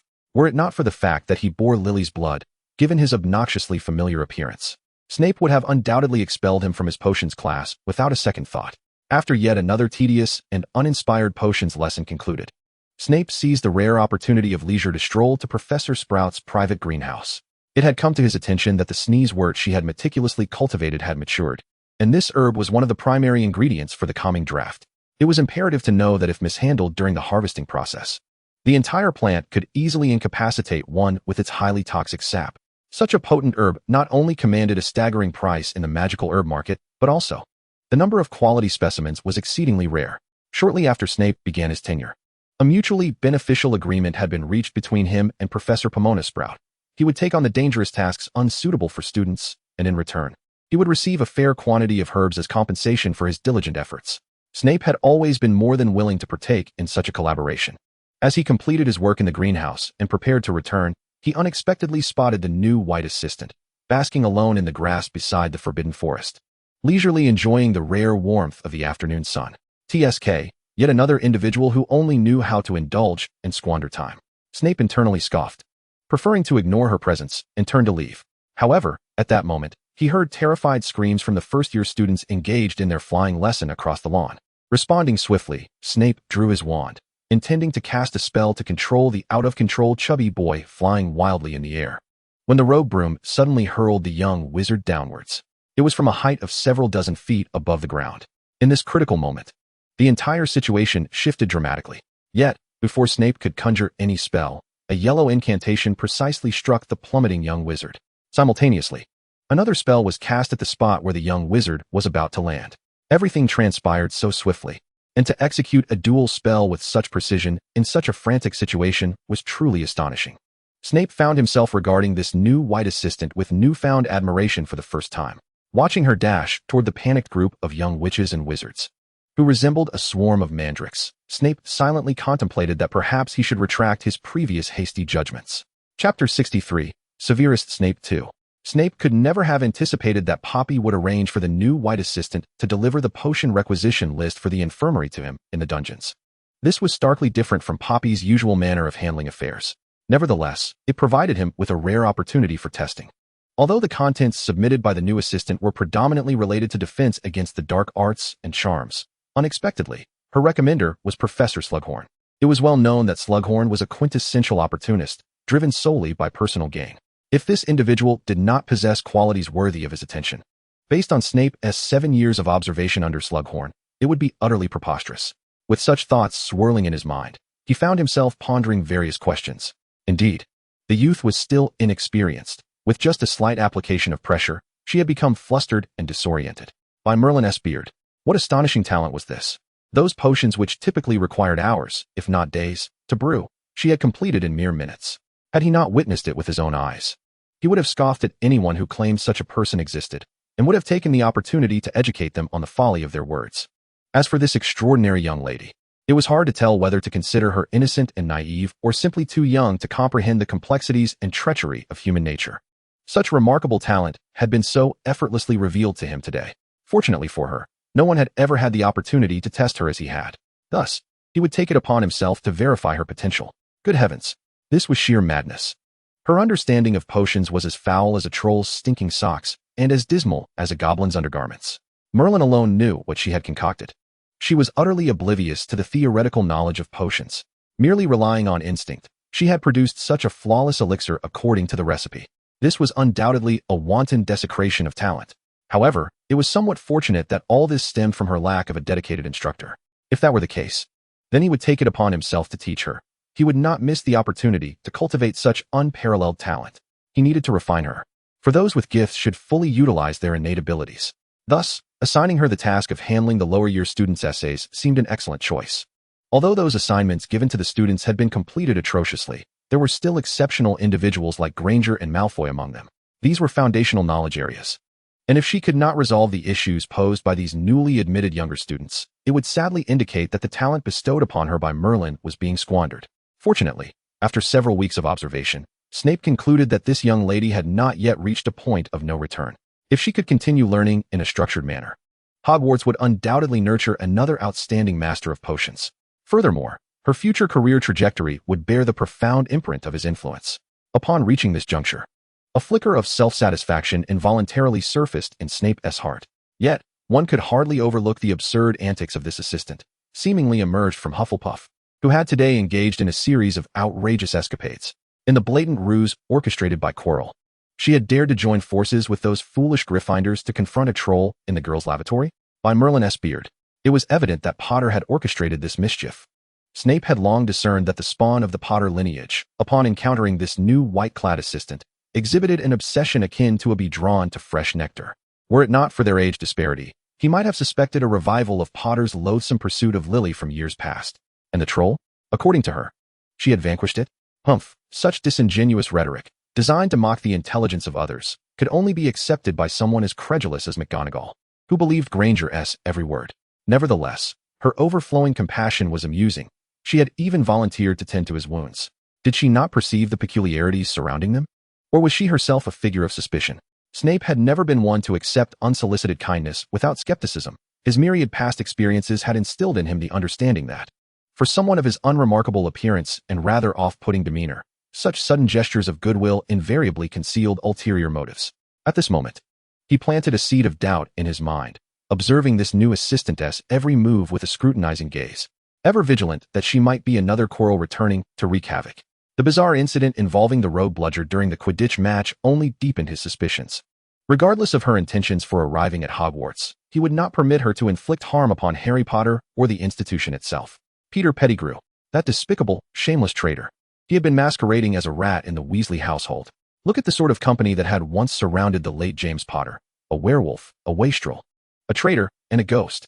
Not a single decent soul among them. Lily's life had been extinguished by these very individuals. Alone in the dimly lit cellar, Snape suffered as memories surged forth like a relentless tide, inexorably dragging him back into that painful past.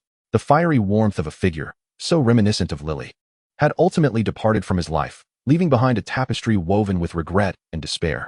His existence, apart from those fleeting years spent with Lily, resembled nothing more than an absurd farce, a mere jest. This white assistant had inadvertently exposed the cowardice of a traitor lurking in the shadows. The impending judgment from the Ministry would reunite him with his ill-fated companions in Azkaban. As this thought crossed his mind, a cold smirk played upon Snape's lips. When the request from the Potions Association regarding a truth serum arrived, Snape accepted it without hesitation. He yearned to witness this rat, long overdue for punishment, receive the justice he deserved in the courtroom. Chapter 64, Severus Snape 3. Where had the decorum and restraint expected of this thoughtless young lady vanished? Had it been devoured entirely by that wretched basilisk? Did she find amusement in toying with her professor so brazenly?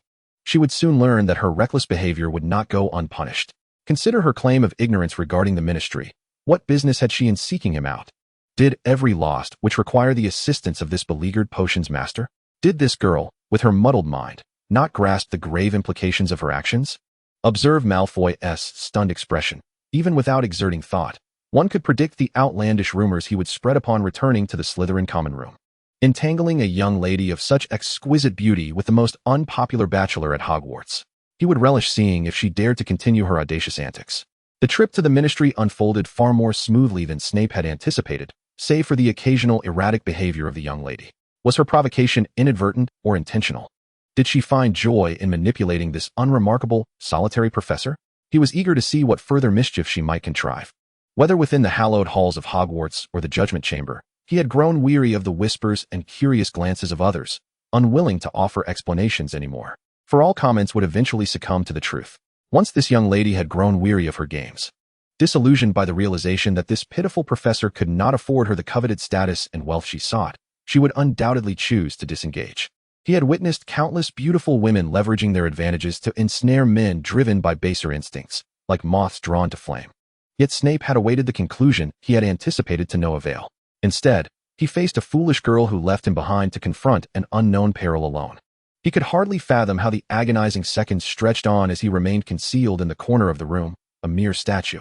Did that self-proclaimed powerful young lady truly comprehend the dangers that lay ahead? When he sensed the oddities unfolding, he realized Dumbledore was absent from the castle, and he had resolved to face the battle alone.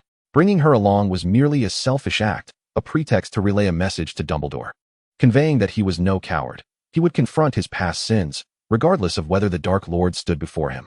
No one would wield his past mistakes as a weapon against him. However, he had never intended to burden this young girl with the weight of his past. It had no bearing on her, neither in the past nor the future.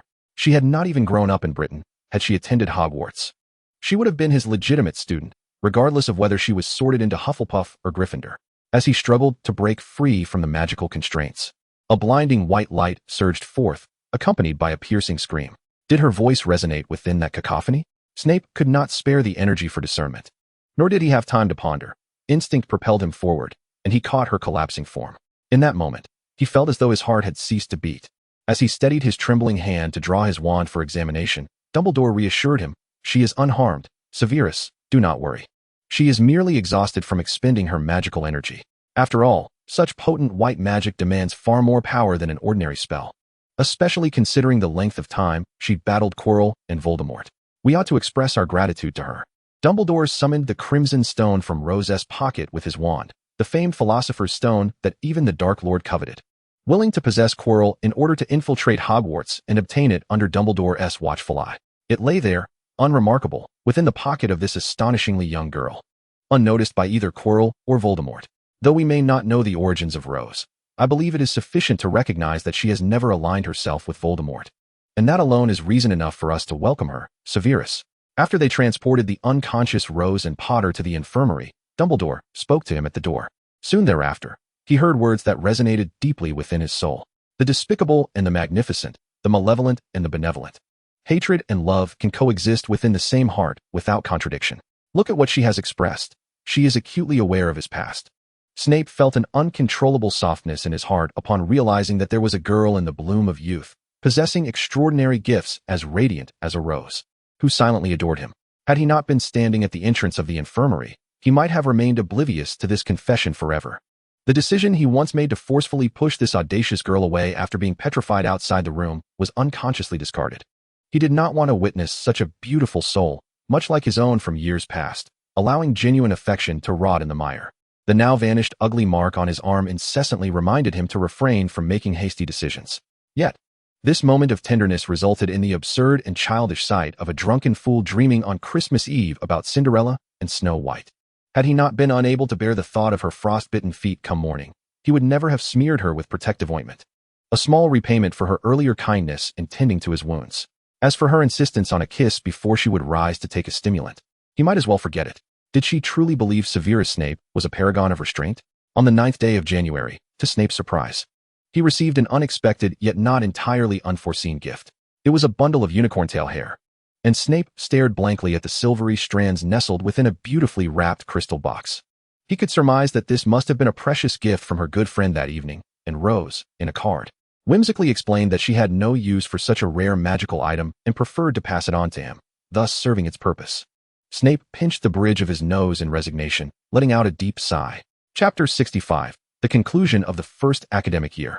Time, like a hurried passerby, slips away astonishingly fast when one is not paying attention. When Rose finally managed to extricate herself from her busy schedule and enjoyed a moment of leisure, the final examinations concluded satisfactorily. Fortunately, the ordinary wizarding level exams for 5th-year students and the ultimate wizarding level exams for 7th years were entirely managed by the Ministry of Magic, allowing her to focus solely on the end-of-term assessments for 5th-year students. However, merely the theoretical portion of the exams left her overwhelmed with grading. As for the practical exam in defense against the dark arts, having experienced the benefits of using a magical puppet in class, she employed it once more during the final assessment. Thus, she believed that any student who attentively listened in class and effectively cast spells at the puppet had no reason not to achieve excellent results in the final exam. Yet, reality often proves to be far harsher than idealism. When Rose held the report cards for all grades, she was engulfed by profound self-doubt. Could these truly be the results of students I have taught? If you teach for several more years, you will discover that when you believe yourself to be an excellent teacher, convinced you have done everything one ought to do, the students' results will tell you that you are simply overthinking it. Isn't that right, Severus? At the end-of-term feast, Professor Sprout gently comforted Rose, who seemed still reeling from the blow of the exam results. The seat that originally belonged to Quirrell was vacated after he succumbed to the treatments of St. Mungo's healers, who had exerted all their efforts to no avail. Snape scoffed at this news, fully aware of the truth. In this world, it seems the majority are irredeemable fools and simpletons. Oh, don't say that, Professor Sprout chided with a smile. We must always extend a bit more patience towards the children. Rose sighed deeply. Thank you, professors. Your consolation has lifted my spirits. But then, with a clenched fist, she struck the table with frustration. I am just unwilling to accept it. If you were the professor of defense against the dark arts, I would advise you that the advanced class should only accept students with grades of O or above during the 5th-year course selection. This would be much better for everyone. Snape tilted his head slightly, his gaze fixed on the noisy students below, and replied with a flat expression. Clearly, this was a matter that the new professor, to be hired by Dumbledore next term, would need to contemplate. If you were to once again reject my application, you are far too strict, Severus. Professor Sprout, devoted to her herbology students, was willing to offer them more opportunities, allowing those with grades of E and above to join her advanced class. And her examinations were comparatively easier to pass. Rose absent-mindedly fiddled with an invisible ring on her left hand, seemingly lost in deep thought. Snape observed her intently, withdrawing his gaze with contemplation. It was summer vacation. One should be joyful. Furthermore, congratulations on achieving an O in your final grade for defense against the dark arts. After the end-of-term feast, Rose encountered Harry at the astronomy tower, where he sat alone, hugging his knees and gazing out at the distant scenery of the castle. She approached him, standing by his side and resting her hand on his still youthful shoulder. Though the report cards have yet to be sent out, I don't think it's against the rules to give you a heads up, she said playfully, winking at him. Harry looked up to see Rose beside him and managed a faint smile. I would rather stay at Hogwarts, Rose. It feels like home to me, with many who care for me, and people I care about in return. Once I return to Aunt Petunia's, I will once again become the unnecessary presence. Harry's head drooped sadly, his expression an embodiment of despair. Everyone had received notification from the Ministry of Magic that underage wizards were prohibited from using magic during the summer. I feel as if I have been cast aside by the magical world. Don't you have a godfather? Rose inquired, puzzled. I thought he would take you for the summer. Even with the need for blood protection, it shouldn't require spending the entire summer at his aunt's home. Sirius had such intentions, but Professor Dumbledore insists I must return to my aunt's, as it contains the blood magic from my mother, which protects me from dark wizards. I have to stay there for at least 2 weeks every summer, Harry explained, urging Rose to continue. And Sirius has just returned to his own home, stating that it is rife with dark magic and unsuitable for raising a young wizard. He has given up on returning to the Black family home, which is filled with nothing but screaming portraits and one nearly dead house elf that harbors a deep-seated hatred for him. Harry elaborated, expressing his intention to seek a new residence, though he acknowledged it would take time. Dumbledore also said that for my safety, I cannot run around with Sirius until everything is prepared. Oh, indeed. You must know. The headmaster is correct. Rose adjusted her robes and sat down, mirroring Harry. In fact, I also intend to purchase a house. Rose noticed Harry, turning to her with curiosity. I don't have a fixed place to stay in England. I can't keep living in a hotel. That would be simply dreadful. How splendid. What kind of new abode do you envision for yourself? Harry inquired. Rose pondered for a moment, then replied, in fact, I have already selected one through an intermediary. Once the summer vacation commences, someone will accompany me for an on-site visit, and if all goes well, I shall soon possess a new home. Would you care to join me? I believe that after you've spent 2 weeks with your aunt, my preparations will be sufficiently advanced. Rose extended her invitation. Absolutely. I would be delighted. Harry's emerald eyes sparkled with joy. Then it's settled. We shall communicate via owl. Rose was uncertain whether Dobby might interfere. Yet this did not deter her from inviting Harry to her new residence. Chapter 66. The summer vacation of the first academic year. Before the curfew arrived, Rose successfully escorted the noticeably uplifted Harry back to the entrance of the Gryffindor common room. This evening, it was Rose's turn to patrol the night, and she had already devised a plan to visit the room of requirement on this night of revelry, seeking the Horcrux concealed by Voldemort at Hogwarts, the diadem of Ravenclaw. As the last of the lit torches in the castle corridors flickered out, Rose commenced her nocturnal duties, designating the 8th floor of the castle as her final inspection point. Perhaps due to the conclusion of the House Cup, Rose found herself unearthing couple after couple, oblivious to the world, from various hidden corners, as if the end of the term had brought about a tragic farewell that rendered them inseparable. However, despite her actions, Rose could not deduct points from their respective houses. Without the remarkable exploits of Harry and his friends bravely infiltrating the forbidden corridor on the 4th floor, Gryffindor did not receive an extraordinary influx of points by the end of the academic year. Harry had not taken on the role of seeker in Quidditch, failing to secure victory after victory for Gryffindor. Consequently, the gems in Gryffindor's hourglass were appallingly low at the term's end. The house not only lost those valuable opportunities, but also suffered considerable point deductions when Professor McGonagall caught them escorting Hagrid's dragon offspring on a nighttime escapade. Thus, it came as no surprise that Gryffindor occupied the last position in the standings among the 4 houses, while Slytherin secured the House Cup once more. Although Rose had initially chosen the silver green of Slytherin, it did not preclude her affection for the gold and crimson of Gryffindor. As for their loss of the House Cup due to her interference, Rose could only shrug her shoulders in resignation, hands open in a gesture of helplessness, hoping they would strive harder in the next term. The room of requirement was situated on the 8th floor of Hogwarts, directly across from a tapestry depicting a troll thwacking a hapless Barney. Standing in this location, Rose concentrated her thoughts, repeatedly whispering in her mind, I require a place to hide something. After pacing back and forth thrice, a remarkably smooth door mysteriously appeared on the formerly blank wall. Upon entering the room of requirement, Rose was astonished to discover that it had accumulated several more mounds of miscellaneous items since her last visit over a century ago. She cast a spell that illuminated the expansive space, and, while scrutinizing with her own eyes, activated the usually reticent system. Adding key terms like plaster statue and Ravenclaw's diadem to the focus list, hoping to enhance her efficiency in locating the desired item. After all, searching through an uncountable number of items with her eyes alone would be a task of unfathomable duration. Indeed, Rose couldn't help but admire her foresight. During her relentless search, the focus list swiftly indicated the presence of a potential item. Following the guidance, she soon arrived before a dust-covered plaster statue. Quite distant from the entrance of the room, atop the statue's head rested a silver diadem, equally shrouded in dust. With a flick of her wand, she gently cast a cleaning charm upon the suspected Horcrux.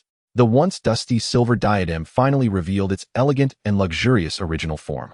It was a meticulously crafted crown, adorned with a silver eagle in flight, its wings encrusted with a multitude of sparkling diamonds, while a sizable sapphire nestled within the eagle's body.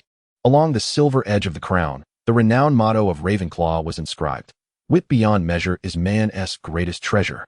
It was this inscription that ultimately confirmed to Rose that she had indeed found the legendary diadem of Ravenclaw.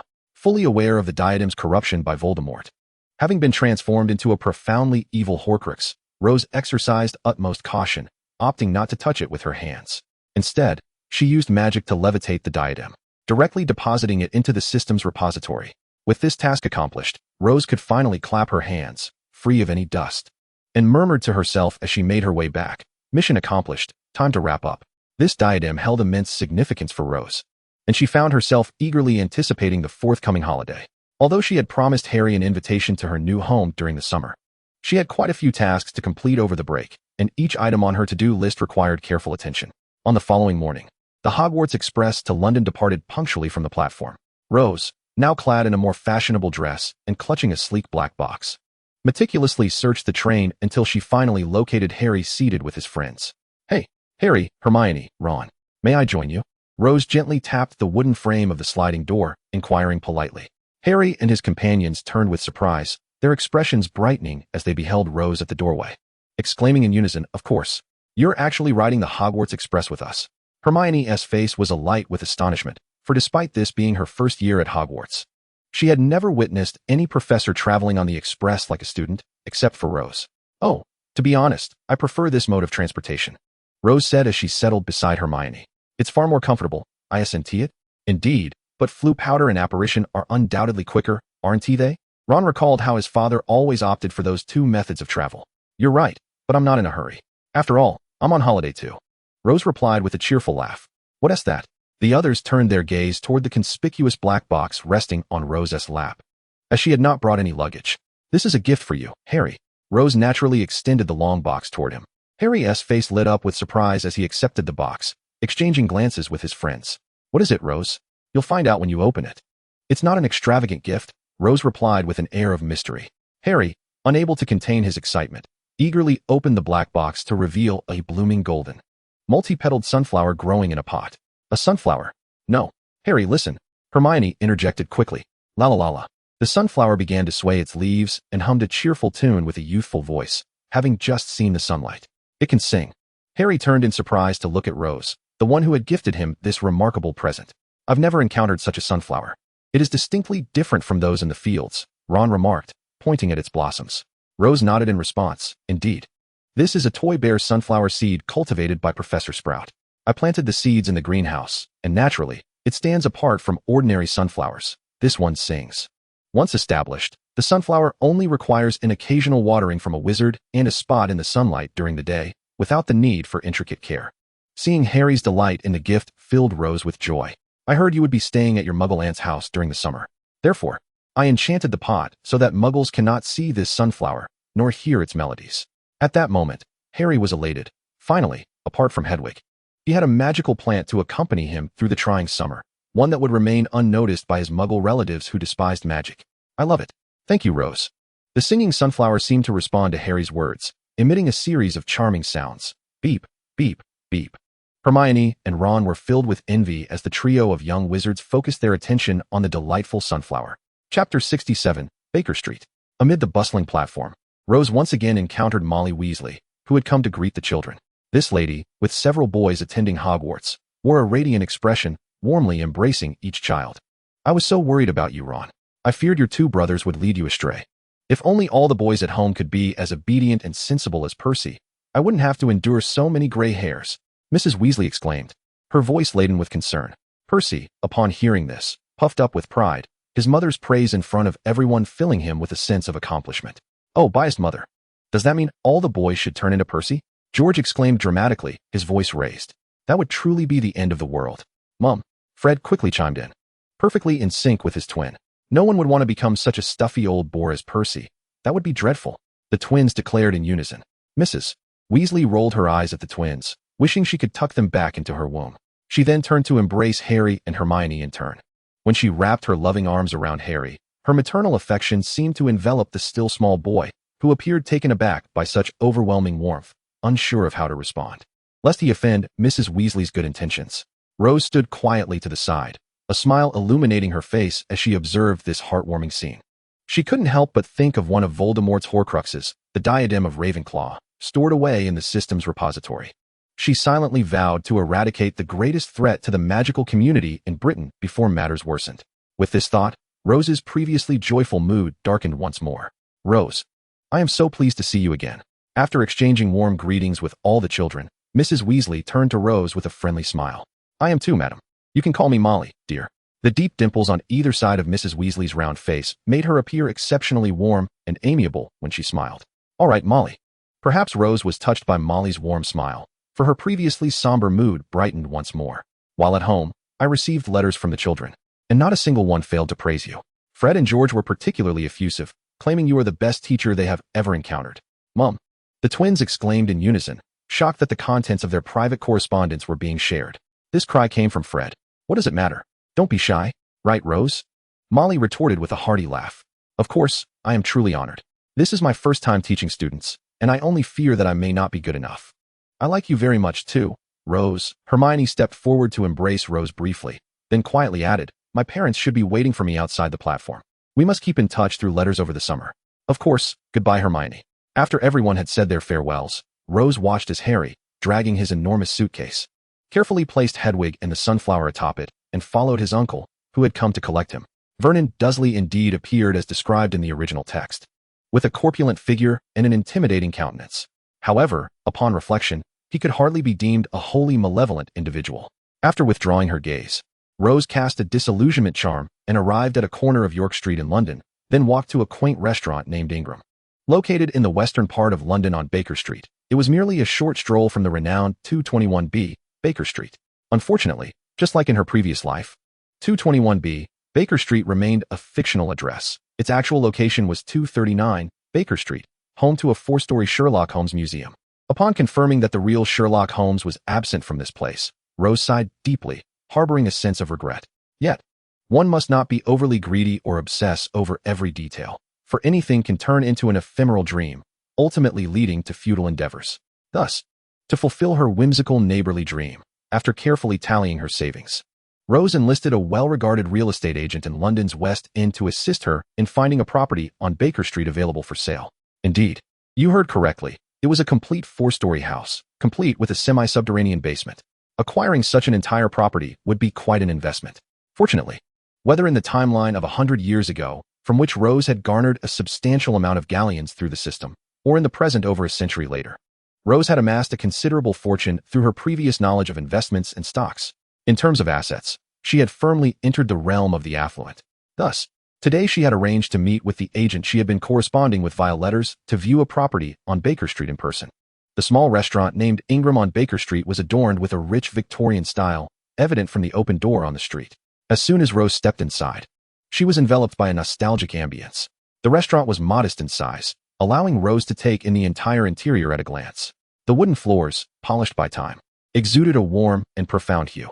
The walls were adorned with intricately patterned wallpaper featuring delicate floral designs, adding an air of elegance to the space. Small crystal chandeliers hung from the ceiling, casting a gentle glow. The restaurant was furnished with exquisite wooden tables and matching chairs, crafted in a classic and graceful style. The desserts were a highlight of the establishment, with a chalkboard displaying a myriad of delectable treats and their prices. The aroma of freshly ground coffee beans wafted through the air. At that moment, the patrons within the restaurant were indulging in this delightful experience. A young couple seated across from one another. An elderly gentleman sat alone in a corner, savoring a delicate pastry with the utmost concentration. Rose had chosen an empty table nearby, arriving rather early, well before the appointed time. She decided to indulge in the desserts offered here, her eyes sparkling with anticipation as she perused the menu. It was at that moment, just as she finished her last spoonful of chocolate ice cream, that John Davis, the manager of a real estate agency, entered the quaint little restaurant. As the designated hour approached, John Davis stepped into the Ingram restaurant on Baker Street, his gaze swiftly honing in on Rose, who was enjoying her dessert by the window.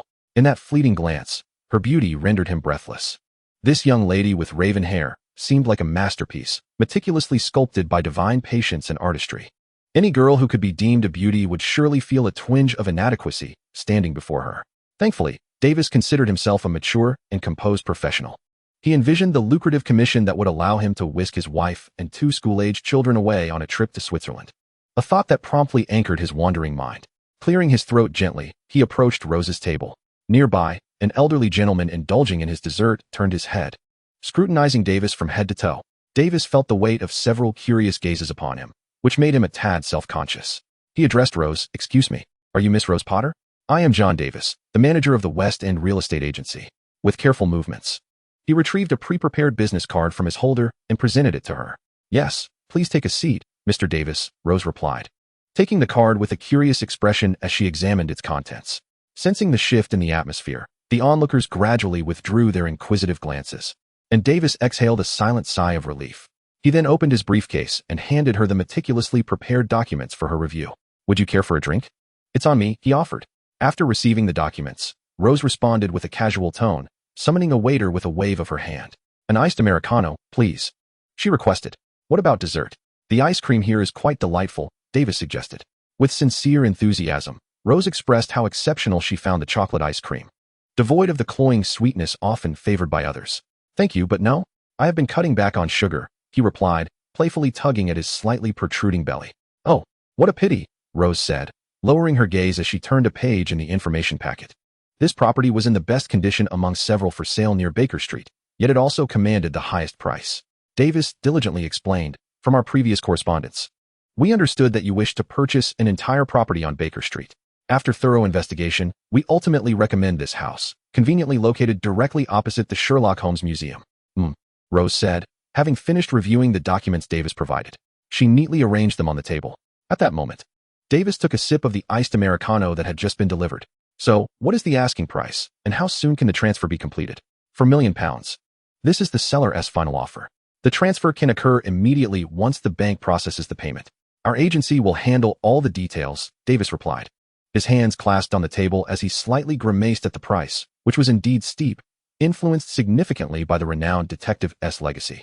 If you were to consider a property just a street away, the price could be considerably lower. "Oh, that would be rather uninteresting. Let us first see what the house looks like," Rose replied.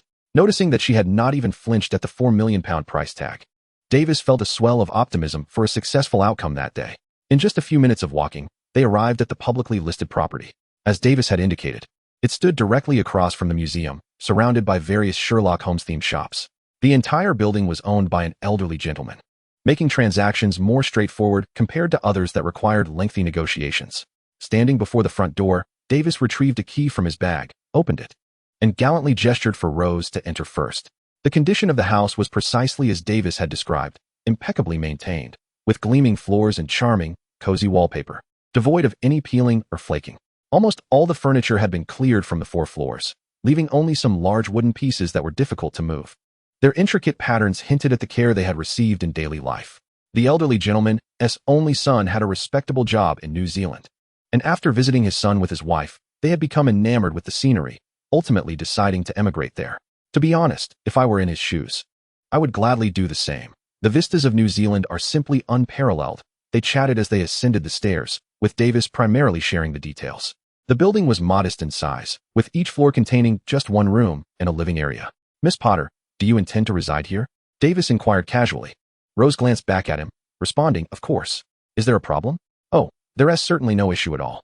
The only stipulation from the gentleman aside from the sale price, is that the buyer must not convert the property for commercial use. Commercial use? Like those shops outside? Rose asked, her curiosity piqued. From his discussions with the elderly gentleman, Davis elaborated, while he enjoys Arthur Conan Doyle and Sherlock Holmes, he dislikes the overly commercial atmosphere surrounding the house, as the influx of tourists is quite overwhelming. He shrugged, expressing his hope that the house's future owner would not transform it into something akin to the neighboring establishments. I have no such intentions, Rose assured him as she continued to explore the layout. What about the furniture? Her fingers gently brushed against the vintage pieces, each seemingly imbued with its own story. If you can pay the full amount up front, the furniture can be included at no extra cost, Davis added, eagerly observing Rose as she walked ahead. Oh, payments can be made in installments? Rose seemed unaware of this option. With solid collateral, our agency can indeed provide such a service. How unfortunate. I'll take the house. After inspecting all the rooms, Rose turned to the manager behind her. Then, as if suddenly recalling something, she exclaimed, "Ah?" She turned back, her gaze steady as she asked, "Sir, do you know of any reliable car rental companies that offer short-term services for a couple of months?" After the property transaction on Baker Street was completed, Rose found her liquid assets dwindling to the point where she could not afford the cost of purchasing a plot of land in Hogsmeade. Reluctantly, she had to lower her standards and opted to acquire a rather commendable piece of land in the neighboring village of Upper Hogsmeade, astonishingly priced at merely a quarter of what a comparable plot in Hogsmeade would command. The vast disparity in pricing was so extraordinary that, had Rose not heard the news directly from a goblin at Gringotts, she would have deemed it an absurd jest, utterly beyond belief. Perhaps the wizards, anticipating a lucrative business catering to Hogwarts students, assumed that these fledgling young ones, who had yet to master apparition, would remain confined to this village teeming with wizards. However, Rose was indifferent to such notions. While she did plan to establish a quaint shop on the ground floor of her new property, whether it would cater to Hogwarts students was not her primary concern. After settling her dues with Gringotts and a Muggle estate agent, Rose gazed at her once bulging purse, now alarmingly deflated, a pang of sorrow striking her heart. Determined to build a home on her newly acquired land, Rose was aware of her commendable spellcasting abilities. Yet she had never delved into the enchantments necessary for constructing a house. Nonetheless, she recalled reading in the original texts about Arthur Weasley performing magic to erect his own dwelling. Though the house was crooked, the essence of a wizard's home lay in its enchantments rather than adherence to physical principles. Thus, armed with a pile of stones and a spellbook titled A Step-by-Step Guide to Building Your Own Home, which she had recently procured from Leaky Cauldron and was reputed to be the most popular construction manual in the wizarding world, Rose stood before a level plot of land not far from the village entrance. With her wand raised high, she cleared her throat, and with a flutter of anxiety in her heart, a series of intricate incantations flowed from her lips. The massive stones, guided by the magic, were continuously reshaped and combined by an unseen, formidable force, ultimately resulting in a well-structured, two-story gray-white house emerging on the once-empty land. Rose tilted her head back, basking in the brilliant sunlight, her gaze fixed upon the house she had conjured with her own hands, her heart swelling with joy. Suddenly, she turned in surprise to find several unfamiliar wizards standing across the road, fervently applauding her. "Your spellcasting was truly magnificent," an elderly witch with a stooped back exclaimed first. "Good day, madam," Rose responded swiftly, offering a smile to the wizards across the way. "Oh, we heard not long ago that a new neighbor would be arriving here. I dare say the young lads in the village will be absolutely thrilled." Another jovial middle-aged witch chimed in. "It appears you have much to attend to, so we shall not intrude any longer. Welcome to Upper Hogsmeade. In time, you will learn that our residents are the most amiable and kind-hearted," remarked a wizard whose hair was already flecked with silver. "Thank you. I am equally delighted to be here. You may call me Rose." She graciously introduced herself to those on the opposite side of the road. The ground floor of the house was notably spacious, evidently occupying more land than the upper levels, as she intended to establish her very own coffee shop there. Rose opened her satchel, and a flurry of items, all subjected to the shrinking charm, emerged in an orderly fashion, stacking neatly upon the ground. Rather than opting for marble or wooden flooring, Rose had ventured to the Muggle market, acquiring a variety of tiles in different materials. Emerald green metallic mosaic tiles adhered methodically to the floor, as mentioned in the construction book, with centers adorned by pale golden, circular tiles. After completing the flooring, Rose prepared to affix the wall tiles. Using the cafe counter as a reference point, she employed pearl-white French pearl-glazed small square tiles below the counter, their surfaces radiating a soft, lustrous sheen reminiscent of mother-of-pearl, utterly exquisite. Above the counter, the walls were adorned with a collage of colorful small square tiles. The wall featured a handwritten menu on a blackboard and was decorated with magical plants capable of providing illumination, such as sunlit lily of the valley and glow-in-the-dark roses, which adjusted their brightness according to changes in light. The elongated bar counter was crafted from cherry wood, with the raw table subjected to various reinforcing and anti-stain spells. The wall behind the bar was lined with wooden storage cabinets filled with an assortment of tableware. Verdant ivy hung languidly from the walls.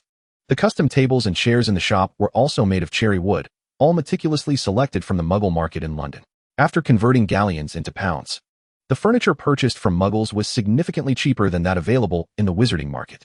As Rose noticed her purse notably thinning, she realized she had to begin calculating and budgeting with precision. In the basement of the stone house, Rose delineated two distinct areas, one for a communal restroom and the other serving as a storage room. The second floor was simply partitioned into a few rooms, with the most basic flooring laid down for the staff's break room. Notably, hidden at the entrance to the basement was a metal-colored carving. Only specific individuals could press it, causing a decorative round disc adorned with red, white, and blue checks to emerge on the wall. The disc featured a pointer that, when turned to the white check, would allow the basement door to open again, transforming into the entrance to the first floor of the Baker Street property. The red check corresponded to Upper Hogsmeade, while the blue check led to the island to which Rose had been transported upon her first arrival in the magical world through an ancient magical key. The true essence of these three buildings was, in fact, situated on that very island. This arrangement effectively allowed for evasion of prying eyes during times of particular need, serving as a secure refuge. Moreover, Rose had placed the island under Muggle-repelling charms and concealed protections against dark wizards. Chapter 70. The Diadem of Ravenclaw. On that island, numerous magical creatures, transferred by Rose over a century ago, had dwindled in number, yet some descendants still thrived in the island's forests.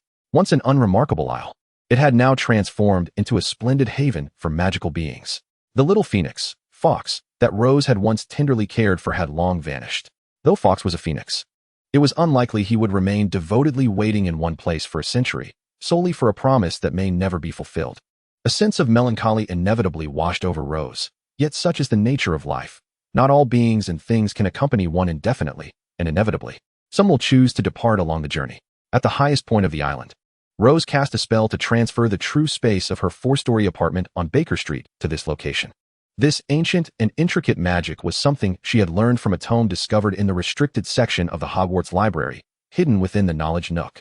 Within its pages lies a trove of ancient magic, long lost to the relentless passage of time, undoubtedly providing Rose with an extraordinary opportunity to realize her dreams. As a mere Muggle child, she had once envisioned possessing a magical gateway that would transport her to distant realms. A silver diadem was retrieved from the confines of her system package and unceremoniously cast aside onto a clearing on the island. Beneath it, Rose had meticulously inscribed a golden magical circle designed to ensnare any restless or malevolent souls that might attempt to escape.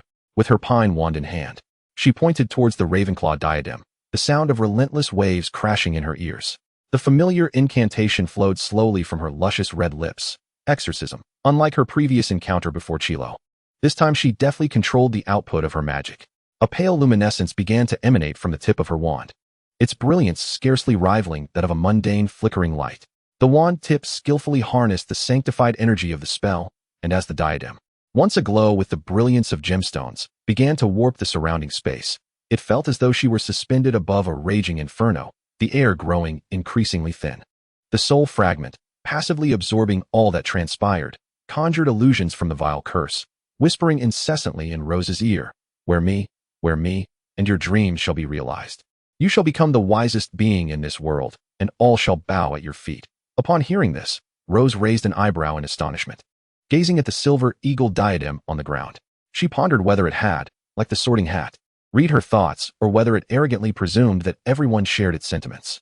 Having attained an advanced mastery of the brain's sealing charm through system validation, Rose was confident that her mind would not be as susceptible to intrusion as Harry's, allowing the Dark Lord to come and go as he pleased. The soul fragment, lying immobile like a lifeless object, seemed to be provoked by her unperturbed demeanor as it relinquished its illusory temptations. An invisible blade surged forth from the diadem, swiftly aimed at the incantation-casting Rose, but in an instant, it was thwarted by the radiant golden circle drawn upon the ground. Oh, is this the might of the Dark Lord? What a disappointment. It is merely this. A smirk graced Rose's lips, and with a note of derision, she continued to taunt the soul fragment, wondering if it could even hear her words. Voldemort's true form is far superior to you. When I last cast this spell before him, He merely abandoned his parasitic body and fled like a frightened rat. The soul fragment, having been transformed into a Horcrux, lost all awareness of its original essence the moment it detached from its master. Rose gently unveiled a fragment of the Dark Lord's failure from 11 years prior. Whether it was due to her incessant provocation or the white magic, potent enough to rival the Cruciatus curse, affecting the soul of the Dark Wizard, a terrifying voice, accompanied by swirling black smoke, began to rise from the diadem. How dare you? The lethal dark magic surged forth alongside the assault of the soul fragment, crashing towards Rose like an overwhelming tide. In this moment of peril, she merely chuckled coldly. Unlike her previous encounter at Hogwarts, this time, she was intent on confronting the soul fragment itself. Rose's ash-gray eyes transformed into a vibrant crimson, and a tempestuous wave of darkness enveloped her. As the soul fragment shattered the golden circle in an instant and rushed towards her face, the insatiable, unfathomable black mist opened wide like the jaws of a hunting shark, swallowing the approaching soul fragment whole. The reluctant soul fragment writhed and struggled within the black mist, desperately seeking to escape the terrifying confinement that was consuming it. "Who are you?" it demanded. Rose, her impatience evident, interrupted. "Who I am is of no consequence. Even if you were to know." At this, her previously furrowed brow relaxed, revealing an eerie smile. "Indeed, you are on the brink of disappearance. Allowing you to grasp your fate is an act of mercy, is it not? I recall others referring to me as the nightmare of poachers, the terminator of dark wizards." As Rose reflected on this, she clicked her tongue, feeling that the titles of the heir of poachers and the meat grinder of dark wizards suited her far better. After all, she believed no one understood dark magic better than herself. "It is you," she mused, surprised that the Riddler's game would not conclude before the soul fragment met its end. Yet, it appeared that this Dark Lord possessed considerable knowledge of magical history, even of obscure and esoteric lore. Farewell, indeed a rare genius, but alas, standing opposed to the protagonist, destined for obliteration. Let me bestow upon him his final value. As the tumultuous black mist rolled through the air, emitting a satisfied belch, Rose's brow slowly knitted together. Is that not sufficient? Her gaze fell upon the diadem, now reverted to the relic of Ravenclaw, and she murmured, "Fortunately, a ring is relatively easy to find." Glancing up at the dimming sky, where the orange clouds were transforming into a resplendent purple hue, Rose pondered briefly before abandoning her quest for the Resurrection Stone ring today. She bent down, retrieved the antique diadem, and casually tossed it into her pocket. Chapter 71, The Riddle House. The Riddle House perched upon a hillside in Little Hangleton, offering a panoramic view of the entire village. Once, it stood as the most opulent residence in all of Little Hangleton, admired by every villager with a sense of envy. Despite their lack of labor, the Riddle family maintained a lofty status, living a life of unparalleled luxury. The owners of the Riddle House traditionally shunned interaction with the villagers, their haughty glances imparting a profound sense of disdain and superiority to the peasantry. Nevertheless, every event concerning the Riddle family sparked fervent discussions among the locals, particularly after the dashing young Tom Riddle eloped with the unremarkable daughter of the village's renowned beggar. The village was swept up in a whirlwind of gossip. The villagers, who could scarcely brush against the hem of the Riddle family's garments, now seemed to stand daily at the threshold of their bedrooms, each claiming to possess knowledge of the so-called truth. The betrothed of young Riddle, once of suitable match, swiftly severed her engagement due to this scandal, marrying off to a distant land. Yet, the tale did not conclude there. Within a year, the male protagonist returned to Little Hangleton, declaring himself a victim of the Gunter Witch's deception, claiming he had never harbored any affection for her. The missing heroine and the returning hero formed a narrative steeped in tragedy, reigniting the villagers' interest in gossip, which had begun to wane. This rural romance, initially destined for a sorrowful conclusion, was unexpectedly set on a path toward the bizarre and uncanny. One bright summer dawn, a maid arriving to work for the family entered the parlor and was astonished to find the Riddle family sprawled upon the floor, all attired in their dinner garments, their eyes wide open. As the maid trembled, her hand brushed against her master's pallid skin, she suddenly realized that their bodies had long since turned as cold as frost. The police, who had come to investigate, had accused the limping old gardener, Frank Bryce, of being the murderer, but due to a lack of evidence, he was ultimately released. Yet, the villagers remained obstinately convinced that the demise of the Riddle family was inextricably linked to this sullen and eccentric old gardener. Over the ensuing decades, this unpopular figure among the villagers continued to reside in a dilapidated wooden shack on the Riddle estate. When Rose found the physically impaired Frank, he had already surpassed 70 years of age, yet he still diligently performed his duties each day. As the wealthy individual who had purchased the estate had neither resold it nor undertaken any renovation, The once lavish residence, renowned throughout Little Hangleton, gradually fell into desolation and neglect. This reclusive proprietor continued to employ the old gardener annually, entrusting him with the estate's upkeep. Rose had learned of these past events through subtle means from the old gardener himself. Even he was unaware of the identity of the wealthy individual who had bought the estate, only receiving regular payments deposited into his account and clinging to a desire for truth, which kept him tethered to the place. Observing the diligent old man, who had steadfastly defended his innocence at the Riddle house for nearly a lifetime, Rose sighed deeply. Since this elder was so devoted to uncovering the truth, she resolved to provide him with one. Utilizing her magic, Rose fabricated a false memory for him. Years later, the real murderer was apprehended by distant police, confirmed to be a serial killer who had evaded capture for years, utilizing a homemade toxin that had eluded medical experts at the time. However, with the advancement of technology over the years, the long-buried cases were gradually unearthed and clarified, leading to the successful capture of the true culprit. Finally, Frank Bryce, once a suspect interrogated by the police, would be exonerated. He deserved to enjoy the twilight of his life in peace, with a generous severance from his employer. Seeking a suitable place for a tranquil retirement, Rose retrieved a thick stack of pounds from her handbag and placed it into the hands of the somewhat dazed old Frank, whose memory had been altered. "Farewell, old Frank. You may leave Little Hangleton now. I hope you never return," she softly uttered, and with a crisp snap of her fingers, the bewildered old gardener was drawn back to reality. Blinking his somewhat clouded eyes in confusion, he looked down to see the substantial sum of pounds in his hands and finally comprehended. "Yes, I am innocent. I will not return," he mumbled indistinctly, laboriously dragging his impaired leg as he slowly made his way back to his little wooden shack to pack his belongings. A mere 5 or 6 kilometers beyond Little Hangleton lay Great Hangleton, where the last descendant of Slytherin, the Gaunt Manor, was situated. An old, rickety wooden shed stood there, its door adorned with a nailed S-shaped dead snake, which had long since dried to a brown hue from decades of exposure to the elements. This was the place that symbolized the pure-blood lineage of Salazar Slytherin, the residence of Voldemort's mother, Merope Gaunt, her uncle Morphin Gaunt, and her grandfather Marvolo Gaunt. By the time Rose finally trudged to this location after considerable effort, dusk had already begun to fall. Despite the height of summer, the atmosphere before the Gaunt Manor felt unexpectedly chilling. Under the influence of magic, the long-sealed wooden door creaked open with an ancient groan. The house, not particularly large, allowed Rose to discern its former splendor through the cobweb-covered and dust-laden walls and floors. She could scarcely fathom how, in just a few decades, the Gaunt family, which had once included her schoolmate, Omenes Gaunt, who was a respectable young gentleman, had fallen into such disarray by the time of Voldemort's mother. However, Omenes had once remarked that apart from him, the Gaunt family had devolved into a collection of fanatics obsessed with pure blood. The actions of madmen require no understanding. With her wand ignited, Rose began her search for the resurrection stone ring hidden within the old manor, a far more elusive prize than the one discreetly concealed in Hogwarts' Room of Requirement. From the moment she entered, she heightened her vigilance to the utmost. She had no desire to become the second Dumbledore. Chapter 72, The Resurrection Stone Ring. The deeper she explored this modest manor, the more palpable the desolation and decay of the once glorious Slytherin lineage became. The last members of the Gaunt family had been captured by the Ministry of Magic for their alleged involvement in the slaying of 3 Muggles at the Riddle estate and subsequently imprisoned in Azkaban. Thus, the Slytherin bloodline in England was irrevocably severed, even for those families who clung stubbornly to the notion of pure blood. What significance remained in their ancestral pride and obstinate arrogance when the last of their kin quietly faded into the annals of history? With a face like ice, wand in hand, Rose meticulously searched every inch of the premises.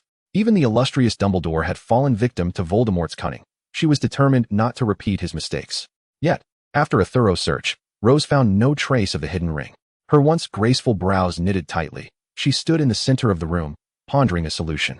The original text offered scant detail regarding the ring's hiding place. Her knowledge was no more extensive than that of any other reader, only knowing that Dumbledore, while searching for the Horcrux, had succumbed to past errors and donned the ring in an illusion. Even the greatest white wizard, Dumbledore, and the master of potions, Snape, had been unable to break the ring's curse. She had no desire to test it herself. Knowing the trouble ahead, yet still insisting on entering was not mere folly. It was sheer madness. Had she not yearned for the complete resurrection stone ring, she might have already incinerated the place with fiendfire, leaving nothing but ashes. But in matters such as these, a but often prevails. She ultimately decided to give it a try. If it proved futile, she would resort to fiendfire as her last resort for safety. A tremendous magical pressure surged forth from within Rose, impacting the decrepit furniture, which had long leaned haphazardly. The air, once fluid, grew increasingly oppressive. Under the weight of this invisible force, the atmosphere thickened, and the wooden furnishings began to creak under unbearable strain, as though caught in a colossal mill. Ultimately, it was the long-abandoned chairs and tables that first succumbed to the pressure. Under the intensifying magical weight, the wooden materials disintegrated into powder. The floor tiles beneath Rose's feet also buckled under the immense force, beginning to crack and vanish. As the radius of Rose's magical pressure expanded, more and more items were crushed: tiles, walls, cabinets, beds, windows, ceilings, and doors, all succumbed to this seemingly oceanic magical pressure. As everything within the Gaunt Manor was progressively obliterated beneath this heavy magical force, the protected Gaunt family ring became glaringly apparent. Like an eagle swooping down on its prey, Rose firmly maintained her position while the magical pressure slowly approached the now revealed ring. The Resurrection Stone, one of the fabled Deathly Hallows, truly lives up to its legendary reputation. Its ring, adorned with a face resembling obsidian, remained utterly unperturbed beneath the terrifying magical pressure exerted by Rose. Yet, the once resplendent golden band had succumbed to the burden of despair, becoming grotesquely twisted. Phantoms, both anticipated and unforeseen, began to materialize before Rose's eyes. First, she witnessed Severus Snape's tragic demise in a shrieking shack, followed by Albus Dumbledore's plummet from the tower, and Sirius Black's fall into the stone archway of the Death Chamber, leaving only the solitary shadow of a twin behind. Remus Lupin and Nymphadora Tonks nobly sacrificed themselves in the final battle, their hands once intertwined now forever apart. My wishes are rather numerous. Are you certain you can fulfill them? The Resurrection Stone, already transformed into a Horcrux, seemed to have never encountered someone as insatiable as Rose. Unable to discern which apparition had the most profound impact on her, which she yearned to resurrect. However, Rose had no intention of squandering any more time with it. She was resolute in her mission. Having identified her target, she recited the same incantation, employing the same method to extract a fragment of Voldemort's soul. With a strategically left vulnerability, just as the soul fragment attempted to flee, the dark mist enveloping Rose unexpectedly devoured it entirely. After the dark mist emitted a sound reminiscent of a retching burp, Rose finally revealed the first smile of the day, satisfied with her accomplishment. Having concluded the battle, she did not relax her vigilance after consuming the soul fragment. Instead, she meticulously examined the Resurrection Stone ring with her wand, ensuring there were no further traps before securing it within her system's repository. Unlike the antique coronet, which could only be displayed in the Ravenclaw Museum, this ring held utility for her. With the most crucial task of the summer accomplished, Rose perceived the remaining matters as mere pastimes. Primarily, she intended to recruit 2 staff members for her coffee shop before the new semester commenced. The employees could not be muggles, and given the scattered distribution of wizards, she deemed it efficient to advertise through a publication like the Daily Prophet. Thus, a rather inconspicuous job advertisement was published in a corner of the Daily Prophet. Job advertisement: Magical Coffee Wonderhouse seeks 2 staff members. Working hours: daily from 10 a.m. to 8 p.m.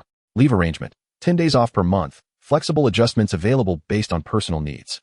Position requirements: 1. A grade of A in Charms on the Ultimate Wizarding Examination. 2. A grade of O in Muggle Studies on the Ultimate Wizarding Examination. 3. Possession of a Portkey license. Benefits: 1. The shop provides accommodation and meals, alleviating your concerns. 2. Salary negotiable, generous compensation.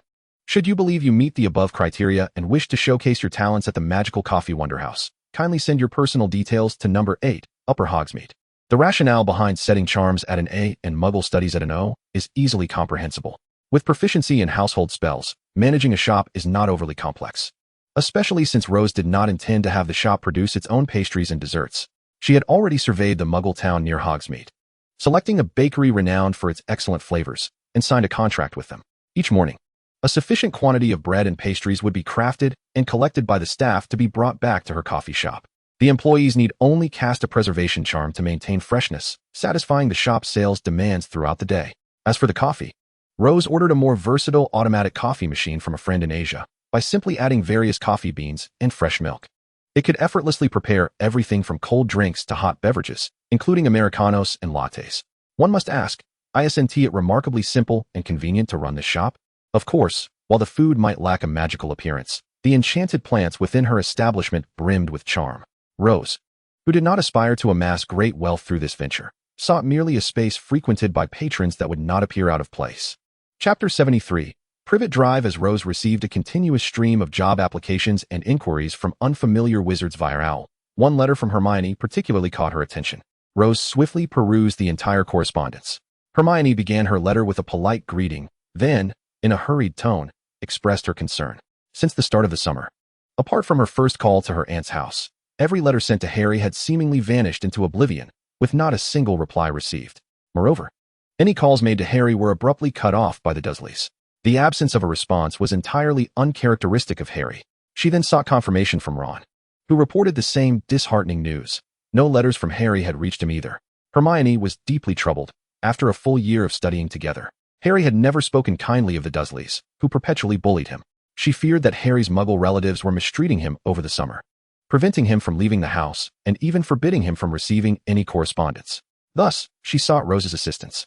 Knowing from their previous amicable interactions how well-versed Rose was in Muggle ways, and that, unlike them, she was an adult, capable of acting without the restrictions imposed upon young wizards during the summer, Rose promptly replied to Hermione, assuring her that she would endeavor to uncover the truth and requested Harry's relative's address or phone number. That very evening, Rose received Hermione's response. Hermione resided in London, while Rose had been staying at her house in Upper Hogsmeade, which was in close proximity to Hogwarts. The true location of Hogwarts lay in the Scottish Highlands, and it seemed that Hermione's owl had endured quite the journey. Rose thoughtfully provided it with a dish of water and some treats. Observing the eagerness with which the little creature devoured its meal, Rose reminisced about the era of instant messaging, pondering whether, when wizards eventually adopted such technology, these charming owls would merely become true pets. Her thoughts flitted about her mind. Hermione's reply was succinct. She did not know the address of Harry's aunt, but possessed the phone number of the Dursleys. This undoubtedly presented Rose with a splendid opportunity to contact Harry openly during the summer. Rose tucked the read letter away in a drawer beneath her desk, her fingers gently tapping the surface as she contemplated the persona she would adopt to rescue Harry from his dire circumstances. In Surrey, England, on Privet Drive, another sunlit summer day unfolded. Despite the ever-changing weather in England, the rainfall during summer was relatively sparse throughout the year. The climate was pleasant, with temperatures rarely exceeding 20 degrees. In such delightful weather, Harry found himself aimlessly watering the grass and shrubs in the yard, wielding a long rubber hose. Upon returning to his aunt's home, he had reverted to being just an ordinary boy, devoid of magic, devoid of friends, reduced to being Dudley's punching bag and the Dursleys' servant. In recent days, the Dursleys have been occupied with an unyielding fervor, with the exception of Dudley, who remains ensconced in front of the television, mindlessly consuming chips and soda. The rest of the family has meticulously tended to every corner of their home, ensuring it is immaculate and presentable, as Uncle Vernon is set to host a crucial meeting with a significant client in just a week's time. As Uncle Vernon boasts unabashedly about the lucrative bonus he could secure from this major contract, which would enable the family to embark on a delightful short trip, Aunt Petunia, who tirelessly attends to the household, is filled with anticipation. She is eager to showcase the best aspects of their home, fervently hoping to assist her husband in clinching this monumental deal. It is at this juncture that Harry finds himself unceremoniously expelled from the house by Aunt Petunia, simply because his presence is deemed an unwelcome distraction, as she bluntly articulates. Just then, a bright and ringing telephone interrupts the atmosphere, causing Aunt Petunia to hastily descend the stairs, cloth in hand, in response to the call echoing from the living room. Meanwhile, Dudley, engrossed in the baseball game on television, does not even spare a glance towards her, his entire focus absorbed by the screen. Oh, how dreadful. How could he miss that ball? He grumbles, stuffing a generous handful of chips into his pudgy mouth. Harry glances back, but upon realizing that the household does not require his assistance in answering the phone, he loses interest and resumes his task of watering the plants. Hello, this is the Dursley residence. Aunt Petunia's sharp and high-pitched voice emanates from the open window. Good day, madam. This is the Sherlock Holmes Detective Society located on Baker Street, London. We received a volunteer application list from the Little Whinging Community Primary School last year. Due to the overwhelming number of applications we receive annually, we have only now managed to contact you after extensive organization. May I inquire if you are the guardian of Harry Potter? The voice on the other end is that of a courteous woman, and despite Aunt Petunia's bewilderment upon hearing Harry Potter's name, she surprisingly refrains from abruptly hanging up in irritation. Oh yes, I am his aunt. Harry, seated on the lawn, seems to hear his name and turns around in confusion, spotting his aunt engaged in a phone conversation. However, considering that his friends are wizards, he wonders who could possibly be calling him. Hermione? On the very first day of the summer vacation, he had indeed received her call, but it was cut short by the furious outcries of the Dursleys. They would not permit any abnormal individuals or occurrences within their home. One Harry Potter was already a considerable burden. May I have your name, please? Petunia Dursley. At this moment, Aunt Petunia appears somewhat dazed. Recalling the name of the society, Sherlock Holmes? I apologize, but did you just mention that Harry Potter applied to your society last year? Upon hearing Harry's name mentioned in the living room, Dudley, who had been fixated on the television, suddenly becomes alert and glances towards his mother on the phone. His suspicious gaze sweeps over to Harry, who is considering turning back, prompting him to rise and approach Aunt Petunia. His corpulent form encroaches upon her slender frame as he presses his ear tightly to the phone. Clearly, anything concerning Harry piques his interest significantly more. Yes, we received the application last year. I apologize for the delay in getting back to you due to the sheer volume of applications. As you can understand, many schools encourage their students to engage in volunteer experiences during the holidays. The woman's voice on the other end continues patiently explaining. Allow me to elucidate the nature and structure of our volunteer program. Our society is located on Baker Street in London, directly opposite the Sherlock Holmes Museum. Housed in a 4-story building, we primarily function as a club dedicated to recitations, discussions, and creative endeavors, welcoming students who possess an interest in literature and detective work as volunteers. We offer 2 volunteer program durations, 1 week and 1 month, with options for daily parental pickup or accommodations provided by the society. At this point, the woman pauses, adopting a more diplomatic tone as she continues. As these are minor volunteers, the society is unable to provide remuneration. However, we can offer some gifts as a token of appreciation based on the duration of volunteer service. Gifts? What gifts? Dudley interjects, snatching the phone from Aunt Petunia's grasp and raising his voice with excitement. The woman on the other end remains unfazed by the abrupt and rude change of speaker, continuing her explanation with poise.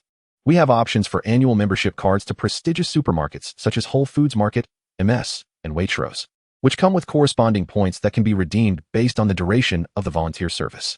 Upon hearing that the gifts include membership cards to upscale supermarkets, Dudley immediately loses interest, returning the phone to Aunt Petunia, who, like him moments ago, is now pressed against the receiver. However, Aunt Petunia is far more captivated. Upon hearing about the plethora of high-end supermarket memberships, she becomes nearly giddy with excitement. She knows that patrons holding these cards not only receive complimentary hot and cold beverages, but also enjoy the luxury of perusing magazines in a high-end shopping environment while receiving service. The points on the membership cards can be spent like pounds, presenting an irresistible allure to her. She recalls Mrs. Brown, who, just a street away, indulges in these upscale supermarkets every week, spending entire afternoons there. Despite her outward display of disdain during the housewives' tea gatherings, Aunt Petunia secretly envies her. This unexpected phone call has thoroughly shaken Aunt Petunia's composure. Yet, Harry Potter is not merely an unwelcome dependent in the household. She must deliberate carefully about his summer plans and consult with her husband, Vernon. Oh, this news is rather sudden. Although Aunt Petunia yearns to agree immediately, she must suppress her exhilaration and respond slowly. Of course, madam. You may discuss it with your family, and I can call back tomorrow at this time, if that suits you. Clearly, such unexpected news requires time to digest, and the voice on the other end is quite accommodating. All right, I will discuss it thoroughly with my husband. When Aunt Petunia hangs up, Harry enters the living room, still clad in Dudley's old shirt and jeans, which, despite alterations, remain excessively baggy on him. Aunt, I believe I heard my name mentioned? Harry cautiously inquires. This concerns my husband and me, regarding a volunteer application for your summer. I never applied for any volunteer program, Harry exclaims, his green eyes wide with astonishment. Aunt Petunia, puzzled by Harry's response, is interrupted by Dudley, who maliciously chimes in. Oh, perhaps some people from primary school applied on your behalf. You know, volunteering is just a fancy term for doing menial work as a servant. I heard it all clearly. He smirks, exposing his thick lips in a derisive grin. Oh, you can't do this. Harry protests vehemently, but it is evident that no one in the room is concerned with his feelings at this moment. Penny turned expressionlessly to Harry and stated, I shall discuss this matter with your Uncle Vernon. Now return to tending your lawn. If it remains unkempt, you shall forfeit your meals. As evening descended, the sound of a car pulling up and the heavy thud of footsteps echoed outside, causing Harry to immediately recognize that his Uncle Vernon had returned. It was evident that he and Dudley were cut from the same mold. Having seen Vernon in his current state, one could easily envision Dudley's future appearance. He cautiously peered through the gaps of the staircase railing from the second floor, eager to overhear the conversation occurring below. He was deeply perplexed about the phone call earlier that day concerning volunteers, his instincts telling him that something was amiss. After all, he had graduated from primary school a year ago. Who would apply for volunteer work in his name? Nevertheless, being a minor. He felt compelled to heed the directives of his aunt and uncle. He yearned to grow up swiftly, so he could escape the confines of the Dursley household. "Vernon, dear. Welcome back," Penny greeted warmly, embracing him. He handed her his hat and coat, which she accepted with ease. "Let us hurry and eat. I am absolutely famished." Vernon's large frame promptly settled at the dining table. Naturally, everything was prepared and ready for the meal. Penny gently replied, fully aware of Vernon's habits. "Harry, quickly bring the dishes to the table." The sound of Harry's hurried footsteps echoed as he descended the stairs. Once everyone was seated, Vernon laid a pristine napkin over his collar and picked up his knife and fork to slice into the steak before him, which was evidently cooked to perfection. He devoured bite after bite. In stark contrast, Harry's plate contained only toast, luncheon meat, a fried egg, and boiled peas. However, Harry was indifferent. As long as he had food to fill his belly, it was preferable to going hungry. "Cough, cough. What is wrong with your throat, Penny?" Vernon inquired, lifting his gaze from his meal, puzzled by the sound she had made. "Well, you see, I received a call at home today. It seems another organization is seeking volunteers.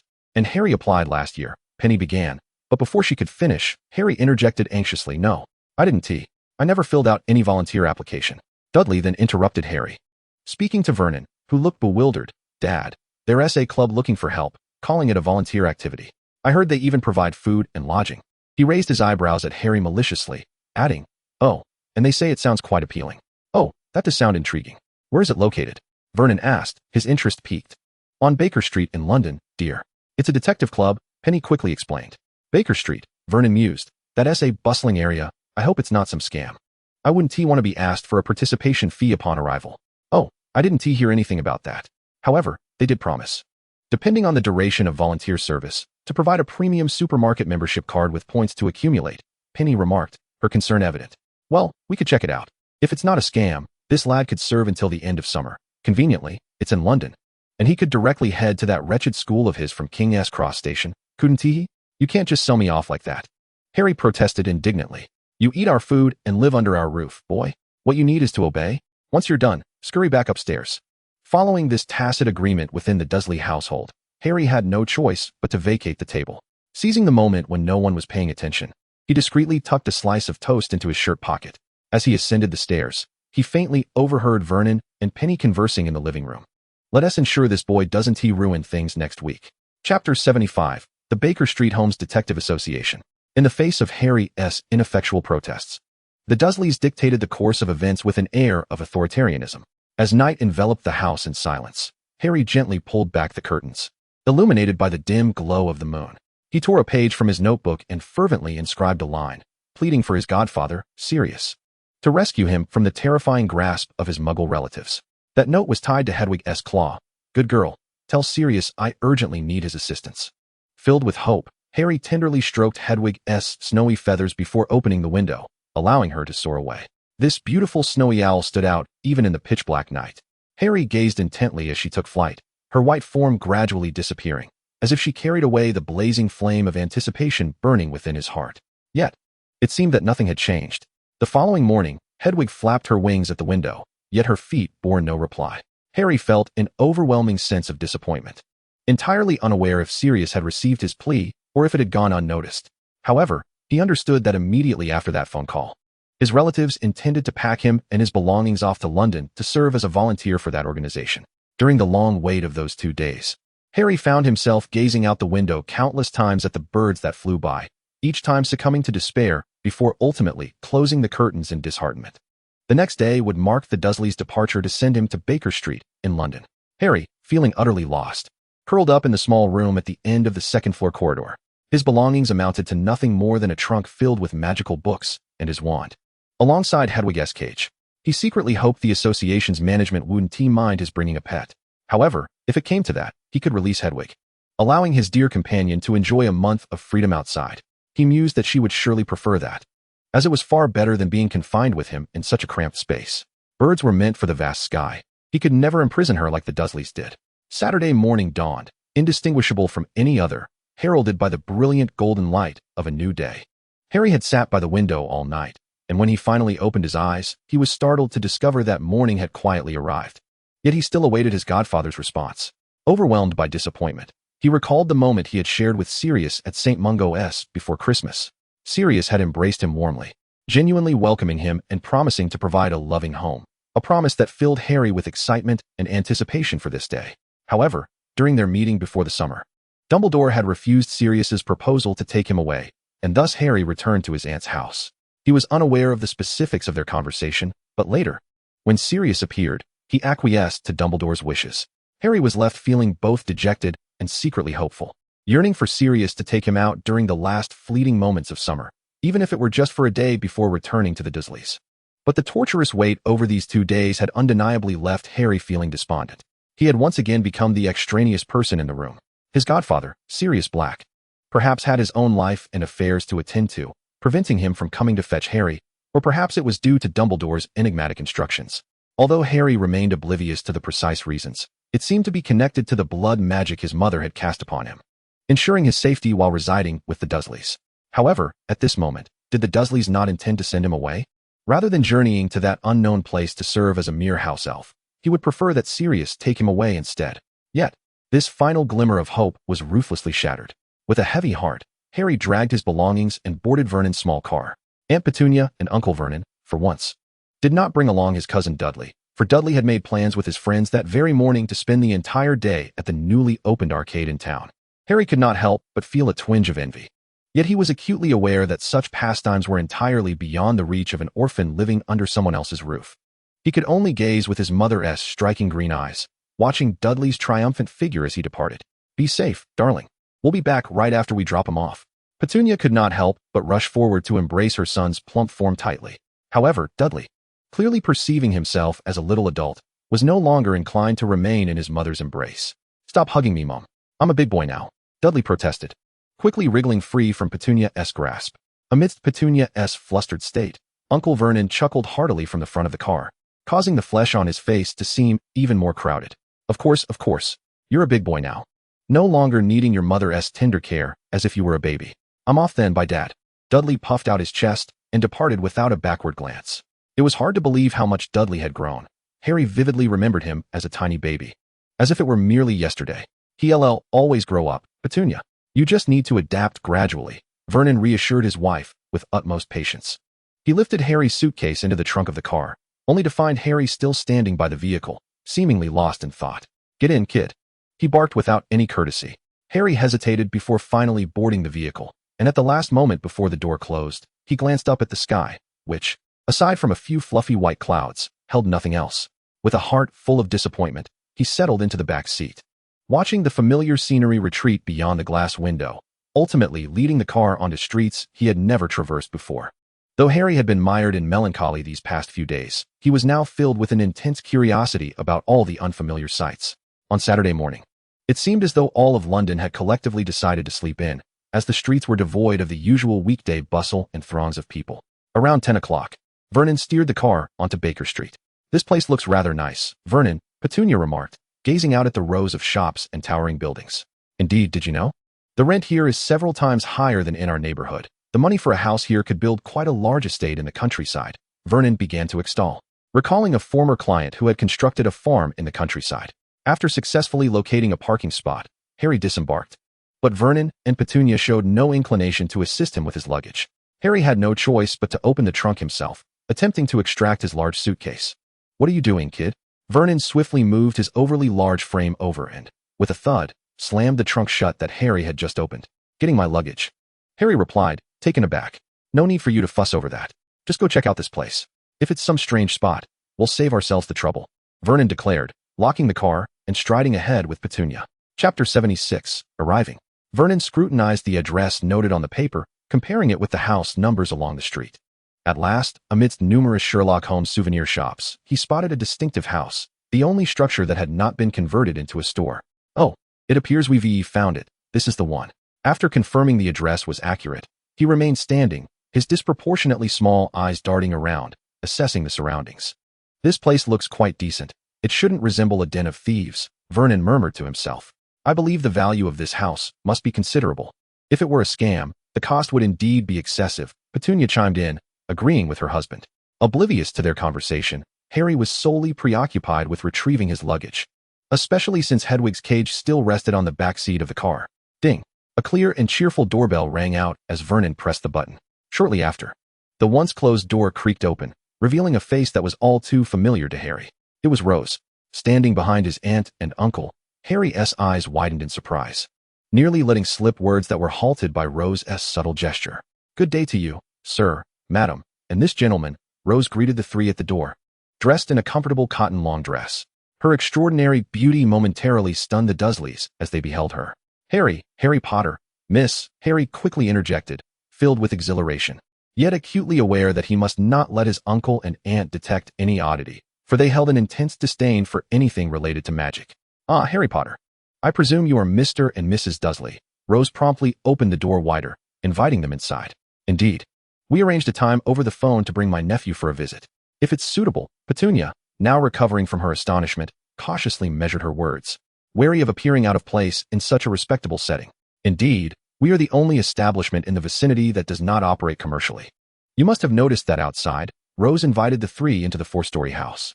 On the walls of the first floor hung numerous framed old newspapers and vintage illustrations related to the stories of Sherlock Holmes. Upon entering the living room, glass display cases on either side showcased an array of antiquities, including pipes, magnifying glasses, and some yellowing books. "Oh, could these be the very items once used by the detective Sherlock Holmes?"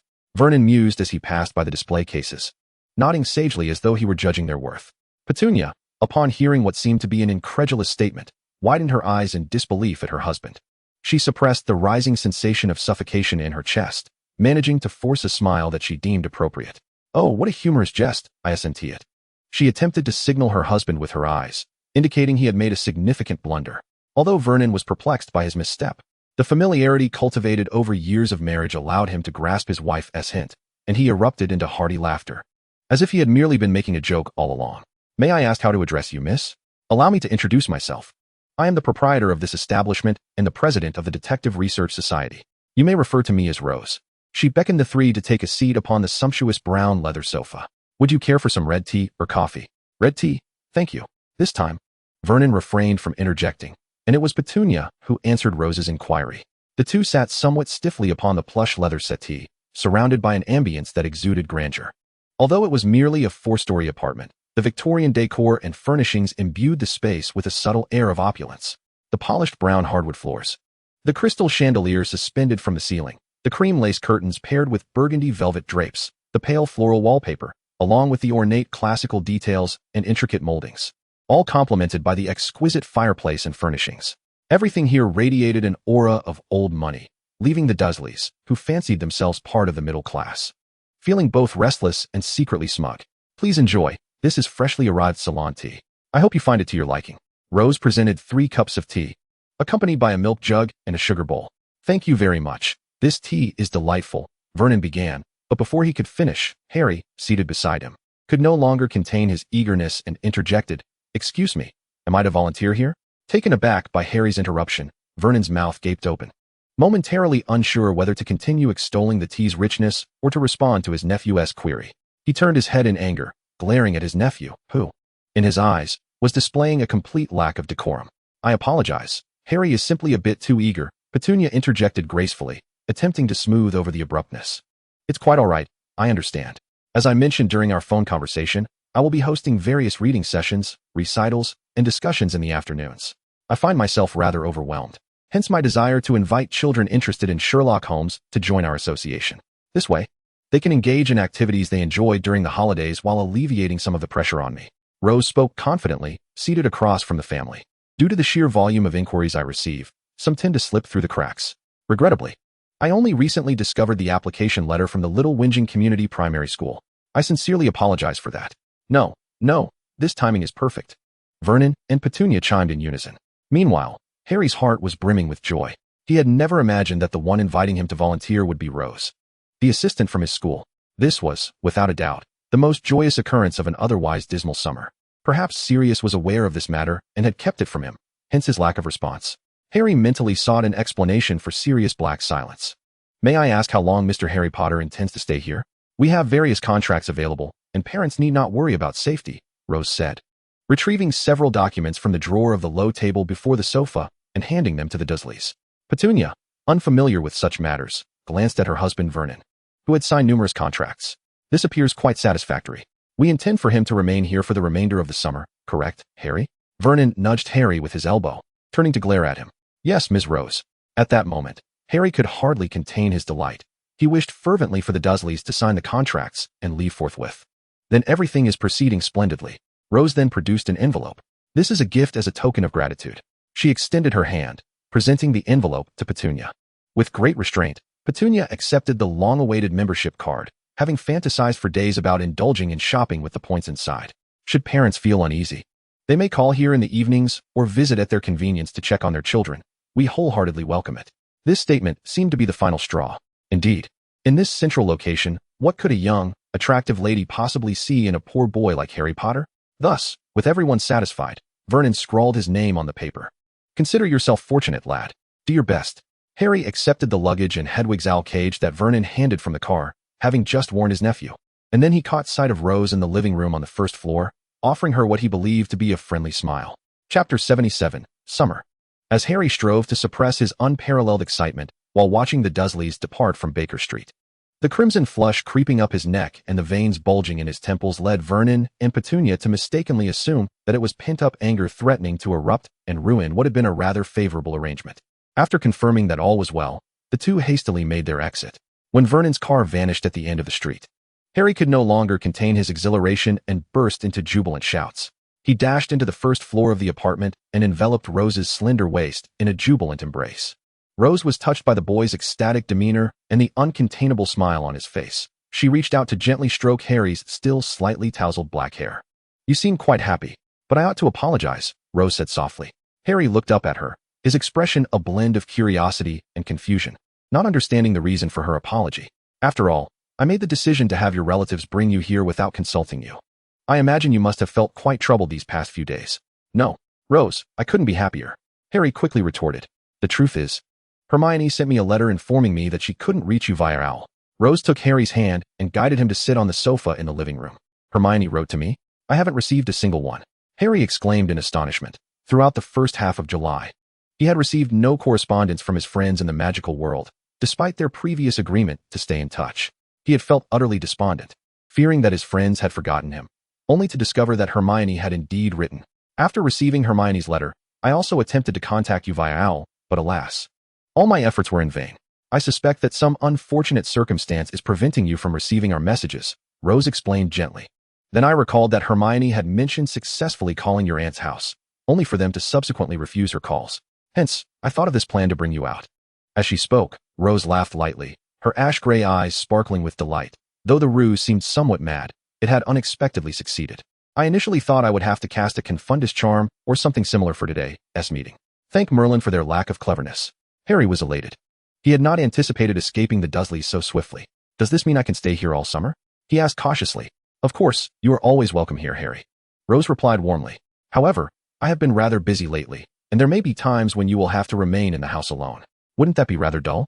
Rose suddenly realized that Harry was an energetic young boy, and that being cooped up in the house every day might feel constricting for him. Allow me to share with you a secret, but you must first make me a promise, Rose remarked, extending her pinky finger in a playful gesture towards Harry. Her voice laced with mystery. What is it? I solemnly vow to uphold it, Harry exclaimed, his bright green eyes widening at the prospect of a secret and a promise.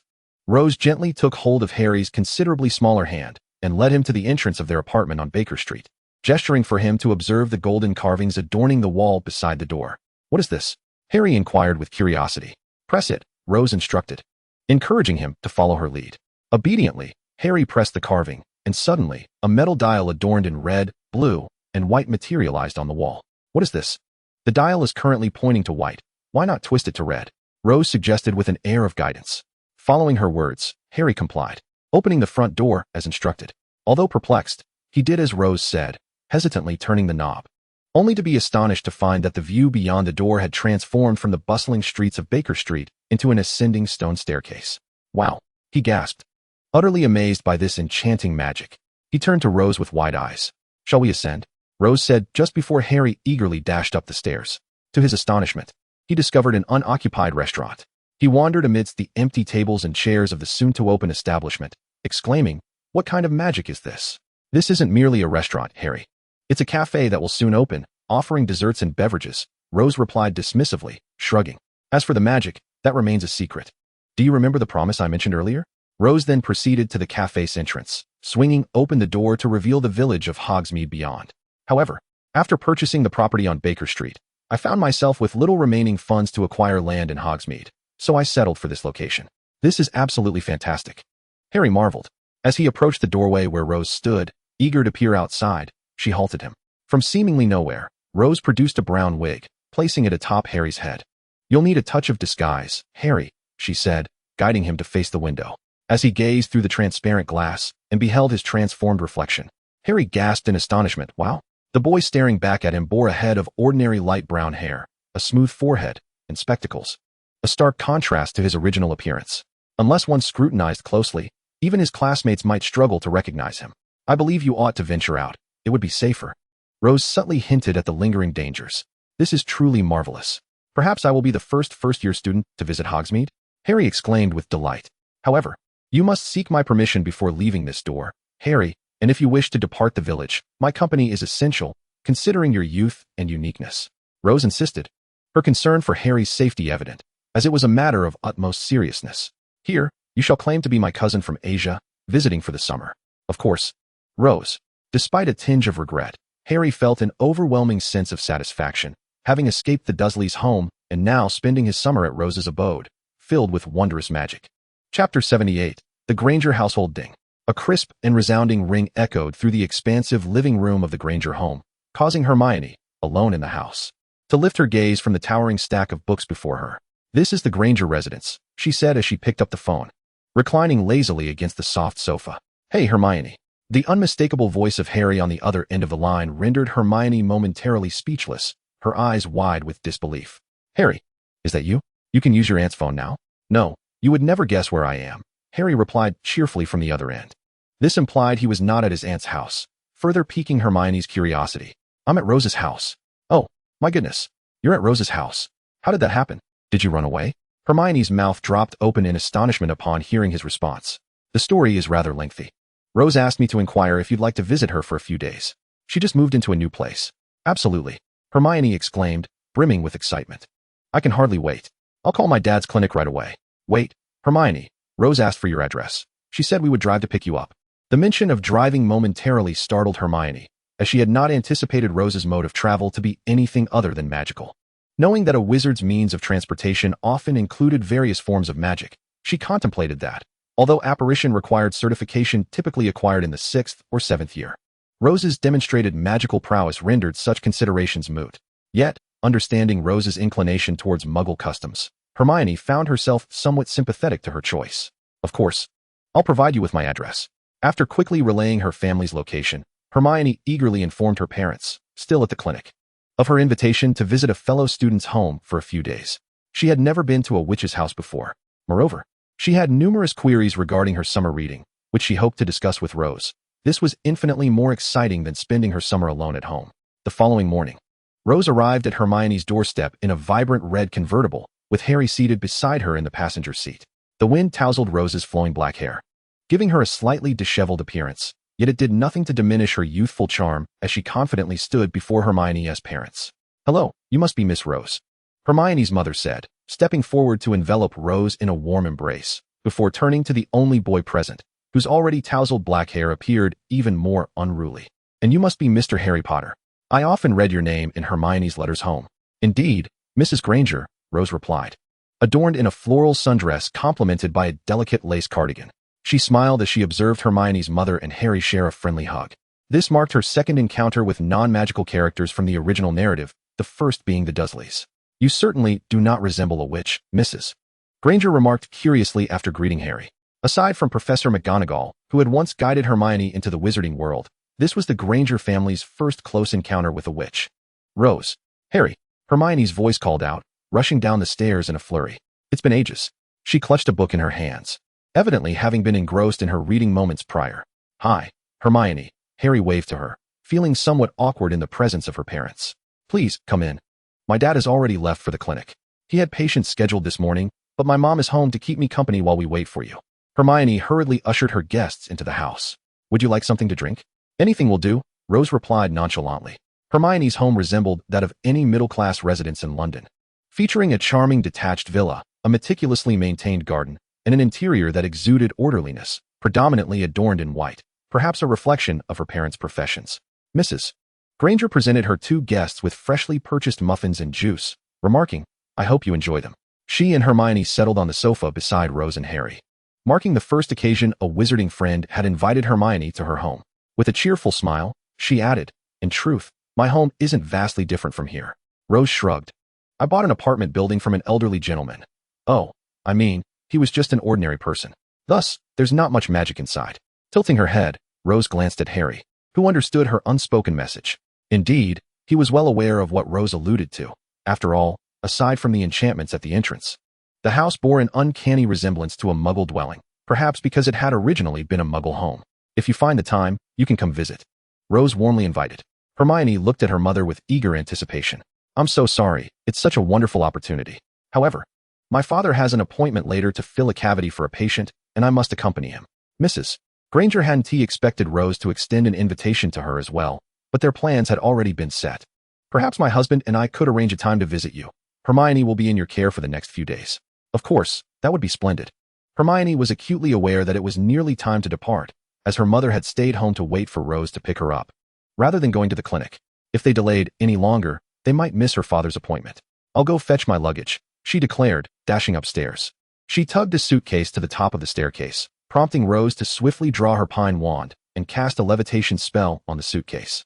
"Every encounter with magic is always astonishing," Mrs. Granger mused, reflecting on the fact that it had been a year since she last witnessed magic. Hermione was not permitted to use magic while at home during the holidays, making it seem as though magic had never existed, as if it were merely a figment of her and her husband's imagination. With that thought, she couldn't help but chuckle. Once Hermione comes of age, she might transform this place into a true witch's abode. At that point, you can be surrounded by magic every day. Rose laughed, too. Hermione's belongings were stowed in the trunk of the little red car. Before everyone got in, Rose turned to Harry and said, "You can sit in the back with Hermione. I imagine you two have plenty to discuss." "Absolutely." Harry cheerfully opened the rear door, inviting Hermione to enter first. "Goodbye, Mom. I'll call home." Once everyone was inside the car, the trio waved goodbye to Mrs. Granger. Off we go. The little red convertible sped away into the cool morning breeze towards Baker Street. Chapter 79, The Invitation. "Wow, is this your home?" As the door to Baker Street slowly opened, Hermione stood in the foyer, astonished by the array of displays on the walls depicting various works of Sherlock Holmes, illustrations, and an assortment of items showcased in glass cabinets.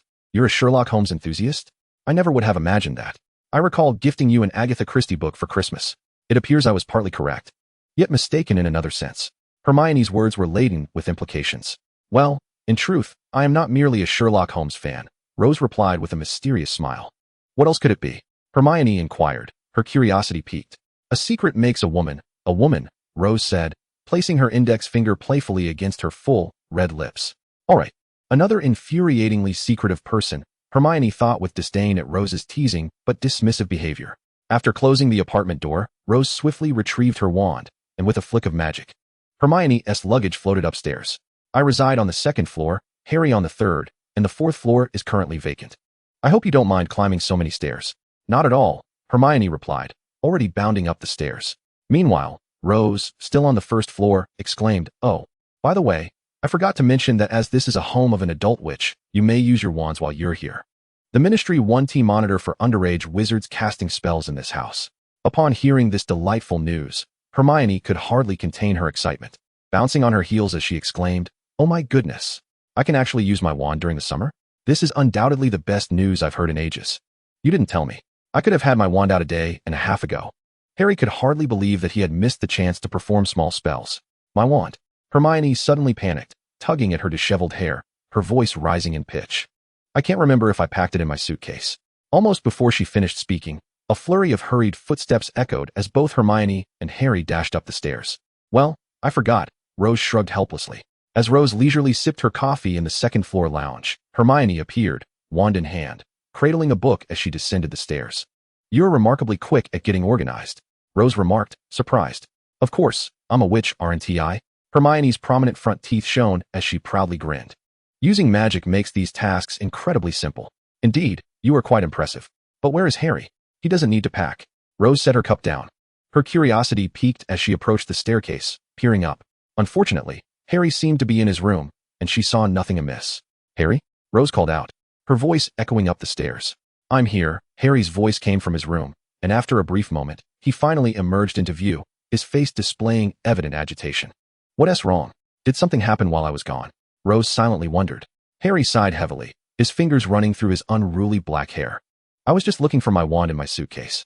The two girls gestured for him to continue. But then Harry suddenly grasped Hermione's hand tightly, leaving her bewildered. Hermione?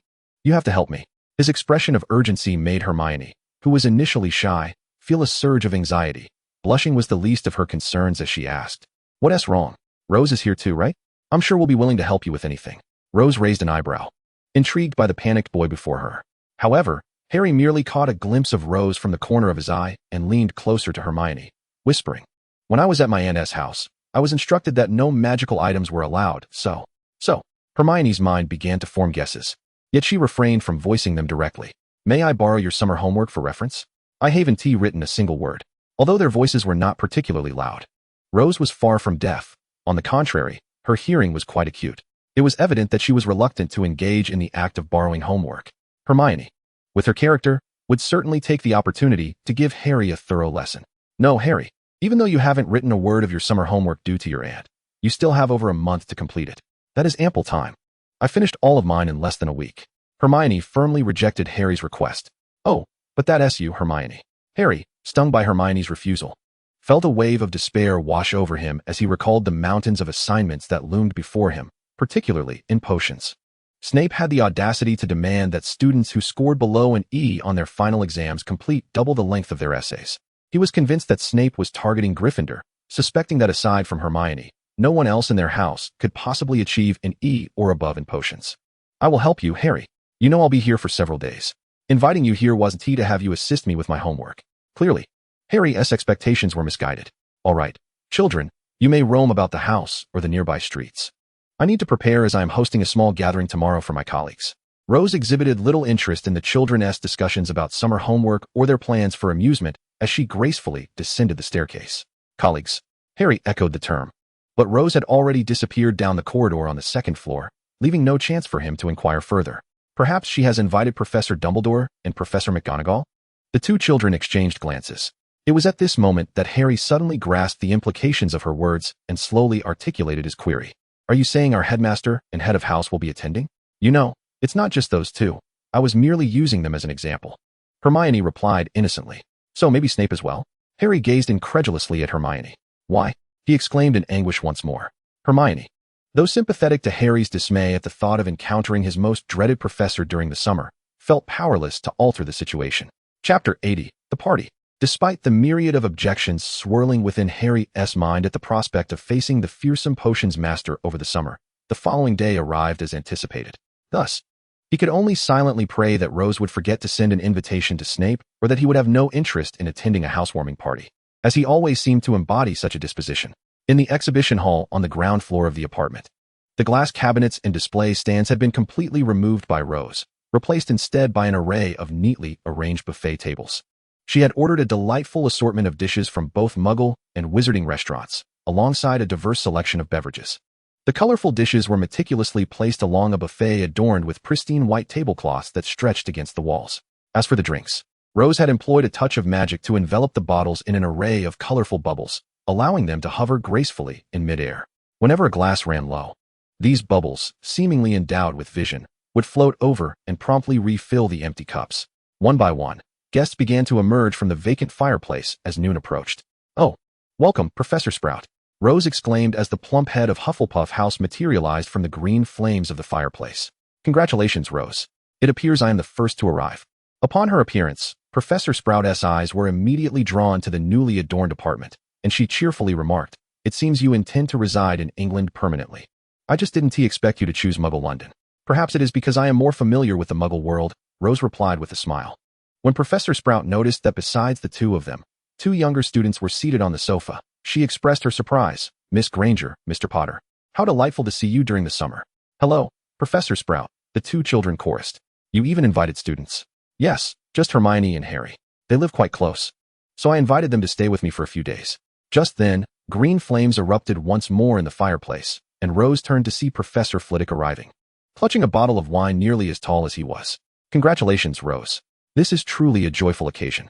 He lightly brushed off the dust from his robes and addressed Rose in the living room. This is a newly brewed bottle of cherry wine. It has a delightful flavor, and I hope you will enjoy it. Of course, thank you, Professor Flitwick. Rose quickly accepted the oversized bottle of cherry wine to relieve Professor Flitwick of its weight.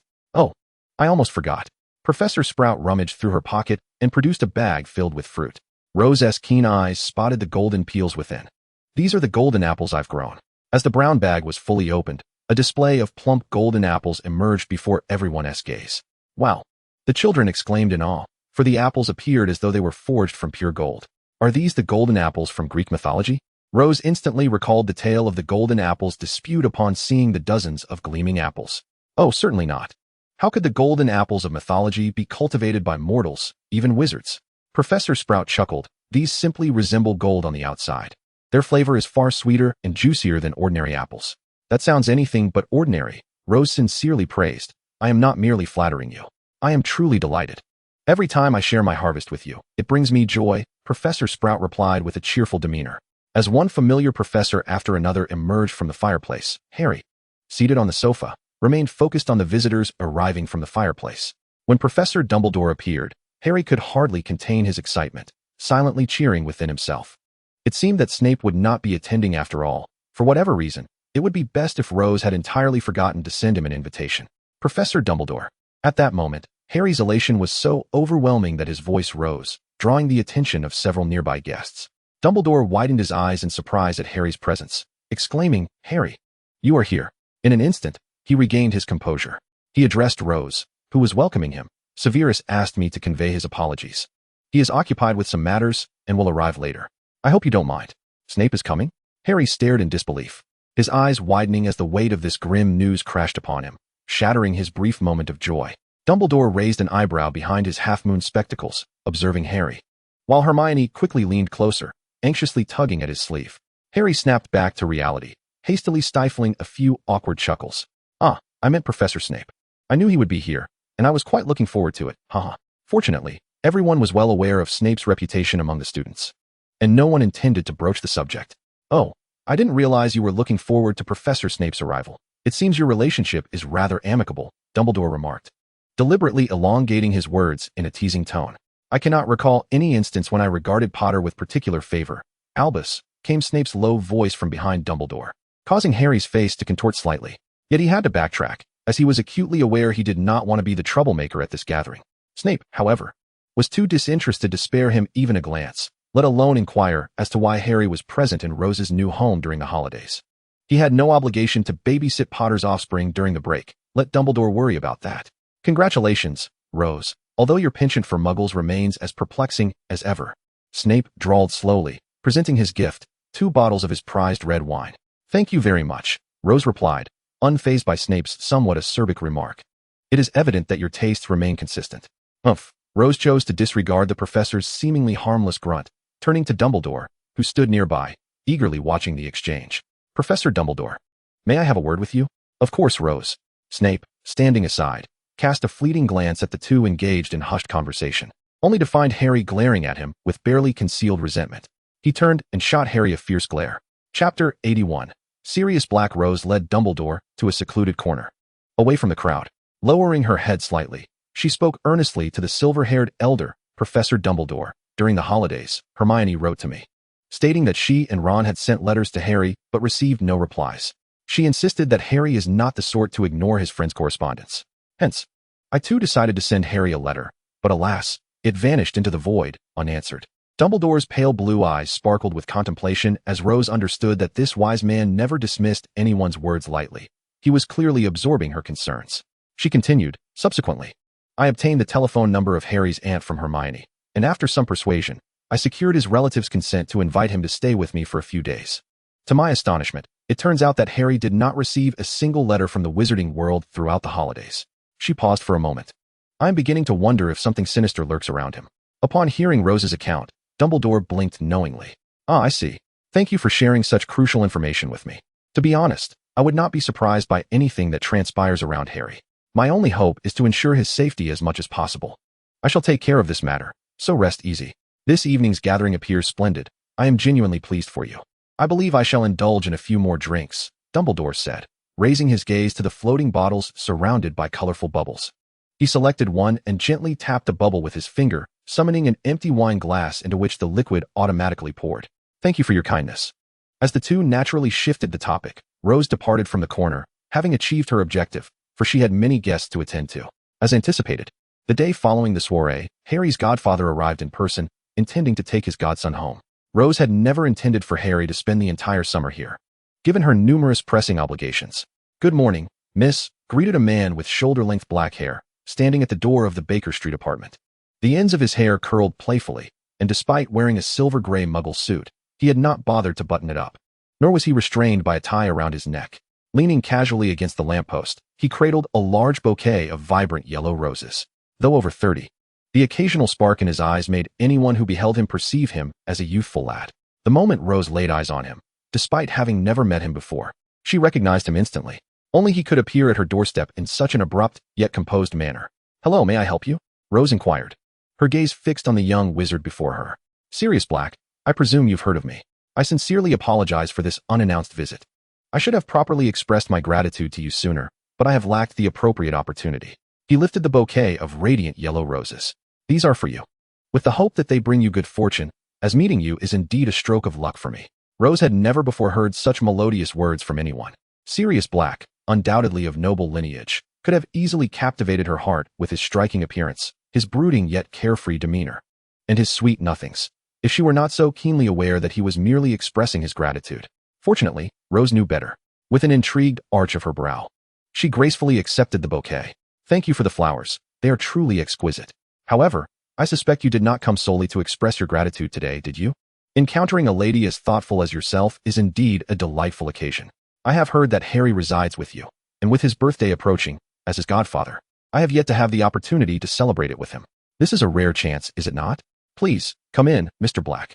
As more curious glances, some deliberate and others discreet, turned in their direction, Rose hastily invited him inside, eager to avoid becoming the subject of nearby gossip. "Honestly, you needn't concern yourself with these muggles. You possess this entire apartment. You could easily conceal it using magic," Black remarked as he entered Rose's abode. Observing his surroundings with keen curiosity, it was a space that hardly hinted at being the home of a witch. "However, it appears quite pleasant. Far superior to the Black estate," he added. With a smile, Rose placed the beautiful roses into an empty vase, as the apartment was filled with the essence of muggles. "And please, spare me the formalities, Mr. Black. It feels rather uncomfortable." At this, Black turned back in surprise. It was then that he realized his oversight and quickly replied, "I meant no offense, Mississippi. I know, Mr. Black. I did not take offense. I was merely stating a fact. I genuinely enjoy the Muggle way of life, which is why I have not made this house appear more magical, though it does not change the fact that a witch resides within," Rose said casually, adjusting the arrangement of the flowers. "Would you like something to drink?" "Oh, anything will do." Black, feeling somewhat flustered, obediently settled onto the sofa, as if he had inadvertently muddled things up. Yet, just then, light footsteps echoed from above, drawing closer. "Sirius?" A cluster of unruly black hair first emerged from the staircase banister, followed by a boy with striking green eyes, adorned with round spectacles. "Oh, it's truly you," Harry exclaimed, his eyes widening in delight as he hurriedly descended the stairs. Sirius's gray eyes also brightened in an instant, as he raised his arms high to warmly embrace his godson, who leapt down the stairs. "Haha, Harry, it's been such a long time. You've grown." The two shared an excited embrace. "What brings you here today?" Harry's eyes sparkled with intense focus as he gazed at Sirius. "Naturally, it's for you. Your birthday is just around the corner. You remember my birthday? Of course, I am your godfather. I was trapped in Azkaban and couldn't celebrate with you. But now I can commemorate your birthday every year," Sirius joyfully declared. "With the help of friends, I've rented a lovely house in the countryside. You can come and live with me." Harry was overjoyed. His only relative had not forgotten him and intended to celebrate his birthday each year. Yet, Sirius's invitation left Harry feeling somewhat conflicted, as he had already promised Rose. He cast a glance at her, contemplating. "You need not feel troubled, Harry," Rose said as she brought juice and tea for the two. "What I mentioned to your aunt was merely a pretext. You can entirely decide where to spend your summer. You are always welcome here." Harry embraced Rose tightly. "Thank you, Rose. You always help me. Oftentimes, I feel that if I had a sister, she would be just like you." This innocent remark made Rose's heart swell with joy, though she mused inwardly, for from any familial standpoint, "I can never truly be your sister, Harry." Yet at this moment, she felt immensely happy, as this was a roundabout acknowledgement from Harry. I like you very much too. Perhaps this is the bond between us, Rose said cheerfully, patting Harry's back. Now, go pack your things. Your godfather is waiting for you. I'll be right there. Sirius, Harry exclaimed, rushing back to his room on the third floor with great speed, while Rose shook her head slightly, sighing in resignation. I'm glad you like Harry, Sirius suddenly remarked. Rose turned to him in surprise. Of course, Harry is an exceptional boy. I believe anyone would adore him, wouldn't they? Sirius chuckled at this, his amusement radiating into his gray eyes. It was only then that Rose noticed the considerable resemblance in appearance between the two, though she dismissed the thought almost immediately. For her existence was crafted by the system. What connection could she possibly have with the House of Black? Chapter 82, Remus Lupin. After Harry's departure, only Hermione remained in the expansive apartment. While the allure of freely using wands in a wizard's abode was enticing, Hermione, being a girl with a sense of boundaries, wisely bid farewell to Rose. Fortunately, the apartment was equipped with a telephone, making it easy to call Mr. and Mrs. Granger. Coincidentally, the following day was the weekend, and the Grangers personally visited to take Hermione away. In an instant, the four-story apartment fell silent. Without Harry and Hermione's intermittent chatter, nor the sounds of little wizards frolicking and running about upstairs, the atmosphere became exceedingly tranquil. Rose sat alone on the sofa on the first floor, suddenly questioning the wisdom of purchasing this four-story building. It felt far too vast and lonely in solitude. Thankfully, she had numerous tasks to keep her occupied. The interviews for new shop staff were underway, and one of the selected candidates happened to be this year's Hufflepuff graduate, a rather unremarkable-looking mixed-blood wizard with a gentle disposition. When Rose discovered his self-recommendation letter, she was astonished. She had never anticipated that one day she would interview her own student, and even hire him. To be honest, Mr. Hill, I never expected you would apply to my little shop.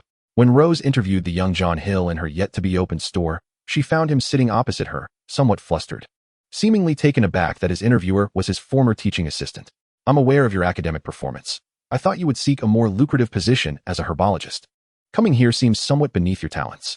No, I genuinely enjoy being a herbologist. I've applied elsewhere before, he replied, sheepishly scratching his head. That is perfectly fine, Mr. Hill. It's quite normal, Rose gently reassured him, sensing his discomfort. However, the herbologist position is highly competitive. There are no openings in the UK this year. To pursue that career, one would need to go to South America or Africa. My girlfriend and I plan to marry by the end of the year, and neither of us wants to leave the UK. Thank you for attending this interview. I hope you won't regret this decision in the future. Rose stood and extended her hand to John Hill. He appeared somewhat dazed, staring blankly at her for a moment before finally realizing he had been successful in securing the position. His excitement was palpable as he grasped Rose's hand. Of course, this place is simply magnificent, surrounded by magical plants. Working here can't be worse than being a professional herbologist. Perhaps I might even have my own home here one day. As John Hill excitedly departed through the front door, a cheerful chime of the brass bell drew Rose's attention back to the entrance. A tall man with chestnut hair, clad in a somewhat faded coat, pushed open the shop door. Silver strands were beginning to show at his temples, and his gentle eyes bore a hint of weariness, yet a glimmer of light remained undiminished. The corners of his eyes and forehead bore wrinkles, and his brown eyes held a depth of experience. He appeared to be a man weathered by life's trials, yet still unbowed by its hardships. Rose instantly recognized him as Remus Lupin, not only due to his tattered attire, but also because of his slightly protruding lips and the distinctive magical aura about him. Clearly, his furry secret was laid bare before her, an expert in dark magic. The big fish had finally taken the bait. Her extensive preparatory work had not been in vain. Hello, may I inquire if you are still hiring? He seemed to easily deduce that Rose had successfully recruited a staff member. Indeed, sir. I am looking to hire 2 staff members, and I still have 1 position available, Rose replied, offering him a friendly smile. Lupin cautiously closed the shop door, ensuring the brass bell did not emit a sound. Please, have a seat. He gracefully pulled a chair for Rose. She observed this with intrigue, marveling at how this Gryffindor's demeanor vastly contrasted with the previous Black she had encountered. Clearly, he had endured quite a challenging life. Hello, I am Remus Lupin. Here is my resume. He gently placed a somewhat thick, yet worn, document on the table in front of Rose. You performed exceptionally well during your studies and even served as a prefect, yet you have changed jobs several times since, with each position lasting only a short while. Could you share the reasons behind that? Rose set down the paper she had just perused, her inquisitive gaze directed towards Remus Lupin, who sat across from her. As a shopkeeper, one naturally desires a degree of stability among one's employees. However, I must confess, my health sometimes falters, necessitating periods of rest. I noticed your recruitment notice indicated that one could enjoy 10 days of respite each month. Lupin, somewhat anxious, elucidated. I believe I can manage the workload outside of those days off. Indeed, the extended rest is a consequence of the lengthy hours required each day, coupled with the intricate nature of the tasks at hand. Leaning back in her chair, Rose interlaced her fingers over her abdomen and pondered for a moment before articulating. Very well, I shall offer you a trial period of 1 month. Should you fulfill your duties satisfactorily without any shortcomings in my eyes, the terms of your remuneration will remain unchanged. However, if I ascertain that you do not meet the shop's needs, I will regrettably have to compensate you with only a fraction of your salary. How do you find this arrangement? Upon hearing this, Lupin discreetly exhaled in relief. This outcome surpassed his expectations. Of course, I have no objections. Excellent. You may commence work at the shop tomorrow. Your partner will be a young Hufflepuff named John Hill. I assume you encountered him on your way here. You two may coordinate your days off, but it is imperative that there is always someone present in the shop. The room upstairs is designated for staff respite.